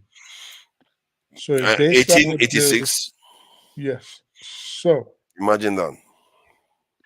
what now is the issue? Do you want Nigeria to start building bunkers too? Is that even optional? Is that even a question? No, it is a question. Are you serious? 100%. Of course I do. Serious as a heart attack. It's not even optional. So why are you saying why don't we have bunkers in Nigeria? Because I'm asking, because it shouldn't have been a question that I should be asking anymore, because I would have thought we should have them almost like as a given our history especially. But obviously we know the kind of people we have. Do you know why certain places don't have underground trains like subways and underground tunnels for cars? Oh, repeat that again. Let me get that again. I missed some parts of it. I said, do you know why some places don't have underground tunnels for cars or subways? Some places don't have it. So let me rephrase, like in the United States, for example. Obviously, sometimes it just could be due to of its geographical reasons, the geology of the area. That's it. So just why some places don't have basements, for example, like in New York now, we have basements, right? So if you go to like most of the West Coast, or I wouldn't say most, I'll say parts of the West Coast, it'd probably unusual to have basements in your house. Well, you need them in the cold areas. So why we don't have bunkers, I don't know. Maybe we just don't need them. Is that even optional? See, let me explain this. Let me explain this. This is crazy. I don't know what you're talking about. See, I get what you're saying. Okay, about the this is the geographical features of the area. However, that is just that's just an element of cost. But it still doesn't mean you don't need it. When it comes to survival, yes, maybe people that have rocky areas or some area that are easier to create bunkers in, it will be cheaper for them. But even if it's going to be more expensive for you, but if it's essential, you have to do it. It doesn't matter. Like there are some parts of Nigeria now, like the south, where the riverine area, it costs a lot. It costs a lot more to construct road in those areas because of the kind of soil they have. So, but because of that, it doesn't stop you from doing it. You still have to do it because it's essential. It's not optional. You see what I mean? So you have to do what you have to do. Some people have to cut holes through mountain just to get to the other side because they have to do what they have to do. And that's my point. And I think I believe Switzerland had a lot of difficulty. They didn't get it easy. They just had to do what they have to do to maintain their neutrality. And Switzerland is very inspirational if you look at it, because they are not even one language. These are people that came together and they accomplished something remarkable, made themselves neutral. But then again, they don't have a lot of population, so just about 10 million or so. It's not exactly a lot of people, so it's easy to come to an agreement. So, but 10 million people did all this. Switzerland is a well-armed country. Stupidly armed. Very, I mean, on an individual basis. Like it's a remarkable place. The citizens probably have as much guns per capita, maybe even more, as the United States. Maybe more than. Yeah. There's a lot of guns in that country. A Europe lot is of very Europe is a surprising place. It's very surprising, but yeah, the America is killing each other with all the guns, but they are not doing the same thing, you know. So America is just loose, deliberately loose, so because they want to, have that. And for some reason, they just like the guns to be there. I don't think it's sentimental; it's strategic reasoning the way they keep the guns there. whoever that guy is, he's an idiot. Whoever the This Oscar Black one's. one, yeah, he's a freaking moron. He's always, I think he wants to freaking lick my elbows or something because he's Is it always coming up. building bunkers? People haven't even. You see, every time they keep saying people haven't eaten well. What do you He's a think? freaking idiot. Like he's always trying When to these people were building the bunkers, people were eating well? I don't know why freaking people idiot. think that people have to always eat full belly before they build anything. You don't have to have full belly. Most of what these people that eat, I'm telling you, Oscar Blackbone, most of these places you are seeing that are looking like they are shining now, when they were building it, they were not doing so well. Oh. They were suffering a lot of hardship they went through to get to where they got to. But when they did it, the next generation did better. You see, one thing I discovered about Western people is that, a lot of people have talked about it before, that they think into the future, they plan into the future.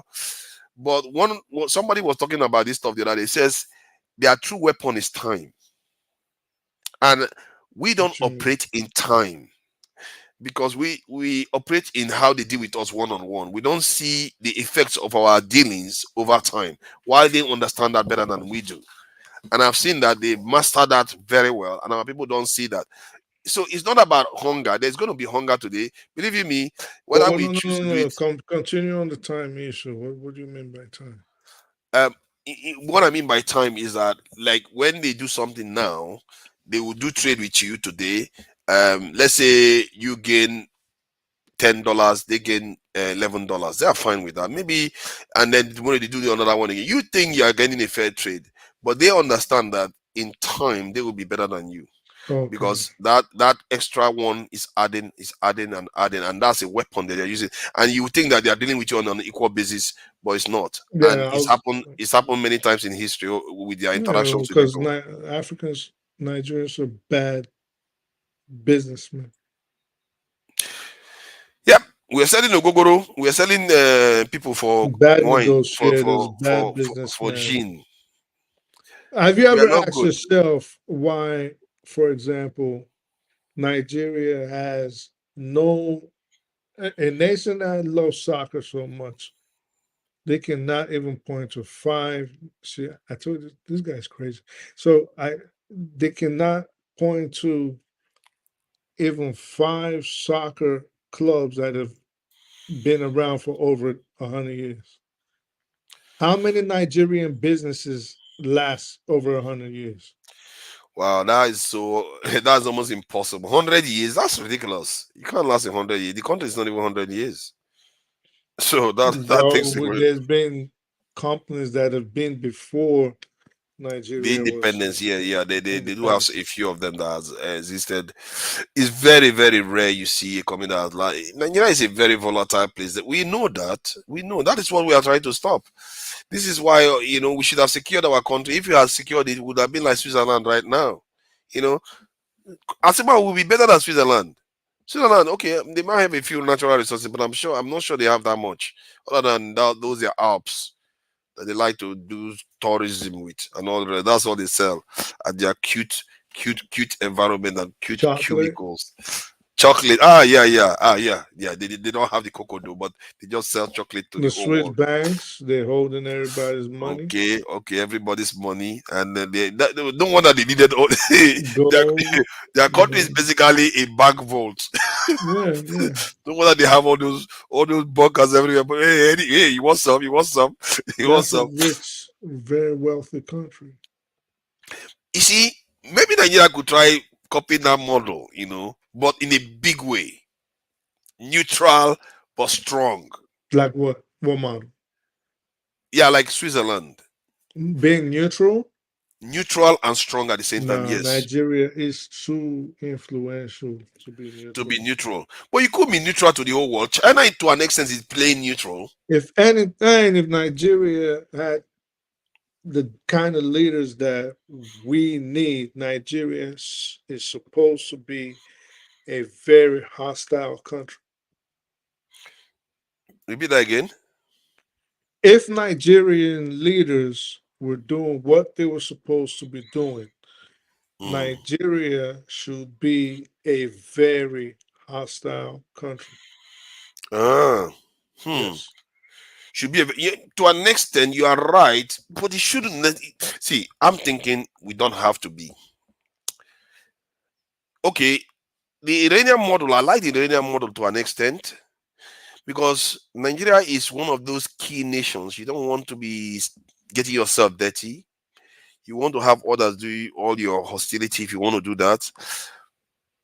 But I still think China, to an extent, is playing neutrality. That's how they got to where they got. They were not like, oh, I'm against Russia, I'm against America. They were trading with everybody. No, China was a bully to all the countries in their region. They put their foot down and they were very influential. Like if China sneezed, those other Asian countries around them would catch a freaking cold. But they don't necessarily affect their governments as much.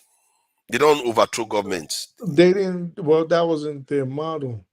But the point was they put their feet down and let everybody around that area know I'm the big dog around here. I run this. Yeah, but their influence is coming from the goods that they sell and the loans and all the rest that they give. Most especially their military. I'm not even looking at the economic. But they've not really used military might for a long time. They don't have to because nobody wants to test it out. Of course not. But my point is that the same thing can be said for Switzerland. Switzerland has a lot of people's money too. If you screw around with them, like, you want to test me? You want to test me? I could burn all your money. But that's a joke. But the point is that they do have influence too, and they have people's money, and they don't have to take sides. In a way, that's how China is behaving. To Nigeria, Nigeria should have stamped their foot down. At least the entire West Africa, we should have annexed a few of those countries, made them part of us, and look at Show. You have taught a hawk now. I didn't know you're a hawk. It's appeared not to be messed with. So, but Show, what do you think about the Swiss model? Maybe we can think about that, because the Swiss model, what I like about it is that even their democratic system is also quite advanced. They are about the best to me. The way they structure the democratic system is very good. They have about 7 presidents at the same time. So that model, neutrality, it means we don't have to necessarily be hostile to the West. We don't necessarily have to be hostile to the East. But you see, what the Swiss did was they were very secure. They knew to be neutral, you have to be very strong. And that is what that's our biggest mistake. We could have the best of both worlds if we choose that model. Nobody would treat us okay. We don't have their money, so why would they not try to come after us? I don't know. But I still think that maybe it's not impossible for us to play the neutral person in this thing. As long as you are strong, you can choose your path. Anyway, Nigeria is basically neutral. Nigeria is not neutral now. Nigeria is not neutral. Nigeria is basically inside. Our head is inside the ass of the Americans and the British right now. But what do they call us? We're non-aligned, fake non-aligned. What kind of non-aligned is that? Non-aligned something called pacifist country, whatever they call it. But it's Global South. It's nonsense non-aligned. Do you know India is not aligned? Brazil is not aligned. All of them are aligned though. They will tell you they are not aligned. See, it's only Nigeria and African countries that are not aligned that are totally useless. What? The other ones that are not aligned are busy signing security pacts after security pact with each other. I don't understand why our leaders buy Well, into who this wants to nonsense. sign a security pact with you? You always bring this up. Like, why would anybody want to sign? Of what benefit is signing a security pact with Nigeria, be if you're not called Togo or Burkina Faso? Yeah, but that's my point. If we're strong as a people, people will want to associate themselves with us. But we just never did the hard work that we needed to do. And my worry is that the time is running out for us. We need to do the hard work. We have to build fortifications like mad. Like, we have to have a crazy leader in Nigeria. So it just takes 4 years. Just build and build and build and We build need and way build more. and build. Nigeria right now, even if we had a good leader, we need 30 years. We're gonna just start getting it together. You see, 30 years, give or take, at the best. let me explain something to you. I think China, the first 4 years of Mao Zedong, or after you first encountered Stalin, I think within that period, their direction to where they are today was already established to an extent. Because it's how you start. When you start, once people see what you are doing is beneficial, then the momentum is unstoppable anymore. And that's why I said 4 years. There's a way you could do it within that 4 years. The momentum is unstoppable. Then they will understand. Your whole people will be signed onto it that we have to do this, and anybody that's trying to stop us, they are gonna be our enemy. Then that means you do not need a democracy. The kind of change, rapid change you are hoping for from your statement, a democracy is not going to achieve that. No. I think you are right to an extent. You have a democratic leader you could have a democratic leader in office that is extremely radical, and he breaks the rules. They were not going to like him for that, Then for you're the not rule breaking. democratic. Go and tell man this is link why you that. And then what they will do is Look why turn you did it. around. They will turn around and gang upon you and throw your ass in prison or execute you. Who is going to throw you in prison if you The are same- if you are link one same- you? No, I'm not saying that. I'm saying in the Nigerian setting. If a Nigerian setting and you're saying it can work in a democratic setting, that change cannot work radically. It's not going to happen. It's not going to happen because if they don't like you, they just block it. They don't like you, they don't just block it. You could go in there and say you have every intention to do good, and the Senate will just be like, nope. Wow, show is sounding very hawkish today. What's going on? Is it the missiles from this thing, Iran, that is got you into this mood? Show is sounding very hawkish today.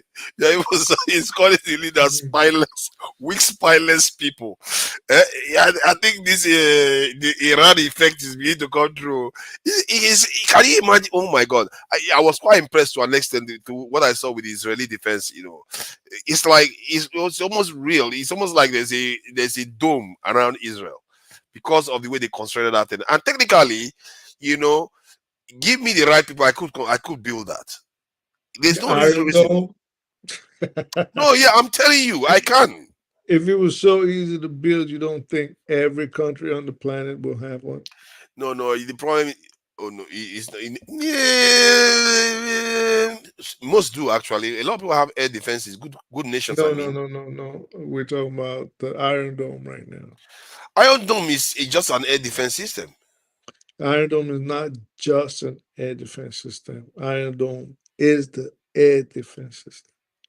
So if it was that easy to build, everybody would have one. No, I'm not saying it's easy to build. And also there is also this dark world where if you want to build some of all these things, you run into problems. You know how many Iranian scientists are the people that have disappeared, or Indian ones that have died because they were building stuff. So you run into all these problems when you are trying to build I've seen the kind of code that they used to build something like Iron Dome. It's not very hard technically. It's not really. No, I'm telling you, it's not as hard as you think. Right now. No, I'm serious. So it is because you have not seen the one from Iran. If they try to attack Iran now, you see the Iran one is going to be active too. The reason why people like Hezbollah can have that, maybe they actually do. Actually, maybe that Hezbollah may not want to do it now, because if they did it now, they will escalate the conflict because they will shoot down You something think that Israel Hezbollah does. has access to a Patriot missile? It's not only Patriot missile is an American missile. There are other types. That is what the Iron Dome is made of. That's what basically is the Iron Dome. You see, the Iron Dome is a remarkably good defense system. My point is that I can envision how those things can be built. If I can envision it, I'm sure people that are 1,000 times better than me can do it.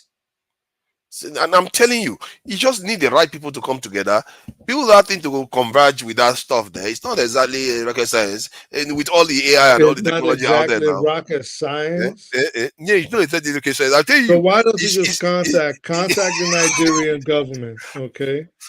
Yes. How much do you think you're gonna need to if for me to build the Iron Dome system, I would say the Nigerian government would not want to build I would say $2 billion. Give me $2 billion, I'll build it. And how many batteries? How many batteries are you gonna build?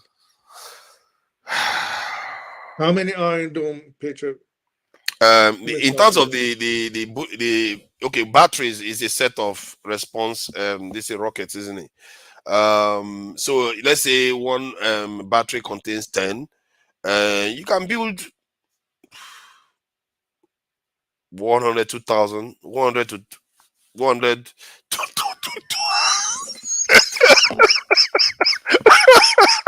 Imagine what I just said. 100 to 2,000. I can't believe I just said that. That is just stupid. 100 to 2,000. What kind of estimate is that? No, no. Stop it. Yeah, I'm gonna build. Let's say, I don't know the price because I can't get the. You have to have the price of one unit first, but I'm thinking one unit should be what, about 10 million, 20 million or so. Depending on the size. I don't know the size of this. If they gave you, say, let's just say hypothetically. Let's say hypothetically, I could work something out. I can't. I'm just saying hypothetically, I could work something out with the Nigerian government. I go to the Nigerian government. I say, I know this guy. His name is Forefathers. He can build something similar to what Israel has. And they say, how much do you need? I say, $2 billion. But let's start off with $500 million, $500 million. Okay. And they say, what if you cannot build it? What are you willing to sacrifice if you end up not? If I cannot do it, yeah, my neck, easy. I don't have any problem I was with going that. to say that, but I was going to say, okay, let me not. I don't care. No, I can. I think I've seen it. Because what I wanted to confirm was the size of the individual rockets. What's wrong with you? What is wrong with you, man? I'm just confirming stuff here. My father is delirious at this point. What is wrong with you? I'm telling you.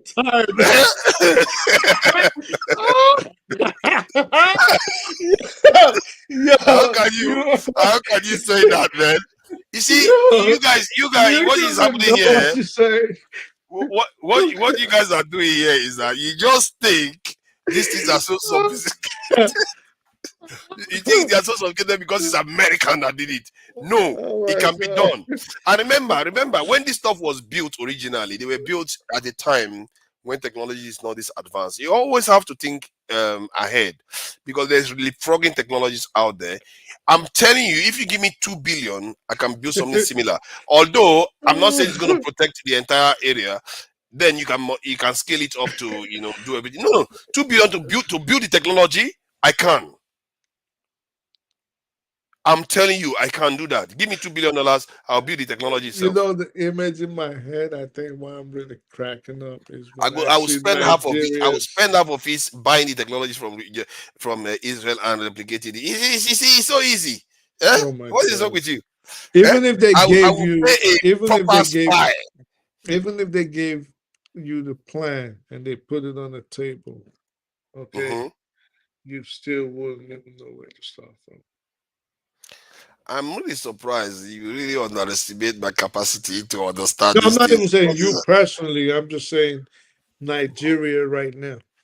No, They give Nigeria the plan of how why to build not? it. Nigeria will build it. Stop underestimating Nigerian engineer. They will build it. If Nigeria get a hold of that the design, see, okay, tell me what you think it entails. I can't pretend like I know. I don't. See, let I me just tell you, know it got to be I have something an really idea. I'm difficult. not ready to, but I can describe some of the things that it contains, what it has to have. It has to have a very, very fast processing unit that monitors every single this thing in terms of microseconds, even the direction it is traveling, and it has to have good communication system too. I'm not even sure it even needs that. It will be autonomous. It will just be checking out whatever is going after. It has to have good radar system to precisely calculate the position of an object, and okay, because of that too, it may also have to have good communication system so that it can be able to relay the position of the target. That is if it's not using an optical system. So you can see from there, and this is the propulsion system and the guidance So what's system, it going to be whatever. powered by? It's going to be some kind of solid fuel. It has to be some kind of solid fuel. I think solid fuel tends to be quite a lot stronger, even in terms of the ability to, and it's safer to handle too. It's not very complicated and all that nonsense. So yeah, so from that point of view, you can see how you could do these things. It's not impossible, you know. And then again, let me see what other system that it appears that they do have. No, you know that there are amateur this in rocket groups and targeting system. This thing. No, I'm serious. You keep Yo, thinking you all are this is hilarious, bro. you How keep do thinking all this you is really I really hope Nigeria's defense chief is watching this so they can give you also a $2 no billion contract. if they and give you me can $2 billion, I will build and it. you can I'm end telling up you. in the DSS dungeon, same place they put Yes, I will. I will. Asari and If I Nnamdi cannot Kanu build it, right see, I don't know what you don't know. $2 billion is a lot of money. That's what I I'm will build saying. it. I will build it easy. I'm telling you, I will build it easy. Oh my God. And I don't know what you are thinking. You are thinking this stuff is like too sophisticated that it's impossible to build. Yes, it is. See, what you don't understand is that many nations that are poor, or even if they are rich, they don't see the need to make such things because Oh, the yeah, money they to them do. is They too just much. cannot replicate it. You know, let me tell you the image that keeps coming to my head each time you're saying it and why I think it is great comic relief. Every time I see Nigeria's military industrial complex talking about, we just built a homemade battle tank and we just built a homemade armor truck or we just built a homemade transport plane. And when they show you the thing, and it's like, what is wrong with these people? So yeah, No, okay, maybe they started those to ones are not what we should be worrying about. My point is that if I look at this system, except there is something else like satellite technology involved in estimating position. No, seriously, I don't know why you are laughing. I don't know. I don't know. My man said easy. Man said easy. I don't know what that means. Because you So said it's easy. You were like, oh, it's easy. Like yeah, you my man said said easy. Okay, yeah. When I say easy, I'm not saying it's going to be easy to do, but I'm saying it like it's going to happen. See, because Oh 2 billion man. is not cheap money. And what I found in nations is that they will tell you that. Do you know that if you wanted a nuclear submarine now, they will tell you that it's going to cost you so and so amount. Let me check how much a Trident submarine costs. Probably like Cost 300 or 400 of million a dollars. Trident submarine. Let me see submarine. Nuclear So, sub and that is a lot. Okay, that's cost about $12 billion. You see what I mean? That is a 12, sub with nuclear weapons. 12 Yes, billion. And I would say, yes, oh, maybe $300 million. yes. It's 12 billion. No, they are expensive. You see, that's why nations don't buy them. You think every nation doesn't? Most nations have $12 billion. Nigeria Huh? has $12 billion every year, but they don't buy them. Why do you think Nigeria doesn't buy it? How much do you think Nigeria's budget is every year? 26 billion. If Nigeria built a budget, if Nigeria even invested $2 billion in a submarine, that country is going to collapse. You see, now you're beginning to understand why nations don't spend that money on a Because they dome. don't have it. No, I'm beginning to. That's why I'm explaining to you. That's why they don't have Iron Dome. Because They people don't can't just have the go and spend $2 billion technological know-how. on especially most of these Western countries that are protected by NATO. Why would they care? They don't care about having Iron Dome because they know they are protected already with nuclear weapons and all the rest of it. So they wouldn't buy Iron Dome. Why would they buy Iron Dome? They don't need Iron Dome. But Israel is different. Nah, I just seen someone said Google Nigeria's green white. I hate shit on that because I love defending Nigeria. But someone said Google Nigeria green white movements, and I did. This is why wicked. This is why wicked. Of course. Of course. There will be there will be radar satellites. This is not funny. This is deadly stuff we are talking about here. This is mean. Nah, come on. Nah, this is don't do deadly that. stuff, man. Nigeria green missile. Why are you saying green missile? This is bad. And these our leaders have money. They won't spend it on anything. See, sure. Don't be shocked. One day you just have more money. You hear that Nigeria has a missile system that you can't even predict at all. Don't be shocked. Oh my God. And that is a long time ago, This missile, I saw it some time ago now. It's really embarrassing, man. It's really embarrassing. I mean, Nigeria, man, we need to they get our gotta act start together. from somewhere, but still, we got This got is people not like real. This is Pansat. Photoshop. Go ahead. No, I'm just playing around. I'm saying we got people like Pansat that are acclaimed big scientists. Supposedly he knows about science a lot. See, now that we have Dangote in Nigeria, this is one of the advantages of having Dangote. Now we have a petrochemical industry going in Nigeria, and the Nigerian refinery is coming on stream too. So you don't need to go overseas to mix. If you want to design a rocket fuel, it may not be as good as this one. See, if you want to get a relatively within acceptable level of something like this, this one is very, very sophisticated, I have to say.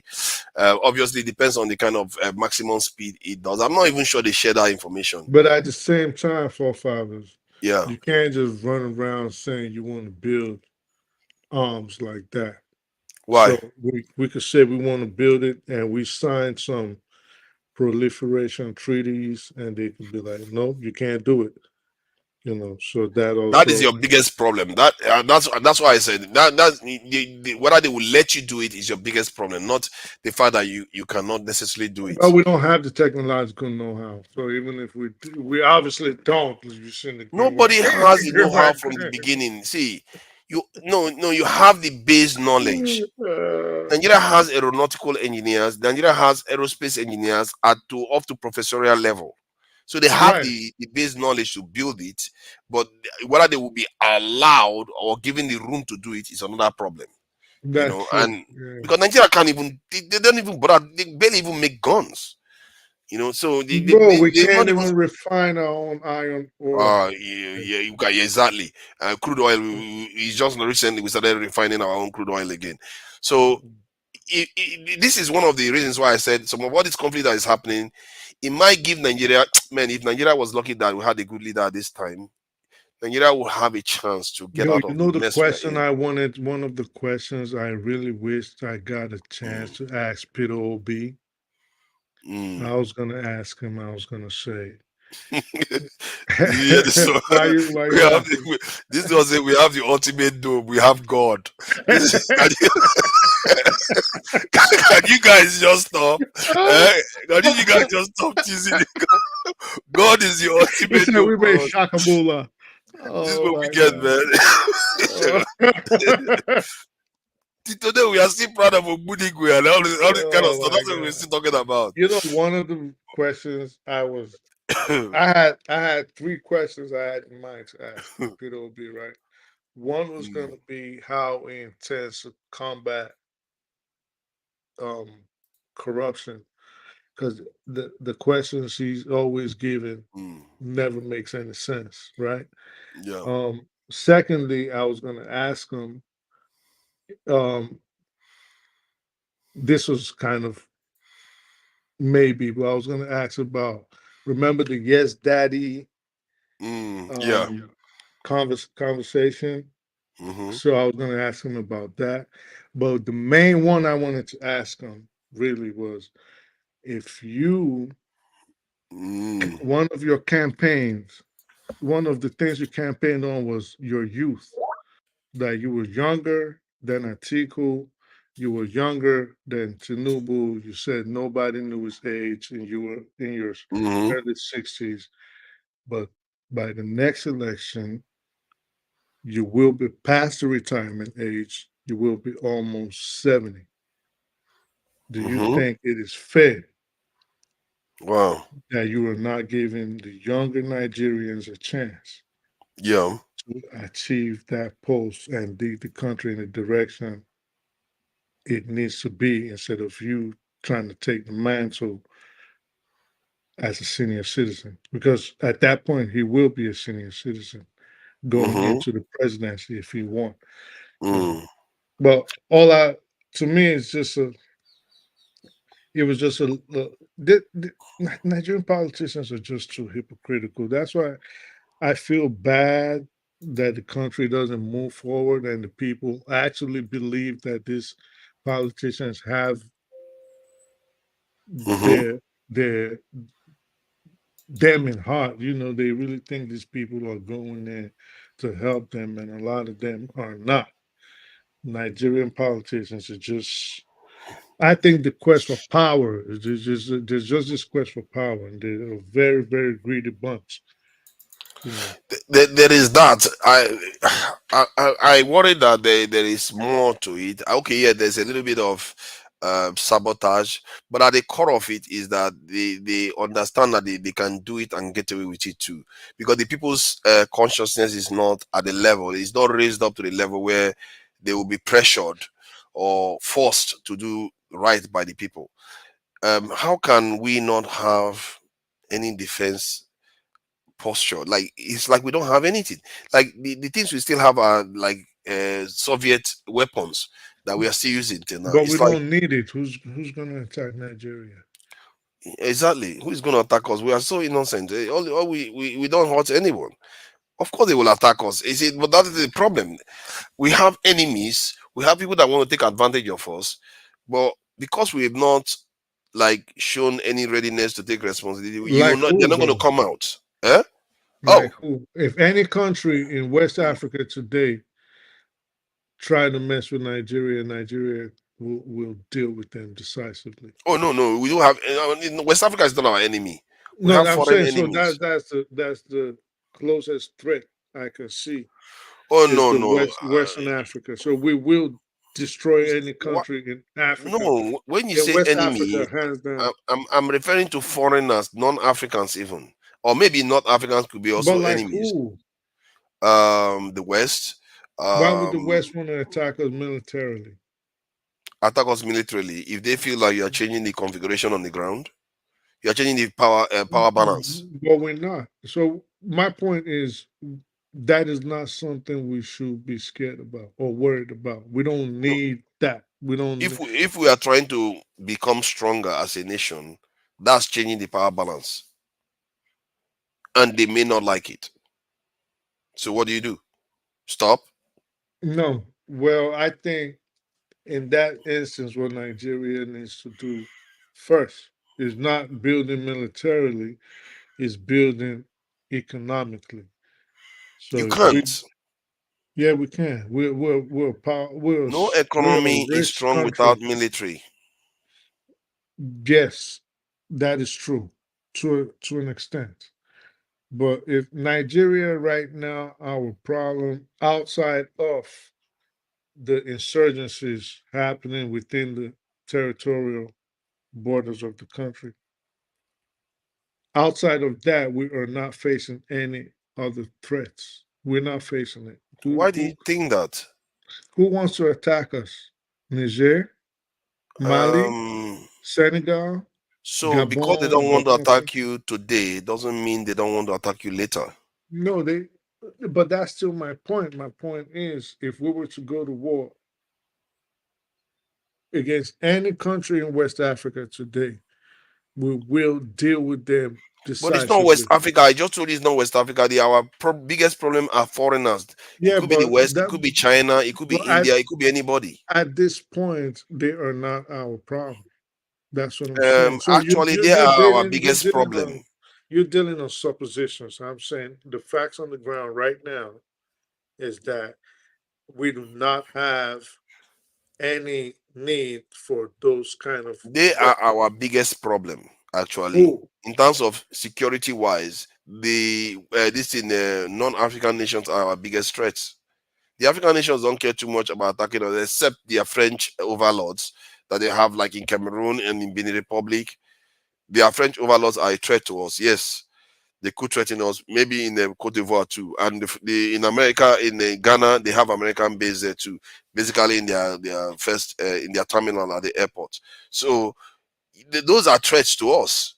So if you want to change the configuration of your security posture to make yourself just like every other standard nation in terms of security, they will be like, why are you changing that configuration? And the question you have to ask yourself is, if you don't change that configuration because you don't want to get attacked, is that not guaranteeing that you'll be attacked sooner or later? I don't think that's how anybody in government will try to strategize a foreign policy. Okay, so at this point, we do not have any adversary outside of insurgents.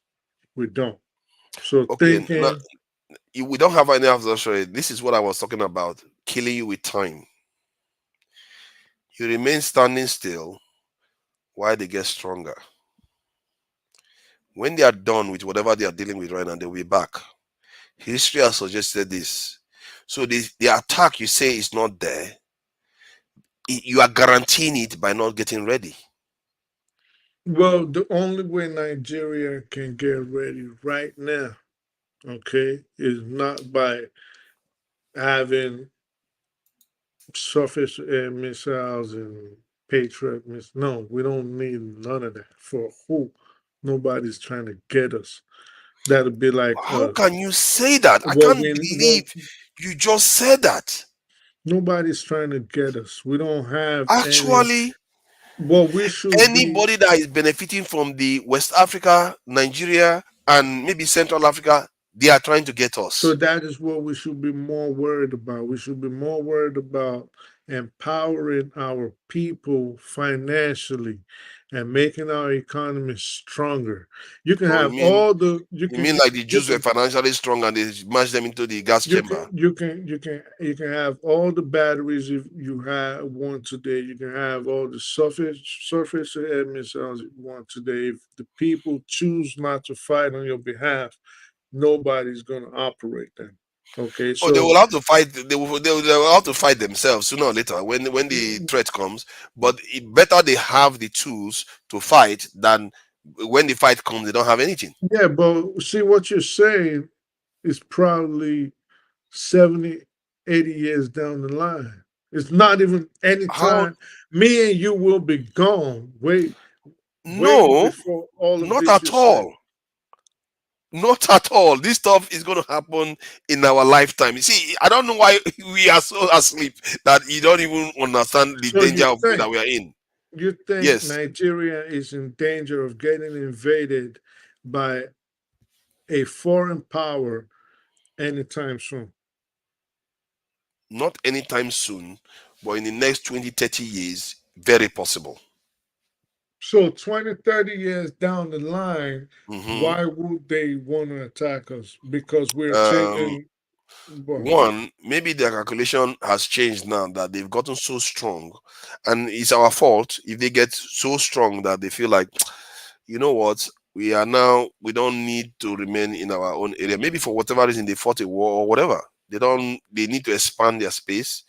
They can push us to a reservation like the American Indians are there now, and they decide to use our space. I don't think they like to live here. They might go to other parts of Africa, but you don't know how the future can reshape itself.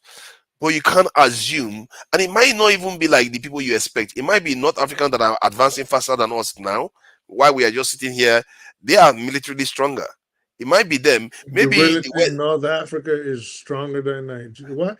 militarily they are stronger. Why do you people just look down on Hold on Nigeria so now. much? Hold on. Militarily, they are stronger Outside militarily. of Egypt and probably And it's one of the Algeria. 5 countries in North Africa. Yeah, wait, hold on. Yeah, I know. That's why I said outside of.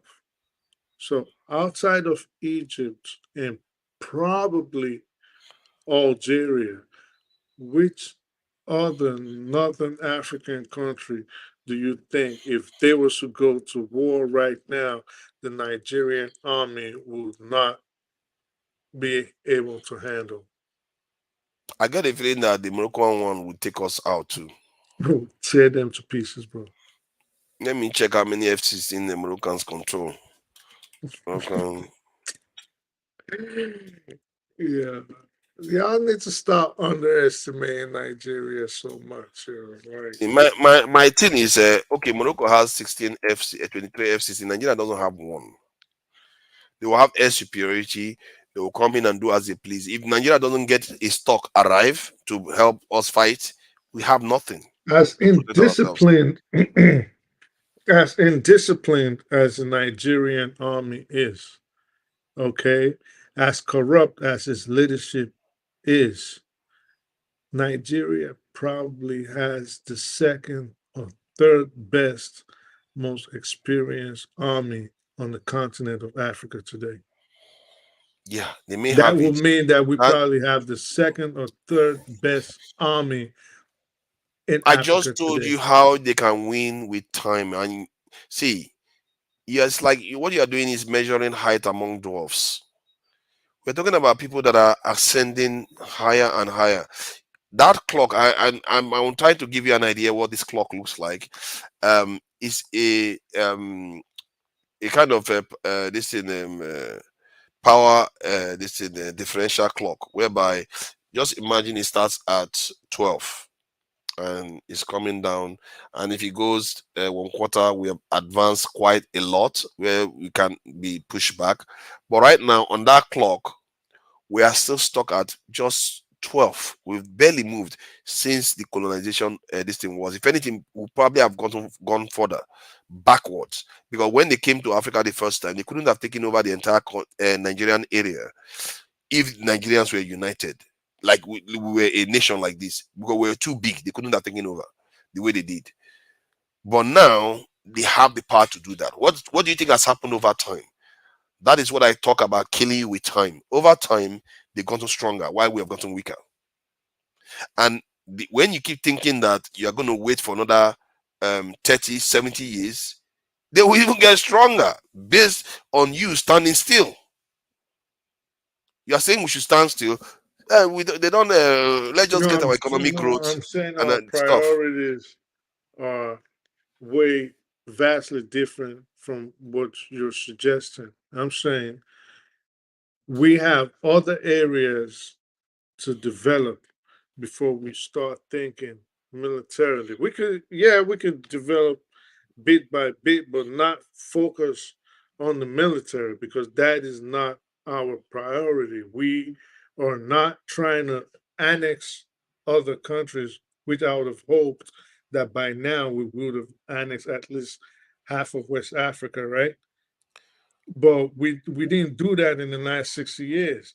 So I'm saying we do not face any external threats. Nobody is trying to attack us for us to now be, oh my God, we need all kinds of missiles to They are secure the looking to attack country. you all the time, because when you want to develop yourself economically, which they understand is a threat to them too, They're by not you coming developing economically. militarily. If you want to, if you are trying to go far economically, they have all kinds of treaties.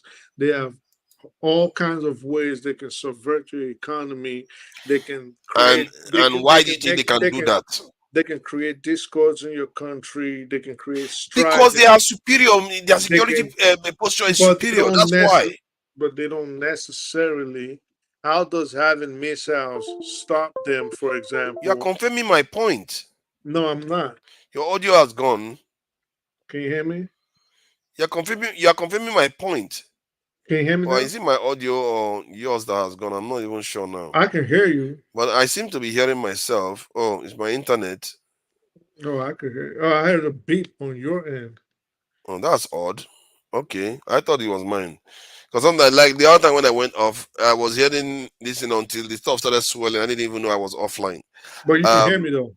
I can hear you loud and clear. Okay, so what I'm saying is, economically, if we was becoming a threat to their own position just because we were building our economy and it was growing rapidly or fast, they don't need to attack us militarily. All they have other means. We have bilateral treaties we've signed. We have trade treaties we've signed. They can, if they wanted to push the button, they can cause strife in our country. They can change the leadership. Why do you think that is possible? Because your security posture is not strong. That's not why. That's not why. Why again? It's not big. Why do you think they can't do that with Iran or North Korea? All right. So let me ask you. Why Answer a straight question. Why do you think they cannot do that with North Korea or Iran? Because the circumstances are different. They're dealing No, because they are strong militarily. No, you asked me a question. So they have a military beef with North Korea. Remember, juxtapose again what you're saying: economic problems versus militarily. So we're not talking about them and North Korea have. It's more of a military conflict or military disagreement as opposed to trade issues like, oh wow, they're becoming too strong economically, we have to take them down, which is what we're talking about with Nigeria, right? It's not only military. When they got into, or when the Ayatollahs got into office, it's a political No, issue. we're talking about Nigeria. Forget Iran. Let's not. No, I'm using to illustrate the reasons why we need security. You are saying just remain like that, develop economically. Do you know Khrushchev offered China the same thing that you are offering Nigeria? You know what Mao Zedong said? Up yours. I want the nuke. I don't want your nuclear umbrella. I don't want your economic support. But those people have always had a problem. They bumped heads in wars that involve the entire planet. Nigeria. You are in a country where they sold our people. Nigeria, they sold your people 400 years ago. Get over it. And we are also colonized 60-something years ago. Again, yes, get over it. So, and all those people that those type of things happen to, I for the life of me, I can't even believe some of the things I'm hearing from you. I really can't believe our responsibilities. You are not even paranoid at all. No, I'm not, because there's no. Oh my God! I've just wasted my time. I've just it just shows the way you see the world is so different. Do you think? Okay, tell me. How can you go into a bar where there is a gunfight? You don't have a gun because nobody's looking to shoot at you. You're not in the bar, and you're not going to get in a fight. You're in your house. You are in the bar. So, Nigeria is not in the bar. We are in the world. The world is the bar. And the bullets are flying everywhere. We don't even know Nigeria does not even know the road to the bar. Okay, so the Nigeria does not even. That's for you to say. We are in this world. The same sun that lands on our head is the one that lands on their head. So we are in the same. Why haven't they bombed, for example, Singapore, that you always use as an example? That's a very good question. You walked into that one. I walked into it. So yeah, you walked into it. Let me give you the answer. It's the poison shrimp doctrine.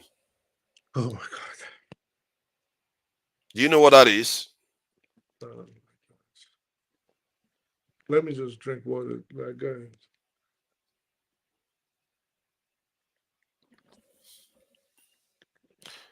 Do you know what that is?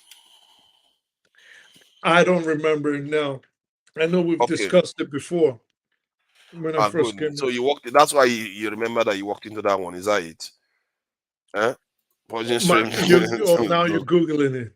No. I want to pull it up. You are hilarious, bro. I want to pull it up now, so I don't want to talk without evidence. So just in case you start asking me for evidence, you If want me to you explain it to knew you? what it was and you made the doctrine seem like it's just like me saying, let me explain it to you now. It's a McCarthyism, and you said what's that? And I'm like, wait, hold on. Oh my God! So are you ready now?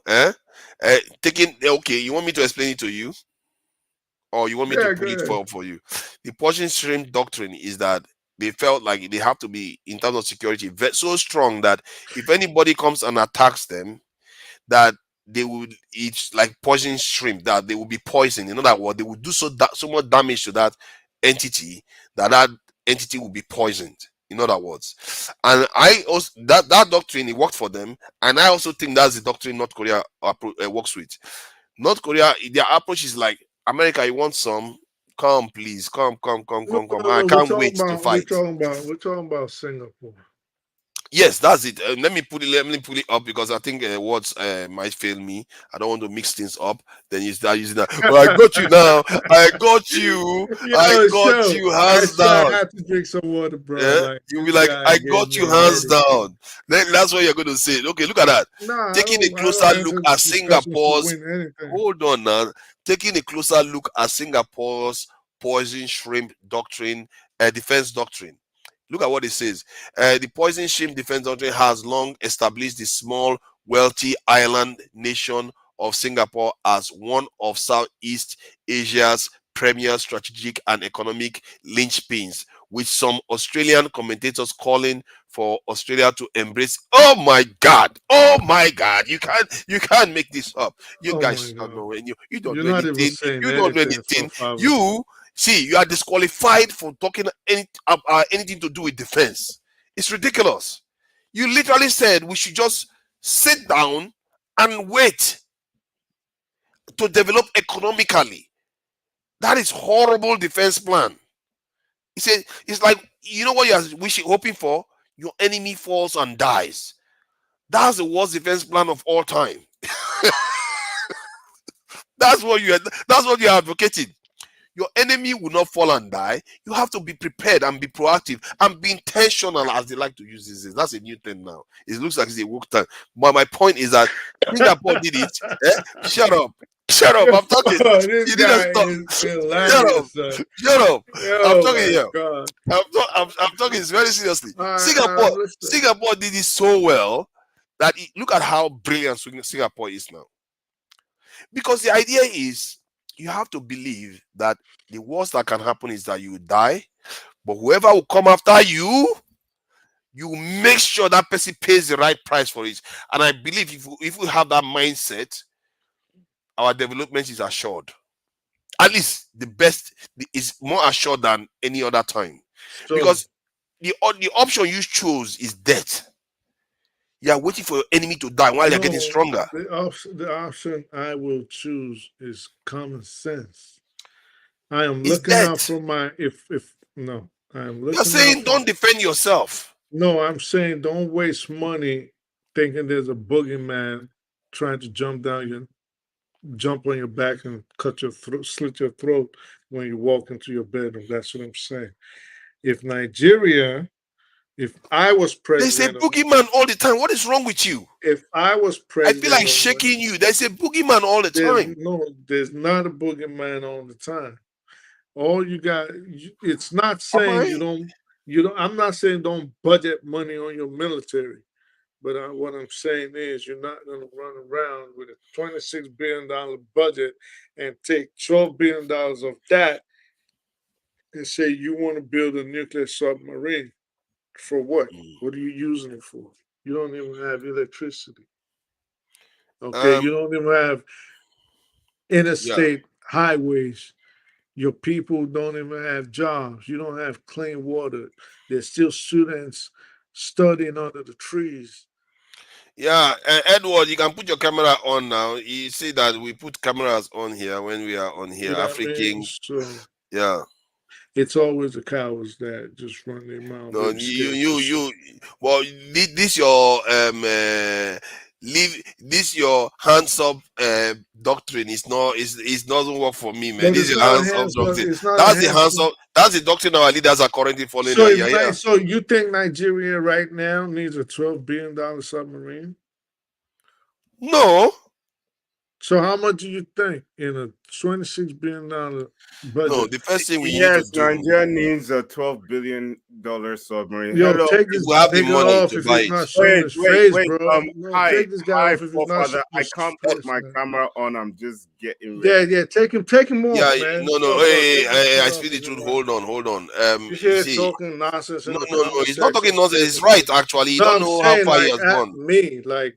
Do you know me from anywhere for you to say I'm saying nonsense? Dude, put your camera on, bro. Yeah, like don't come on here. I have like, been on the show with my camera. I don't care, bro. Put your I'm camera sorry. on. I want to know who I'm gonna be dissing there. You talking crap Hold about me on in the now. Hold comments. on. I speak the truth. See, Ed, because this is linked to Dr. Damages, we have to come up to be able to interact. This guy is a moderator. Everybody knows him that is there. He's a local P. You probably know him. So if you want to be on, you can talk to us. We've seen it before now. I don't know why you're coming. You are staying in the shadows now. Suddenly. So if you can do that, that will help me a lot. So regarding forefathers, no, I'm getting ready for work, so that's why I can't really come on. I can't come on. Okay. Yeah. And next time, then we can do it next time. When you see, come in next time a bit earlier. That will so that we can get proper discussion in, because this guy clearly he needs to resign his job as any advisor for Nigerians. You are very correct. Don't mind him. Nigeria needs this in the nukes and everything we can get our hands on. Nigeria needs every defense and offensive military hardware at this point, because even if anything kicks off anywhere in the world, the Gulf of Guinea now they'll now start looking for where to get crude oil. When the Middle East shuts down, what's going to be this nigga's camera? If his camera is not on, put his camera Yeah. on. Okay. Yeah. Next time, Ed. Yeah. All right. So yeah. So regarding they be talking shit and they can't even show their punk ass faces. No, I've seen him before. I know him. Regarding this topic, see, you have to. I can't believe it. You know, you are quite. How do I put it? You tend to be quite. You lean forward in everything else, and in the most crucial one, you say pull back. How does that happen? That scares me. That's the most crucial thing that we've never done. I'm just saying. If we weapons are not what we need right now. Look at this guy. Who has 5,000 bitcoins? Did you give me bitcoins as show? What am I doing with 5,000 bitcoins? I wish I had 5,000 bitcoin. I'll be living large right now. Some people think I'm retired. I'm not retired though. I'm just a humble servant of His Majesty. You know. So, but seriously though, your policy of pursuing economic growth and just marginally supporting your defense because you don't feel threatened, I believe that we should actually be the most paranoid group on earth. And because Nigeria is such a strategic nation within the African continent, the most populated, often of any race, the most populated people tend to be the dominant group. They tend to be the strategic ones. Like among the East Asians, you see the Chinese. Among the South Asians, you see the Indians. In Europe, you see the Americans. They tend to be the most powerful ones. And Nigeria represents that. And hence, our security is not even optional to put it first. Maybe other smaller nations like Togo, Sierra Leone, and all the others, but they don't have to worry too much. But we don't have a choice in this matter. We have to do what we have to do, and I think that poison shrimp approach is not bad. If you combine the poison shrimp approach and the Switzerland approach, I think it's very, very solid from the point of view that you are not aggressive to other people, but you are saying, "Hey, if you want to take me on, I will make it my business." Let's say the Chinese want to take us on.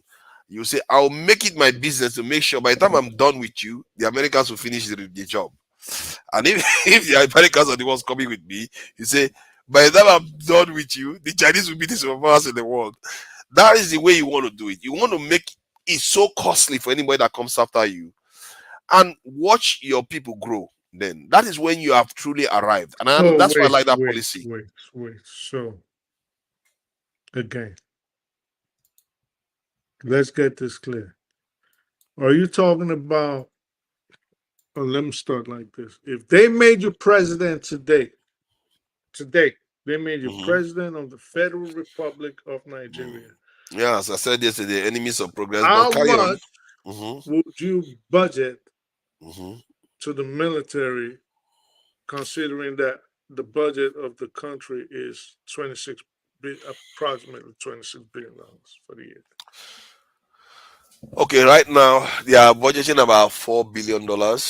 I will up it to $6 billion, and that $6 billion is not for equipment. It's mostly for recruiting people at first, because our immediate security challenge is to clamp down on all the nonsense going on in the So country. $6 billion. What kind of security do you think you can get for $6 billion? Because all you're doing is adding an extra $2 billion on top of what is usually Yes. So not much has changed. That is almost an increase. It's almost doubled in the Nigerian context. That's defense budget that is 4 billion. But the 6 billion is also another adding another 50% to it. What that does, you can use that to recruit more. You can get about 200, 300,000, maybe even 400,000 extra men into the military, young, and this recruits into the military, house them, train them. Within a year, 2 years, you use that military, clean the country up. Let's not run. Let's focus on that year. Okay. So you have 300. You have an extra 50% increase. So you said two, which would be three. First year, $4 billion. Yeah, so $2 billion, and you recruit 300,000 more people, right? Yep. And so you equip them with what, like guns? Yeah, right? guns. Yeah, guns, bullets, and all. Bullets, bulletproof boots, Uniform, right? Okay. houses, All right. and barracks. And if the United States decided to attack you the next day, how would you going to shoot down the ICBMs, or what would you do? Okay, now if the United States decides to attack us the next day, what does that tell you? That tells me that you cannot defend yourself. That tells you that you're already dead and you just didn't know it. So maybe you should have took your $2 billion and spent it on freaking education and housing for your people. Why spend on people that are already dead? Why spend on people that cannot defend themselves if you can give them the ability to be able to defend themselves in the future? The least you can do is that when America comes, let's say I'm the leader, like you said, if America comes for us, when in the first year that I started doing that, which is not likely, very, very unlikely. So we both know it's unlikely. So that was my entire point. No. The unlikely part is when you're arming yourself, you're doing the right thing, but you are saying you're not going to be arming yourself. I didn't want to say it first, so thankfully, and I'm saying it's unlikely, but you are saying during that period you're not going to be doing anything. And I know that's the difference. What I'm saying. So first of all, let me thank you for making my point for me first. It is unlikely that anybody in the first year. It is unlikely that anybody is attacking us. Okay, so we don't even in the first year. It is unlikely that anybody is gonna attack us. So thanks for proving that point already. So why don't we take that $2 billion that we're gonna waste on boots that we don't need, on guns that are of no use for us, of guns that are of no use for us, in building schools, hospitals, housing, and feeding our people. Okay, so that what you're going to do is you are not trying to fix the roof when it's shining. You are waiting to be reactionary when the trouble starts. So you want to use the money to catch crews when you should be fixing the roof.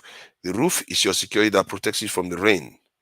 Whether if the rain comes while you are building your roof, better that than you were not doing anything, than catching crews. We just agreed, both of us, Actually, you said it, and I agree with you that it is unlikely that we get attacked in the first year by anybody. Talking for well, not the United States. So the United But States. that is not the point. Hold on, that is not the point. The point I'm making is that you will use that 1 year that you're not being attacked to invest in civil stuff. I'm telling you that you are better. It's better that you use that year to build your defenses. Nigeria has been investing at least $4 billion. Wait. Hold up. Nigeria has been investing $4 billion, which is no different from $6 billion every year in their budget on military. Which is no On the difference. military. Why hasn't anybody attacked us? Because they've not changed anything significant. Do you know what they've not changed? They've not changed manpower. They're just doing other things with the money. And manpower is what is the most significant change in any military. Who did you vote for last year in the last election? How do you mean? Who was your preferred candidate? In the Nigerian election, you mean? Yeah. Oh, I preferred Peter Obi. Because in the next election, well, it's all right. Don't worry about it because. So in the next election, he will be your choice again, right? Depends on who else is running. So let's say it's the same three. I have no choice. And also depends on what Peter. It depends on what Tinubu does while he's in the office for 4 years. If it turns out that, oh my God, he recruited people into the military as he promised to do. I will actively do everything possible to make sure your candidate loses. Oh, okay. You do your best. I will do my best. Do your best. I don't have any problem with that. It's your job to do what you believe in. Let me say what you're saying, because if you're telling me, yeah, of course I was making a joke, but if you're saying as president, that'll be the first thing you will do, focus on military hardware and spending $2 billion in a country where $2 billion will probably get us how many more megawatts of electricity? And you're going to go spend it on the military? You don't even have your priorities right.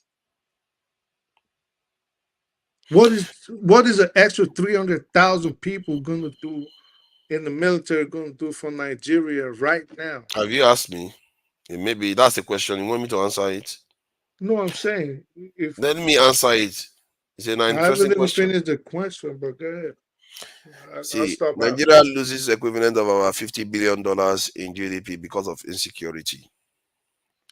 What is more of an economic investment than that? But I just said, this is why it is always good. When we talk, we hear each other. And I think this is why some people get cross. You know, I use less than 30 seconds to just answer a question. But it doesn't matter. You don't interrupt someone. You waffle a lot. We have different ways of speaking. So I like to be concise because even I like to be concise. I like the other person. You're not concise. It's actually the opposite. Concise is clean, sharp, straight to the point.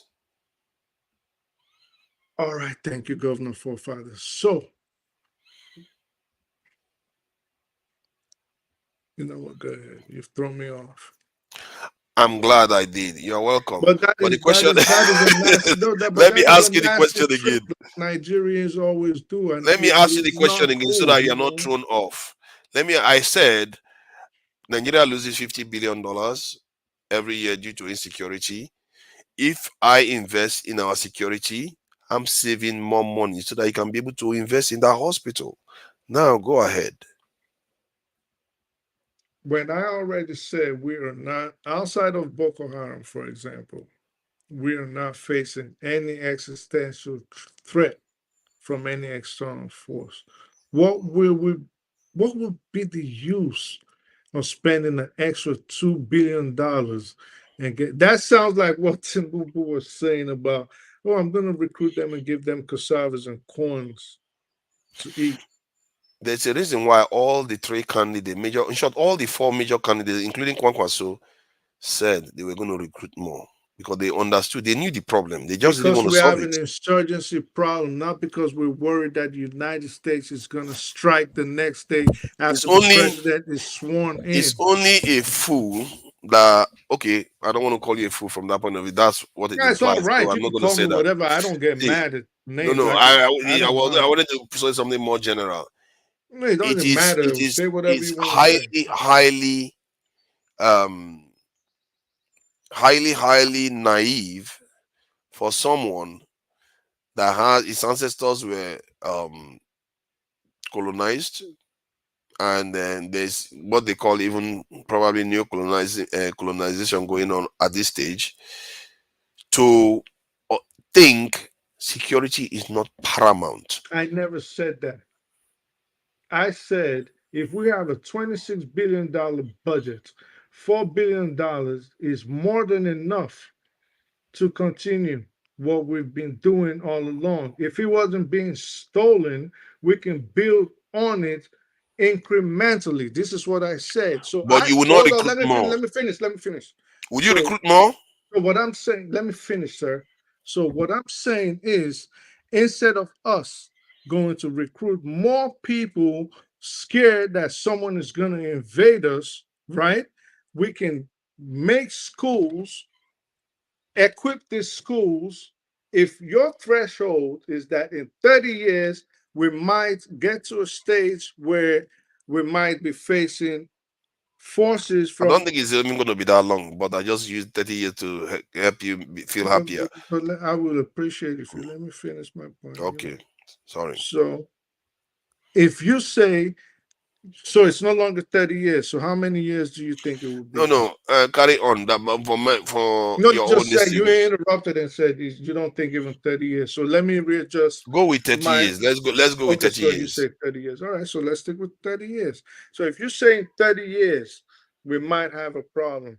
Why don't we put together a 30-year plan where our people, that is at least 2 generations, can get so developed and advanced, and our society can be so advanced and developed that then if we do have that threat, we just build incrementally, not just take $2 billion that could be put somewhere else and just go start spending on the military.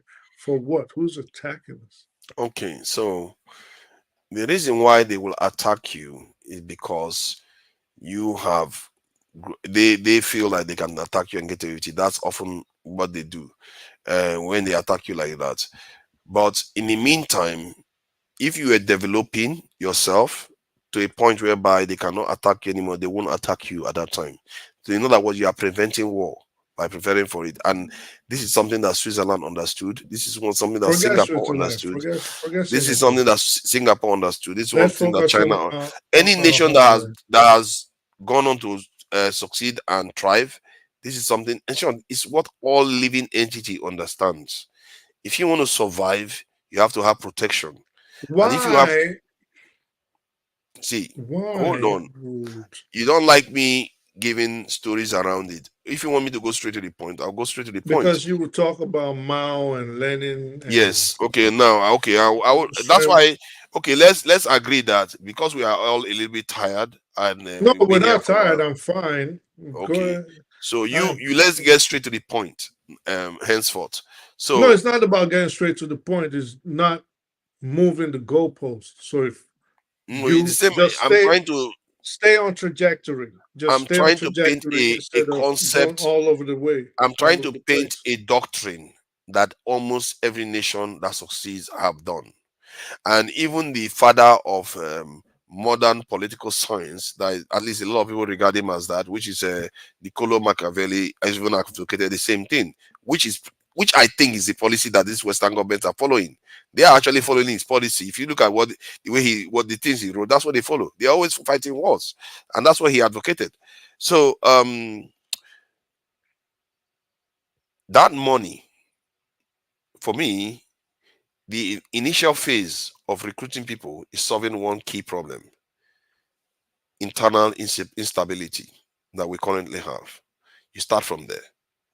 Because if you have a strong security posture with internally, because the soldiers, they are not advanced, they don't have advanced ammunition and all that stuff, but they are capable of occupying space, denying these terrorists, bandits, and criminals the space to operate. So you occupy that space and ensure that's the first layer. Now, by doing that, you are not only saving Nigeria that $50 billion that we are losing in GDP, you are now bringing in further foreign investment. People are going to be able to come in, including you, Fathers, including you're all me. over the place. Our point is not talking about internal problems. We already acknowledge that. We are on the same page with that.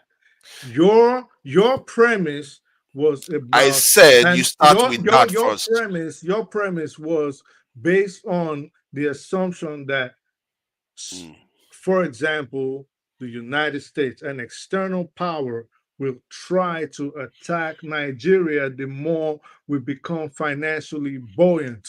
So this is Yes. why I said stop going all over the place. Now, I still want you to explain to me why anybody will try to attack Nigeria militarily, especially from outside the continent, because we are advancing economically. Because, well, the reason why I put that one first, because I didn't think we had an agreement even starting with 300,000 to secure the home front. So first you secure your home front, that's how it works. Then you start building up. Every single year you are advancing in your technology and military, because you have that stuff going on now. Your nation will become more developed by over time, just by default.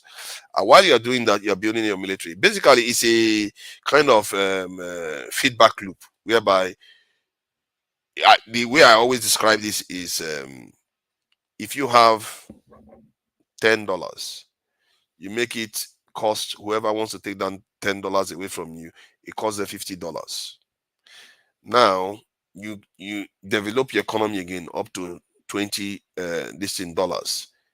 While you do that, your military should be ready to cost anybody that comes after you $100. That is how you deter people from coming for you. How? Explain how. Today. So hold on. Explain how militarily Nigeria, for example, if they pumped an extra $2 billion into the military, could deter a fantasy country that just wanted to attack because we started making money. Let me explain it. By the time they attack us, that time you are probably spending more than 100 billion on your military for the size of the country of Nigeria. So it's no longer 6 billion, now it's 100 billion. That doesn't exist. Because the country's economy will be growing. But in 10, see, if you start now, Nigeria, remember, Nigeria has a lot of natural resources that they are not getting the full benefits of. If you start now, first, you start increasing the size of the economy. If the Nigerian economy grows up to $3 trillion, which anybody that is worth their salt knows is capable of getting up to, because it's stable and secure, the environment is solid for doing business.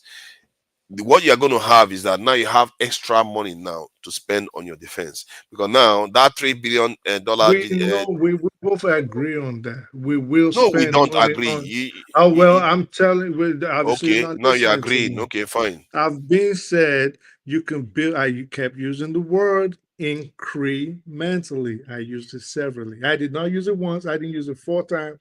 I used it more than 5 times. That you can build these things incrementally. So we both know, of course, that we can build the military. But I'm saying, who is a threat? Because you keep saying they're a threat, they will attack us.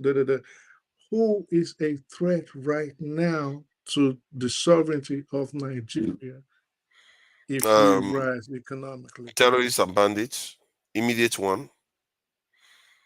No, a state actor. You use the United States. We already. Yes, because I believe that in time, when you get bigger, some of them, it's not guaranteed that they would do the same, because you could be allies with them too.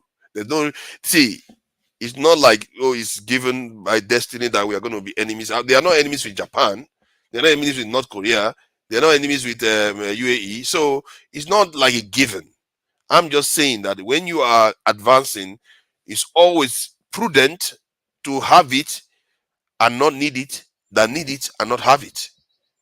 It's a well-known statement that people say all the time in the American context, actually. So that is what I'm talking about, that you have to develop it in preparation just in case. Yeah, but I mean, that is commonsensical. Okay, then I don't know what we have been arguing all this while when we are in agreement that we need to start building your military from now, not waiting till tomorrow. You start immediately. As a leader, I will start immediately if I was the one. And if I was advising any leader, I would say start immediately. And the truth is, I don't even need to advise. They know. They all know. That's why they all propose the same thing when they go into when they're campaigning. It's just that when they get into office, they start doing something else. Lie people. So even in the UK, they don't tell you that they're going to recruit more people. In America, they don't tell you they're going to recruit more people. They just say they're going to spend more on defense because they know they have enough numbers. They actually will tell you they want to recruit more people, and they'll But give did they say that? I've never heard in America that I'm going to recruit more troops. I never said that. They will tell you. I often hear, okay, but Nigeria, they're literally telling us they're going to recruit more people. They made that a big deal. They even gave us the numbers. So, but Yeah, they're not fulfilling it. I never heard that. Where did you get that? That America, I didn't know. America would say they will recruit more. I never heard that. Yeah. I always hear I will increase defense spending. Yes, I hear that. We'll get They more. tell you how many National Guards we need, how many, all that. They'll tell you how many more. They'll tell you the numbers. Oh, I didn't know that. Okay, if that's It's not true, a secret. It's not like you're working with the CIA. I did follow Obama's campaign very closely. You're not working with the Pentagon. I did follow Obama's campaign very closely, including that of the opposition candidate, 2 times, solid 2 times. And I never really heard any of them mention, I mean, broadly, they will, vaguely, they will say but usually they probably will give a number too. Like, I've never heard that. 300,000 more people. We need 300 this. We need this. We need that. We need 400. Sometimes they will say the only time you will hear any statement of numbers is like, you need to deploy more troops to America. It's in Iraq, or you need to pull out our troops from Iraq. You need to put 30,000. Those are the times. I've never heard them say they have we need more soldiers. If they do, they will. They always have a recruitment threshold.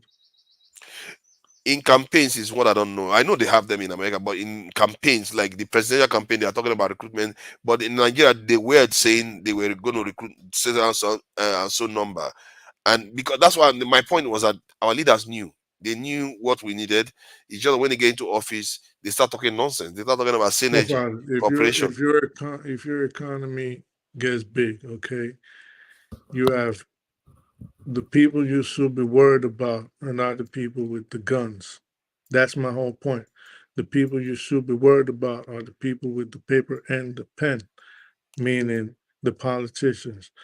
Nobody's coming to attack you over the fact that, Nigeria all of a sudden became a $3 trillion economy if you do not, say, for example, invade Ghana or Benin Republic. You don't know whether anybody's going to attack you. How do you know nobody's going to attack you? Because I know nobody's attacking you militarily. Also, now you're a soothsayer. You're a soothsayer. Well, how do you know? Not in recent history has anybody attacked, for example, a superpower attacked a lesser power just because they are growing financially, economically. They might start putting things in place to check them, trade tariffs, things like that. But I don't know why they attacked. I don't know why they attacked Libya. Or I don't know exactly why they chose that. They thought that Saddam Hussein was a good target in the Second World. In the Second It wasn't Iraq because War. it was growing. It wasn't. How do you make arguments like this, bro? They attacked Libya because of the terrorism aspect. We can all bring Wow, you believe that? I do believe that. So we can all bring insinuations about the Wow, Libya one I of don't know. I don't know who I'm talking to then. let me land. So we can all insinuate all we want and say it was because Gaddafi wanted one currency, a united Africa. We can no, they had issues with the Pan Am Lockerbie, and they wanted to knock him off. So it might not be one singular reason, but the official reason they gave was because of his links to terrorism. It wasn't because I'm glad you believe that, though. it wasn't It's because okay. Libya was advancing economically, and they did not attack Saddam because Iraq was growing economically. That wasn't why. So it was No. more politics than economic reasons, at least with Saddam. You know, there might have been. See, the thing is just like abundantly clear historically and abundantly clear logically, abundantly clear biologically, abundantly clear in on so many levels in society that you have to fix the roof while the sun is shining. It's just simple principle. And the funny thing that the fact that this is even a long debate, I'm really like, why are we doing that? Why are we even Why? having this? This is not even a Why not? debate. Because it's not a debate. We should have crossed this threshold and start thinking about other moving the conversation forward, because it's obvious we have to have these things, and the price you But pay for nobody it, said we you won't. recoup it later. You recoup the price later. I think maybe where we are different is that you are saying worry about your economy first, then before you do it. But we I'm already saying have economy. worry about the no. We don't have an economy. We have a $500 billion economy. How many kids in your village right now study in the school without this roof that you've been proclaiming all How day? many kids in India are studying without roofs? India has over 1 billion people. Yes, but And proportionally, they still have poor people even when they've been to the moon. So, point I'm making is that you don't down tool. As a matter of fact, by not downing tool is the reason why you can accomplish everything you say you want to do. I just told you, just by doing some of the first things I stated, within a couple of years, you recoup far more money than you would have spent on those healthcare. You would solve a lot of problem for yourself. Nobody is saying neglect the military. I am a strong advocate of a very powerful military. I have always said that. In fact, I started off this conversation by saying in the last 60 some years, Nigeria should have annexed half of West Africa. So we cannot annex half of West Africa if we do not have a strong military. I am not opposed to a strong military. All I am saying is at this point, there is nobody, like you're trying to insinuate, that is coming to attack us from overseas if we started becoming financially progressive. Nobody is coming. The United States, if they wanted to destroy your economy, they don't have to throw a bomb. They can just start an insurgency in your country, or they can just have the World Bank or the IMF choke you to death and you will go back to zero. That is all they That's can your do. own assumption now. That's your own assumption. That Of is why course, Africa for hasn't you, risen. America is Thanos. I can see. Let me say this. From the way I look at it is that the reason why, you see, some of your points is not. It's not that it is wrong completely. It's like you make a correct statement and you link it up with something wrong. That is the issue. Like you said something about whether if we that nobody's coming for us if we are building we are developing our economy. But the problem is that you can't develop your economy if you are not stable, you don't have security. Why hasn't anybody attacked South Africa? Because South Africa is not in a position for them to attack at the moment. Just because you are advancing, you are not advancing in a way that threatens them. And I've said it to you before. It's not guaranteed that they will attack us even when you are very, very advanced. You could be at their ally. So it's not a guarantee. But even when it's not a guarantee, do you know what it guarantees? It guarantees that you might even end up being their ally. We are their ally now. Look at us. Just look at us. And we are their allies. Ally. America's allies. You really think we're America's ally? Well, who do you think is guaranteeing our security? Do you think if Iran wants to invade us today or China wants to invade us, who do you think is going to come to our aid? You always come up with these suppositions.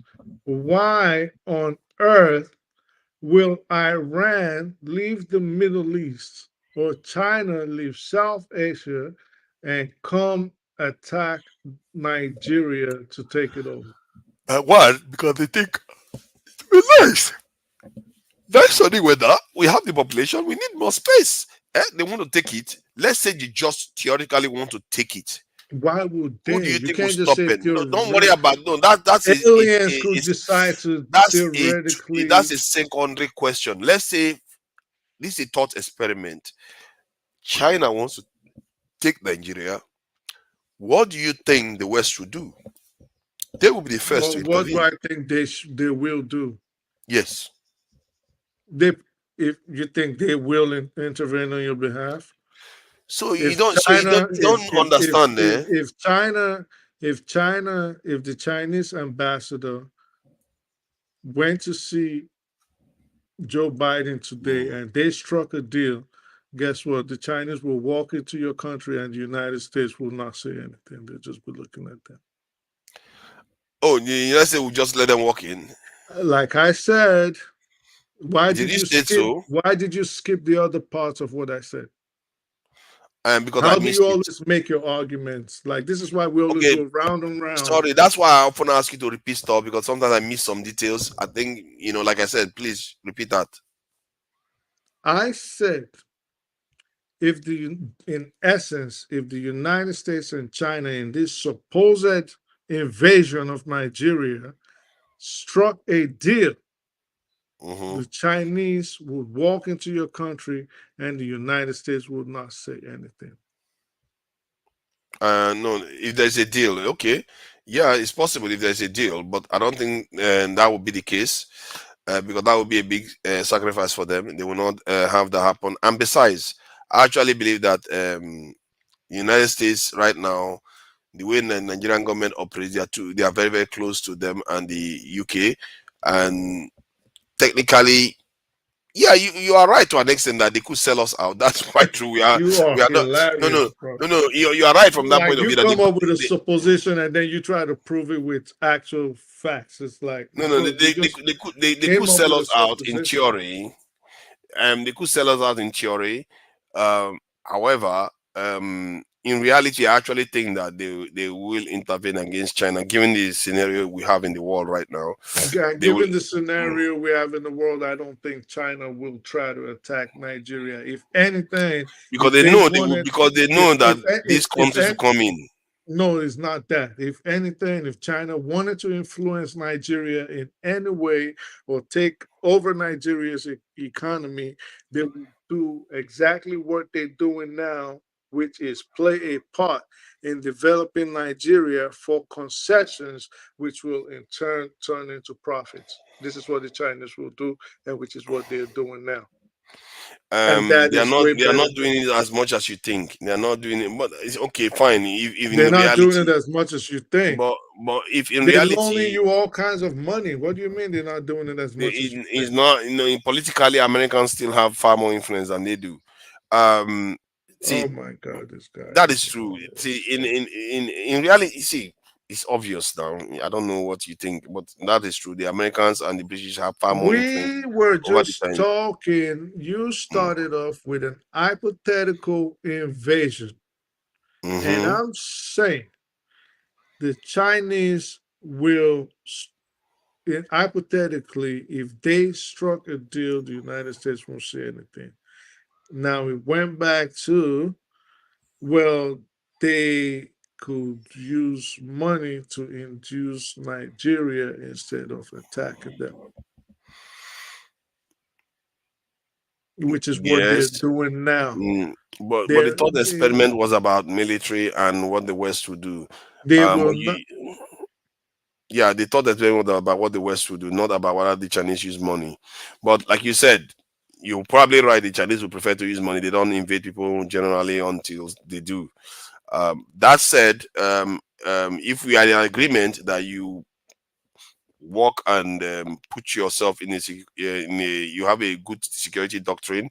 In other words, you recruit into your military, you develop your military every single step of the way while you're developing yourself economically. If you agree with that, then we are in agreement. It's not confusing, it's not contradictory. But your thinking is about you are so fixated on the idea that because I think that we are going to be invaded from the outside. That is just one of the optional threats that are out there, potential threats, as they like to call them.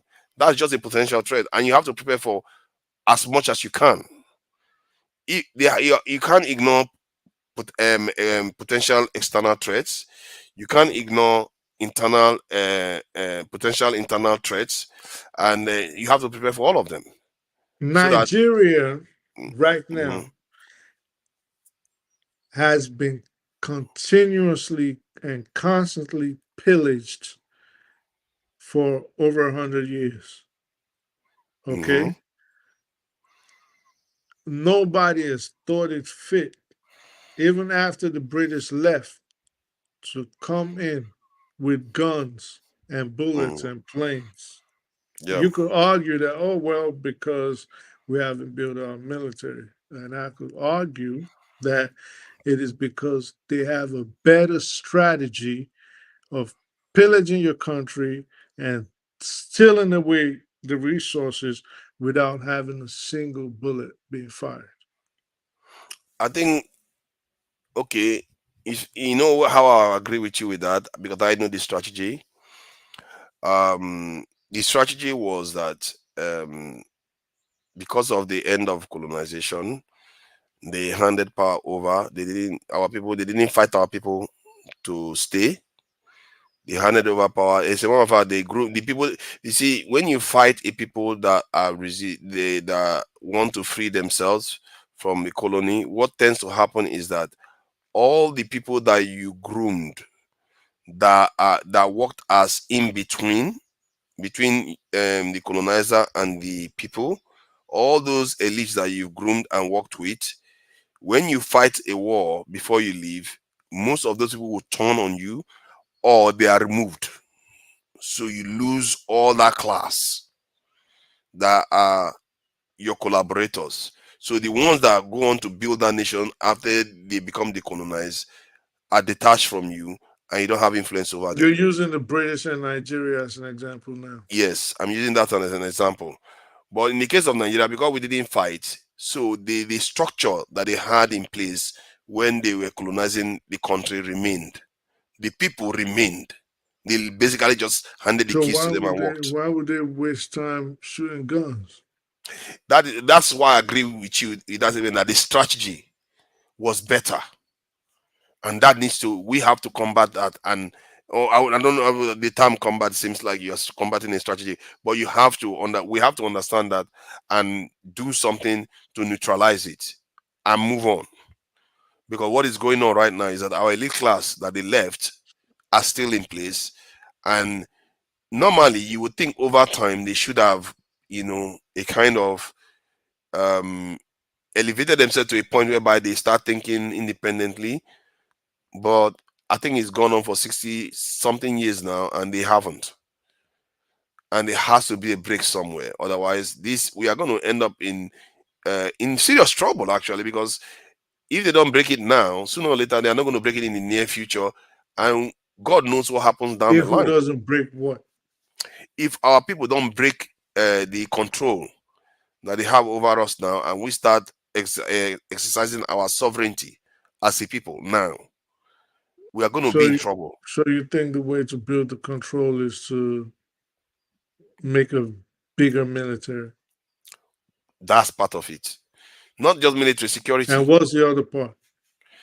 The other part is building diplomatic links, building alliances. Diplomatic links, like which countries don't we have diplomatic links with? When we're talking about links, the links that bolsters your strength, the strengths that you have, because sometimes the links you have and agreements you have, trade deals and all that stuff you have, doesn't necessarily strengthen your national sovereignty. You see what I mean? It's like what I mean by that is basically like the treaties I've been mentioning all along. the treaties you're talking about. The treaties, what I'm talking about is yours. You are saying they are going to use it against us because the way we have it right. Yeah. Again, you said what? Like the treaties I've been mentioning all along. You mentioned treaties in the context that if we try to do anything, they will use the treaties to destroy us, isn't it? Okay, and you're saying we can bolster we can boost our advantage by bolstering. You said diplomatic links, and I said like what? And you said like treaties.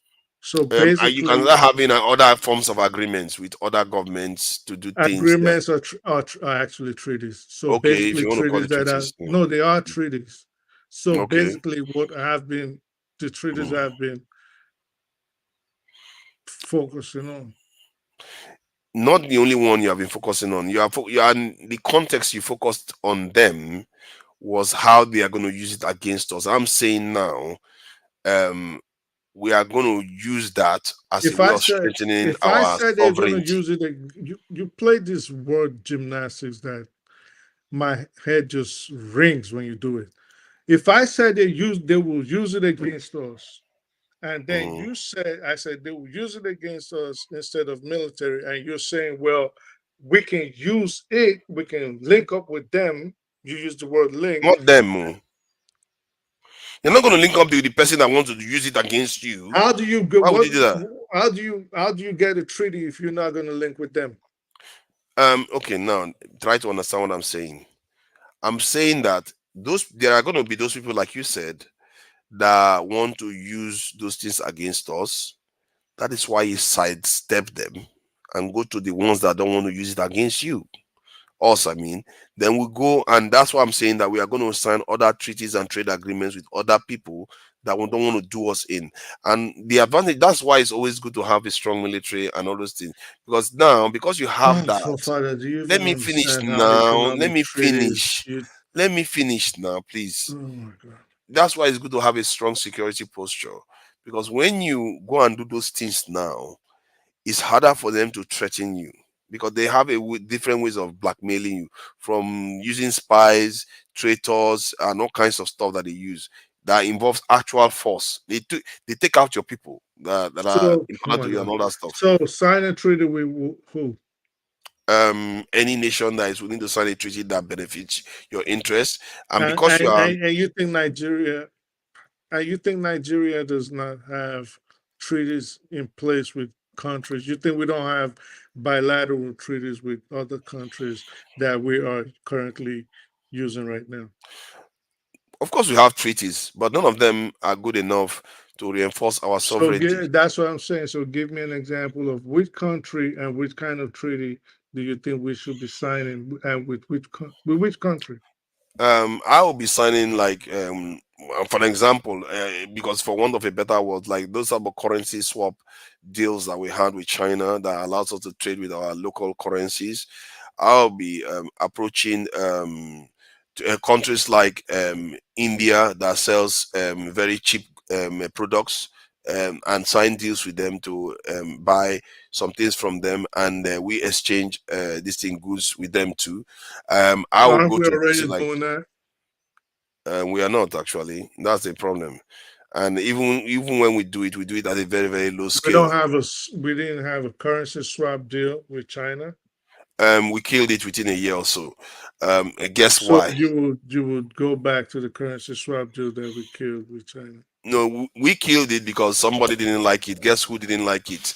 So now then you also go to China and you sign deals with them to exchange technology for whatever you look at what they want to. That's what the kind of stuff you're going to sign. And you go to the West too and ask if they say. So you think?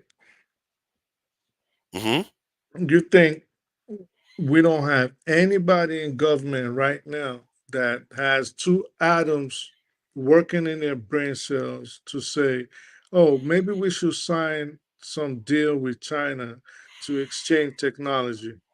You think we don't have anybody in government right now to do that? Or in the last 6, 7, 8 governments, which will then come past over maybe 20 years. We have people that are capable of doing it. We have capable of people that are actually going out to get deals. But what is going on is that when some of them, the kind of deals they sign up for are things that they're not allowed to do.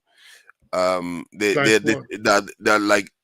That's why they don't sign up for them. Like if they want to sign up for like something that will give us some kind of foothold in some advanced technology based on some exchange that we are going to give to them, and we will be discouraged from doing it.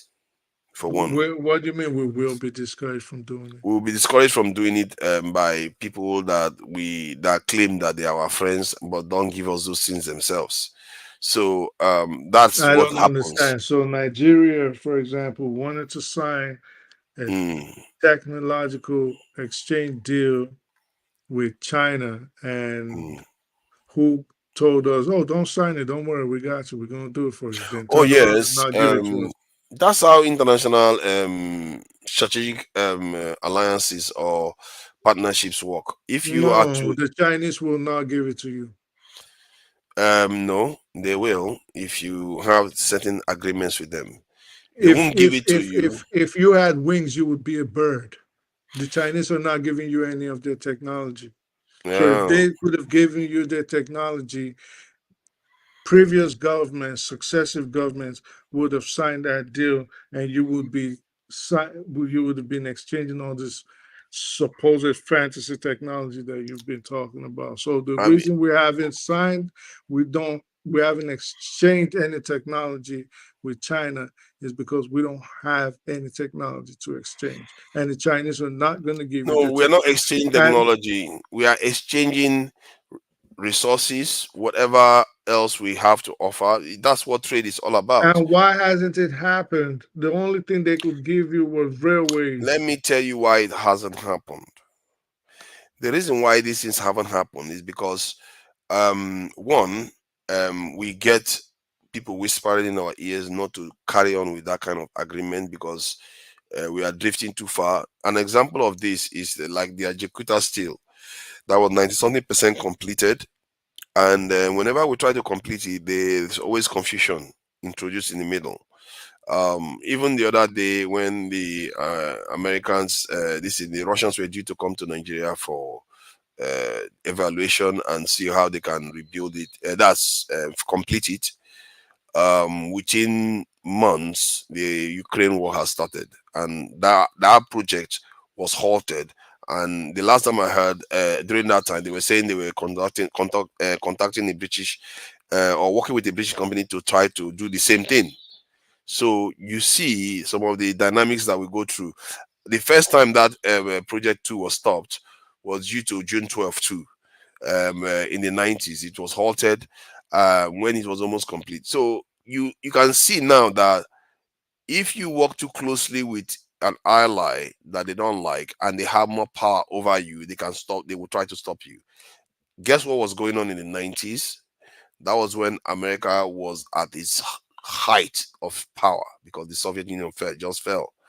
And that was the first time. And I don't know how Nigerians couldn't complete a steel power plant before the Soviet Union fell, which is our bad luck.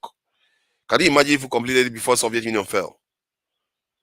And when we didn't complete that, and look at where we are today. So till today, it's still not completed. So it means that when you're signing agreements with people, you have to be able to have that agreement without others telling you or pulling you away from it. Just like the currency swap happened, we had it and it was taken out. Every time we move forward, we take Of what another step benefit backward. was a currency swap with China to Nigeria? I think the benefits is that you don't go through the dollars, because anytime you go through the dollars, you lose value. So you think the Naira gained value when they traded the RMB? No, because they get their cut. They get their own cut now out of every transaction you make. and it does add up. So that Who is gets a cut? the Americans, the West. They're the ones that control the dollars. When you do exchange with the dollars, what do you think is happening? You're No, losing. we're talking about China. Pardon? If we're trading with the dollars, you mean? No, we're talking about China. Okay, we're talking about China with You the currency mentioned swap. the currency swap. Yes. I said again, of what benefit was the currency swap to Nigeria, basically in economic terms? It means that we can pay for Chinese products in naira. No, not of what benefit, not what it can do. Of what benefit, because you seem to have a grouse with how it was stopped after 1 year. Because you say, "Oh, guess who did who stopped Let me it?" explain it. So, Yeah, I think I didn't explain that very well. Let me say one of the key benefits is that we don't need dollar foreign exchange anymore, which means we save our foreign exchange and dollars that we normally, which is often scarce in Nigeria. So we save that. We don't have to exchange it for dollars. That's one big savings we got from that. You see what I mean? So, no, but I don't see what you mean. If you're okay, talking so about let me give you an example. Nigeria wants to buy cars from Nigeria. Nigerian government wants to buy cars. They have to use the dollar because you can't buy cars with the Nigerian naira. You have to convert it to dollars to buy cars overseas. So they have to now convert their naira to dollars. And the dollars that they have in their pocket is the one that they earn from selling crude oil. And that dollars is scarce because they have to also use that to give to airlines, pay for other things that they do, and all the rest. It's scarce. That leads to the devaluation of the Nigerian currency because it's scarce. So, but if you have currency swap deal with China, if you need to buy goods from China, you don't have to buy the dollar anymore. So that saves you. Now you have extra foreign exchange to buy other things with, and it doesn't put pressure on your currency to become devalued because if you need more dollars than your currency than you have, then people will pay more for the dollar, and hence your currency will devalue. You see what I mean? Because if you want to buy more stuff from overseas, that the demand gets higher. But if you take that need to convert to dollars when demand is high, if you reduce it by having a currency exchange deal, that pressure at least it reduces. And that's what the currency swap does for Nigeria. But that was taken off too. Can you imagine so how in that 1 year, terrible that how was? did it benefit Nigeria? I didn't track that. I don't know. I don't even think they did much trade That with was it the before he only died. question I kept asking. No, I didn't I track know what the a change. currency swap is. I kept asking, how did it benefit Nigeria? No, how it benefited Nigeria was the description I just gave you. However, the figures, I don't know. I don't have them off my head. So that I means you can try don't to know find it. if it was detrimental to the economy of Nigeria in the end, or if it was beneficial. Oh no, You no, no! don't. It can't be detrimental. Tell me how it can be detrimental. I'm not saying it was. I'm saying you don't know. So I No, the don't know only if it thing, was the detrimental. only question is I don't know if it was detrimental. You don't know if it was beneficial. no. The only thing you can argue is that was it beneficial enough? Did we gain enough from it? Because the more you use it, the more you save. You see So what I you mean? mean so you're saying it was beneficial? Oh yeah, it's So by how design did to be beneficial. again? How did Nigeria benefit from the currency swap deal with China? Okay, you're Those are asking the same how, and question that's I've been you're asking. asking how, not how much. How? No, I'm asking how. I'm not dealing with suppositions now. I just gave you how. Since you I just told seem you. I just told you that. forefathers, hold on. Since you seem to know that it was beneficial, maybe what you should be telling me is, well, we saved XYZ amount that would have ordinarily gone to XYZ places. Since you keep espousing how it will help us keep more dollars, you are not doing that. I keep asking, That's what you how? are asking. You are asking me now, and I'm telling you that I don't have the numbers So you don't. So that means again, you do not know if it was beneficial. It was designed. Is meant to be beneficial. If the moment it happens, it's beneficial by default. A plane is designed to fly in the air. If it loses one wing, it will crash. So the bottom line is you don't know if the deal was beneficial to the Nigerian economy. Yes, but the analogy you gave that a plane, if it loses one wing, it will crash. Forget my analogy. But, it's a dumb analogy that came from an idiot. Forget my analogy. Okay, Focus fine. on the Chinese currency swap deal. Was it beneficial? How did we benefit from it? Directly to hold on, I'm trying to find information now. CBN replies Fanana saying that Nigerian currency swap deal with China is still valid. Okay, they are telling them that it's still valid. This agreement is in. I'm trying to find numbers here. CBN response. Okay, I think they have a number here. According to the bank, out of 6 billion yuan utilized, the sum of 5 billion yuan had been repaid, while 2.1 billion yuan had not been utilized. So it was being used. So we're talking about, I don't know what billion yuan is in terms of dollars, but that's the kind of stuff. The currency swap in 2008 expired in 2021 and was subsequently renewed. The sum of 15 billion yuan was the overdraft amount usable within the year. The Apex Bank disclosed this in a response. I didn't know it was still active. That's really good. In August 2023, I mean. Since its renewal, 9 billion yuan had been drawn. Oh my. $9 billion yuan have been withdrawn, 6 billion yuan utilized, 3 billion yuan outstanding, and out of 6 billion yuan utilized, the sum of 5.1 billion yuan had been repaid, while the sum of, you see, now these are the savings. All the stuff that is going on, we are saving because of it, because we don't have to use our we don't have to demand the dollar. Nigeria don't have demand for yuan. The dollar is our problem in terms of our currency. So it's helping Nigeria while Nigeria is trading. It's basically almost like Nigeria trading with its naira, really. It's helping Nigeria from that point of view. So yeah, so that is the kind of numbers you are looking at here. I can send you the link if you want to check it out. But that is a good thing. But the point I was making, original point, was about how you navigate your way, basically how you navigate your way in the world while you are strengthening your security posture. You have to start changing things, and sometimes you may not need to change that much. You know, like I said, my first approach, my first instinct, after all, I'm sitting in the United Kingdom, my first instinct is to do business with the West. That's my first instinct. But if they don't want to do business with the pardon? We already do business with the West. But on a different layer, on a different level, you can renegotiate deals that are not beneficial to you anymore. What new layer would you say we? Like in terms of us exporting products to their country, then they allow us to do that in various areas. They limit the kind of stuff we can export, and they limit the kind of stuff we can import. So those kind of things, you remove those barriers, and you can renegotiate it. This is something that is done all the time.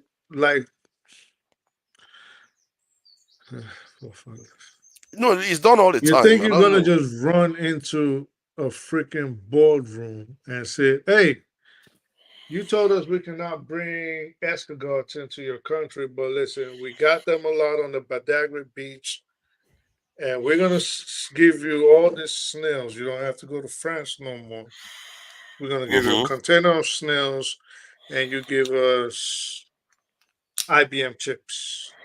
You think that's how it's going to work, and they're just going to say, "Oh yeah, okay, yeah, for this." Of course, that's not how it's going to work. We are not all stupid. You will look at, you evaluate the scenario and what you are going to propose and why you think they should accept it. So you are not just going to walk in there blindly and say, "Hey, I'm so great, they accept my deal." That's not how it works.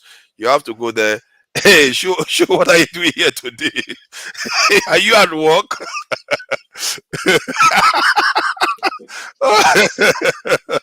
Oh my God! What am I still doing here? So what's happening now? What got you online today? Nothing. It's just I think I woke up around 5 o'clock and I had some Tucano chase. Started from Tucano and I was like, okay, that's interesting. Let me listen and learn to this war generals. And the conversation is evolved. I think what I wanted to say, and I thought let me just join and say you might be very simplistic in the approach, but I think I speak the truth. I think what you're saying are almost the same. It's just a case of what comes first, the chicken or the egg. Which one? Or some people will say it's like catch-22. Which one should we do first? Both are very necessary. The way I see it is, and I think you and I have had this conversation in the past. I don't often discuss security because I'm not very, well versed in it like you are, and invested in it. And I agree, maybe that's not a good thing. But our leaders, if you want to call them that, for lack of better words, because I don't see them as leaders, I don't think they've put us in a position where we're under any imminent threat. In the sense that whatever the West wants from them, they would get. The West have no business spending. Firing a bullet is a waste of money to them because anything they want from our leaders, they would get easily. Why bother? They wouldn't resist. Do you think these guys will resist?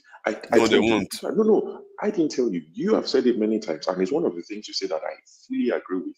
Our current leaders are from the direct lineage of those who sold their brothers as slaves. Direct lineage. So this current crop of leaders in Africa, all the Oyinbo man needs to say is jump, and our guys will say, how high? They won't bother. They won't fight back. So that's why some of us think, okay, it's good to invest in military, but we might never need it. We're not saying there's no danger. You live in this world, there's danger everywhere. But the people you see, and I don't want to limit this to Tinubu before people think this, it's not about him. Look around all of Nigeria, around all of Africa. Those guys don't resist. The ones that resisted, they took them out. And we can mention a few names. Nkrumah is there. Sankara. They will take them out. Those are the guys who you can say are the ones that resisted and had a plan. But when you start looking at the ones we have right now, they are more interested. Honestly, it's not even a joke. They are more interested in having hotel franchise in Dubai. There are so many Nigerian governors with hotel franchise in Dubai. They have McDonald's, they bragged about it. There's one that left Senate, that has showing off some ugly, tacky blue Mercedes recently that talks about his hotel franchise, McDonald's franchise in the US. That's how he makes his money. They don't even invest in Africa because they know the damage they've done to Africa. So they take the money and they go and invest it elsewhere. The Igbo man has no business fighting us. The danger is more from North Africa, like you said, because they understand what I Speak the Truth is saying. You want to take charge of your immediate environment. So the Northern Africans might say, I think, you know what, these guys are weak. Should we go for them? But in terms of Oyinbo man, they don't need to. They just need to make a phone call and say, boys, come on, we need this, we need that. I mean, Femi Falana, Google it. How much gold is being flown out on private jets from Zamfara every day? You think our government do not know? You think they don't know? They're not aware. Our leaders would do a deal. I mean, I'm quite careful to use figures, but let me just be reckless. Our leaders would do a deal and take 30%. Let the Igbo man from all over the West take 70%. 70%. Out of the 30% that we get, they will now give the citizens maybe 5%, and the political elite will share 25%. They're happy with that structure. So why would your Igbo man think of attacking us? We are their pets. They stroke us, and we it's like walking your dog. Forefathers, if I want to take something from my 3-year-old, I don't need to go to the gym and prepare to fight him. I'm going to fight him. It's easy.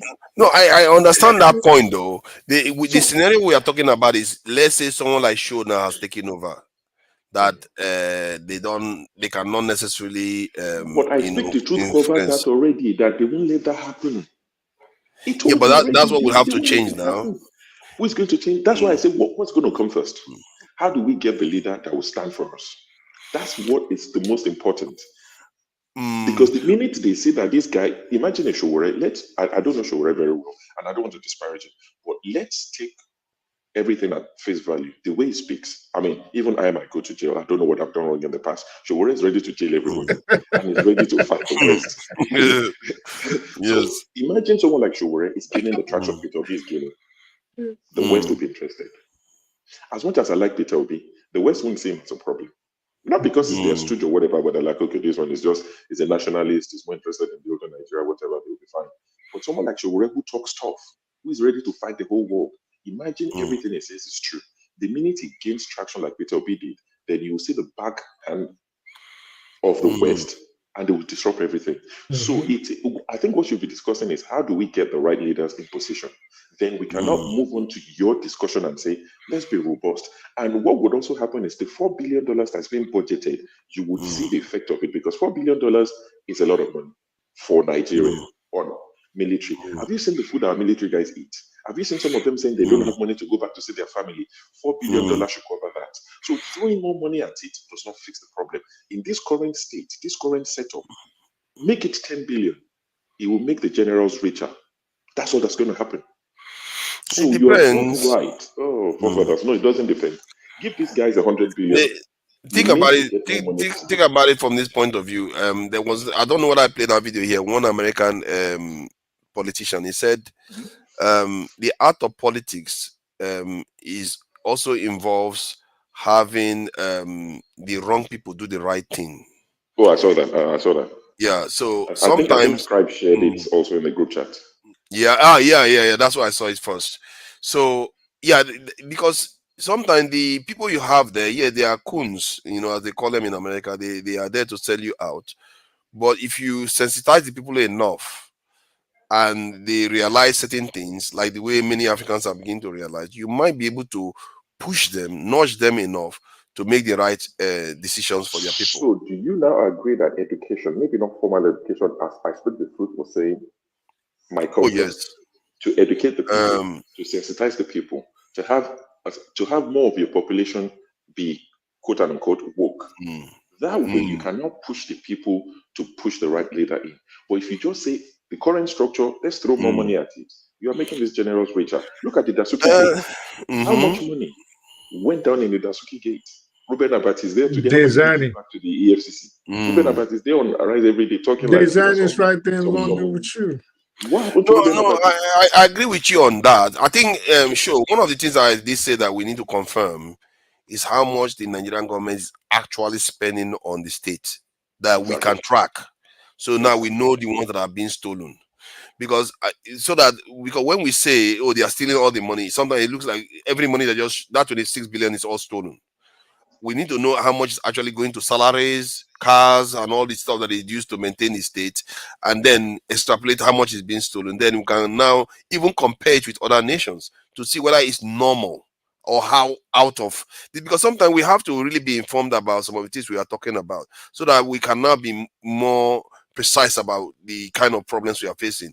And I really need to take some time to get those numbers. However, I agree with you to an extent. It's not worth the trouble throwing good money after another bad money.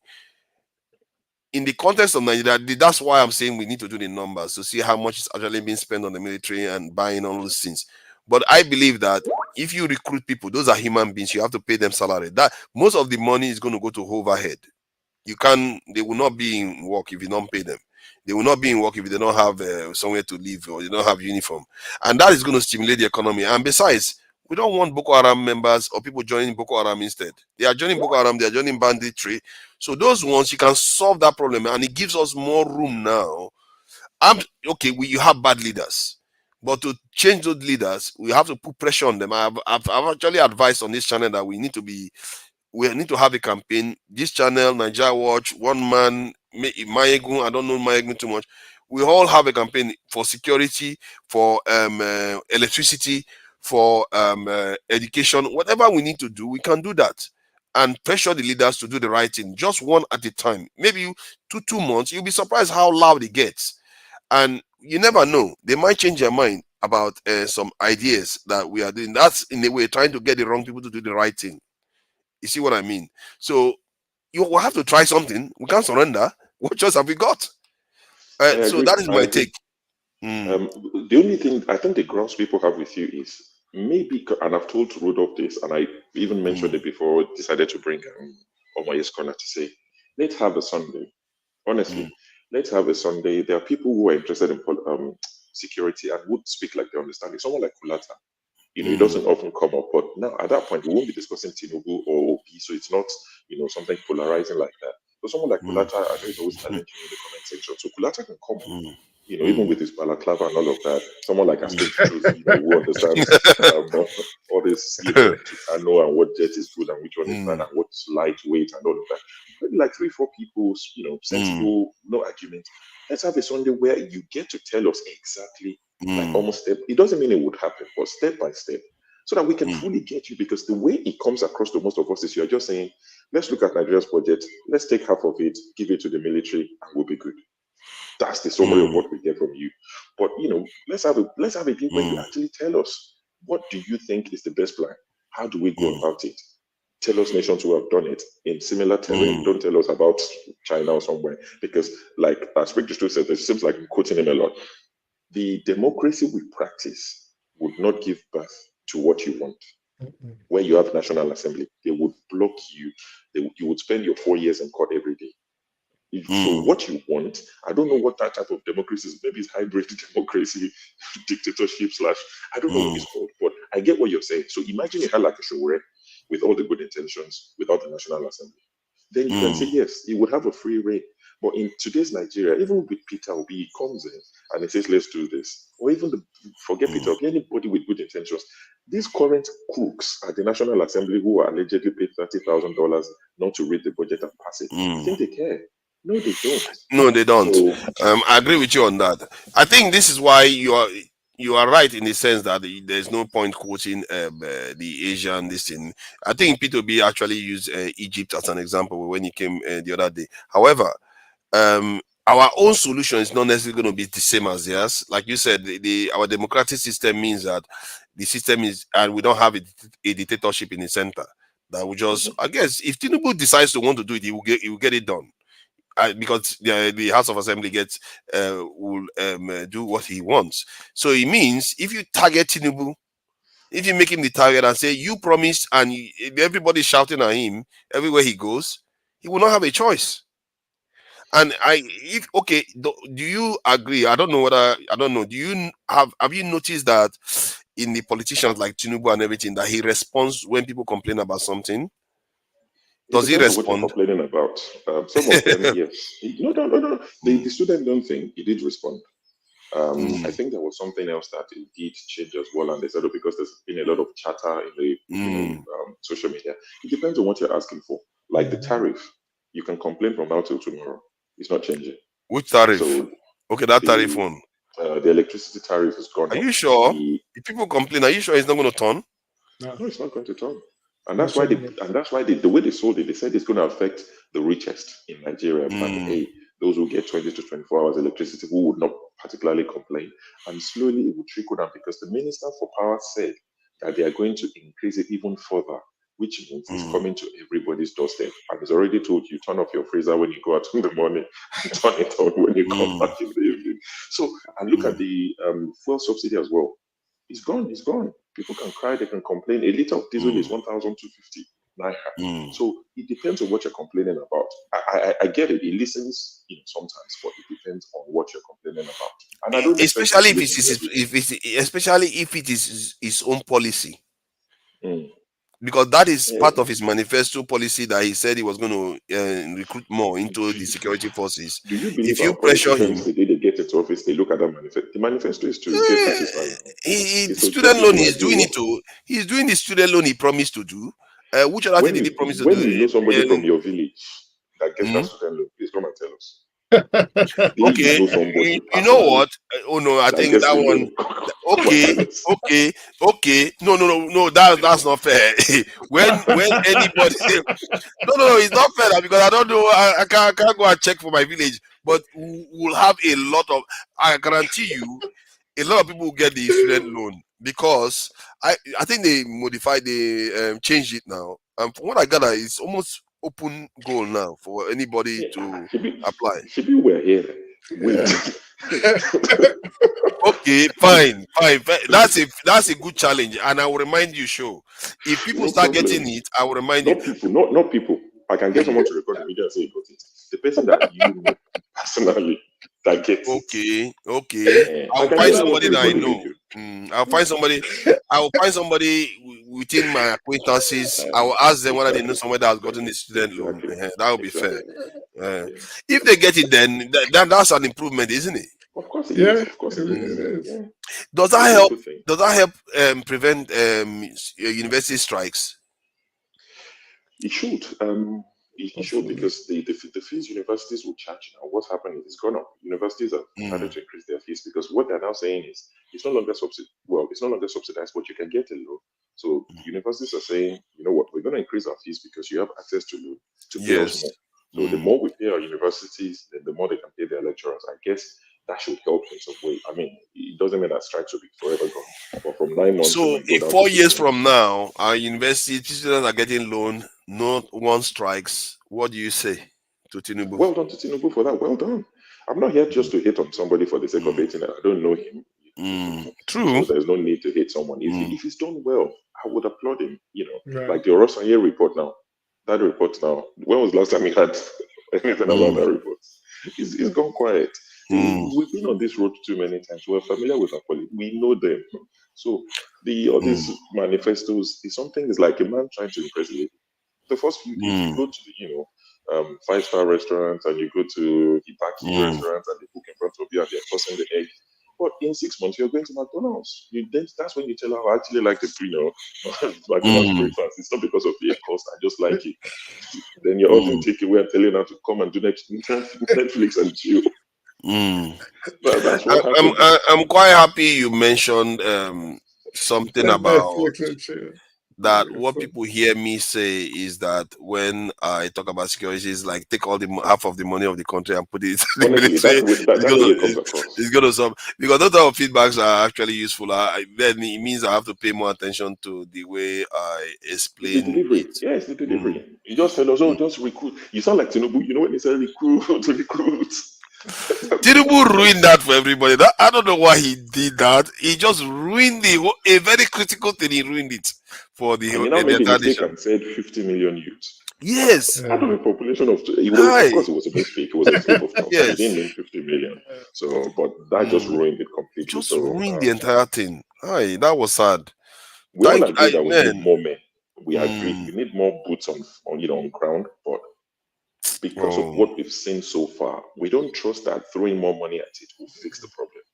We don't. You see, sure, but the little money we have now is the one that is protecting Nigeria right now. Do you think we should be getting more for our 4 billion?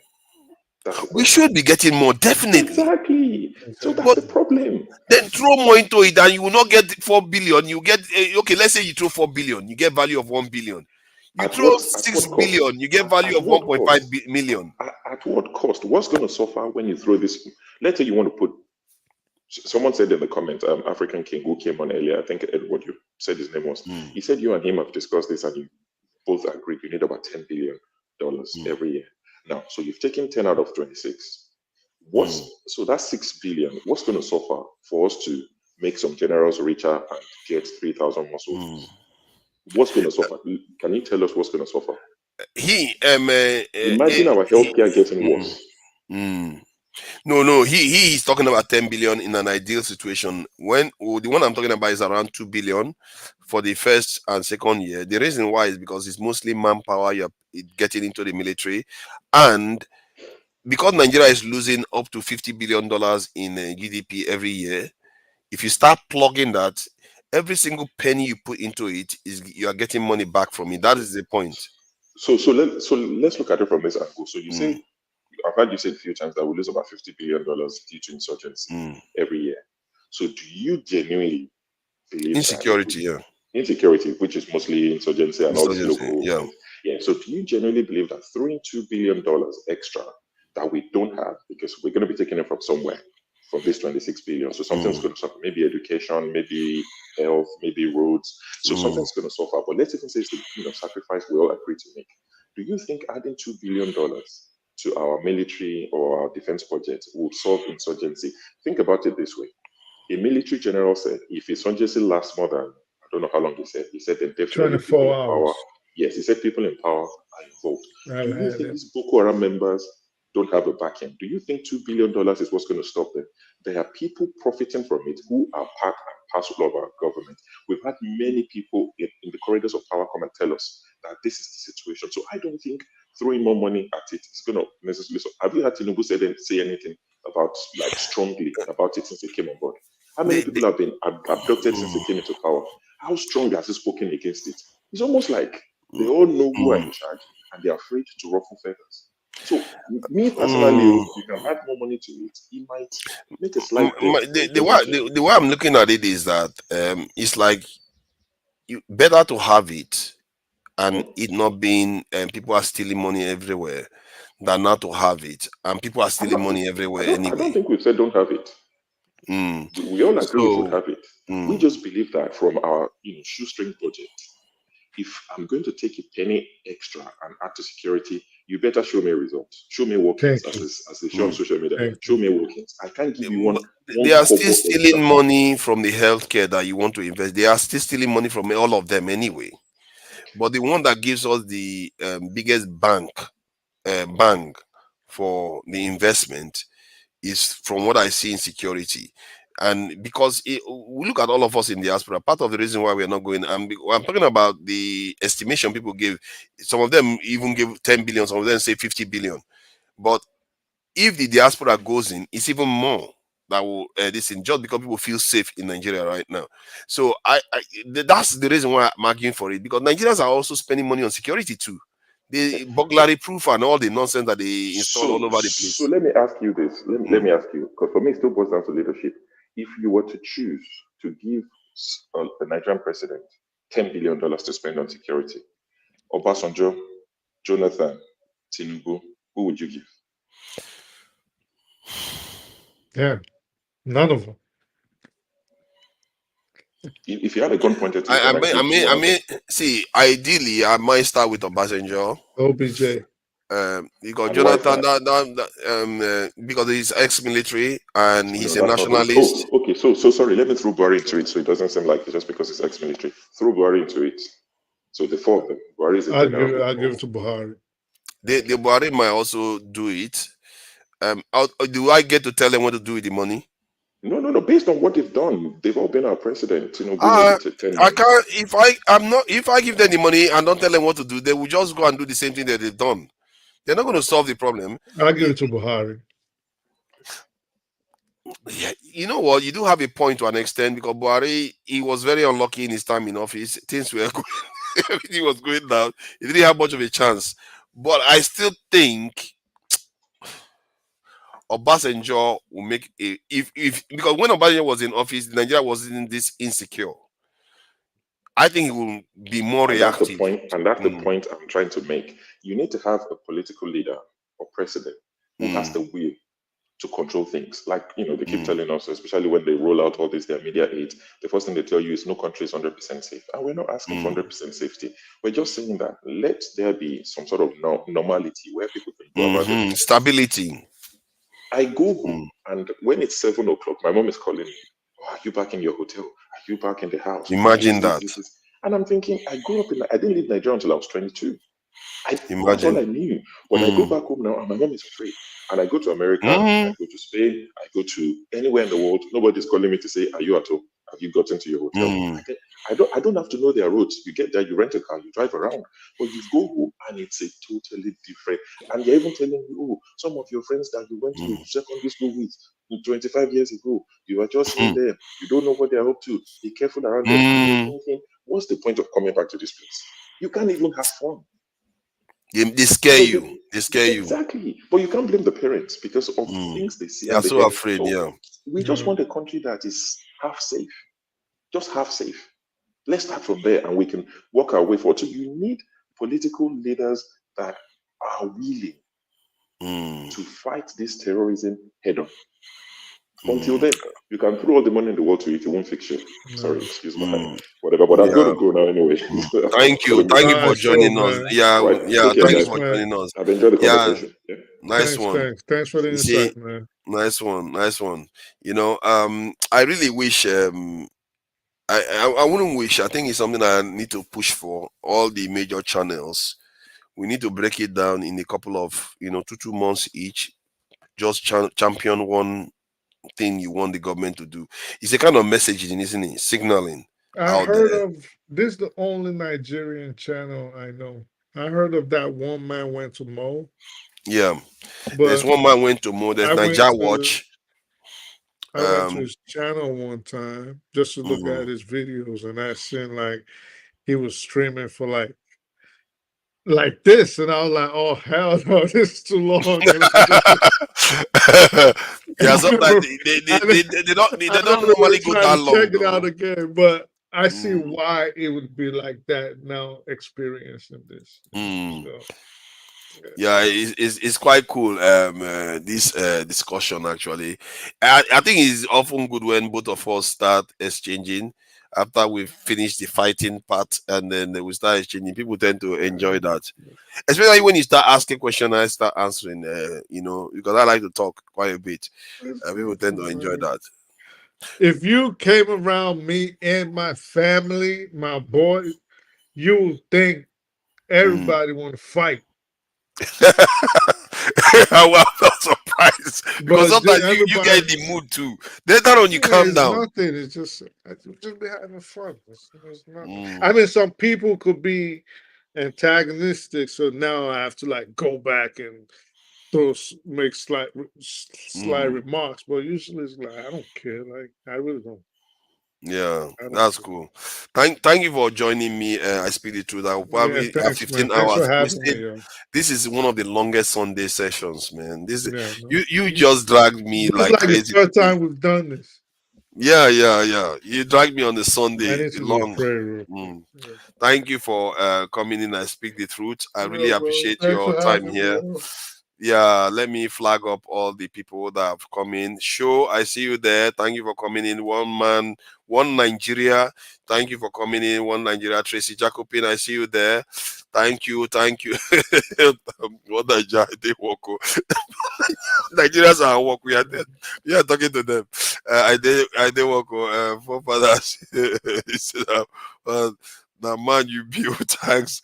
Yeah, thank you for coming in. Bami, I see you there. Oscar Blackstone. But he's a loser.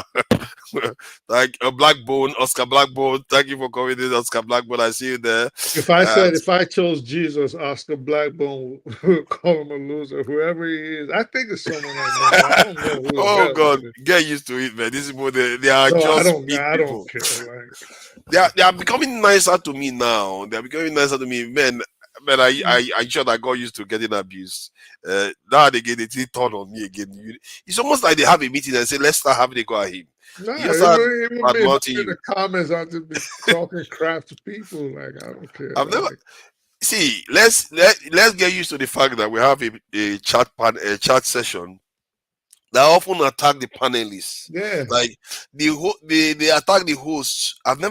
That's really rare. This is I guess they don't see me as a host. They see Dr. Danish as a host. So whenever I'm here, it's like, who is this guy? Let's just keep having a go. Don't worry, I'll be defending you in the comments. Thank you. And Bami is there. Let's see. Sure. Yeah, let me just thank the people that donated and find a way to close it out. One man went to Mo. Oscar Blackbone with your donation. Obi Ochuko, thank you for that money and donation. Jaja, I see you there. Thank you for the donations. And who else is there? Alexander Gomez, as always. Oh, George Blueshell, I see you there. George Blueshell, thank you for the donation. Alexander Gomez, that's you. Thank you for the donation. I appreciate that. I think when he was saying that, it was a question I asked Omoye. He was saying it was a brilliant answer. Oscar Blackstone, thank you for the donation. Blackbone, Jesus Christ, I keep offending this guy. I keep calling him Blackstone. It's so rude. It's Blackbone. You're having a black bone. I don't even know why I should be saying that. Alexander, man. You're getting a bit rude now. I tell you, man. Isn't that what the Americans always say? Pause. Yeah, pause. Yeah, that was kind of You know what? I didn't understand what that pause mean until recently, I was like, oh, is that what he now it's no Diddy.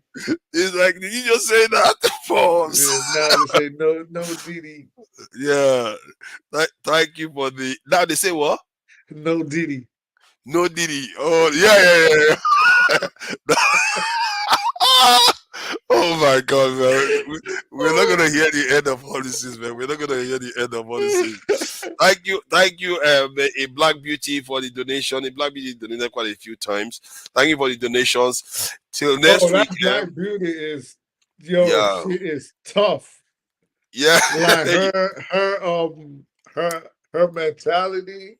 Yeah. Oh my. Very Afrocentric. She's hardcore. Yeah, she's hardcore. Thank goodness for people like that. I tell you, I really thank my goodness, because you need them. You know, they are like lights to shine the path for the others. We need that, man. We need that. We need them.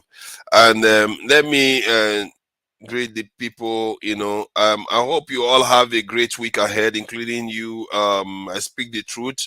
You all have a brilliant week. Till next time we are on, it could be during the week, because the way this the world is looking right now, there could be something that happens, and I have to come online, and even Dr. Dami may have to come on stream.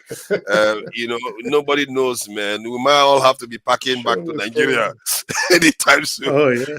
With all this stuff going on in the Middle East. So till next time, bye everyone.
Ebu kam